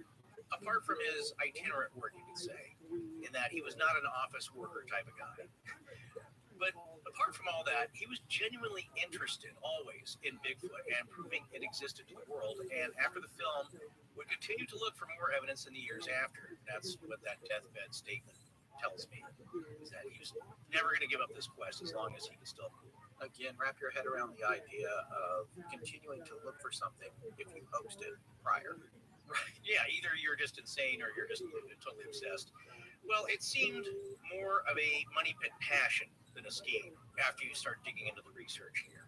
And in the years after all their trouble from the film, both Patterson and Gimlin said they wished they'd shot the creature for financial gain and also to silence all the critics. Now, another thing Bob said is that he does not feel that way anymore. But I'm sure back then, it's as Roger was dying, and again, that wasn't too many years after that sighting, it's like, man, we should have just brought out a body. Because no scientist is ever going to believe any piece of captured audio or film footage or still photos or maybe even hair samples. You're going to have to bring them the whole thing. And that's what they want. And that's the same for a lot of these skeptics who aren't going to be trusting of anything other than Bigfoot in a cage that can be studied. But it's like anything else paranormal. People will not be satisfied, especially if you don't believe in it or are not willing to believe in it in the first place. Well, and I think they got to a point where Bob, they were so frustrated by the lack of believers and the continuous assault on both of their characters. Bob just got to a point where he was like, I wish we'd have just shot the damn thing. Well, yeah. Here it is. Yeah, that's what I'm saying. I'm going back to training horses. Leave me alone. Yeah. It's the ghost in the jar proposition, I would say. You're not going to believe that. It doesn't matter how many videos people have or dancing dots on a screen from an SLS Connect camera. None of that matters. You either have to have a personal experience or here's the ghost, he's in a jar asking questions. But you know what? Maybe they wouldn't have been able to shoot a Bigfoot. You ever think about that? Because like a lot of the people who've had a chance to shoot a Bigfoot type creature, one, they didn't end up shooting it because it looked too human. You hear that occasionally. I was kind of scared, and yeah, the thought runs through your head, geez, maybe I should capture or shoot this thing, but there's something about it that's too human, and it freaks people out. And I think that's why some people don't believe in Bigfoot. Well, yeah, if you don't have a propensity for murder, you'd have a hard time shooting something, a creature that looks or seems to be acting human. Yeah, especially when no matter it's how they're used. Yeah, it's not especially if it's not attacking you, provoking you. It's kind of just walking away or doing its thing, or maybe it's throwing rocks at you, but that's maybe not enough to be shooting at something. Or it could be like Fred Beck and his coworkers. Speaking of shooting at something, they claimed that they did shoot one or two, and it didn't seem to faze the creature. So maybe shooting it wouldn't have done any good. Anyway, the circumstantial evidence and testimony against Roger Patterson's character and behavior is an attempt not so much to disprove what you actually see on the film, but rather point out the likelihood that he was the kind of guy who would and could perpetrate such an elaborate hoax. Keep in mind, there were and are very few mainstream scientists that would even entertain analyzing the PGF itself, and therefore, there are very few detailed and thorough, serious analyses of the creature on the film. Yeah, we said this before. It's much easier to attack the person than the film. And there's very few people knowledgeable and skilled with technical expertise in this area about biomechanics and primatology that would give you a serious critique of what's on the film. Most won't even bother with it. So that was frustrating to Roger, but it's also frustrating to people who take this matter seriously, in that they don't debate what you see on the film, or they dismiss a few things with some pat answers without really studying it, like a lot of the scientists did back in 1967 into 68. Well, they have this position, well, Bigfoot can't be real, therefore the film isn't real, so all we can do is talk about the people that shot the film. However, the counterpoint to that, and Bill Muntz has this opinion, and you'll be hearing from him in this series, and I have this opinion as well, I agree with Bill about this. The counterpoint to that is the film is the only thing that matters. That is the hard empirical evidence of what happened. It doesn't really matter how it got shot, who shot it, beyond using that information to determine whether or not it's a hoax. The only thing you should be analyzing is the film itself. Right. And because that is the empirical evidence. That is not an anecdote or hearsay or a character assassination of the guy who went out and shot the film. Then mostly what you end up with as critiques or debunking even of the film is then you go after Patterson himself, because he's low-hanging fruit in that sense as far as character assassination attempts and looking at his past dealings and people being dissatisfied with it. And that's basically what Greg Long did. And I believe you should look at that. You shouldn't dismiss it. That should be taken into account, but not as the main focus. It's just one part of the story here. And the main part should be what is actually on that film. Not so much was Roger Patterson a decent guy who paid all his bills on time, but also consider that. Put together the whole story and see it. So my point is that Greg Long's book is not the definitive answer against all this. It's just one element of it that should be considered. But Greg Long did a good job in finding out a lot about Roger's life and some of his dealings that surrounded the film, and put it all down as a record of what was happening with Roger and his associates during the time and afterwards and beyond, and their recollections far beyond. That's another thing too you got to keep in mind. A lot of these interviews didn't happen until 30 years later, decades later. Yeah, so people's memories get a little foggy, but their internal feelings kind of stay the same or get hardened. Well, what happened to Patterson right after the filming? He was arrested within a few weeks after his return from Bluff Creek when a warrant was issued against him on October 17th because he'd rented the Kodak K100 16mm movie camera back in May and had kept it longer than the return date on the rental agreement. The charges were dropped after he returned the camera in good order. So that camera was not cheap. That, I believe at the time, cost $369. Yeah. So back then, that's probably, what, $1,000 or more. Well, compare it to a decent video camera nowadays, a decent high-def camera. I mean, you can get one cheaper than that even nowadays, but at the time, it's pretty much the equivalent of what you could get for motion pictures, moving images. So that is not a cheap item, and I'm sure that they sent the cops after him. $369 in 1967 would equal just over $2,800 today. So it's a good chunk of change. But he did return it, and he did not go to jail. Again, the picture that you're going to see being put together here is that he is a little driven and a little loose on the details. And to kind of point to that, according to Great Long's research, Patterson had been sued by a collection agency by 21 local creditors. So he owed a few people around town some money. Nothing huge, and it wasn't like you see on the news where somebody embezzles $8 million then takes off to Tahiti. It was just, he was not good, let's say, with bill reminders. Renee DeHinden provided some money to help Bob Gimlin sue Al Diatley and Roger's widow Patricia in 1974 for his third share of the film's profits. Gimlin won his case 2 years later. So some people got a little bit of money, which can sum up this whole affair, because Roger, and we'll talk about this in a little more detail later, oversold the film rights to several entities, shall we say. At the end, it became kind of messy. I think we mentioned that previously. But what it boiled down to is that Bob Gimlin didn't get his promised third of the share of the profits of the film, and he was one of the guys there. It's called the Patterson-Gimlin film. Yeah, not the Patterson-Gimlin. Yeah, the film. Right. So he rightfully sued and won. And there are others who had become involved with Patterson's endeavors and had lost money, like Greg Colling, who we mentioned previously. Jerry Lee Merritt, a rockabilly musician and toy inventor from Yakima, who Patterson had visited in Los Angeles in the mid-1960s, had lost money in collaborating with Patterson. Merritt had moved back to Yakima and became Patterson's neighbor when they decided to work together on the funding for Roger's documentary, Bigfoot, America's Abominable Snowman. They both traveled down to LA to try and raise funds, trying several kind of wacky things, like trying to ask cowboy film star Roy Rogers for help and trying to sell Patterson's pony ride to some theme parks, but none of it came with much success. Greg Long suggests that Patterson did manage to shoot some of his footage for the documentary and did get an investment of $700 for helping to complete the film from Vilma Radford and her husband, and had even trademarked the term Bigfoot.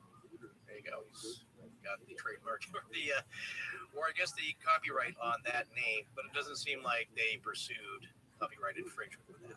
However, it seems most of the bigger investors in Roger's film were not interested.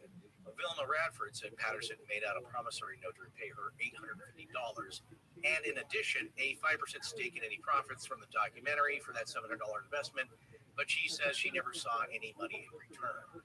These are small amounts, piddly amounts, but if you did loan him $700 back then, it's a decent sum of money you'd want it back. He saw nothing. And so he was indeed a little bit flaky.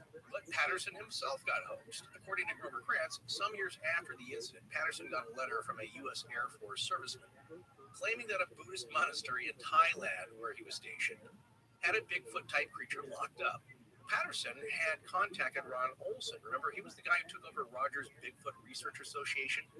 He contacted him in order to sell the theatrical rights for the clip to the film distribution company, American National Enterprises, for what Olson claimed was a pretty good sum of money. And this was in order to get funds to travel to Thailand to retrieve the beast. Now, I'm not sure how he was going to do that, but that was the plan. It's like, I guess he writes coach. How do you cage on a boat? Just like how do you... I guess so. Well, again, this is the big dreamer part of Roger. It's like, we got one. Now I can finally show the world. We just got to go get it. Yeah. And unfortunately, Patterson had spent most of his remaining funds for this retrieval expedition, sending his associate, Dennis Jensen, first to Thailand to check it out, check out the story, and then flying to Thailand with Jensen himself after a second letter from the airman arrived, only to finally conclude that there was no creature and that the airman was, quote, mentally unbalanced. Well, we both know these kind of things attract a lot of crazies out there. Unfortunately, Roger got a hold of one. So I guess you could say it was more bad luck with an obsessed pipe dreamer, or that the con man got caught. All in how you look at it, I guess. Exactly. Now, in the end, Patterson realized his shortcomings with his business acumen. He knew of his own character flaws. Okay? He wasn't totally self-unaware. Patterson had said to Renee DeHinden, you know, Renee, I'm the worst possible guy this could have happened to, which tells you a lot. I find that actually a pretty compelling statement, because he's acknowledging that he doesn't have the best reputation for paying money and for getting funds back to people, but he also is saying the reason that it's bad is because for him, he might be saying this is real and no one believes me because of my past. Oh yeah, So he's trapped in his own image to a certain extent. It's a weird, ironic, vicious cycle, that only people with this kind of charisma, it seems, or this willingness to put themselves out there and chase these kind of things, actually get much done. They're the ones out there doing the work. Because people who are buttoned up bank managers or whomever that have regular proper jobs and are upstanding in the community, they're not riding a horse into a remote area with a film camera. Exactly. So it's this type of person that Roger was. People describe him as, he was kind of a charming, talkative guy and got you excited about his stuff. We all know people like that. And he got you enthused with what he was doing. Unfortunately, it was nobody who had the funds that would back him, because this all sounds crazy. You're chasing a big ape in the woods. Yeah. But what did Al Diatley, his brother-in-law, have to say about it? Well, this is the thing about Diatley, and just to remind everybody who he is, he's married to Roger's younger sister, Iva. So he's a brother-in-law, and he has this asphalt paving company that he inherited from his dad. He actually took it over from a man who had passed away and had a debt to his dad. And he turned that into a highly profitable venture. But Diatley, if you go to Greg Long's book, you can see that Greg Long is pushing Diatley to declare whether or not he thinks the film is a hoax. And one of the things that you learn about Diatley's character is that he appears to be extremely opportunistic. And he seems like he will do anything to make a buck. And in the case of the Patterson-Gimlin film, he saw some dollar signs. And one of the things he did to make a buck was push Bob Gimlin out of the picture and get this thing on the road with Roger, who also didn't see a lot of the money, and a fake Bob Gimlin, and have it go all over the country to make money. And of all the people who probably actually did make some money on the film, it was probably Al, who swooped in and came up with a plan to do that. And he claims, I think he made $47,000, but there are others that will say that it was well into six figures. Yeah, as we said just previously in the last section, that some people say that he told them he made hundreds of thousands of dollars off of it. Right. And that Roger, as we said, didn't see his fair share or anything close to that. Well, listen to how hard, when I talk about Greg Long sort of fleeing the witness, listen to this exchange in his interview with Al Diatley, which it's awesome that Greg Long got, because interviews with Diatley are very hard to come by.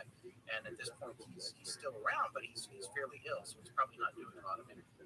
Here's the reasoning behind Al thinking that the Patterson-Gimlin film is a hoax. And I'm reading from page 269 of the Making of Bigfoot Inside Story by Greg Long. This is page 269 in the Al Diatley chapter. I believe it was a hoax, of course, because my brain kicks in and says, where's the bones? Where's the carcass? There's got to be. Just can't. It just doesn't sound scientifically reasonable. Western United States, where I've built all these roads for all these years, that this could possibly be. Long response. I wanted the most definitive answer Diatley could give me from his own lips. I spun a scenario for him. Quote, if I came back a year from now and said, do you think that footage is a hoax? If no new information arose about it, would you say, yeah, it's most likely a hoax? Diatley replies, I've said that from day one. I don't think I've said it's a hoax. What I've always said is that I don't believe they exist. Long response, but do you think the footage is a hoax? I persisted. I felt anger rising in my throat. This is my point about Long. This is Long saying this. Yeah. He's angrily trying to get Al Diatley to declare that the film is a hoax, which he clearly is not wanting to do for any other reason other than there's no Bigfoot bodies, which is completely unrelated to the film itself. And Roger Patterson. Well, he develops a agenda for the book that the film is a hoax and Bigfoot is not real. Yeah. It's not real. This film. And here's another quote from Al. You're trying to tell me, you're asking me if I think it's a hoax. I'm just telling you I don't know whether it's a hoax or not. I don't believe in Bigfoot. It could be a Bigfoot. I don't believe yet. Now you're going to have to find me some bones. You're going to have to find me some meat, You're going to have to show me more evidence. Greg writes right after that, I inhaled and controlled my mounting frustration. That's kind of all you need to know about how these interviews go. But in this last section, Diatley does say, and I don't want to be accused of taking this out of context, Diatley does say, yeah, it doesn't mean it's authentic. Knowing Rogers, I know Roger, he would not think it, even though he loved this phenomenon. He believed in this phenomenon, no doubt about it, but I don't think he would claim it to be morally wrong to fake it, to make enough money to prove it. He wouldn't fake it for the profit of faking it because he believed too much. And he didn't take any of the money he made and increase the standards of living for him or his children. He spent it all on proving it. I totally agree with that. Interesting observation. Yeah. So what Diatley's saying is, like, if he did fake this, it's not because he doesn't believe in Bigfoot. Right. But he also, just prior to that, was pretty hard on saying, I don't know if this film's a hoax, which is the right thing he should say, because he owns a paving company. He does not have the ability to analyze the appearance of the creature in the film. In this case, I mean, it would be different if you could clearly see zippers and seams and all kinds of costume evidence, but you cannot see that stuff in this film. And Al Diatley is frankly not qualified to determine whether or not it's a hoax beyond any other reason than being led by Greg Long to cast aspersions on Roger's character because Roger was loosey-goosey and flighty and liked to borrow money and do crazy schemy things and didn't always pay people back. Yeah. But the other thing that Al said in this very same chapter was he said, you know what, he always intended to pay you back. I never believed that he was fleecing anyone. He says that right in this book. Al Diatley, who was probably the most critical guy of Roger in the book, he says he never set out to rip you off. He probably in his mind thought he was going to pay you back. He just didn't get around to it, which was kind of the sense we got from being around Bob Gimlin as well. It's just kind of like, well, Roger's Roger. We all have friends like that. Everybody's got the friend that comes over and eats all your Cheetos and tells you he's going to get you another bag and never does. Right. So there's that thing. But I just wanted to point that stuff out because there's a really important human component to this story, and you have to understand the nature of all the players to get the big picture. Exactly. And as far as believing or Al Diatley's stance on whether it was a hoax, you can tell he starts off the comment saying he does not believe it. He doesn't believe Bigfoot can exist. He has no proof. I mean, he's saying he would accept proof if it were delivered, but it has to be physical. He has to see it, bones or meat or whatever. When he's starting off, it's impossible. And if you take that stance starting off, then whatever you see, which is not bones or meat, has got to be put into question. Probably fake. So yeah, he's telling you right off he's not going to believe it if it is a film, essentially. Right. Point two is that Greg Long is kind of doing a Kevin Nealon as Bob Walters skit. Right. Remember that takeoff? He's trying to be Barbara Walters where the key to the interview is getting you to cry. Yes. So he'll do anything he can to get you to cry. Yeah. And shed a tear, and then he turns to the camera wryly and kind of gives you the knowing smile and say, hey, can't you cry? Because I think the obvious payoff for that book is that it does point to the likelihood that it is a fake because look at all these things that Roger did. So obviously the film has got to be fake because he also found some circumstantial evidence that maybe Roger had faked something before. So I think it's fair to say Greg Long's position is, take a look at this guy, Roger. He is exactly the kind of guy that would hope something like this. Therefore, most likely Bigfoot doesn't exist, it has to be a hoax, and this is the guy who did it. And I think that stance can be fairly summed up with his work. And there's the additional component that just by the nature of that approach, he's ignoring the film itself. Just for the record. That takes technical, scientific skill, which is not the realm of most of the skeptics. There are some, of course, which we'll take a look at later, who are scientifically knowledgeable about this kind of thing, raise questions, and fair ones, who've actually taken a look at the film. And we'll look at that coming up. But for right now, most of the negative associations and dealings come from the documentation of Greg Long's book with his research and extensive interviews, and there are no shortage of people who knew Patterson, who felt that, after dealing with him, he was nothing but a con man and a liar. Well, some Bigfoot researchers like Jeff Hilling and Bill Munns, they would claim that Long's book is not much more than character assassination, and they're not afraid to tell you that. Because we've heard an interview. Well, yes, I've heard two interviews, both with Hilling and Munns now. Now, if the book accurately states what people who dealt with Patterson thought of him, then it is what it is. But like what both of those researchers conclude, in the end, it doesn't matter because Patterson could have been all of that. And it doesn't change what was captured on film. And that's what should be analyzed, not his character.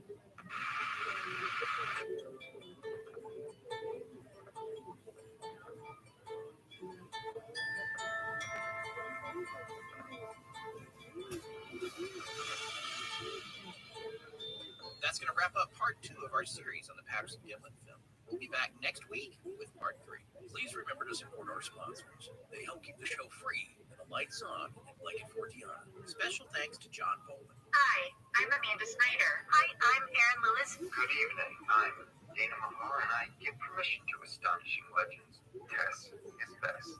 Tess is best. Our show is edited by Sarah Vorsley's Window and co-produced by Tess Feifel, who is also our head of research. Our theme, which is available as a ringtone, was composed by Judson Crane, and our sound design and additional composing is by Ryan McCullough. Special thanks to the Astonishing Researcher.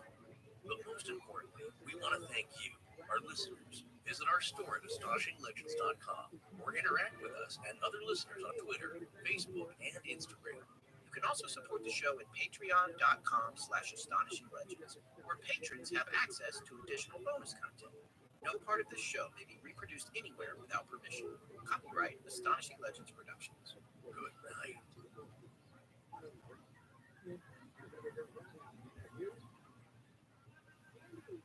As the days get cooler, something super is always in store at the Nord-Reed Superstores. Warm up with super prices on a super selection at 11 convenient locations. From West Covina to the Cerritos Auto Square, Huntington Beach to the Irvine Auto Center, Vista, and San Diego. You're never far from a Nord-Reed Superstore. Shop America's most popular brands: Ford, Lincoln, Hyundai, Genesis, Volkswagen, Toyota, and Honda. We have all your favorite new models in stock. Looking to trade? We want to buy your vehicle. Any make, any model, any year. Plus, enjoy total peace of mind with your purchase thanks to our exclusive price protection guarantee. If you can find the same new vehicle for less within 5 days, Nord-Reed will pay you the difference or buy your vehicle back. It's that simple. Ready to find your dream ride? Take a test drive today at the Nord-Reed Superstore location closest to you, like the #1 Honda store in the world in the Cerritos Auto Square. Or shop our entire inventory online anytime at nordreeves.com.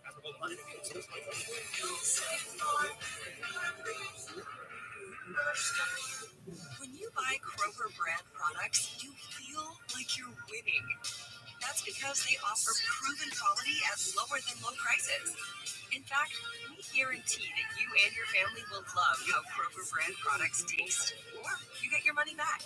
So next time you're shopping for the family, look for delicious Kroger brand products, because they'll make you all feel like you're winning. Shop now, in-store, or online. Ralph's, fresh for everyone.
How powerful is the Cox Network? So powerful that one day the internet will. How powerful is the Cox Network? So powerful. How powerful is the Cox Network, girl? Thousands of miles away. Operating room. Giving a whole new meaning to the term house call. Operation complete. The Cox Network, with gig speeds everywhere. It's internet built for tomorrow, today. Cox, bringing us closer. In Cox serviceable areas, speeds vary and are not guaranteed. Cox terms apply. Other restrictions may apply. Astonishing Legends would like to thank Squarespace, Babel, Ethos, Robin Hood, and our contributors at Patreon for making tonight's show possible. How does that investigate the unknown? Where do we begin to know our minutes? Usually force a resort to a type of analysis that many find unacceptable when it comes to determining the truth. Study of world history, lore, and the optimal line by reason. In doing that, however, we've become pretty good at getting to know a story in the face of little hard evidence. And personally, We've also learned how long it is to completely disregard the human component of these stories. That must be taken into account. The character of various individuals has to be evaluated to the best of our ability so that we can attempt to understand how information might be filtered by the source it's coming from. The Patterson Gimlin film is different from the film legend. The film itself is empirical evidence. It is not circumstantial. It is not hearsay. It is not anecdotal. It's a 16mm film, shot at a time when camera trickery of the type that would take to hoax it was impossible to label, and also impossible to conceal on close inspection by today's modern methods of technical analysis, which the filmmaker could never have conceived of becoming real a half-century later. An interesting thing happened when we posted part one of the series. Comments began pouring into various threads on all of our social media platforms before the show was even available for playback. Most of you were excited and invited to take a look at the PGF, and many of you had already made up your minds about whether it's real or a hoax. And in many cases, that was because you researched it yourself. Sometimes you did, sometimes not. We're glad to have you folks here with us now, because by the time we're done with this series, you'll have heard from an actor and friend of our show for a mummy costume in a feature film, an expert costume maker and film analyst who has done years of analysis on the PGF, digitizing nearly 30,000 frames from every available copy of it at up to 5K of resolution. And believe it or not, you'll hear from Bob Gimlin himself. We met and spoke to a person just a few days ago as it's recorded.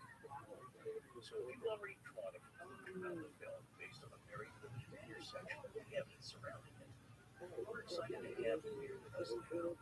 It's you that we want to hear what we found during our investigation of this landmark piece of coded history. And it's you we want to show that there is so much more to this story than we think.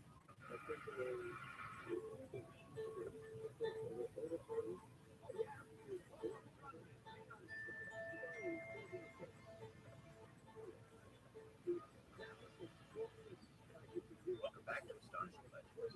I'm Scott Philbrook, and this is Forrest Burgess. Whether you like it or not, he's here with us on this planet today in the 20th century.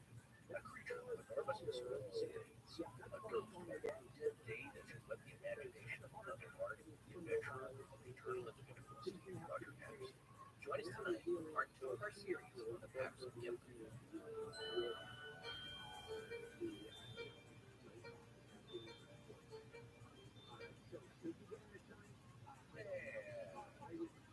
Unlike Patty, she left. She did, but into the bushes or another dimension. Actually, I don't know if it's a good question. Either way, thanks for joining us for part 2 of our series on the Patterson. When we decided to cover this, we didn't realize the story would become so gripping for us. It's the best kind of legend for us to explore because we get wrapped up. There's always so much more to these stories than the first thing. This one's a great example. Well, it's all about the implications of what the film may be. And I know there are a lot of players, there are some interesting personalities, characters, you might say, and a lot of information to take in.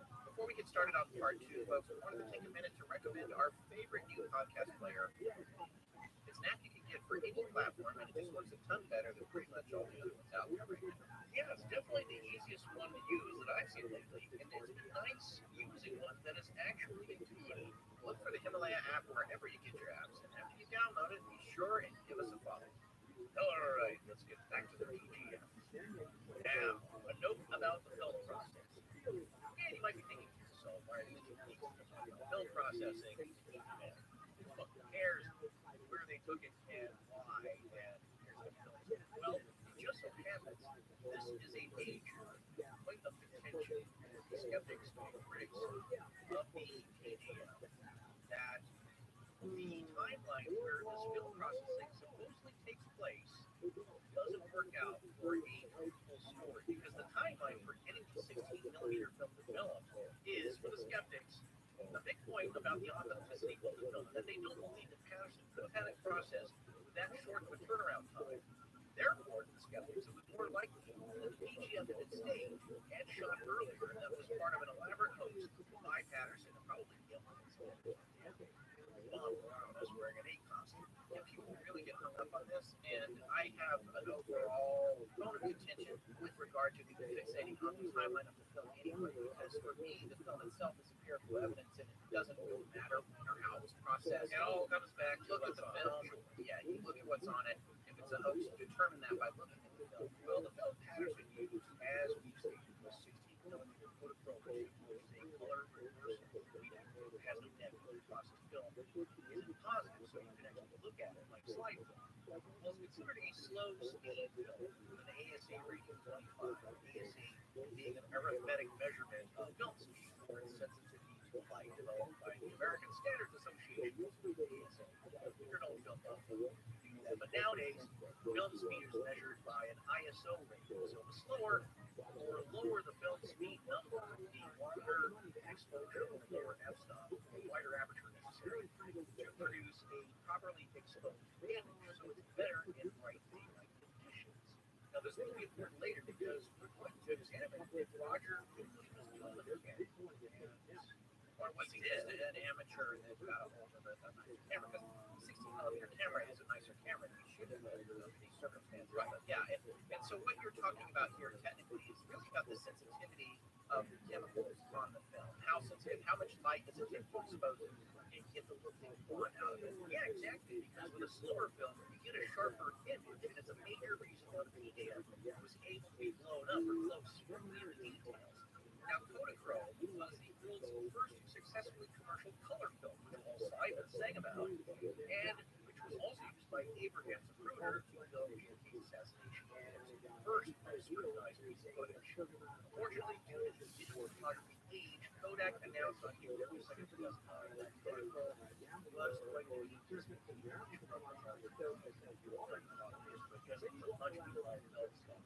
Very sharp, very good quality for what you got. That's why that 8 millimeter, 16 millimeter film, color film, can be projected and blown up. And even the slide film is excellent. So that disappointed a lot of film companies. But the problem skeptics see is that Kodachrome must be developed using the Kodak A-film process, which at that time was only available at licensed laboratories in certain major cities. Interestingly, film is only black and white when first exposed.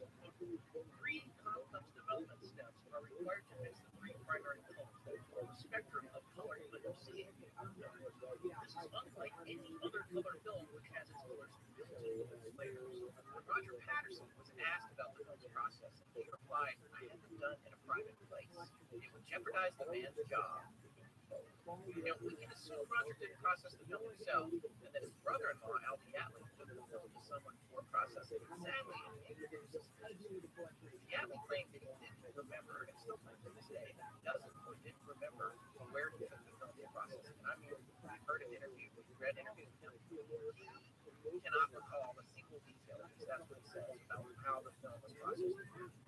So even where he picked it up, done or anything about it, he doesn't know anything. So that's where I begin to have questions. But there was a lab in Seattle that could have processed the film. It's the Kodak Technicolor Laboratory, but it was closed on Saturday, October 21st, 1967, which is the day the film should have been processed by the timeline. Now, author Chris Murphy, whose timeline of events we've been following here, speculates that the athlete may have arranged for an employee of the Seattle Film Lab to process the film on his own, off the record, while the lab was closed. Murphy further speculates that even if the lab was open, the athlete could have still arranged for special hands for the film, like for an employee to run it through off the books. Murphy also says that he was informed by professionals that the film could have been privately processed in a home laboratory, although the machinery needed might cost upwards of $60,000 alone. So this would be especially true if the employee of the home lab worked at a Kodak facility or had access to some of the components. Yeah, I also think it's a possibility that this off-the-books processing could have been done in a pirate facility of sorts, one that specializes in private processing, shall we say, questionable content, and that might be why Patterson and Yatley didn't feel confident. Keep in mind that whoever is processing the film can also see what's on it, and much more easily with color reversal film. And this is fascinating too because Yatley, as we said, was a wealthy owner of a construction business. He could easily grease palms. and get things done. This is the kind of guy that, and you're going to find out as we talk more about him and his involvement in the aftermath of what happened with the film and how it was marketed and shown to the public later, that there's no question that he is a somewhat opportunistic individual, and he may have been excited about the business prospects associated with this film.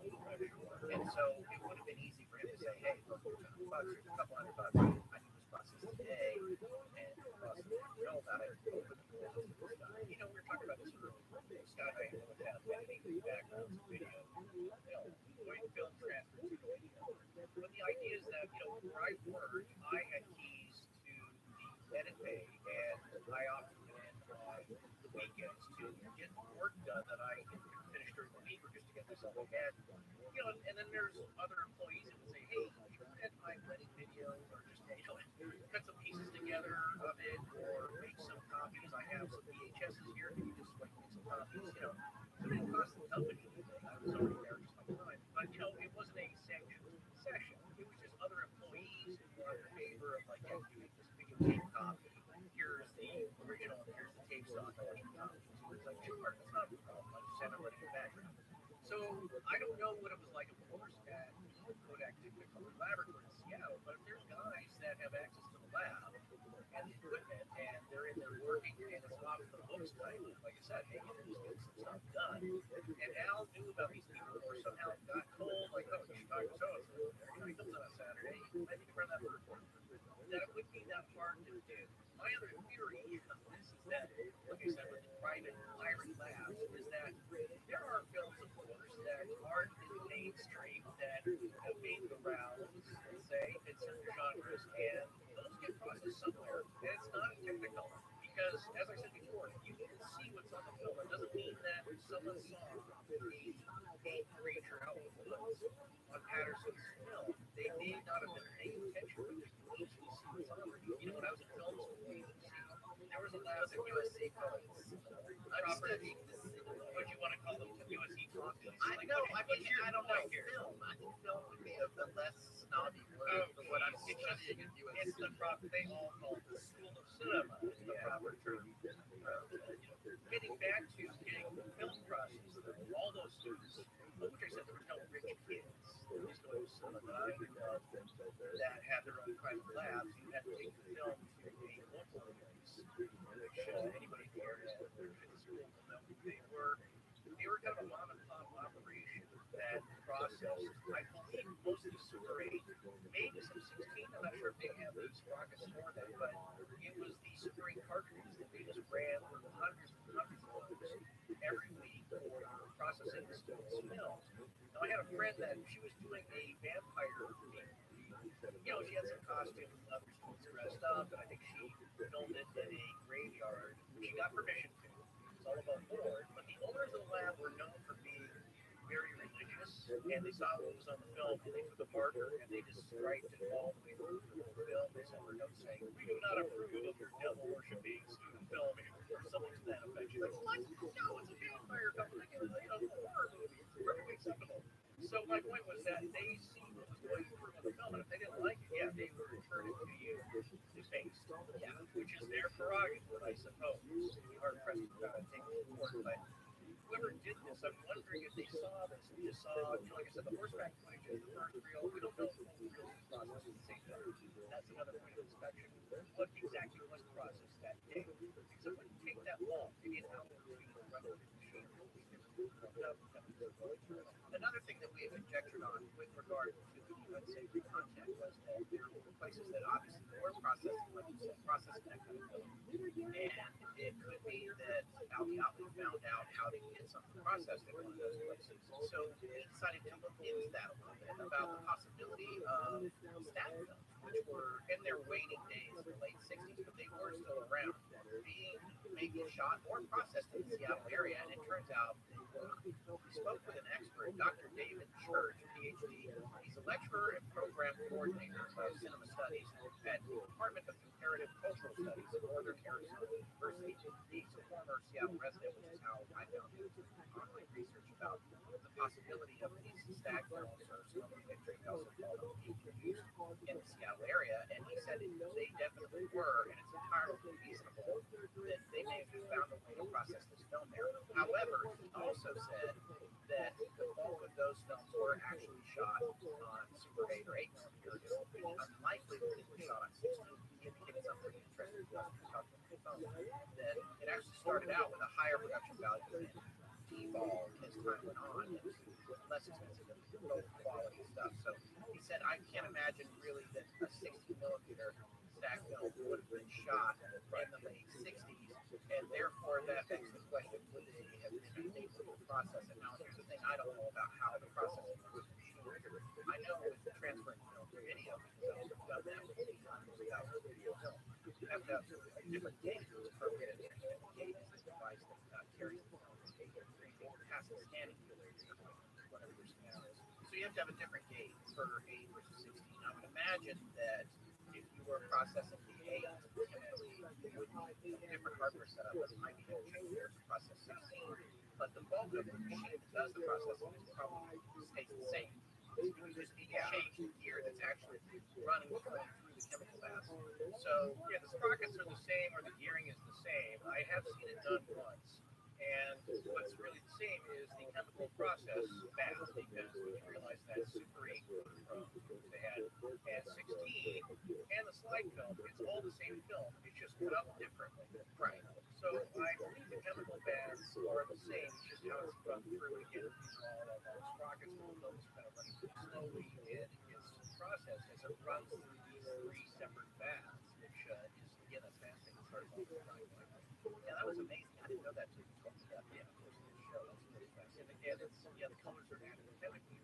Now these colors are embedded in the layers. Yeah, if the color code was still around now, of course, it's all digital process. Anyway, so our overall point is, it is our personal feeling, even though this is really speculative, there's a little bit of research on it, and knowledge about the possibility of stack film production in Seattle and that sort of thing. This is all primarily very speculative. We would have said that as well. I'm sure you said that as well.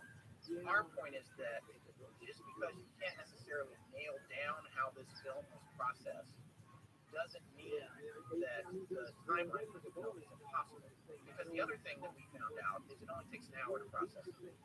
So the idea of this timeline not being able to verify doesn't make the entire film a hoax, and again is irrelevant to the detailed analytical study of what's on the film. Before we move on, I just want to put that up. Yeah, it leads to whether or not Patterson already had this thing shot and staged, and this was the big setup. These other people closely involved in the research, thinking this was a spontaneous kind of thing. We asked for this just happened Friday afternoon. Coming back with some amazing footage. Let's get processed Saturday. Let's set up the screen Sunday. So, in regards to that, let's get back to that story. What is happening back at the Atkins? Well, John Green was at the Atkins house, having arrived around noon early afternoon on Sunday, October 22nd, waiting for Patterson to show up. Here's a little background on John. He actually just passed away in 2016. He was a Canadian journalist and one of the big names in research in that generation. He compiled a database of more than 3,000 sightings and footprint reports. Sasquatch, apes among us, regarded by the Bigfoot Field Researchers Organization, BFRO, as the best written book on Southern California. Yeah, that was written by Green. Yeah, he got interested in Bigfoot research in 1957 when he met fellow Canadian Renee DeHinden, and they decided to collaborate on the research. A year later, in 1958, Green had seen a number of 15-inch Bigfoot tracks over a sandbar at Club Creek that were so deeply pressed into the soil that whatever made them was many times heavier than what he easily could make by themselves. Green went to investigate the rash of tracks in Club Creek that summer. And that's a really important point. I'm going to add something to that. It's not hard to fake a track. What it is hard to do is fake the amount of weight it takes to make the impression. Yes, well, we're going to later talk about a famous user of tracks, or some acclaimed user of tracks, that even his family, after he passed away, said, oh yeah, he told us he was the one. I believe by using giant feet, just on either his own feet, taped to his shoes, or on stilts. But the idea is that he would have to have also pressed these into the soil so far that it resembled something that was 4, 5, 600 pounds. Right, so he would have probably had to strap 300 or 400 pounds onto the spot in addition to right. And also, yeah, and the other point is that this is also just in Northern California, because if he was doing all of them, he traveled great distances from Northern California to Central California or even all the way through Washington State up into Canada. Well, one hopes. Right, and that comes back to something that we've encountered before. It's like the guys with the board said they made all the crop circles. It's not possible for those guys to have done. Yes, many crop circles are hoaxed. Yes, lots of different people are hoaxing them. But what happens, there's this thing that happens, and it's happened with this story as well, and you'll see as we continue to discuss this legend, is that one idea comes out, and it's like, oh, yep, I did that. And then a huge portion of the population says, that's it, mystery solved. Here's what it upsets people to think about it. So you want something that will allow you to stop thinking about it, cognitive growth. And what it is like, that's this one guy, right? Okay, we're done. There's no big giant dudes out in the woods when I have to take my family out there on a camping trip. I don't got to worry about it. We're safe, right? Because it's just one guy with big wooden feet. Yes. And it seems like he has a good sense of humor. Yeah, so that doesn't hold up, but there is a direct connection we'll talk about later directly with Patterson having come across Great Wall's path, shall we say. This episode is brought to you by Bitly. From brick and mortar shops and online retailers to healthcare providers and software companies, every business can make meaningful customer connections with Bitly. Create online and offline experiences that turn customers into superfans. Customize your short links, create QR codes, curate your link in bio, and track performance all in one place with the Bitly Connections platform. The possibilities for connection are endless. Get inspired at bit.ly/Spotify. U.S. Bank is ranked #1 in customer satisfaction with retail banking in California by J.D. Power. Since California is home to most award shows, we've prepared a thank you speech. To Californians everywhere, we've been proud to help you plan, budget, and save smarter. Our goal tracking and budgeting tools would have no place to shine if it weren't for you, and we can't thank you enough for that. And thank you to our real-life humans who go above and beyond for our customers every day. For J.D. Power 2023 award information, visit jdpower.com/awards. Member FDIC. This is Amanda Snyder. Thank you for listening to Astonishing Legends. Let's get back to the show. Well, once Patterson arrived at Dietly's house, Dietly took him to the basement to show him the film by himself. And after that, it was show the film. So that's going to be an exciting moment, right? Even if he thought it was a hoax, seeing this thing. Yeah. Because again, to a lot of people, it does look shocking, mostly to people who are special effects costumers for various reasons. But to a lot of people, even these scientists, it's compelling enough even if they don't want to admit it. There's something about it that you just can't shake. And imagine seeing that for the first time. Now, Bob Gitlin wasn't at the house that day as he was fully arrested in a very circuitous drive back then. To refresh your memory about how brutal this drive was, the road was washed out, the truck got stuck with horses in the back of it. They had to hot wire a front end loader or some kind of heavy equipment to rescue the truck. It was crazy. And we've seen Bob speak about this, and he talks about, I would wish that day on my worst day. He said something to that effect. And I would like to make a continued point here that if you're hoaxing something, why would you go to a location that is that difficult to get in and out of with a hoax? Just a question to put down in your notepad. Well, the other one was that maybe Patterson was shot earlier. Maybe he didn't go. Maybe he shot it near Yakima. And all I can tell you about that before I forget, because I want to make a point about that, at least in the surrounding vicinity of Yakima, does not look anything like the terrain we see in the film, which looks a lot more like Northern California. Additionally, later discussing verification methods with the location of the shot. Oh, very good. I'm glad you have that on board. Well, around 3 p.m. that Sunday, Hendon and Clarence showed up to the house, and then Patterson showed the film to everyone present. But just the portion with Penny, and not the first 76 people sitting horseback, the second film attracted the casting. He had that process by then as well. The researchers there were impressed by the film. There didn't seem to be any feeling that Patterson would be able to try to hoax. So I don't have exuberance about it. But apparently they were on board with the VHS. Seeing numerous accounts that suggest how excited and afraid Roger is about it. And yeah, that it's very genuine emotion as opposed to trying to convince people on something that might not be true. Well, that was noticed by Patterson the day before on Saturday while Patterson and Goodman were driving back home from the street. The first news story about the encounter appears in an area newspaper, Times Standard, as a front page story. This is Bigfoot is filmed. The Times Standard billed itself at the time as a daily newspaper for Northwestern California and Southern Oregon. Remember that Patterson had telephoned a reporter with Times Standard about 9:30 p.m. on Friday night after the incident. So they ran with the front page the next day. Now here are some highlights from that newspaper article. Print. The article starts off calling Bob Gimlin Patterson's Indian tracking, which Bob is a quarter Apache, and he does know a lot about tracking, but they could see the times. The article goes on to say that Patterson was very excited to breathlessly report and Roger Merritt was a giant hominoid creature is what they saw. The article says Patterson has 8 years at that time researching Bigfoot, and he was 34 at that time. Now, a young man there. He'd been all over the northwestern U.S. and Canada working on his documentary project, and he had over 50 tapes and interviews with persons who reported findings and interviews with 2 or 3 persons who reported seeing them in person. And it sounds like you get some of those if you join his abominable Snowman Club American, where if you join for the reasonable price of $5.95, that's right, you get 2 years membership, an 8x10-inch membership certificate signed by the author, and also 2 great television long-play records. 1 hour of action. Yeah, those are the records we talked about that I was looking for. By the way, if anyone out there has anything from this club they would love to see and or hear, because it's just nowhere still online. And you gotta be out there using someone's milk crate in a garage somewhere. And it's gotta be out there.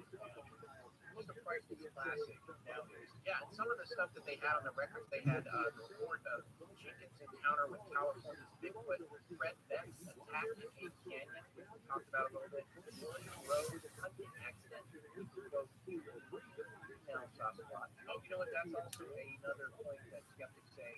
That female Sasquatch, that's where Patterson got the idea to make breast cat a patty. Yeah, so also Albert Postman's personal story of how he was kidnapped by the Sasquatch in British Columbia for 6 days before the force taken to our archives. So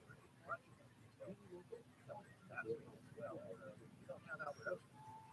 I don't know if it's him on, it might be him on the album telling the story for Roger. I was sure he actually interviewed him. I know Postman was recorded, right? It's pretty fascinating. So those records are only available through the author in his book. Sound interesting? You bet your bottom dollar. You see Roe Patterson in the ad in the back of the book. I can. It's such a fun book. It has the feel of the cover of the stuff in the back of the Bible. It's fun. Yes, it's not the sturdiest of products. We got some X-ray glass. Yeah, get something for the money there. But anyway, that was him trying to drum up interest in furries, expeditions, and interviews. And you might say, frankly, yeah, didn't add up. He seemed to have a genuine passion for the topic. Yeah, you know, he could make a little money, and he was obviously trying to do that. Everybody needs to you know, your endeavor has to be well, back to the Times Standard. It says that Bob is 36 again is considered and it says he's been associated with Patterson for a year, at least in the country's book. Now it said Patterson had visited the area. Yeah, I've been there before. It would be better to say, like, I've never been there before in my life. I couldn't stage it. Yeah. So I'm not trying to paint it one more thing. Yeah, maybe that. I mean, we definitely have confirmation bias at this point, but I just want to quickly interject here about that. When we went into this, I thought the film was a hoax, and I no longer think that. I'm going to say it now. Are you spilling the beans? No, I'm going to get more specific. Okay. But I want people to understand that it did not start, or at least I didn't start this particular series with the idea that this film was okay. You know, my goal for this is really not to persuade for you, the listener, to consider everything without throwing out beforehand and making street jokes. certainly have a lot of ideas, but I just want everybody just consider everything. Consider all the possibilities and hear this pace out in all detail and make your mind up in the head. Set aside any preconceived notions. Even if you heard about this as a kid, just now about what this film is. Just approach this topic with an open mind and open eyes and see what happens later. So Patterson, I just wanted to point out though, was being fairly open about what experience he's had, at least with the area at the time, because that's another data point. He had gone on stage as the area well, so he's familiar with an easy place to stage something. So really, between him, Patterson, it was last month that he received word of the latest findings, and that's why he brought it to the area, because he thought it was a good chance of finding some fresh tracks. And these those reports he'd been hearing, and it says that Black Creek is 65 to 70 miles north of the place of Jonas Creek, so that like and 2 miles into a canyon where it begins to flare out, and that's a flat spot where the creek is, where the site is camped. And the reporter for the article said that Patterson was still an excited man some 8 hours after the hearing. His words came cascading out between gasps. He still couldn't believe what he had seen, but he's convinced he's now seen Bigfoot himself, and he's the only man he's heard of who's taken pictures of the creature. The article is unsavory, but Patterson reported. It was about 1:30 of the evening, right over a sandbar that had been 2 days before. Patterson says, quote, I guess we both saw it at the same time. Patterson yelled, Bob, look at it. And at least in this article, Patterson says this giant humanoid creature stood up and was about 8 to 9 feet. Now, if that creek wasn't full of water, now it could have possibly gotten a DNA sample from it. As I saw Dr. Mark Evans next to it. Yeah, did you see that? I think I was over here when I watched it. It was amazing what they were doing. They were doing an expedition with Dr. Mark Evans up in LA. They had a great biologist with them. And she said, just get water where this thing, look, every creature has to drink eventually. And if it's been drinking or bathing or walking around in the water, they can take a sample of that water, put it through a scraper, and they can filter out DNA. And there are some very interesting conclusions. Yes, and unexpected. And that makes the additional point that it's another reason it makes sense for this creature to be driven by the water. All the animals use water. That's where you find everything. Everyone knows that because there's some knows the water goes. That's where you got to go. You know, you can grab by a cross, but everybody's got to go there. Yeah, and that's to the point where you might be in danger, but you have to have the water. So it's another reason that you might have seen this creature in a creek bed. That's where every animal's got to get to. So Patterson's horse actually reared up and fell over, and it fell down so hard it actually flattened out the stirrup that he had right where the horse swayed to. And he actually kept the stirrup. His foot hurt pretty bad, but if you think about it, he had to jump up his leg out from under there and grab the reins of the horse to try and control it. So he grabbed the movie camera out of the left saddlebag, and then he let go of the horse, at which point the horse ran off and went to the right. It was seated on an older horse, which probably shouldn't have stood, but it did, and he let it go. That's another point of contention, too. People were saying, is horse never stood? I think the person that loaded it was Bob Roberts. A lot of them said, no, that horse shouldn't have stood. But he wasn't there. So he wasn't there, and how do you know what a horse is going to do? You see a giant lady is, in front of a 800-pound Super Bowl, very 800-pound man.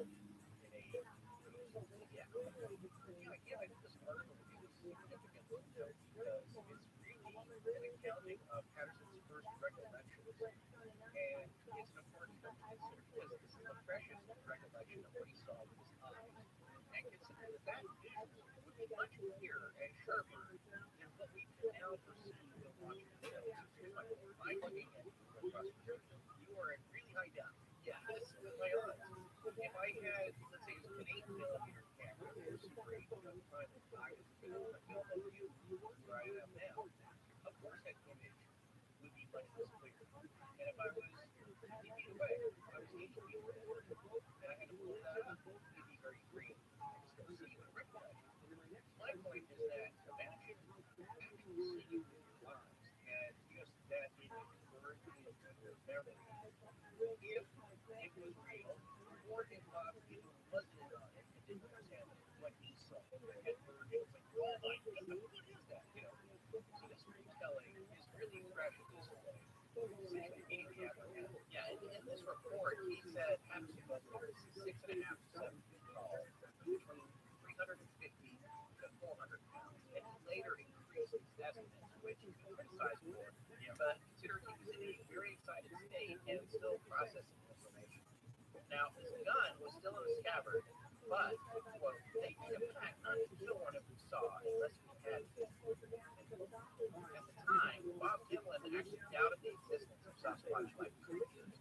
However, he agreed to Patterson's insistence that they should not attempt to shoot.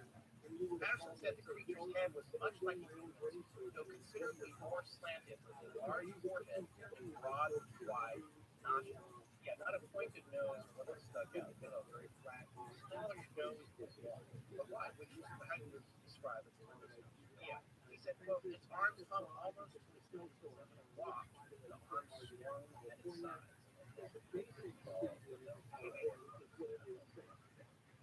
Patterson states he's very much certain the creature was a human, because when it turned towards his bosom, he could see its breast hanging down and flopped. He said the creature had what he thought looked like silvery brown hair all over its body, except on its face around the nose. The hair was 2 to 4 inches long and of a light red on top, silver color. Rogers quoted as saying, she never made a sound. It wasn't impossible for us, but we don't think she was afraid of us. She acted like she didn't want to. He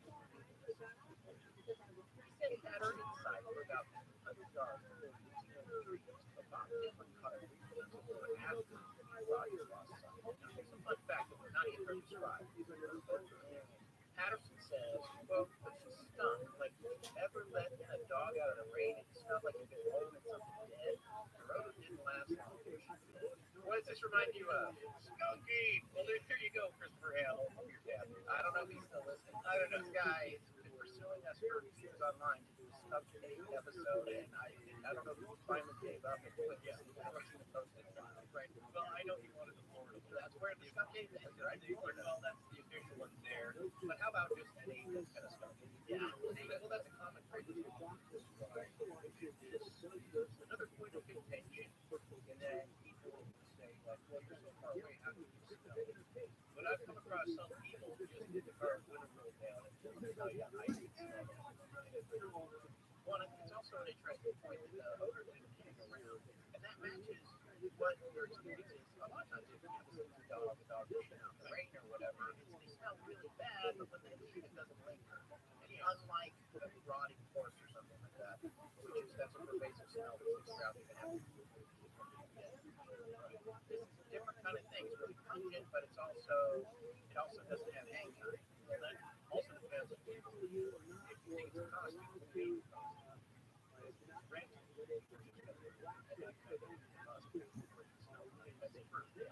And you believe that security services. Well, the article concluded by saying Patterson was anxious to let his kids right from the middle of the night. Nobody ever shot a film creature, even a year ago, right after the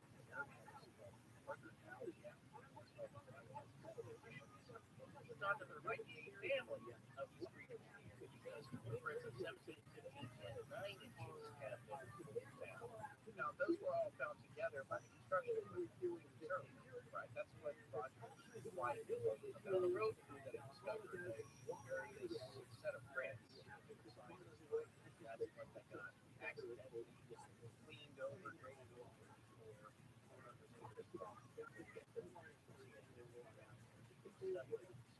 The prints have been found.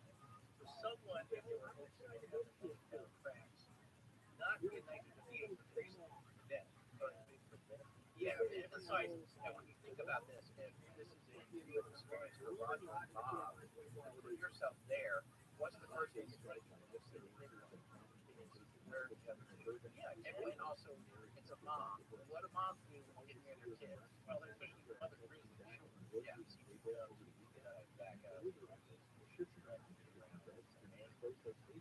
that's funny because the newspapers are going to give that stuff like the three bears, which Patterson was like, this was no bear. We've seen a lot of bears out there. We've seen some this trip. This was definitely okay.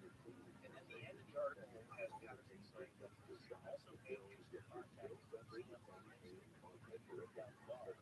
So that sounds like he's talking about All right. Again, Roger Patterson wanting to bring dogs down to chase the scent of this creature, make this creature this person in a costume. Does that seem like something to request? Well, supporters of Patterson and proponents of being a good person say he's doing whatever he can to get professionals and people who know what to talk about companies together in the area on the ground looking at the evidence that possibly be hoaxed. And why would you say that, or why would you be anxious to do that if you had hosted and these people would more readily tell that you've been hoaxing? These aren't just newspaper reporters with their pictures to report on it and make themselves famous. These are people who know what animal prints, especially primates, look like. And here's the thing about the dogs, bring track dogs in. They pick up on the scent. They're going to track it where they filmed it. Then they're going to track it coming back down the street, coming right back around to where they all were, getting on a horse, and riding back to wherever the car or the campsite was. I mean, that's what they're going to track. So just that, for me, that's one of those deal breaker ideas about a hoax. To think that Roger Patterson wouldn't know what a tracking dog can do. Tracking dogs, I've seen these dogs on TV.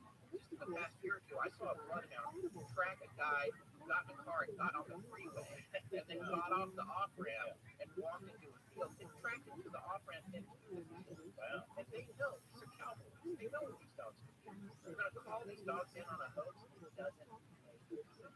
Well, it might be seen as a more foolish thing if you're hoaxing it to invite the experts in to look at it. Or you could say it's a con man thing. It's getting the experts almost to the edge to show that confidence. Like, hey, you want to look at this room full of our servers? What was that? That was like, it's like just reference like 2 episodes ago.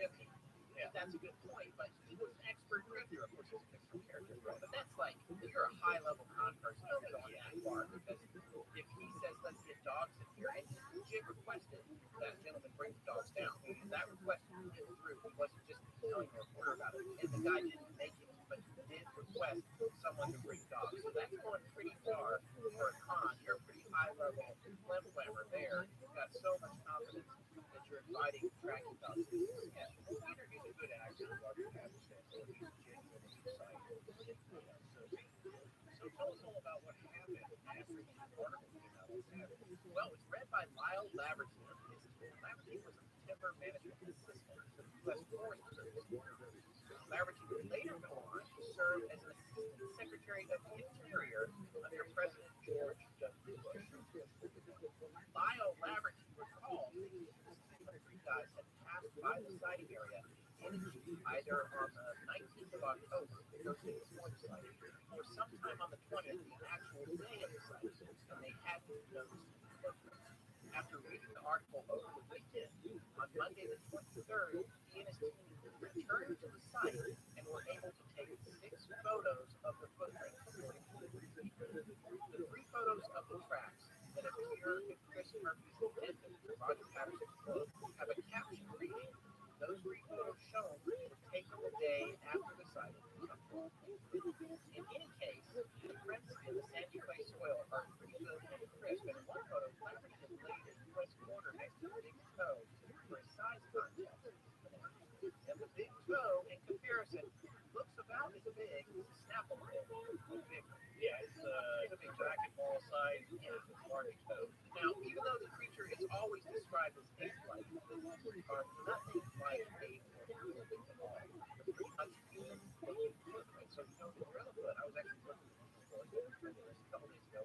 When you look up a gorilla's foot, it has that hooked thumb. Yes, you always see very different looking. Yeah, like the digit that sticks away. Yeah. So this makes you wonder if these are all fake. Was it the first hoaxer's decision to go with human footprints rather than that of a gorilla's foot? Would it be a better hoax of trying to be accurate than to be insane? Well, I always thought about that. It's like if you're trying to show that there's some kind of very weak creature out there, it's so easy to go find out what these people look like. I just don't wonder, like, I do, I have a different position. I'd always wondered about that. Who's the first person that made footprints if they were all fake? And what was their choice to go with? Maybe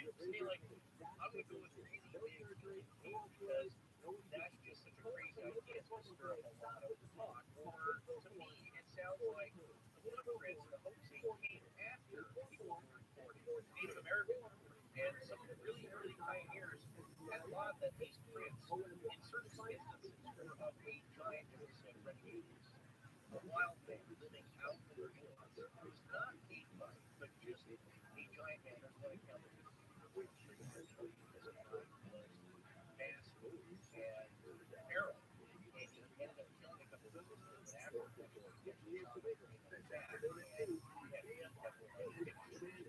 something unbelievable.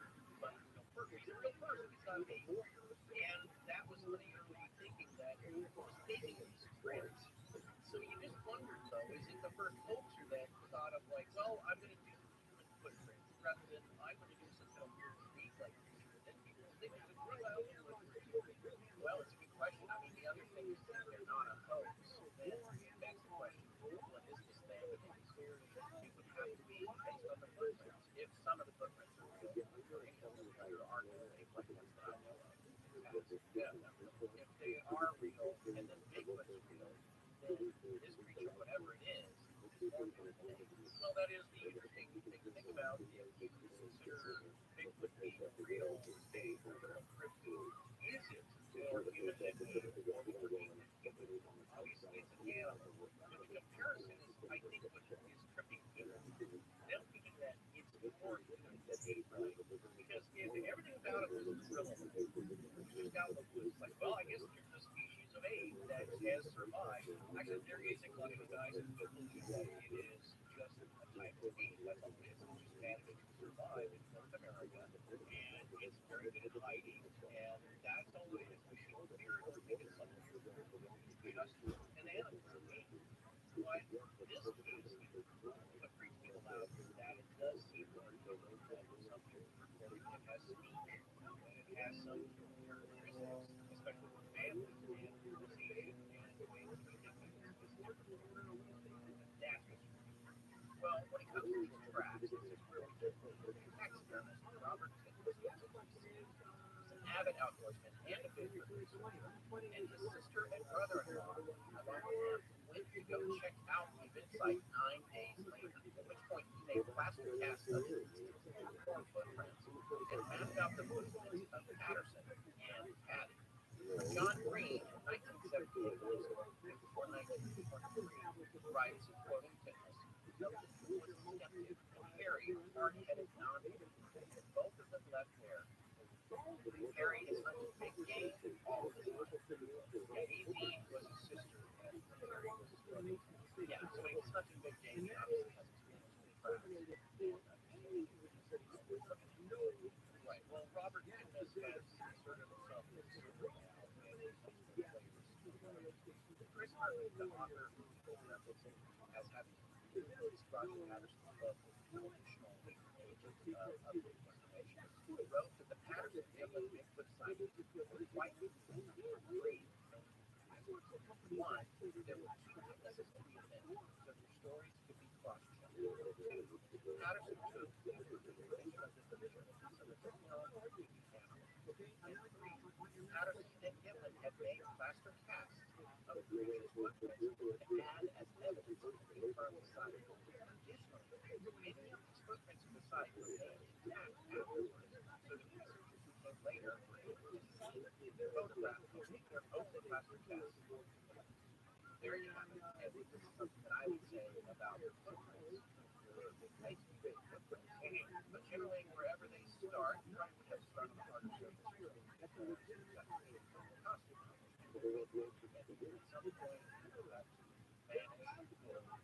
Somewhere along the track, the costume fit in and return to there's a staging area. Yeah, the staging area. So it's just something to consider with all these other researchers going out there and looking for tracks. Yes, they look tracking. They probably would have stumbled across evidence prior to the start of the footprints or after they moved in the woods that would indicate that there was more than one person there or somebody was there with a different kind of I see what you're saying here. It's think of how many steps you take in your bedroom, putting your socks on and your pants. Yeah, stepping around. Just a big place. Or you got these big feet, you have to stay in the start somewhere and then somewhere and disappear somewhere. did, you had all planned out and mapped out, but the evidence was still there. So we left and saw things behind if it wasn't hoax. We submit the idea that it was real with other researchers. As the days get colder, something super is always in store at the North Superstore.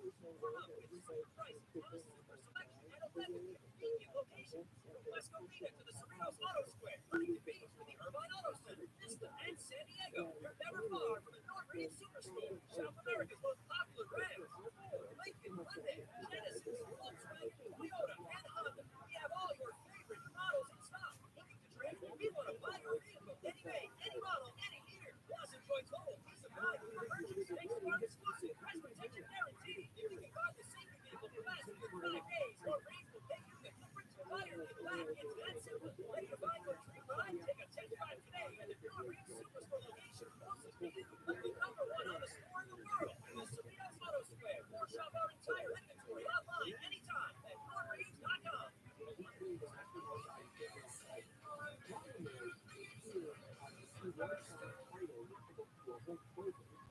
How powerful is the Cox network? So powerful that one day the internet will let your doctor perform miracles from thousands of miles away, Operating room. giving all meaning to the term house call. Operation complete. Cox network with gig speeds everywhere. It's internet for tomorrow, today. Cox, bringing us closer. In Cox serviceable areas, speeds vary and are not guaranteed. Cox terms apply. Other restrictions may apply.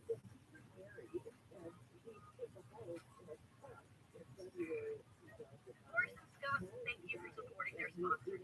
I'm Marilyn. Now back to the show. So now that the film has been seen by this small group, we see that people say big theories and white gaps. And remember, this is film the right way on the camera, as we process through and screen the projector. Which, by the way, means that after they shot it that day, they had no idea what they shot and didn't know they got it. Yeah, that's another big point to when the film was developed and it's a hoax. How do you know they got this? And that's what we're doing. It looks like they got something pretty good. Well, how does that piece of film now then get presented to the authorities, the label, the big deal? Now what we're going to talk about. Well, in that regard, Renee and John Green thought that generally people think Christian were much more familiar and colorful with the idea of the Sasquatch, as it's known there. But they thought that Kaiser would be better received by the scientific community up there, so they could just feel that that's where he should have a screen. Don Abbott also talked to Patterson Overlay and told him a screen there to get scientific representation. Just ultimately, I think we should remind our listeners of what that is. Yes, to say that Al Patton is Roger Patterson's brother-in-law, but he's married to Roger's sister, youngest sister, I don't know, his name is Ida, and he's the one that had a construction company and a good deal of money, and supposedly threw some cash to Roger. He needed it to help with his expeditions on Roger being portrayed as a bit of a receiver, trying to get out there and make his films and do his things. He's hustling. He's asking how to say nowadays, which is very much admired. Yes, not so much back then, but nowadays. Yeah, he's trying to get something going here, get something because he knows he thinks he has something special. Yes, Renee DeHinden and John Green are both prominent researchers, and Don Abbott is the archaeologist, right? Yes, from the University of British Columbia, who get asked to bring the dogs in. Yeah, that's who these people are. I know how you name the characters and names. I know, but we're talking about 20 names here. Everybody's like, yeah, there's no Henry Loftus. Don't trust me. They don't come up that family tree does not come up. I know there's a few names here, but really this gets pared down into several key players of which there are published hundreds of yes, it gets pared down to just actually now. Don Abbott had reached out to newspapers in Vancouver and it's British Columbia and told them about the film Monday, October 23rd. So once Patterson had given them Friday Vancouver, they were interviewing him on Jack Levin's radio show. They met with him alone, but a portion of that interview was of course by John Green and big stuff. Yeah, check out his books too. Of course, he's written fairly extensively. Yeah, actually, he's a major contributor to but speaking generation, we have to certainly very close to the as you suggested, John Green has been adopted. Well, a screening was planned for the scientific community there on October 26th. We're mentioning all these dates, so in a sense, this was all moving very quickly. Yes, we said this took a few days after the incident. Yeah, exactly. Again, the year is 1967. Right, so that's why I thought it was important for me to track this case, because if you think this film is real, it's all moving very fast to get that information out there as quick as possible. If you think it's a hoax, it's all been orchestrated to happen very quickly, or just the momentum is picking up very quickly. Well, whatever's happening, between Friday afternoon and now Sunday and Monday and today, it's starting to build up awareness that this film is out there, it's being captured. Let's get some real scientists to look at it. So a screening of both rolls of film took place at the University of British Columbia with Dr. Ian McTaggart, director, in attendance with representatives of official museum. The two scientists, Patterson and Gidlin, are named Defendant John Green, David Hancock, and Bob Lucas. Another screening for the press was held later that day. And Bob again was the owner of the plastic cast.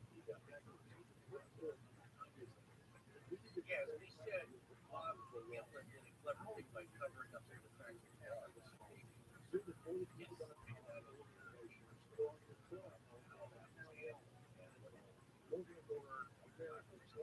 there doesn't appear to be an official count of what went down at the screening, but John Green took notes and wrote down the various reactions and initial opinions by the scientists there. And by his account and thinking, they raised three negative criticisms that continue to persist. Green actually said that the first two of these three are totally wrong and the third is questionable. Here's the first one. It is that the creature walks like a man but has female breasts. But Green states that since human infants have very large heads compared to other apes, human females have wider pelvises to accommodate. Therefore, they are the only higher primate that has walked different from apes. If the creature had walked more like a gorilla or ape, but not like a creature, it would be more of a sign. Yeah, I believe that Grover Krantz is what we report in these findings much later on, which Green then adapted. The second criticism is that the creature appears to have a sagittal crest, which is only seen in gorillas. The sagittal crest is a ridge of bone that runs from the top of the forehead along the midline sagittal suture to the back of the skull, and is a sign that there are powerful temporalis jaw muscles attached to that ridge of bone necessary for powerful biting and chewing. They appear in mammalian skulls of lions, dogs, cats, bone-tailed gorillas, the orangutans, and also in reptile skulls and some dinosaur species like tyrannosaurs. The earliest known robust hominid ancestor in our human lineage, known as black skull. Well, that's a great another pirate name, isn't it? Yeah, black skull. Or Paranthropus aethiopicus had the largest sagittal crest ever discovered.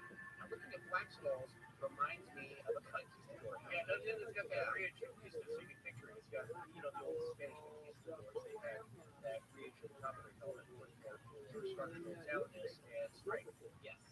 Now, Green contends that a sagittal crest is related to size, not sex. And this creature, Patty, is larger than a male hero. If it didn't have a sagittal crest, it would be more an indication of a hoax. Again, to point out, I think where John Green is getting this, the observations of Grover Krantz, I guess there is maybe in Sasquatch, the possibility. He's the noted primatologist and anthropologist, and he knows that he's not some slouch, like he's got a lot of flack, considering this stuff. He also had Irish wolfhounds that he loved, and was a very big fan, and he gave his body to science along with the wolfhounds, and you can see a picture online, probably, I'm not sure where exactly it's located, but you can see his skeleton with the Irish wolfhound up on its back legs, his skeleton. Yes, it's a cute guy. That's a cool guy. It is. He loves dogs. It's cute. The third criticism is no higher primate has breasts that are covered in hair. But even though they live only in hotter climates, apes do have some hair on their breasts, which was a creature climatized in colder weather could have much more. Green goes on to note that none of the scientists' breasts primatologists or physical anthropologists, and that their comments were made after only a brief screening with no time to do any further research or posting. So keep in mind, they're looking at it once on a projector, absorbing everything that represents and making a bunch of calls right there. Yeah, so it's an initial reaction by people who are going to be naturally skeptical to begin with, and why they're but that was just off the top of their head. Those three objections that popped up. So to be fair, what you're saying is that you can't bag up too much for that one show. Just once. These still frames, and they didn't ask for any showing.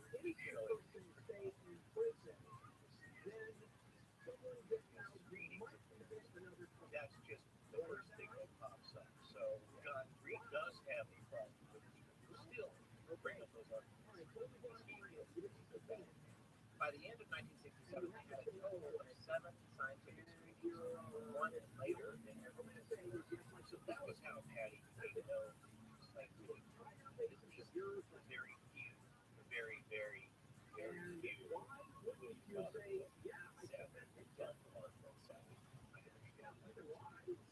I'm not going to bother with that. I'm not going to do like that. Well, it's kind of like, hey, they found a silicon. No, really? That's been he was sleeping for millions of years. We're not even looking at him. Or it's that guy who said, rock and roll's on the way out. We're not scientists. Anyway, that was Ivan T. Sanderson's position that he shouldn't go to the judge because we say this a lot, and then they find several animals, and then he just lost, but have popped up later on. Well, speaking of nature and nature films, back in the 70s, there were a lot of nature films that were distributed by grassroots. Sometimes one person distribution that was called foodporn. This is where the filmmaker, whoever was distributing the film, would take it town to town for local screenings. Do you remember Warren Miller's Ski films? Oh yeah, of course. That's what he did. He got very, very successful doing just that, where he would just go to the theater and take it, and he would get announced to local skiing kids. Excited about it. That's what he was doing. And remember the surfing film, Endless Summer. So I believe that was also for that's how that became kind of a cult hit. Yeah, so that was a technique that people were doing when you could rely on major distribution from studios. You remember the fun family movies, some classic films in the 70s, maybe a little young for them. I guess for a lot of people probably don't know the name, but I do because they had a lot of kind of trendy films at the time. This was called Indie, and that's what they did. They had a lot of paranormal things actually that I remember seeing and getting excited about as a kid, but you had to go to the theater. I don't think driving to a theater, especially in the mid-70s, they formed a documentary called Mysterious Monsters about Bigfoot. And this includes clips from EGF and also been a lot of things monsters. And this film was aired on CBS and was produced by the Smithsonian Institution. It was quite popular at the time. Now it was horrible, but the filmmakers themselves were, they had a career in small movies, just a small movie. Indie distribution.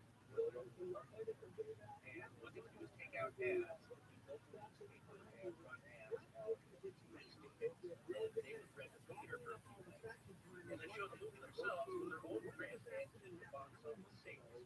Well, that's what Roger Patterson did in the docudrama that had this penny. Patterson had agreed to let the BBC use distribution of the docudrama produced if they agreed to let him include his own documentary films, including some other footage shot by him and then take that film, that compilation on a theater tour in the Pacific Northwest and Midwest. Now, Aldi Atley, again, that's Roger's brother, had estimated that his half of the gross profits from the screenings grossed around $75,000. Some people with inside knowledge, like the gentleman named Glenn Skelly, stated that Atley made a whole lot more than that on the screenings and was told by Patterson and others that he didn't get his fair share.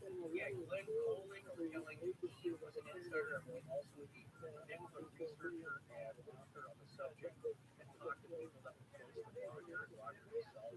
There was some money being made, but Roger wasn't seeing all the show. Author Michael McLeod claims the athlete admitted to making several $100,000 in the film. Whatever was left over for Roger was clear enough. Here's the thing about the athlete. This comes from Greg Long's book, which is a picture I cited probably. Yeah, that previous factor was also Greg Long. Yes. So this book is called The Making of Bigfoot Inside Stories by Greg Long. And you can find it anywhere online. It was published in 2004 by Foodporn. And kind of the holy grail, I think, for the skeptics. For yes, the skeptical side of the film being post. We want to make clear not only so much scientific into it, but the character and the social aspect of the whole. That's right. It's not very analytical of the film itself.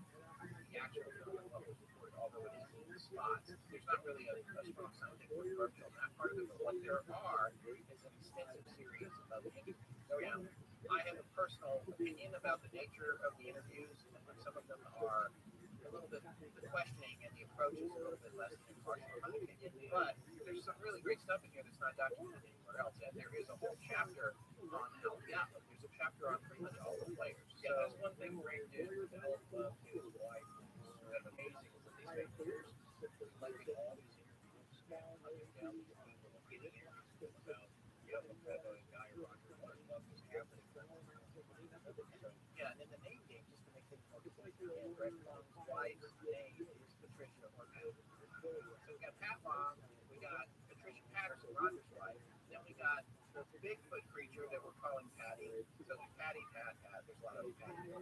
But anyway, in this book, there's a chapter about the athlete and their interview with him, which they reported. The quotes from that interview are really fascinating. And it does show a lot of insight into how the athlete's character. I would say, after reading that interview, that you can easily describe him as a very opportunistic person. And I mean, he was a self-made man. He had this asphalt company, concrete company that he got. Believe it or not, I think his dad got it when the man who owned it died. Yeah. And that man had a debt to the athlete dad. So the athlete dad took over the company, and it wound up turning into a flourishing company. Made a lot of money. Yeah, I would believe if you get a lot of state government funds to pay highways and stuff like that, you're making a fortune. Now, the athlete actually was a famously monstrous house up in Geffen. So this gives you an indication into his background. He bootstrapped himself up. It was a grassroots origin when that company was so big. And when you hear his interview with Greg Long, what is abundantly clear is that when this film came in, the idea of it was that he saw dollar signs. And he saw those dollar signs irrespective of the idea of whether or not in Bigfoot, whether it was real, whether it wasn't. All he knew was there was money to make. Whatever that suit was impactful of, it was giving. Yeah.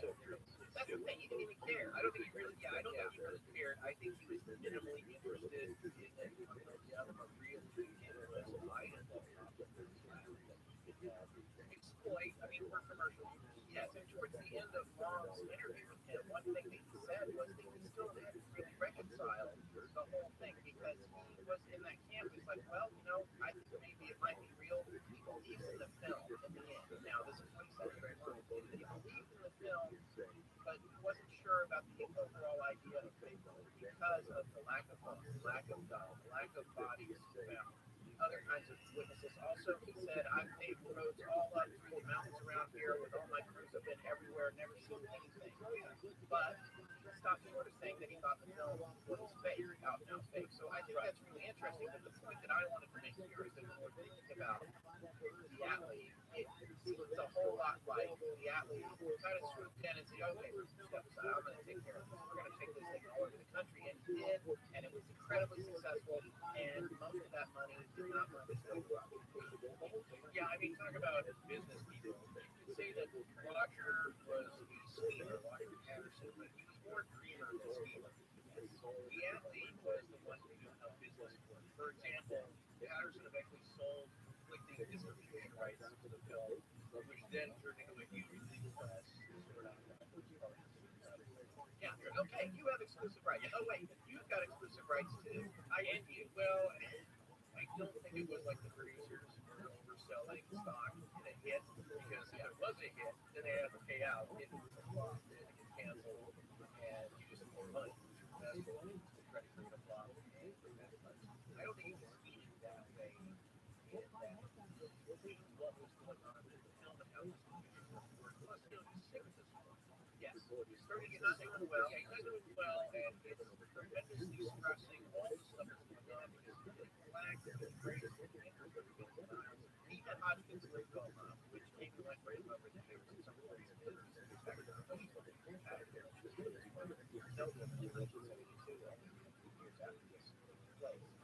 so you would think about him being concerned about his family, his wife, and that sort of thing. And this is another thing that I want to say. Look at the history of Roger Patterson, the idea of trying to make money off of it, and also the idea of sort of possibly being taken advantage of by members of his own extended family. That all seems plausible, and also there's nothing wrong to me with him thinking after he got this, we saw this film, thinking, Roger, you mean? Roger, of course, yeah, this is going to be, look at this movie, I have evidence, the best evidence ever of a Bigfoot, if it's not a hoax. That's what he's thinking, and just because he's thinking that doesn't mean that he necessarily perpetrated a hoax, and also because he's trying to make money off of it, doesn't make him a bad person or an untrustworthy person, although there's lots of, we'll talk about his character assassination, which people have gone to great trouble to do things. I do feel in a lot of ways like Greg Mom's book works pretty hard at making Roger look entirely untrustworthy, almost to the point of distress. Well, as I say, you can't attack with something that you attack with. Right, and again, I want to remind everyone, you can talk all you want about all the people that were involved in this project that is anecdotal hearsay, and there is an interview which is fascinating, and from interviews that rely on eyewitness testimony and tell the stories of one another. And we know that it has flaws in it, but in this story, what we usually don't get, we talk about on our show, or we usually don't get hard empirical evidence to look at, to evaluate, and that's what the movie is. So in a lot of ways, when you talk to all these people, it's irrelevant for what the film itself is doing. Yes, except I believe that the angle of the Reds, they're doing some good exchange, right? They do the angle of the Reds, one of the greats of living all these facts, and yeah, lives in Riverside, Michigan. One of the first two pilots in the comprehensive timeline of other authors in the world. So you say like, well, just look at it. It's like this was assumed that our scientists today should be able to just white heaven, which is as well. This film is speaking of evidence, it ain't nothing. So it's not. Well, I would say you may not like the evidence, but it's better than anecdotal evidence or circumstantial evidence, in that it is something on film. How is it? It's crazy. How is something that's recorded on a hard format not evidence? By definition, evidence. Well, the ultimate evidence. What he's saying is that it's not evidence enough for him to prove. And I understand analog format. You can't doctor it without noticing that it's doctored. Nowadays, digital evidence is the best way. Right. Analog evidence is not easy at all. In fact, you're ordering on it.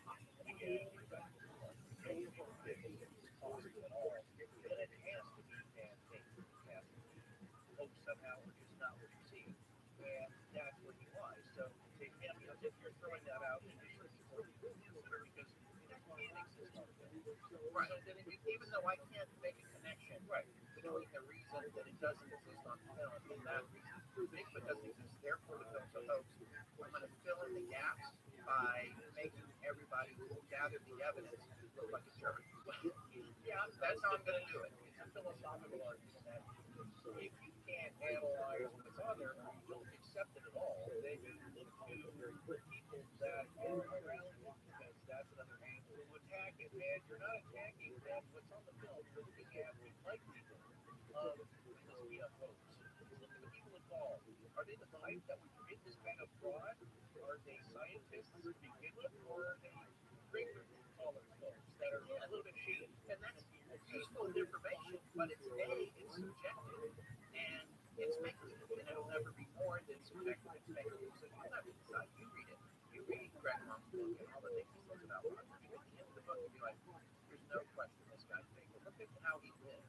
But when I read about Roger Patterson and Greg Montgomery, yeah, I see a guy, even in Greg's own interview with Al Biatley, Al seems like, he was going to go where he needed to go, get his profit, take advantage of things he could. Even he says, well, Roger's heart was more or less in the right place. He wasn't out to intentionally shaft people because there's stories about him. Al was saying I believe he always actually intended to pay. He just wasn't so good at managing things. It wasn't that I'm trying to steal this from you. It's impatient to me, seems to be. And again, speculating, but all these interviews are speculative. And also, 25 years after he's Great Wrong started in 1995. Yeah. He was interested in Pacific Northwest breweries and collecting stuff. Just kind of got into this product and started but waited quite a while after the actual incident happened. So you're asking people to recall some of this. Right, getting back to my point, I guess the implication for me was from Al Biatley, they talk a lot about the Patterson family and the kids and the nature of there's a lot of cast aspersions, I guess. Well, I think usual family dynamics, and then it's deadbeat brother-in-law, and that's what he did. He's always got these crazy schemes. I've always had to get him with some money to help him out here and there, and he's kind of amusing, but he's also sometimes kind of annoying, so I give him some money anyway. Just that kind of dynamic, and I'm not sure what Roger thought of the alley, but just like, well, I gotta go with this guy, try to get on board, and so I'm beholden to him because I don't have much money of my own. The typical family dynamic. Well, that was a really great thing to do, but I don't know if we should end up more of a come up with that. Very idea, but it sounds like a very trite. I know, I like it. I do like it because I guess it strikes a chord with me because I'm kind of a fantasy. I think my wife would say I'm in a good night. I've tried a lot of things over the years. Most of them didn't work out. I even walked away from a 6-year job at one point and tried to start a .com, and that didn't work out. But if I wasn't that kind of person, I think it's safe to say from my point of view, Assange Legend. And so I can relate to that. It wasn't the smartest thing to try to start. It wasn't. And at the time that we started it, people were barely making income of any kind. And we were blessed to get to the point that we're at with it. And we put in a lot of work. It's hard as I've ever worked in my life. But I love it. And I love doing the show. And that's what drove me to doing it. And I feel a little bit like I can relate to Roger's excitement about Bigfoot, about the idea of filming. He's getting 60 million cameras. He's going out to his hard to find places.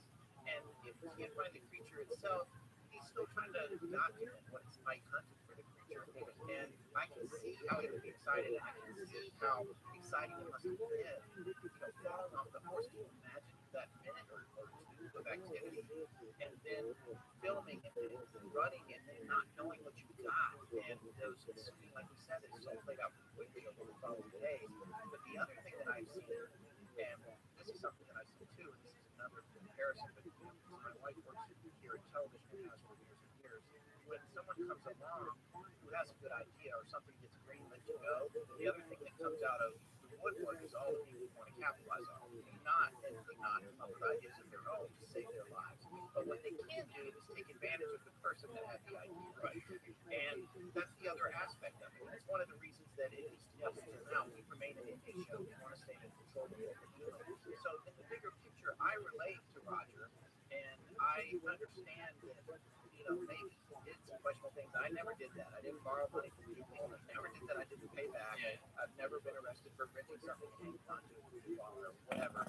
But I am more sympathetic with the idea of Roger's character, even as negatively as it's portrayed in Greg's book. And I would, as someone who's sympathetic to it, I don't think it necessarily dictates that this guy went to a ton of trouble to create a hoax. So that's just something I wanted to say. We can go to our yeah, to your point of what his attitude was, it's been set off about Roger that he wasn't the type for a desk job. He wasn't a 9-to-5 kind of guy. He didn't want to be trapped in office. That's why he was a cowboy, a rodeo rider, worked out. Had, I think at one point he was trying to get pet goats for kids to ride and have a Angora goats. Yeah, little goats, and he made little tiny wagons, and Al Biatley financed that. He made tiny little wagons, and because instance, he went to a farmer's market type situation, or he went somewhere to a fair or petting zoo, and he saw people with the kids who were charging the kids to ride the goats, and so he came up with that idea. It reminds me of Kurt Russell's character in Overboard, the original Overboard, when he was trying to do the putt-putt place, and he kind of a ne'er-do-well, but he's like, here's this idea, and who knows, maybe he would have made business with the Android goat. Well, how many parents out there now, have taken their kids to the petting zoo? They exist. It's a business model that seems to work. People wouldn't be doing it. But the other point I wanted to talk about is the independent person, the layperson versus the authority and the structured academic viewpoint. I believe it was Bill Bugs who said this, or it may have been John Green. I can't remember this thing saying we have a terrible propensity as human beings in general to whenever someone who's of authority, like a scientist or higher education or a politician, well, not so much anymore, but somebody in authority to make a statement or a claim, and we readily believe it. But somebody who's just an average person who claims to have witnessed or seen something, we take with immediate suspicion because they aren't as high in society as these other people that we respect. That immediately they must be wrong. But logically, there's no reason one statement or experience. You're not talking about a scientific approach. Roger's not telling you what type of primate this is or what it is. He just knows it's not a bear. So you don't have to believe his scientific approach. He's just telling you, I got this on film. I'm being honest. There it is. If it had been captured by a team at the Smithsonian, I believe that probably more because, well, they're scientists. Like, they're coming out and saying that. But if one person is a scientist and they say that they believe it, or claim it, more likely to believe it, unless it's something like this, because Dr. Grover Prince is a scientist in this very field, exactly the type of person you'd ask about. And a lot of people shunned him from then on. It disbelieved him. So how many scientists would it take? What kind of evidence would you need? Well, you need a body, and that's what Roger said to Africa. But speaking of that independent spirit, though, and not going with the flow, and having that kind of dream of wanting to make something for the world, and you ended up by accident, or you want to believe you capture it, and you want to distribute it to the world. How do you do that? Well, this is a time before the internet where everybody has a show. Anybody can do a podcast. Case in point, you and I. Yes, that's one of the problems. Yeah, any moron can get some mics and put themselves out there. Two morons. Yeah, exactly. It takes two of us to get off one person. But anybody can do a show. You can stream it from your phone. Back then, like, well, how do you get a movie show? Well, as we said before, that rolling technique is how you did it. And you didn't make a huge amount of money. Some films, of course, were very popular and made a decent living, let's say, for the people that were following it, were distributing it for a very small company. And maybe it was $1 million or $2 million over the course of their history, but not like the movie studios now. Certainly it wasn't Netflix or Amazon Studios. There's all these streamers which are now getting into their own production because that's a problem. So Roger did what he could, which at the time is that term where you take it yourself and you are the distributor. And Patterson was doing his best to promote the film by giving broadcast interviews in the towns where the film was being shown, and he also made appearances and show clips on some major TV talk shows today, like Tonight Show with Johnny Carson. Of course I remember that. But a lot of young folks don't even know that. He passed away before he was amazing show. Yeah, and then the Bert Griffin show, that wasn't a huge one when I was a kid. This one was a little bit before my time. I had some Joey Bishop's talk shows, late 50s, early 60s, and older might remember that one. Well, along with these appearances and the print articles about it, the Patterson Gimlin film gained a decent amount of buzz with movies and eventually. As the days get colder, something super is always in store at the Northridge Superstore. Warm up with super prices on a super selection at 11 convenient locations. From West Covina to the Cerritos Auto Square, Huntington Beach to the Irvine Auto Center, Vista and San Diego. You're never far from the Northridge Superstore. Shop America's most popular brands: Ford, Lincoln, Hyundai, Genesis, Volkswagen, Toyota, and Honda. We have all your favorite new models in stock. Looking to trade? We want to buy your vehicle. Any make, any model, any year. Plus, enjoy total peace of mind with your purchase. Thanks to our exclusive price protection guarantee. If you can buy the same new vehicle for less within 5 days, or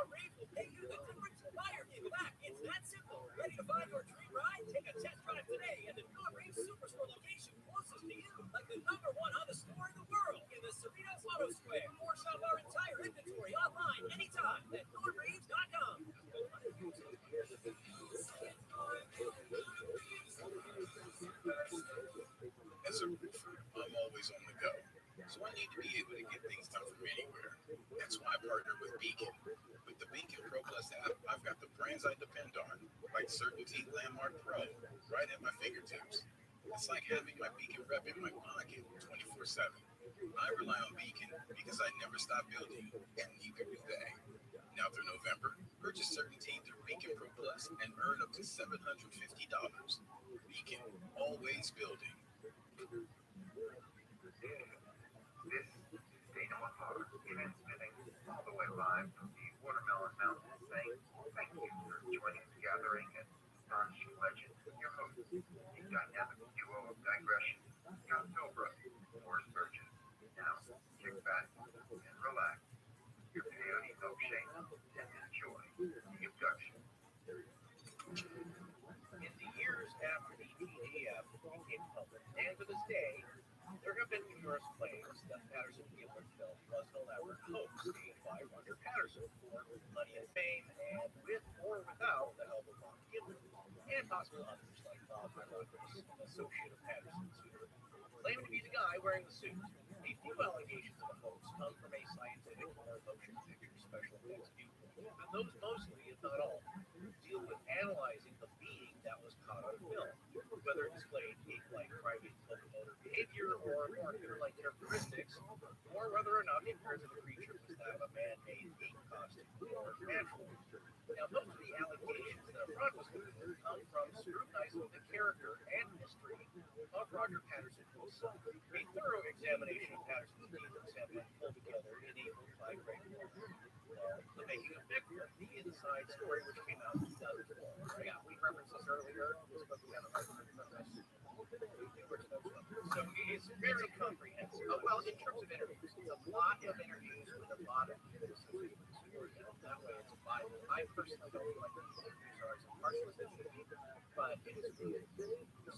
Well, he did do that. It's been heavily criticized by those proponents of the film.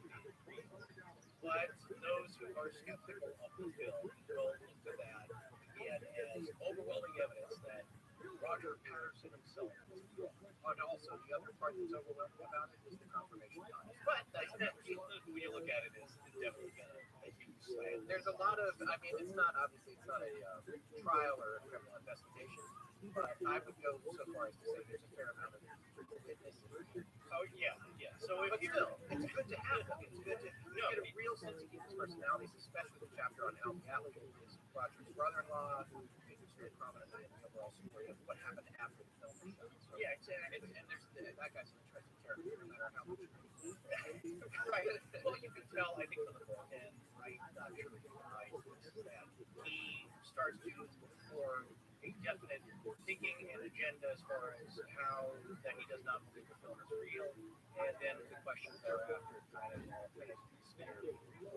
But if that's your thing, so be it. It's a good resource anyway. You should look at every side. Well, Greg Long, at least at the time, was a technical writer for a tech firm, and he started collecting years of interviews of Patterson's associates and circumstantial evidence starting in 1995, which generally led him to the conclusion that Patterson was a con man, a charlatan, a shady schemer who was out to hoax a staging of a Bigfoot sighting and then get rich off the film.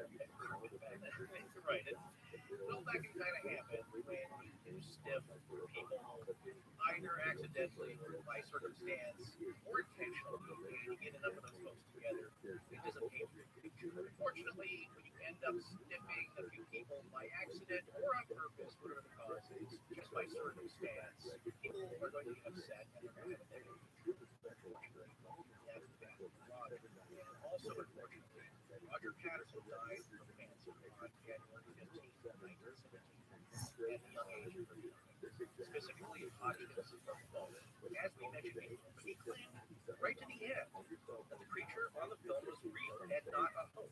The interesting thing about this is that in our research, we've since uncovered that Bob visited Roger on his deathbed.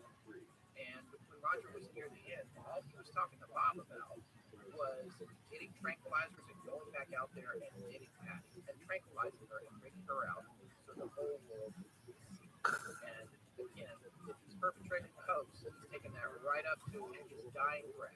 I just want to make that clear. You can always see both sides of it because Bob, by the way, he's with him. He's sole witness, other witness to this incident. And what I was going to say is that the critics will still say, well, there you go. He just wanted to do it again, make more money. He knows he's dying. He just needs more money for his family. Well, he's on his deathbed. He's not getting up from it. I think he knows that. But that hope never dies. It's very powerful, motivated in that it also paints a picture for the proponents of the film, saying that he genuinely loved this subject. He was genuine in his pursuits. This event just happened to fall into his lap, so let's take everything we should. And it shows that Roger, in his final days, never gave up that hope, that he was still passionate about it, even if it was unrealistic. Maybe that's the kind of guy who is passionate, but maybe a little unrealistic. Well, Bob Gimlin, for his part, has always maintained that he was never part of the hoax. But there is a quote from him that is out there, in that he was thinking about years later that maybe it was possible that Roger may have fooled him. And that ended up in a 1999 telephone interview for the show The X Creatures, which is a BBC show. And I believe the producer, Chris Packham, asked Gimlin about what he believed about Roger's involvement or his own involvement. And what Bob said was, well, I was totally convinced that no one would fool me. And of course, I'm an older man now, and I think there could have been the possibility of a hoax. But it would have had to have been really well planned by Roger. So that's the quote you'll see out there on websites and literature. However, we spoke to Bob just recently and asked him about that, and he clarified. So, well, that was a long time ago, and it was just kind of a thought I put out there. So it's not exactly out of context, but it's just a thought. He said, I don't feel that way now. That Bob totally believed what he saw that day and does not believe that Roger was a hoax. But back then, in 1999, he was an older man, of course, when the sighting occurred. And he'd given a lot of years to think about it. And he wondered, like, all right, well, I know what I saw, but maybe it was some kind of elaborate hoax. I don't know. And in the years since then, he's settled on his beliefs firmly. That's why he's coming out now to the public, giving his opinion. The other thing that I think that points to clearly is that if he was considering that in 1999, what he was saying, as far as he's concerned, it was real. And if it had been a hoax, it certainly didn't involve him, because it would have had to involve Roger tricking him. Right. I want that to be clear. If there was a hoax going on, the only way it crossed Gimlin's mind that it even entertained the idea of it was that Roger did it and he didn't know it. And I think that makes it pretty clear that Bob is not part of a hoax, no matter what. Whether Roger hoaxed it or not, and of course we'll talk about that, that's just something to remember when we're looking at the bigger picture of Bob Gimlin's position. Yeah, that's his testimony, so you have to believe him. But I believe if you ever get a chance to speak to Bob, you'll know that.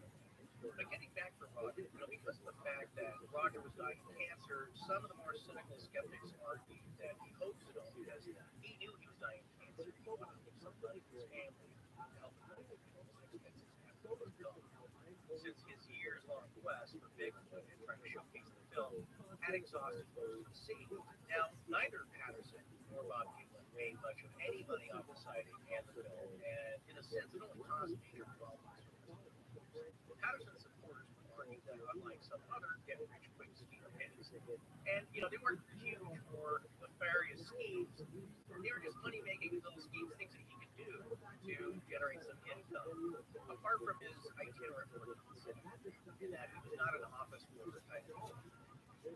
But apart from all that, he was genuinely interested always in Bigfoot and everything that existed in the world, and after the film, we continued to look for more evidence in the years after. That's what that deathbed statement tells me. He's never going to give up his quest as long as he was living. Again, wrap your head around the idea that to look for something if you post it prior. Yeah, either you're just insane or you're just obsessed. Well, it seemed more of a money and passion than a scheme after you start digging into the research. And in the years after all their trouble from the film, both Patterson and Gimlin said they wished they'd shot the creature for financial gain and also to silence all the critics. Nothing Bob said that he was not really that way. But I'm sure back then, as Roger was dying, that was the years after that sighting, man, we should have just brought out a line, because no scientist is ever going to believe any piece of captured audio or film footage or still photos or maybe even hair samples, you're going to have to bring them the whole thing. And that's what they want.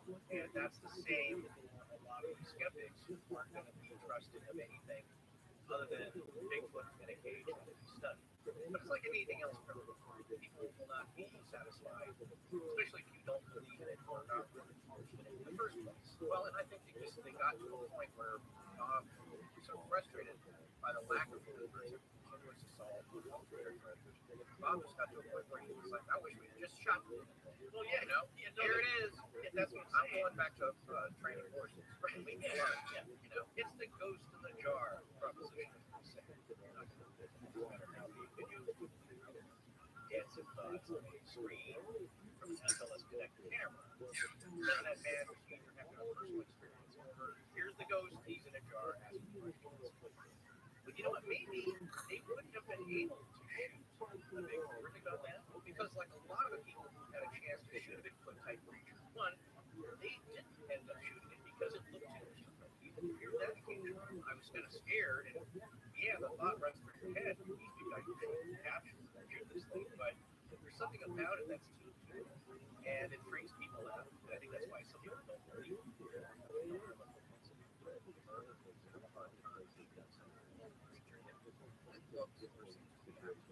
Yeah, especially when they're out there. Yeah, it's not especially if it's not attacking you or provoking you. It's kind of just walking away and doing its thing, or maybe it's throwing rocks at you, but it's maybe not enough to be shooting at something. Or it could be like Fred Beck and his coworkers. Speaking of shooting at something, they claim that they did shoot one or two, and it didn't seem to faze the creatures. So maybe shooting it wouldn't have done any good. Anyway, the circumstantial evidence has against Roger Patterson's terrible behavior is not so much to disprove what you actually see on the film, but rather point out the likelihood that he was the kind of guy who would and could perpetrate such elaborate moves. Keep in mind, there were and are very few mainstream scientists that have even entertained analyzing the evidence itself, and therefore, there are very few detailed and thorough, serious analyses of what creatures. Yes, I said this before, it's much easier to impact the person than the film. And there's very few people knowledgeable and skilled and technical expertise in this area about biomechanics and psychology that would give you the serious critique of what's up with the most. So that was frustrating for Roger, but it's also frustrating to people who take this matter seriously. And that they don't debate what you see in the film, dismiss a few things with some canned answers without really studying it like that scientists back in 1967. Well, they have this position, well, Bigfoot can't be real, therefore the film is real, so all we can do is talk about it. However, the counterpoint to that, and Bill Munn's has this very clear, and I have this theory as well, the counterpoint to that is the film is the only thing that matters. That is the hard empirical evidence. What happened? It doesn't really matter how he got shot it beyond using that information to determine whether or not it's a hoax. The only thing that should be analyzed is the film itself. Right. Because that is empirical evidence. That is not a manipulative hearsay or character assassination of the guy who shot him.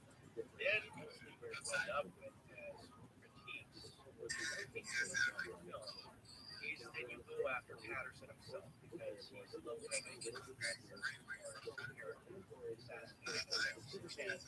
then looking at his past dealings and that's basically what Ray did. And I believe you should look at that. You should dismiss it. That should be taken into account, but not as the main focus. It's just one part of the story. And the main part should be what is actually on that film. Not so much what Roger Patterson. But also consider them. Put together the whole story. So my point is that Greg Long is not the definitive answer against all. It's just one element that should be considered. But Greg Long did a good job in finding out a lot about Roger's life and put it all down as a record of what was happening to Roger and associated during the time and after. And the recollection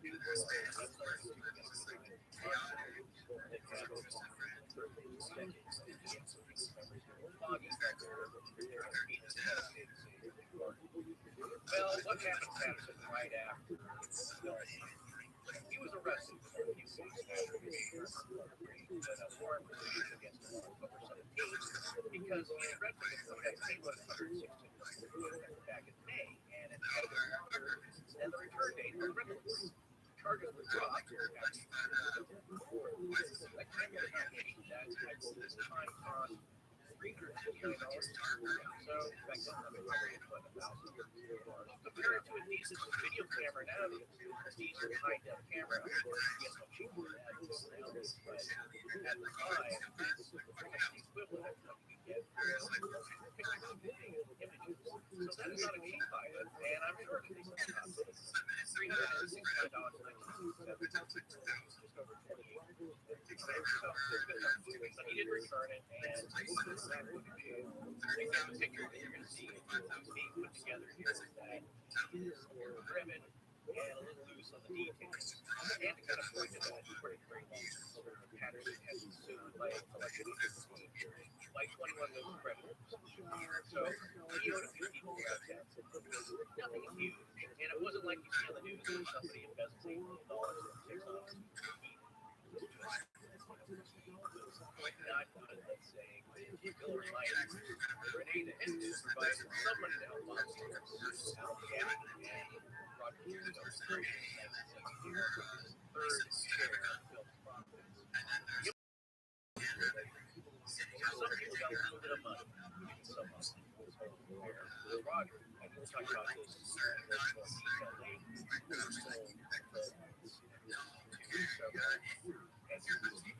later. But what it boiled down to is that Bob Wheeler didn't share the profits of the film, and he was one of those things is all big Patterson. So he rightfully and there are others who become involved with Patterson endeavors and have lost like Greg Coley, who mentioned previously. Sherry Merritt, a rockabilly musician and toy inventor from Yakima.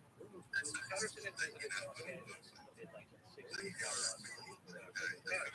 Merritt had moved back to Yakima and became Patterson's neighbor when they decided to work together on funding for large documentaries. Bigfoot, America's Abominable. They traveled down to LA to try and raise funds, trying to ask cowboy film star Roy Rogers for help and trying to sell the Patterson pony rides and rides, but none of it came with much success. Ray Rogers did manage some of its footage for the documentary and did get an investment of $700 for helping to complete the film from Colonel Bradford and her husband, and it even trademarked the term Bigfoot.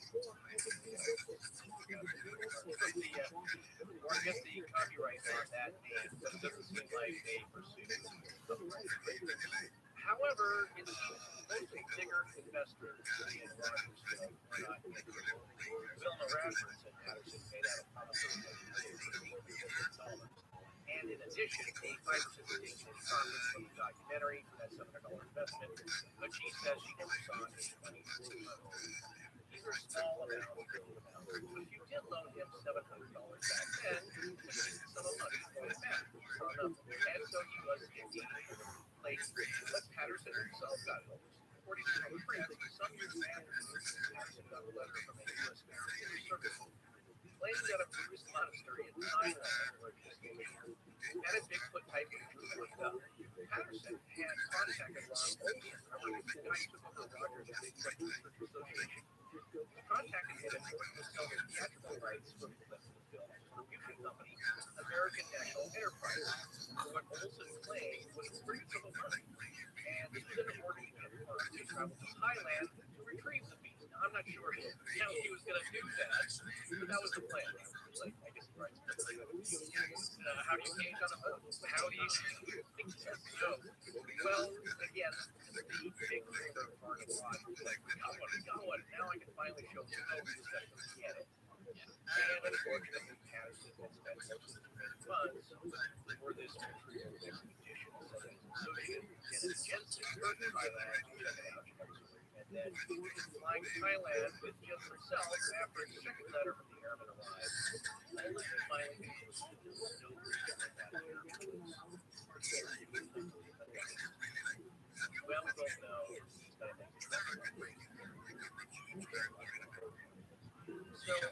more bad luck, successful pipe more than con man. Exactly.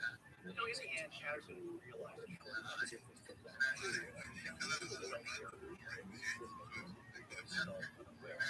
Patterson had said to Renee that, Renee, I'm the worst possible guy.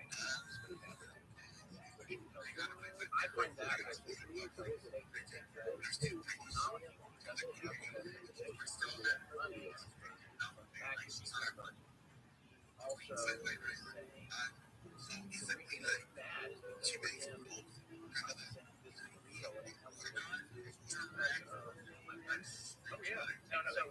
crap.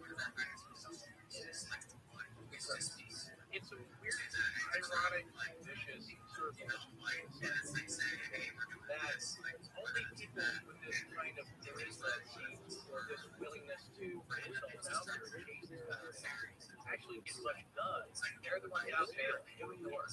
Right. The work, busting up bank managers, whomever, that have regular proper jobs. They're not riding a horse into a remote area. So this type of person that Roger was, people describe him as, he was kind of a charming, talkative guy and got you excited about his stuff. He also people like this.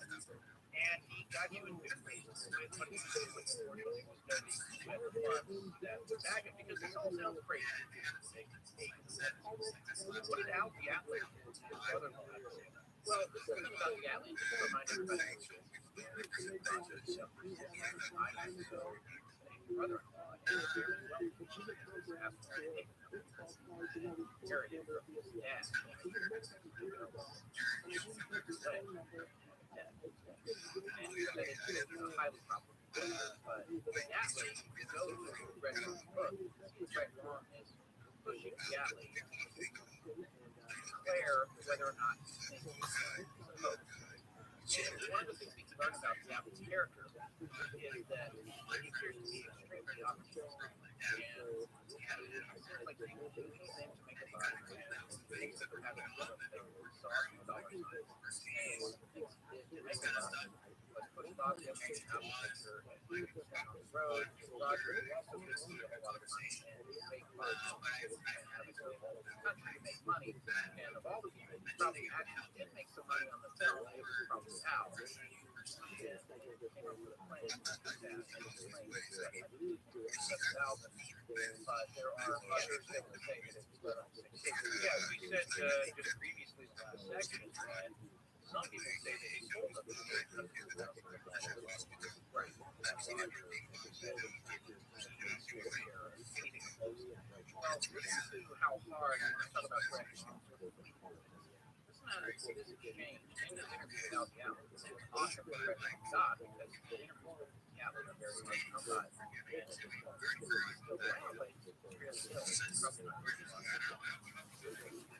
Find out.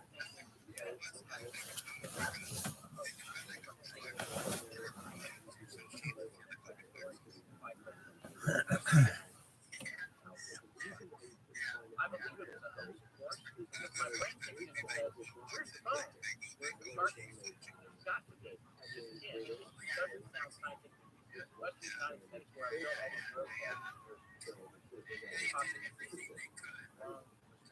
I wanted the most definitive answer to that.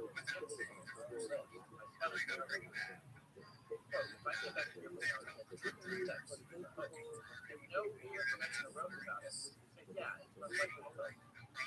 Yeah, we replied. I said that from day one. I don't think I've said the host. What I've always said is that I don't think it's but since he put it to the host, I felt anger rising in my throat. This is long saying angrily trying to get out the athlete to declare the film to the host, which he simply is not wanting to do for any other reason other than there's no Bigfoot body. It's completely unrelated to the film itself.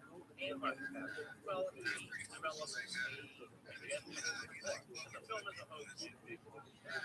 Yes. Bill, and here's another quote. You're trying to tell me, you're asking me if I think it's a hoax. I'm just telling you I don't know whether it's a hoax or not. I don't believe it's Bigfoot. I don't believe it. Now you're going to have to find me some proof. You're going to have We're gonna have to shoot more episodes. Greg writes right after that. That's kind of all you need to know about how it but in this last section, yeah, it does say it. I don't want to yeah, it does say, yeah, it doesn't get stuck in. No Roger, I know Roger. Not here. Even though the dust is not no doubt about it, but I don't think it's playing football on stage, making up words to it. You would think for the profit, but then you didn't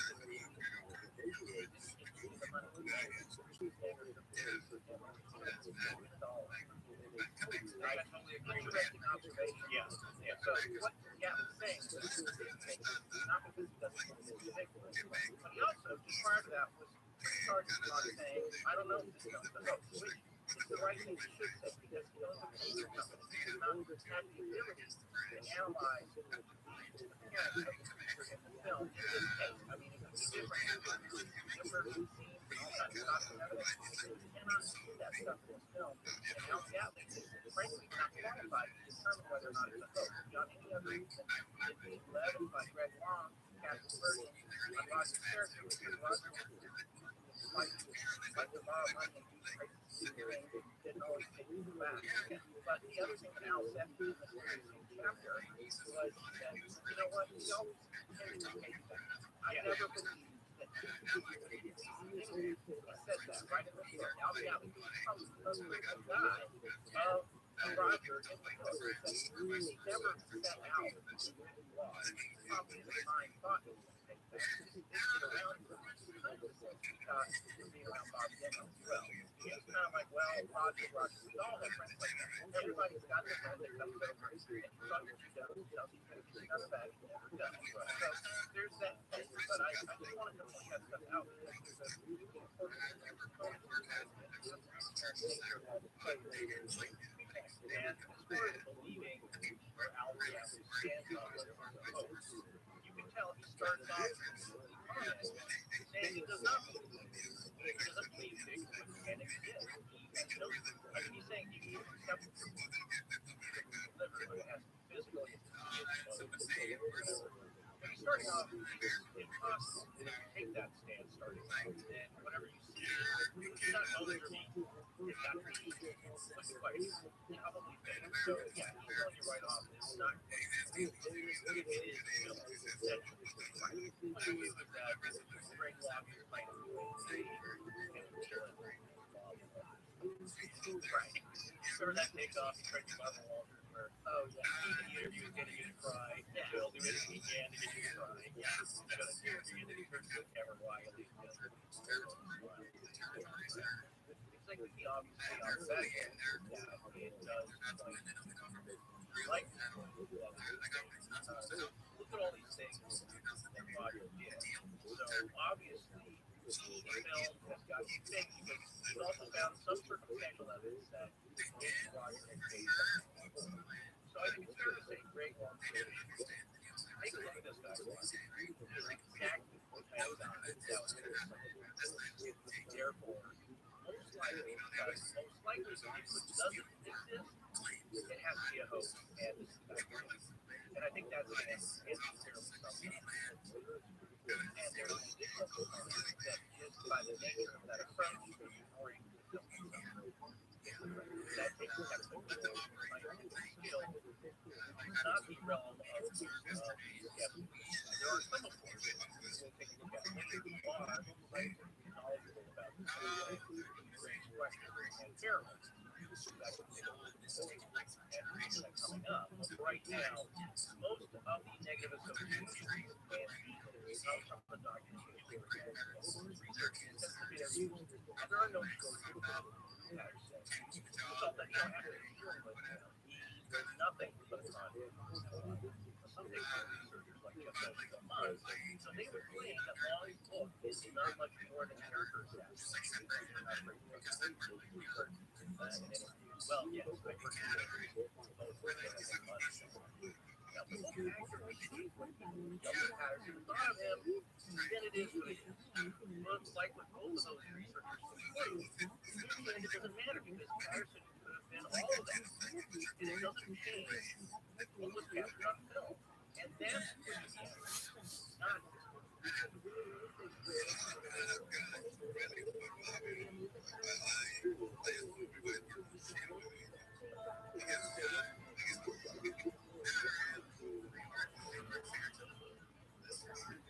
That's the wrap up party for the party. Hi,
I'm Amanda Snyder. Hi, I'm Erin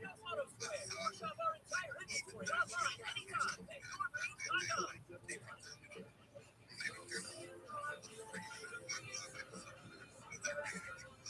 When you buy Kroger brand products, you feel like you're winning. That's because they offer proven quality at lower than low prices. In fact, we guarantee that you and your family will love how Kroger brand products taste. Or you get your money back. So next time you're shopping for the family, look for delicious Kroger brand products. Because they'll make you all feel like you're winning. Shop now, in store, or online. Crumbs, fresh for everyone. Powering the Cox Network. So powerful, let your doctor perform miracles from thousands of miles away. Giving a whole new meaning to the term house call. Cox Network. With gig speeds everywhere. It's internet for tomorrow, today. Cox, bringing us closer.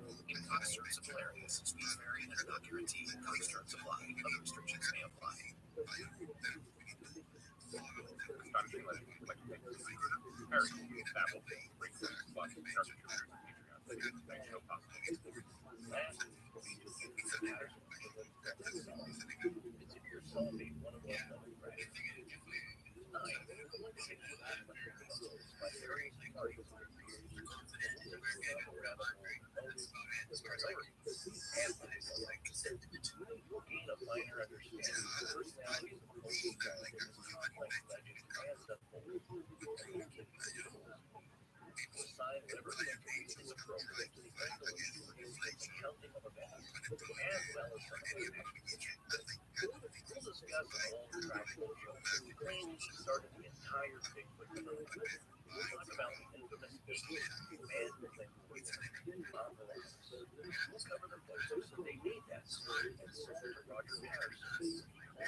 Welcome back to the Dr. Show. I'm Scott Milburn.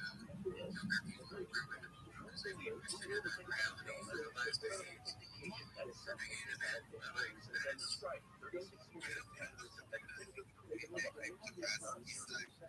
Anthropologist David Day goes to the they proposed in the intermediate years of its publication. The home has still not heard. Join us tonight in part 3 of our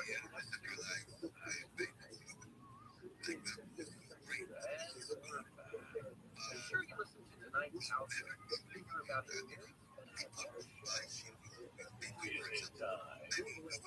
very eyeglasses. Well, now that you said it. Oh, well, folks, we have yeah, you guys asked for them like 3 years ago. There are logo versions of them in the store now, and here's the other thing. There are more pint glasses coming, but all right, let's get back to the PDF. So we just finished an overview of Roger Patterson. Now we want to talk a little bit about Bob Dylan. The interesting thing about Bob Dylan is he was there that day, but he did not have a camera. And in the Patterson Dylan film, he does not appear on camera at all. So, no, well, let me finish. No, I refuse. But he's in a lot of the other footage. Yes, the horseback. Exactly. So he's on camera, but he is not in the same Patterson Dylan film.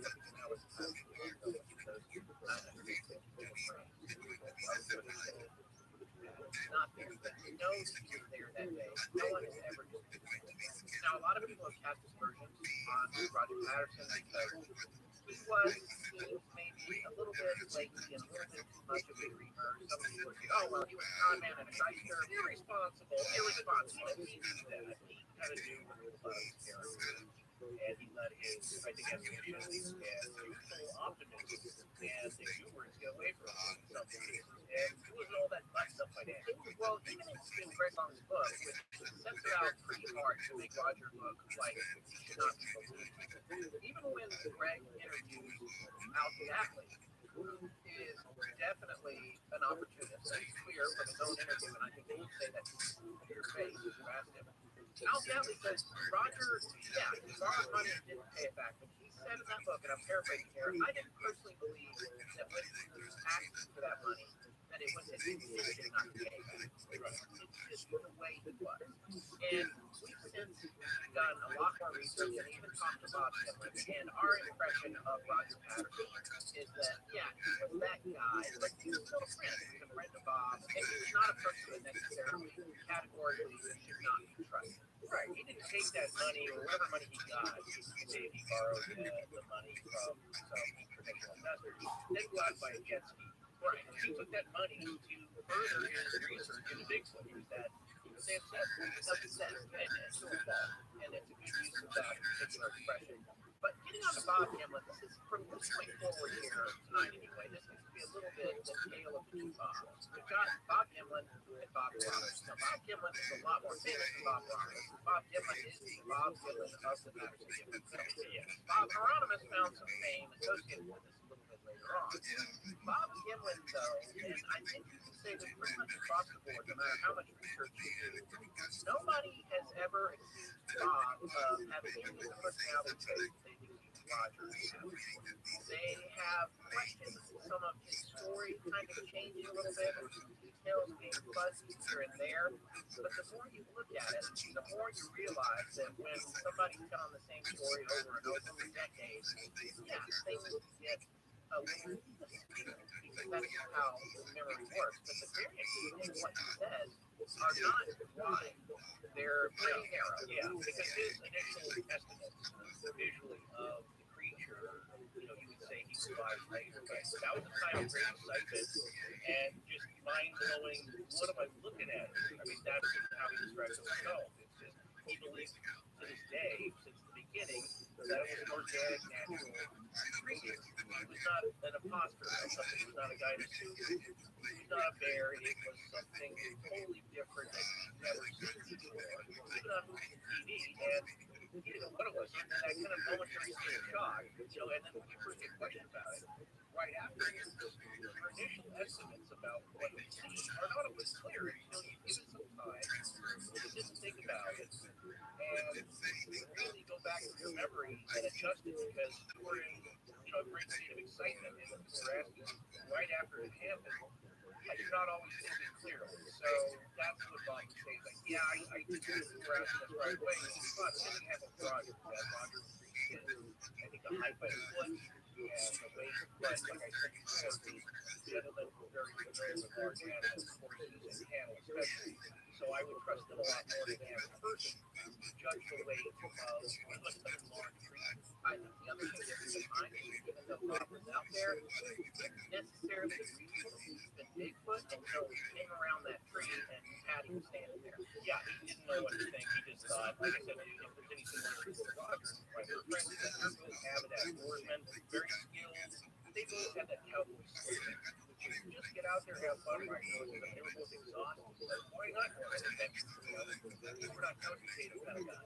They got out there and did stuff. And as Scott said, a lot of his argument when it comes down to the circumstantial evidence, the testimony by different people that he was aware, it really boils down to Bob Rodimus. Because Bob Rodimus says, yeah, Bob Dylan was in on it.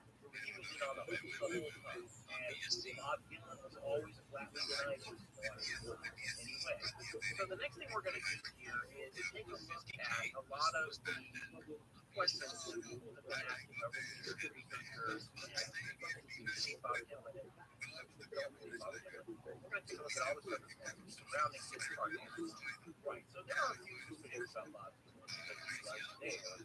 And it's really it's the targets that it's hard if you do, it's hard if you don't. No matter what you do, somebody's going to think that's suspicious. And Bob, well, you helped out a tiny bit to help promote the film for a short while at the beginning, but for the most part, he didn't participate in the appearance, mostly because he couldn't be away from his job. You know, he still had a full-time job to do, and he had to provide for his family. He put biscuits on the table, as he said in his press conference.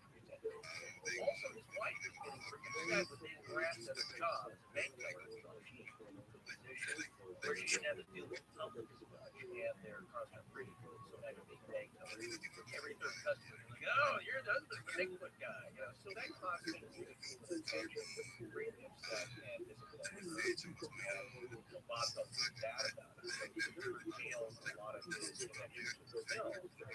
But this story is very big for Bob because he was absent during the first film screening that Sunday after the encounter, although he was home resting after the shooting after moving an exhausted trip back to Film 3. And we always mention that because that's the factor for Bob. A lot of us do. It's a very strenuous lunch trip down that 30-mile stretch of really bad road that Bob was supposed to get out of the mountains. The highway.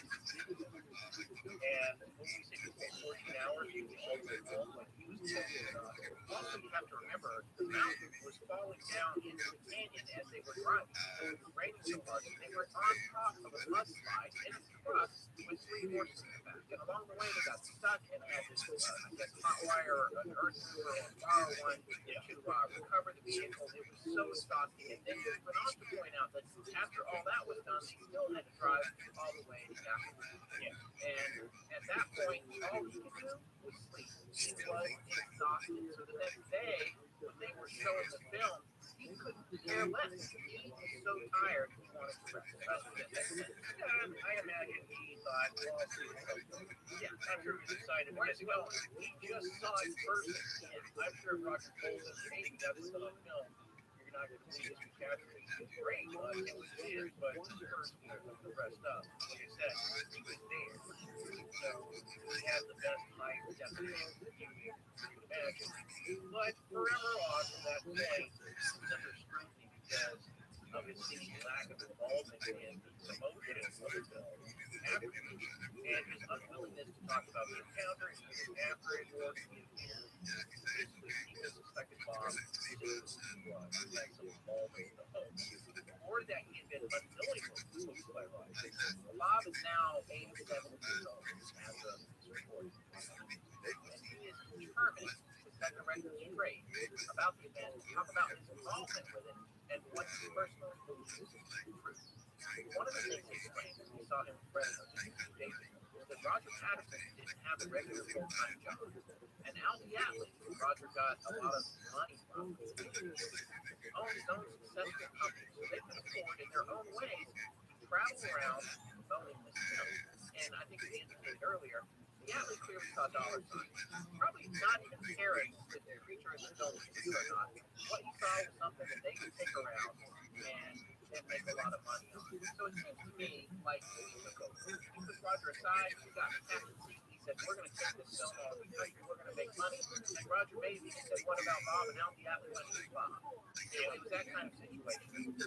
Then it turns out, while this film was touring around the country, a friend of Bob's, who I think had been a lumberjack, who got injured. I remember Bob saying he got injured, he got messed up, had heard the film was in town, and he wanted to go see Bob. This was some other part of the country, I can't remember where it was, but it was ways away. So the guy goes to the event where it's supposed to be a screening of the Patterson Gimlin film with Roger Patterson and Bob Gimlin. The guy goes in, Bob is not there. It's some other guy dressed looks like Bob. And Bob's friend stood up and said, that's not Bob. And the guy was escorted, thrown out of the building, thrown out of the tent by the security. They had a Gimlin but this little anecdote to tell you what kind of means they were willing to go to just promote the film. And the way that we heard it is that it wasn't so much Roger's idea to decide like Bob. That Machiavellian businessman type. Well, what are we going to do?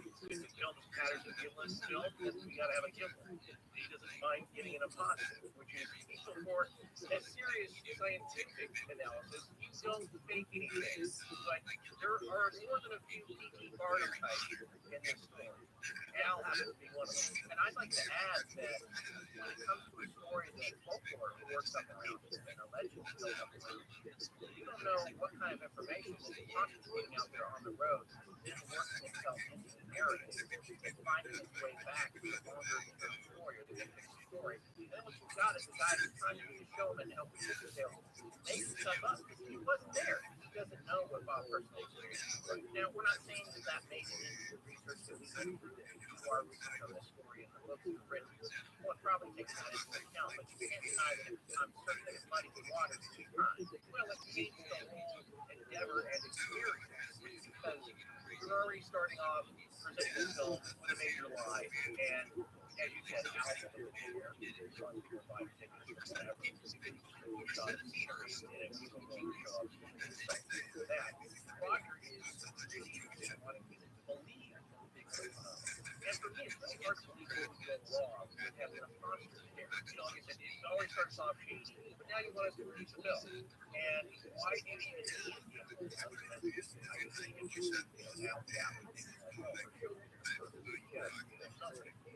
Anyway, it just doesn't start off on the right foot. And it's a whole science serious.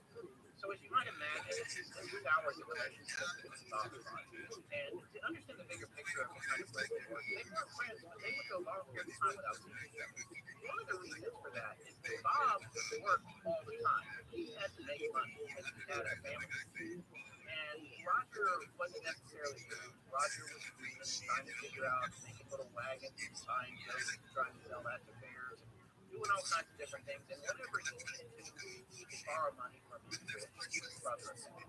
So there were points there where Roger would be doing something, and he might say to Bob, Bob, no, I can't. I have work. I have a job. I've got horses to train. I've got cowboys to do. I can't always be there. So they would go a long period of time without seeing each other. And then they came back together for this expedition. They might not have talked for months and months prior to that, or even years, some years. But when they did get back together, this whole thing, they went out and did this shoot, and they got this footage, and then Al Gatley and Roger took it on the road and squeezed Bob out of the picture. And to be fair, Bob was there. It wouldn't have happened without him. In fact, he wound up rescuing Roger and Bob's story and his gun. And he was entitled to some of the income that that film would generate. Now, neither Roger nor Bob were particularly wealthy. Al was wealthy, but they weren't. They would have been excited at the prospect of having captured something on film like this that they could make money off of. And Bob would have wanted that income just as much as the next guy. So since he got iced out of the picture by Al Gatley, that led to a rift between him and Roger, and of course Al. But more Roger, because I get the impression that Bob and Al didn't really know each other all that well. Now we're in this situation where Roger, I think, totally was Bill. And it had gone into remission, and he was okay for a while, and then it came back just a few years after Patterson had been shot. And when it did, Bob found out that Roger wanted to. And he heard Bob tell us that, well, no, I can't go to run. This man is on his deathbed, and water on the bridge, and I'm a citizen. So he went to the hospital to visit Roger on his deathbed. And at that point, Roger apologized because he very wrong. Like, for example, out the alley, cutting out of the share profit for himself, and all the trouble that they would have gone through. It wasn't just the loss of profits or third of profits that he never saw that. It was all the social stuff. Bad things, yeah. So it wasn't a good thing for him. And to that point, Dylan actually told us personally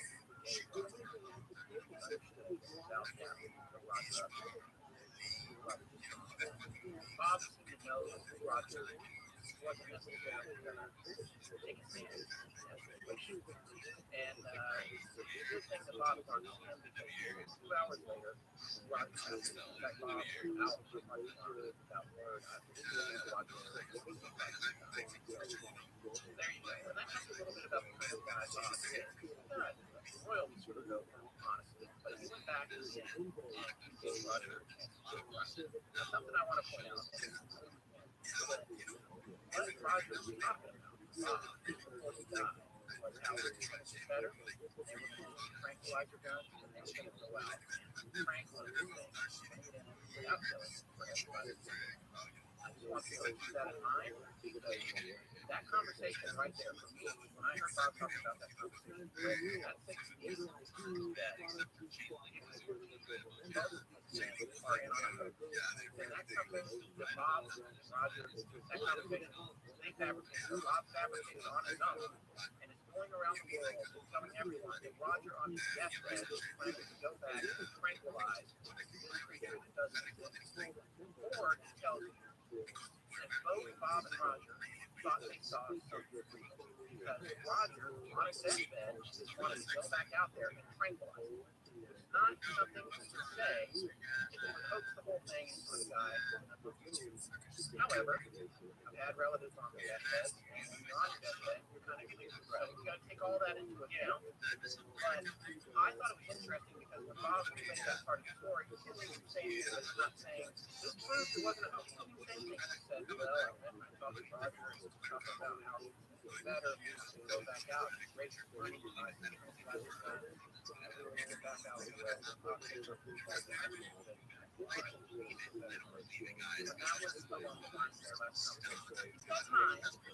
you're trying to ascertain throughout this period whether or not they could be.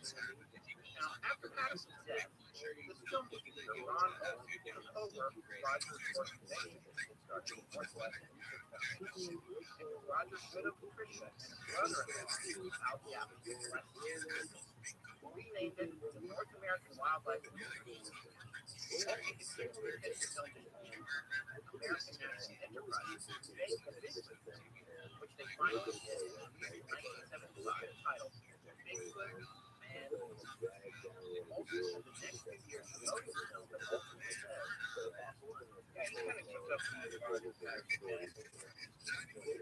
more of a entertainment film in the past. He's the one who was supporting the Roger, and I believe he went out and made some Bigfoot traps, and also occasionally but looking from the film entertainment side. But they say some of the traps he made are still existing. I can't imagine what those were like. So he took on the role of generating Bigfoot as the top after Roger Patterson. The one anecdote I want to share comes from the documentary of Dylan's life story that we watched. Yeah, we recorded that actually off of his website. Yeah, we're watching it on the way to Fresno. I was trying to say that. Before it, we watched it, and my son watched it on the way. Right. 3 hours drive. Yeah, and there was a story I thought that kind of sums up Bob's here that he tells about he was a young man, and he and his friends were thinking of joining the service because they wanted to contribute. But Bob really wanted to go into the Marines. And his friends, his other buddies, they wanted to go into the Navy. He liked the uniform. Yeah, he liked the Marine uniform. And Bob's more of a landlubber, so he's not so much an at-sea kind of guy. So for whatever reason, they thought I think it'd be easier to do this. They were all for going into the Navy. But Bob made a proposal. Okay, I'll tell you what, we'll flip a coin, and I can't remember if it's but if it's one side, we all join the Navy. If it's the other, we all join the Marines. They very hesitant. I think agreed because they just want to see Bob with the coin. Well, as it turns out, the coin was the Navy won. And so Bob kept his promise. He was not going to vote from the bench. He showed up at the Navy recruiting station, and he was the only one there. All of his other buddies chickened out. What kind of guy Bob is? He kept his word. Right. So at that point, he could have said, I'm going to go over to the Marine office. Yeah, but that's the kind of person he is. Take his word, and even though there was no one there to witness it, he still knew what he was. Like, that is a big systematic way for workers out there. But it gives you an idea of what he's at. So, take it as you go.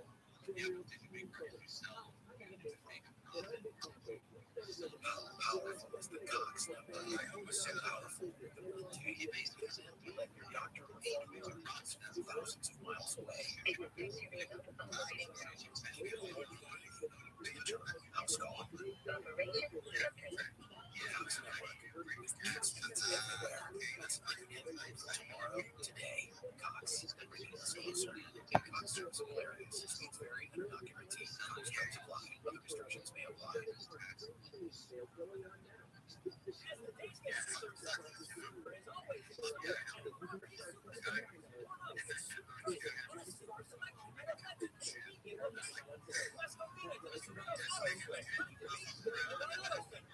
In San Diego, you're never far from the number one South America's most popular brand. Like many weekends, Madison, Florida, and hunting, and all your favorite models in stock. We want to buy your fence one any day, any model, any year. Plus, enjoy total peace of mind with your purchase. Expert exclusive and protection guarantee. You buy the same vehicle for less than 5 days or repost the buyer in black. It's that simple. Ready to buy your free ride? Take a test drive today at the ROTHSCHILD Superstore. The number one underscore in the world. Follow Square. Check out entire inventory online anytime at ROTHSCHILD.com.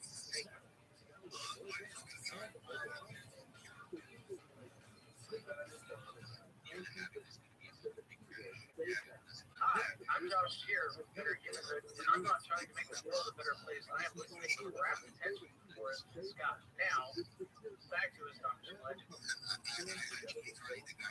So, getting back to the tale of the two Bobs, that's the first Bob, and the biggest Bob in the story, Bob Kim. There's another Bob, his name is Bob Hieronymus, and his story comes out whenever you start to dig a little into much larger Bob.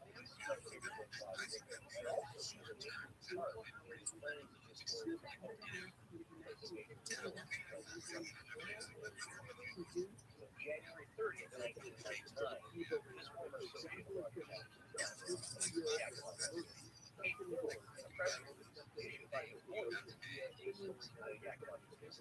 that he was the man in the ink suit and a passive view. Bob Hieronymus is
First thing I see, it's funny.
It's from Sesame Street or something. Very good. You know, being in a fucked up situation. Yes. Yes. Please, please. You can't have a discussion with no people. There's no chance. Yeah, I like being fucked. I like being in fucked up situations. Like I'm stranded where I have to like walk miles. You know, just adventure time. Yes, it's so crazy. When I get to know new people also, and always in between, like people have applied and I'm just like, yeah, I'm friends with them. No, it has nothing to do with it.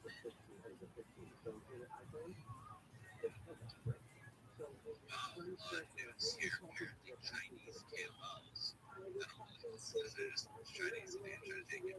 Chinese camels and Bitcoin is from China. It's on black bag. So there's from China in the back.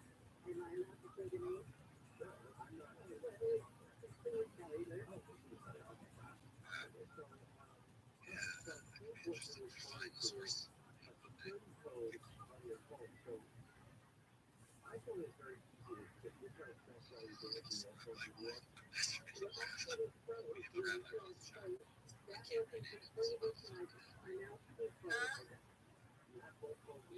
Rabbi Rothschild,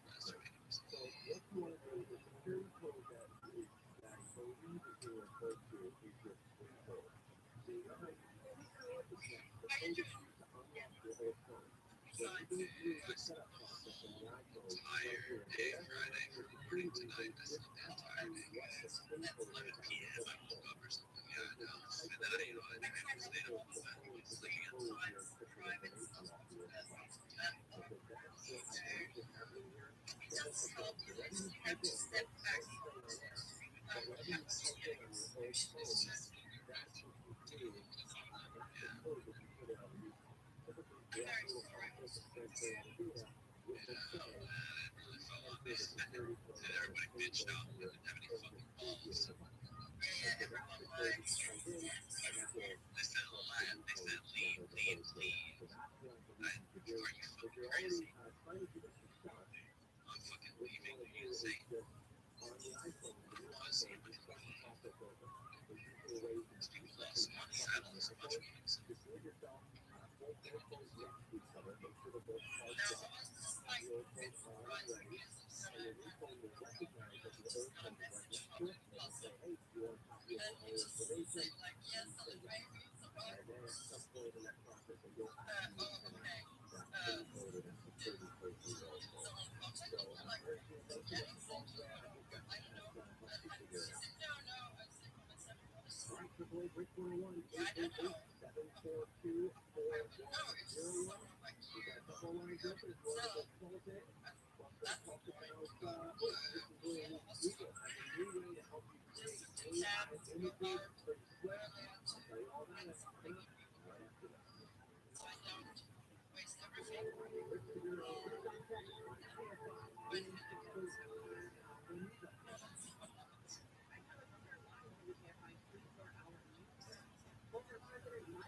Things like that are that keeps it away from like no direct communication, because if someone is sending me, this is something different. It's out of the project, but at least actually it's on the hand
Okay.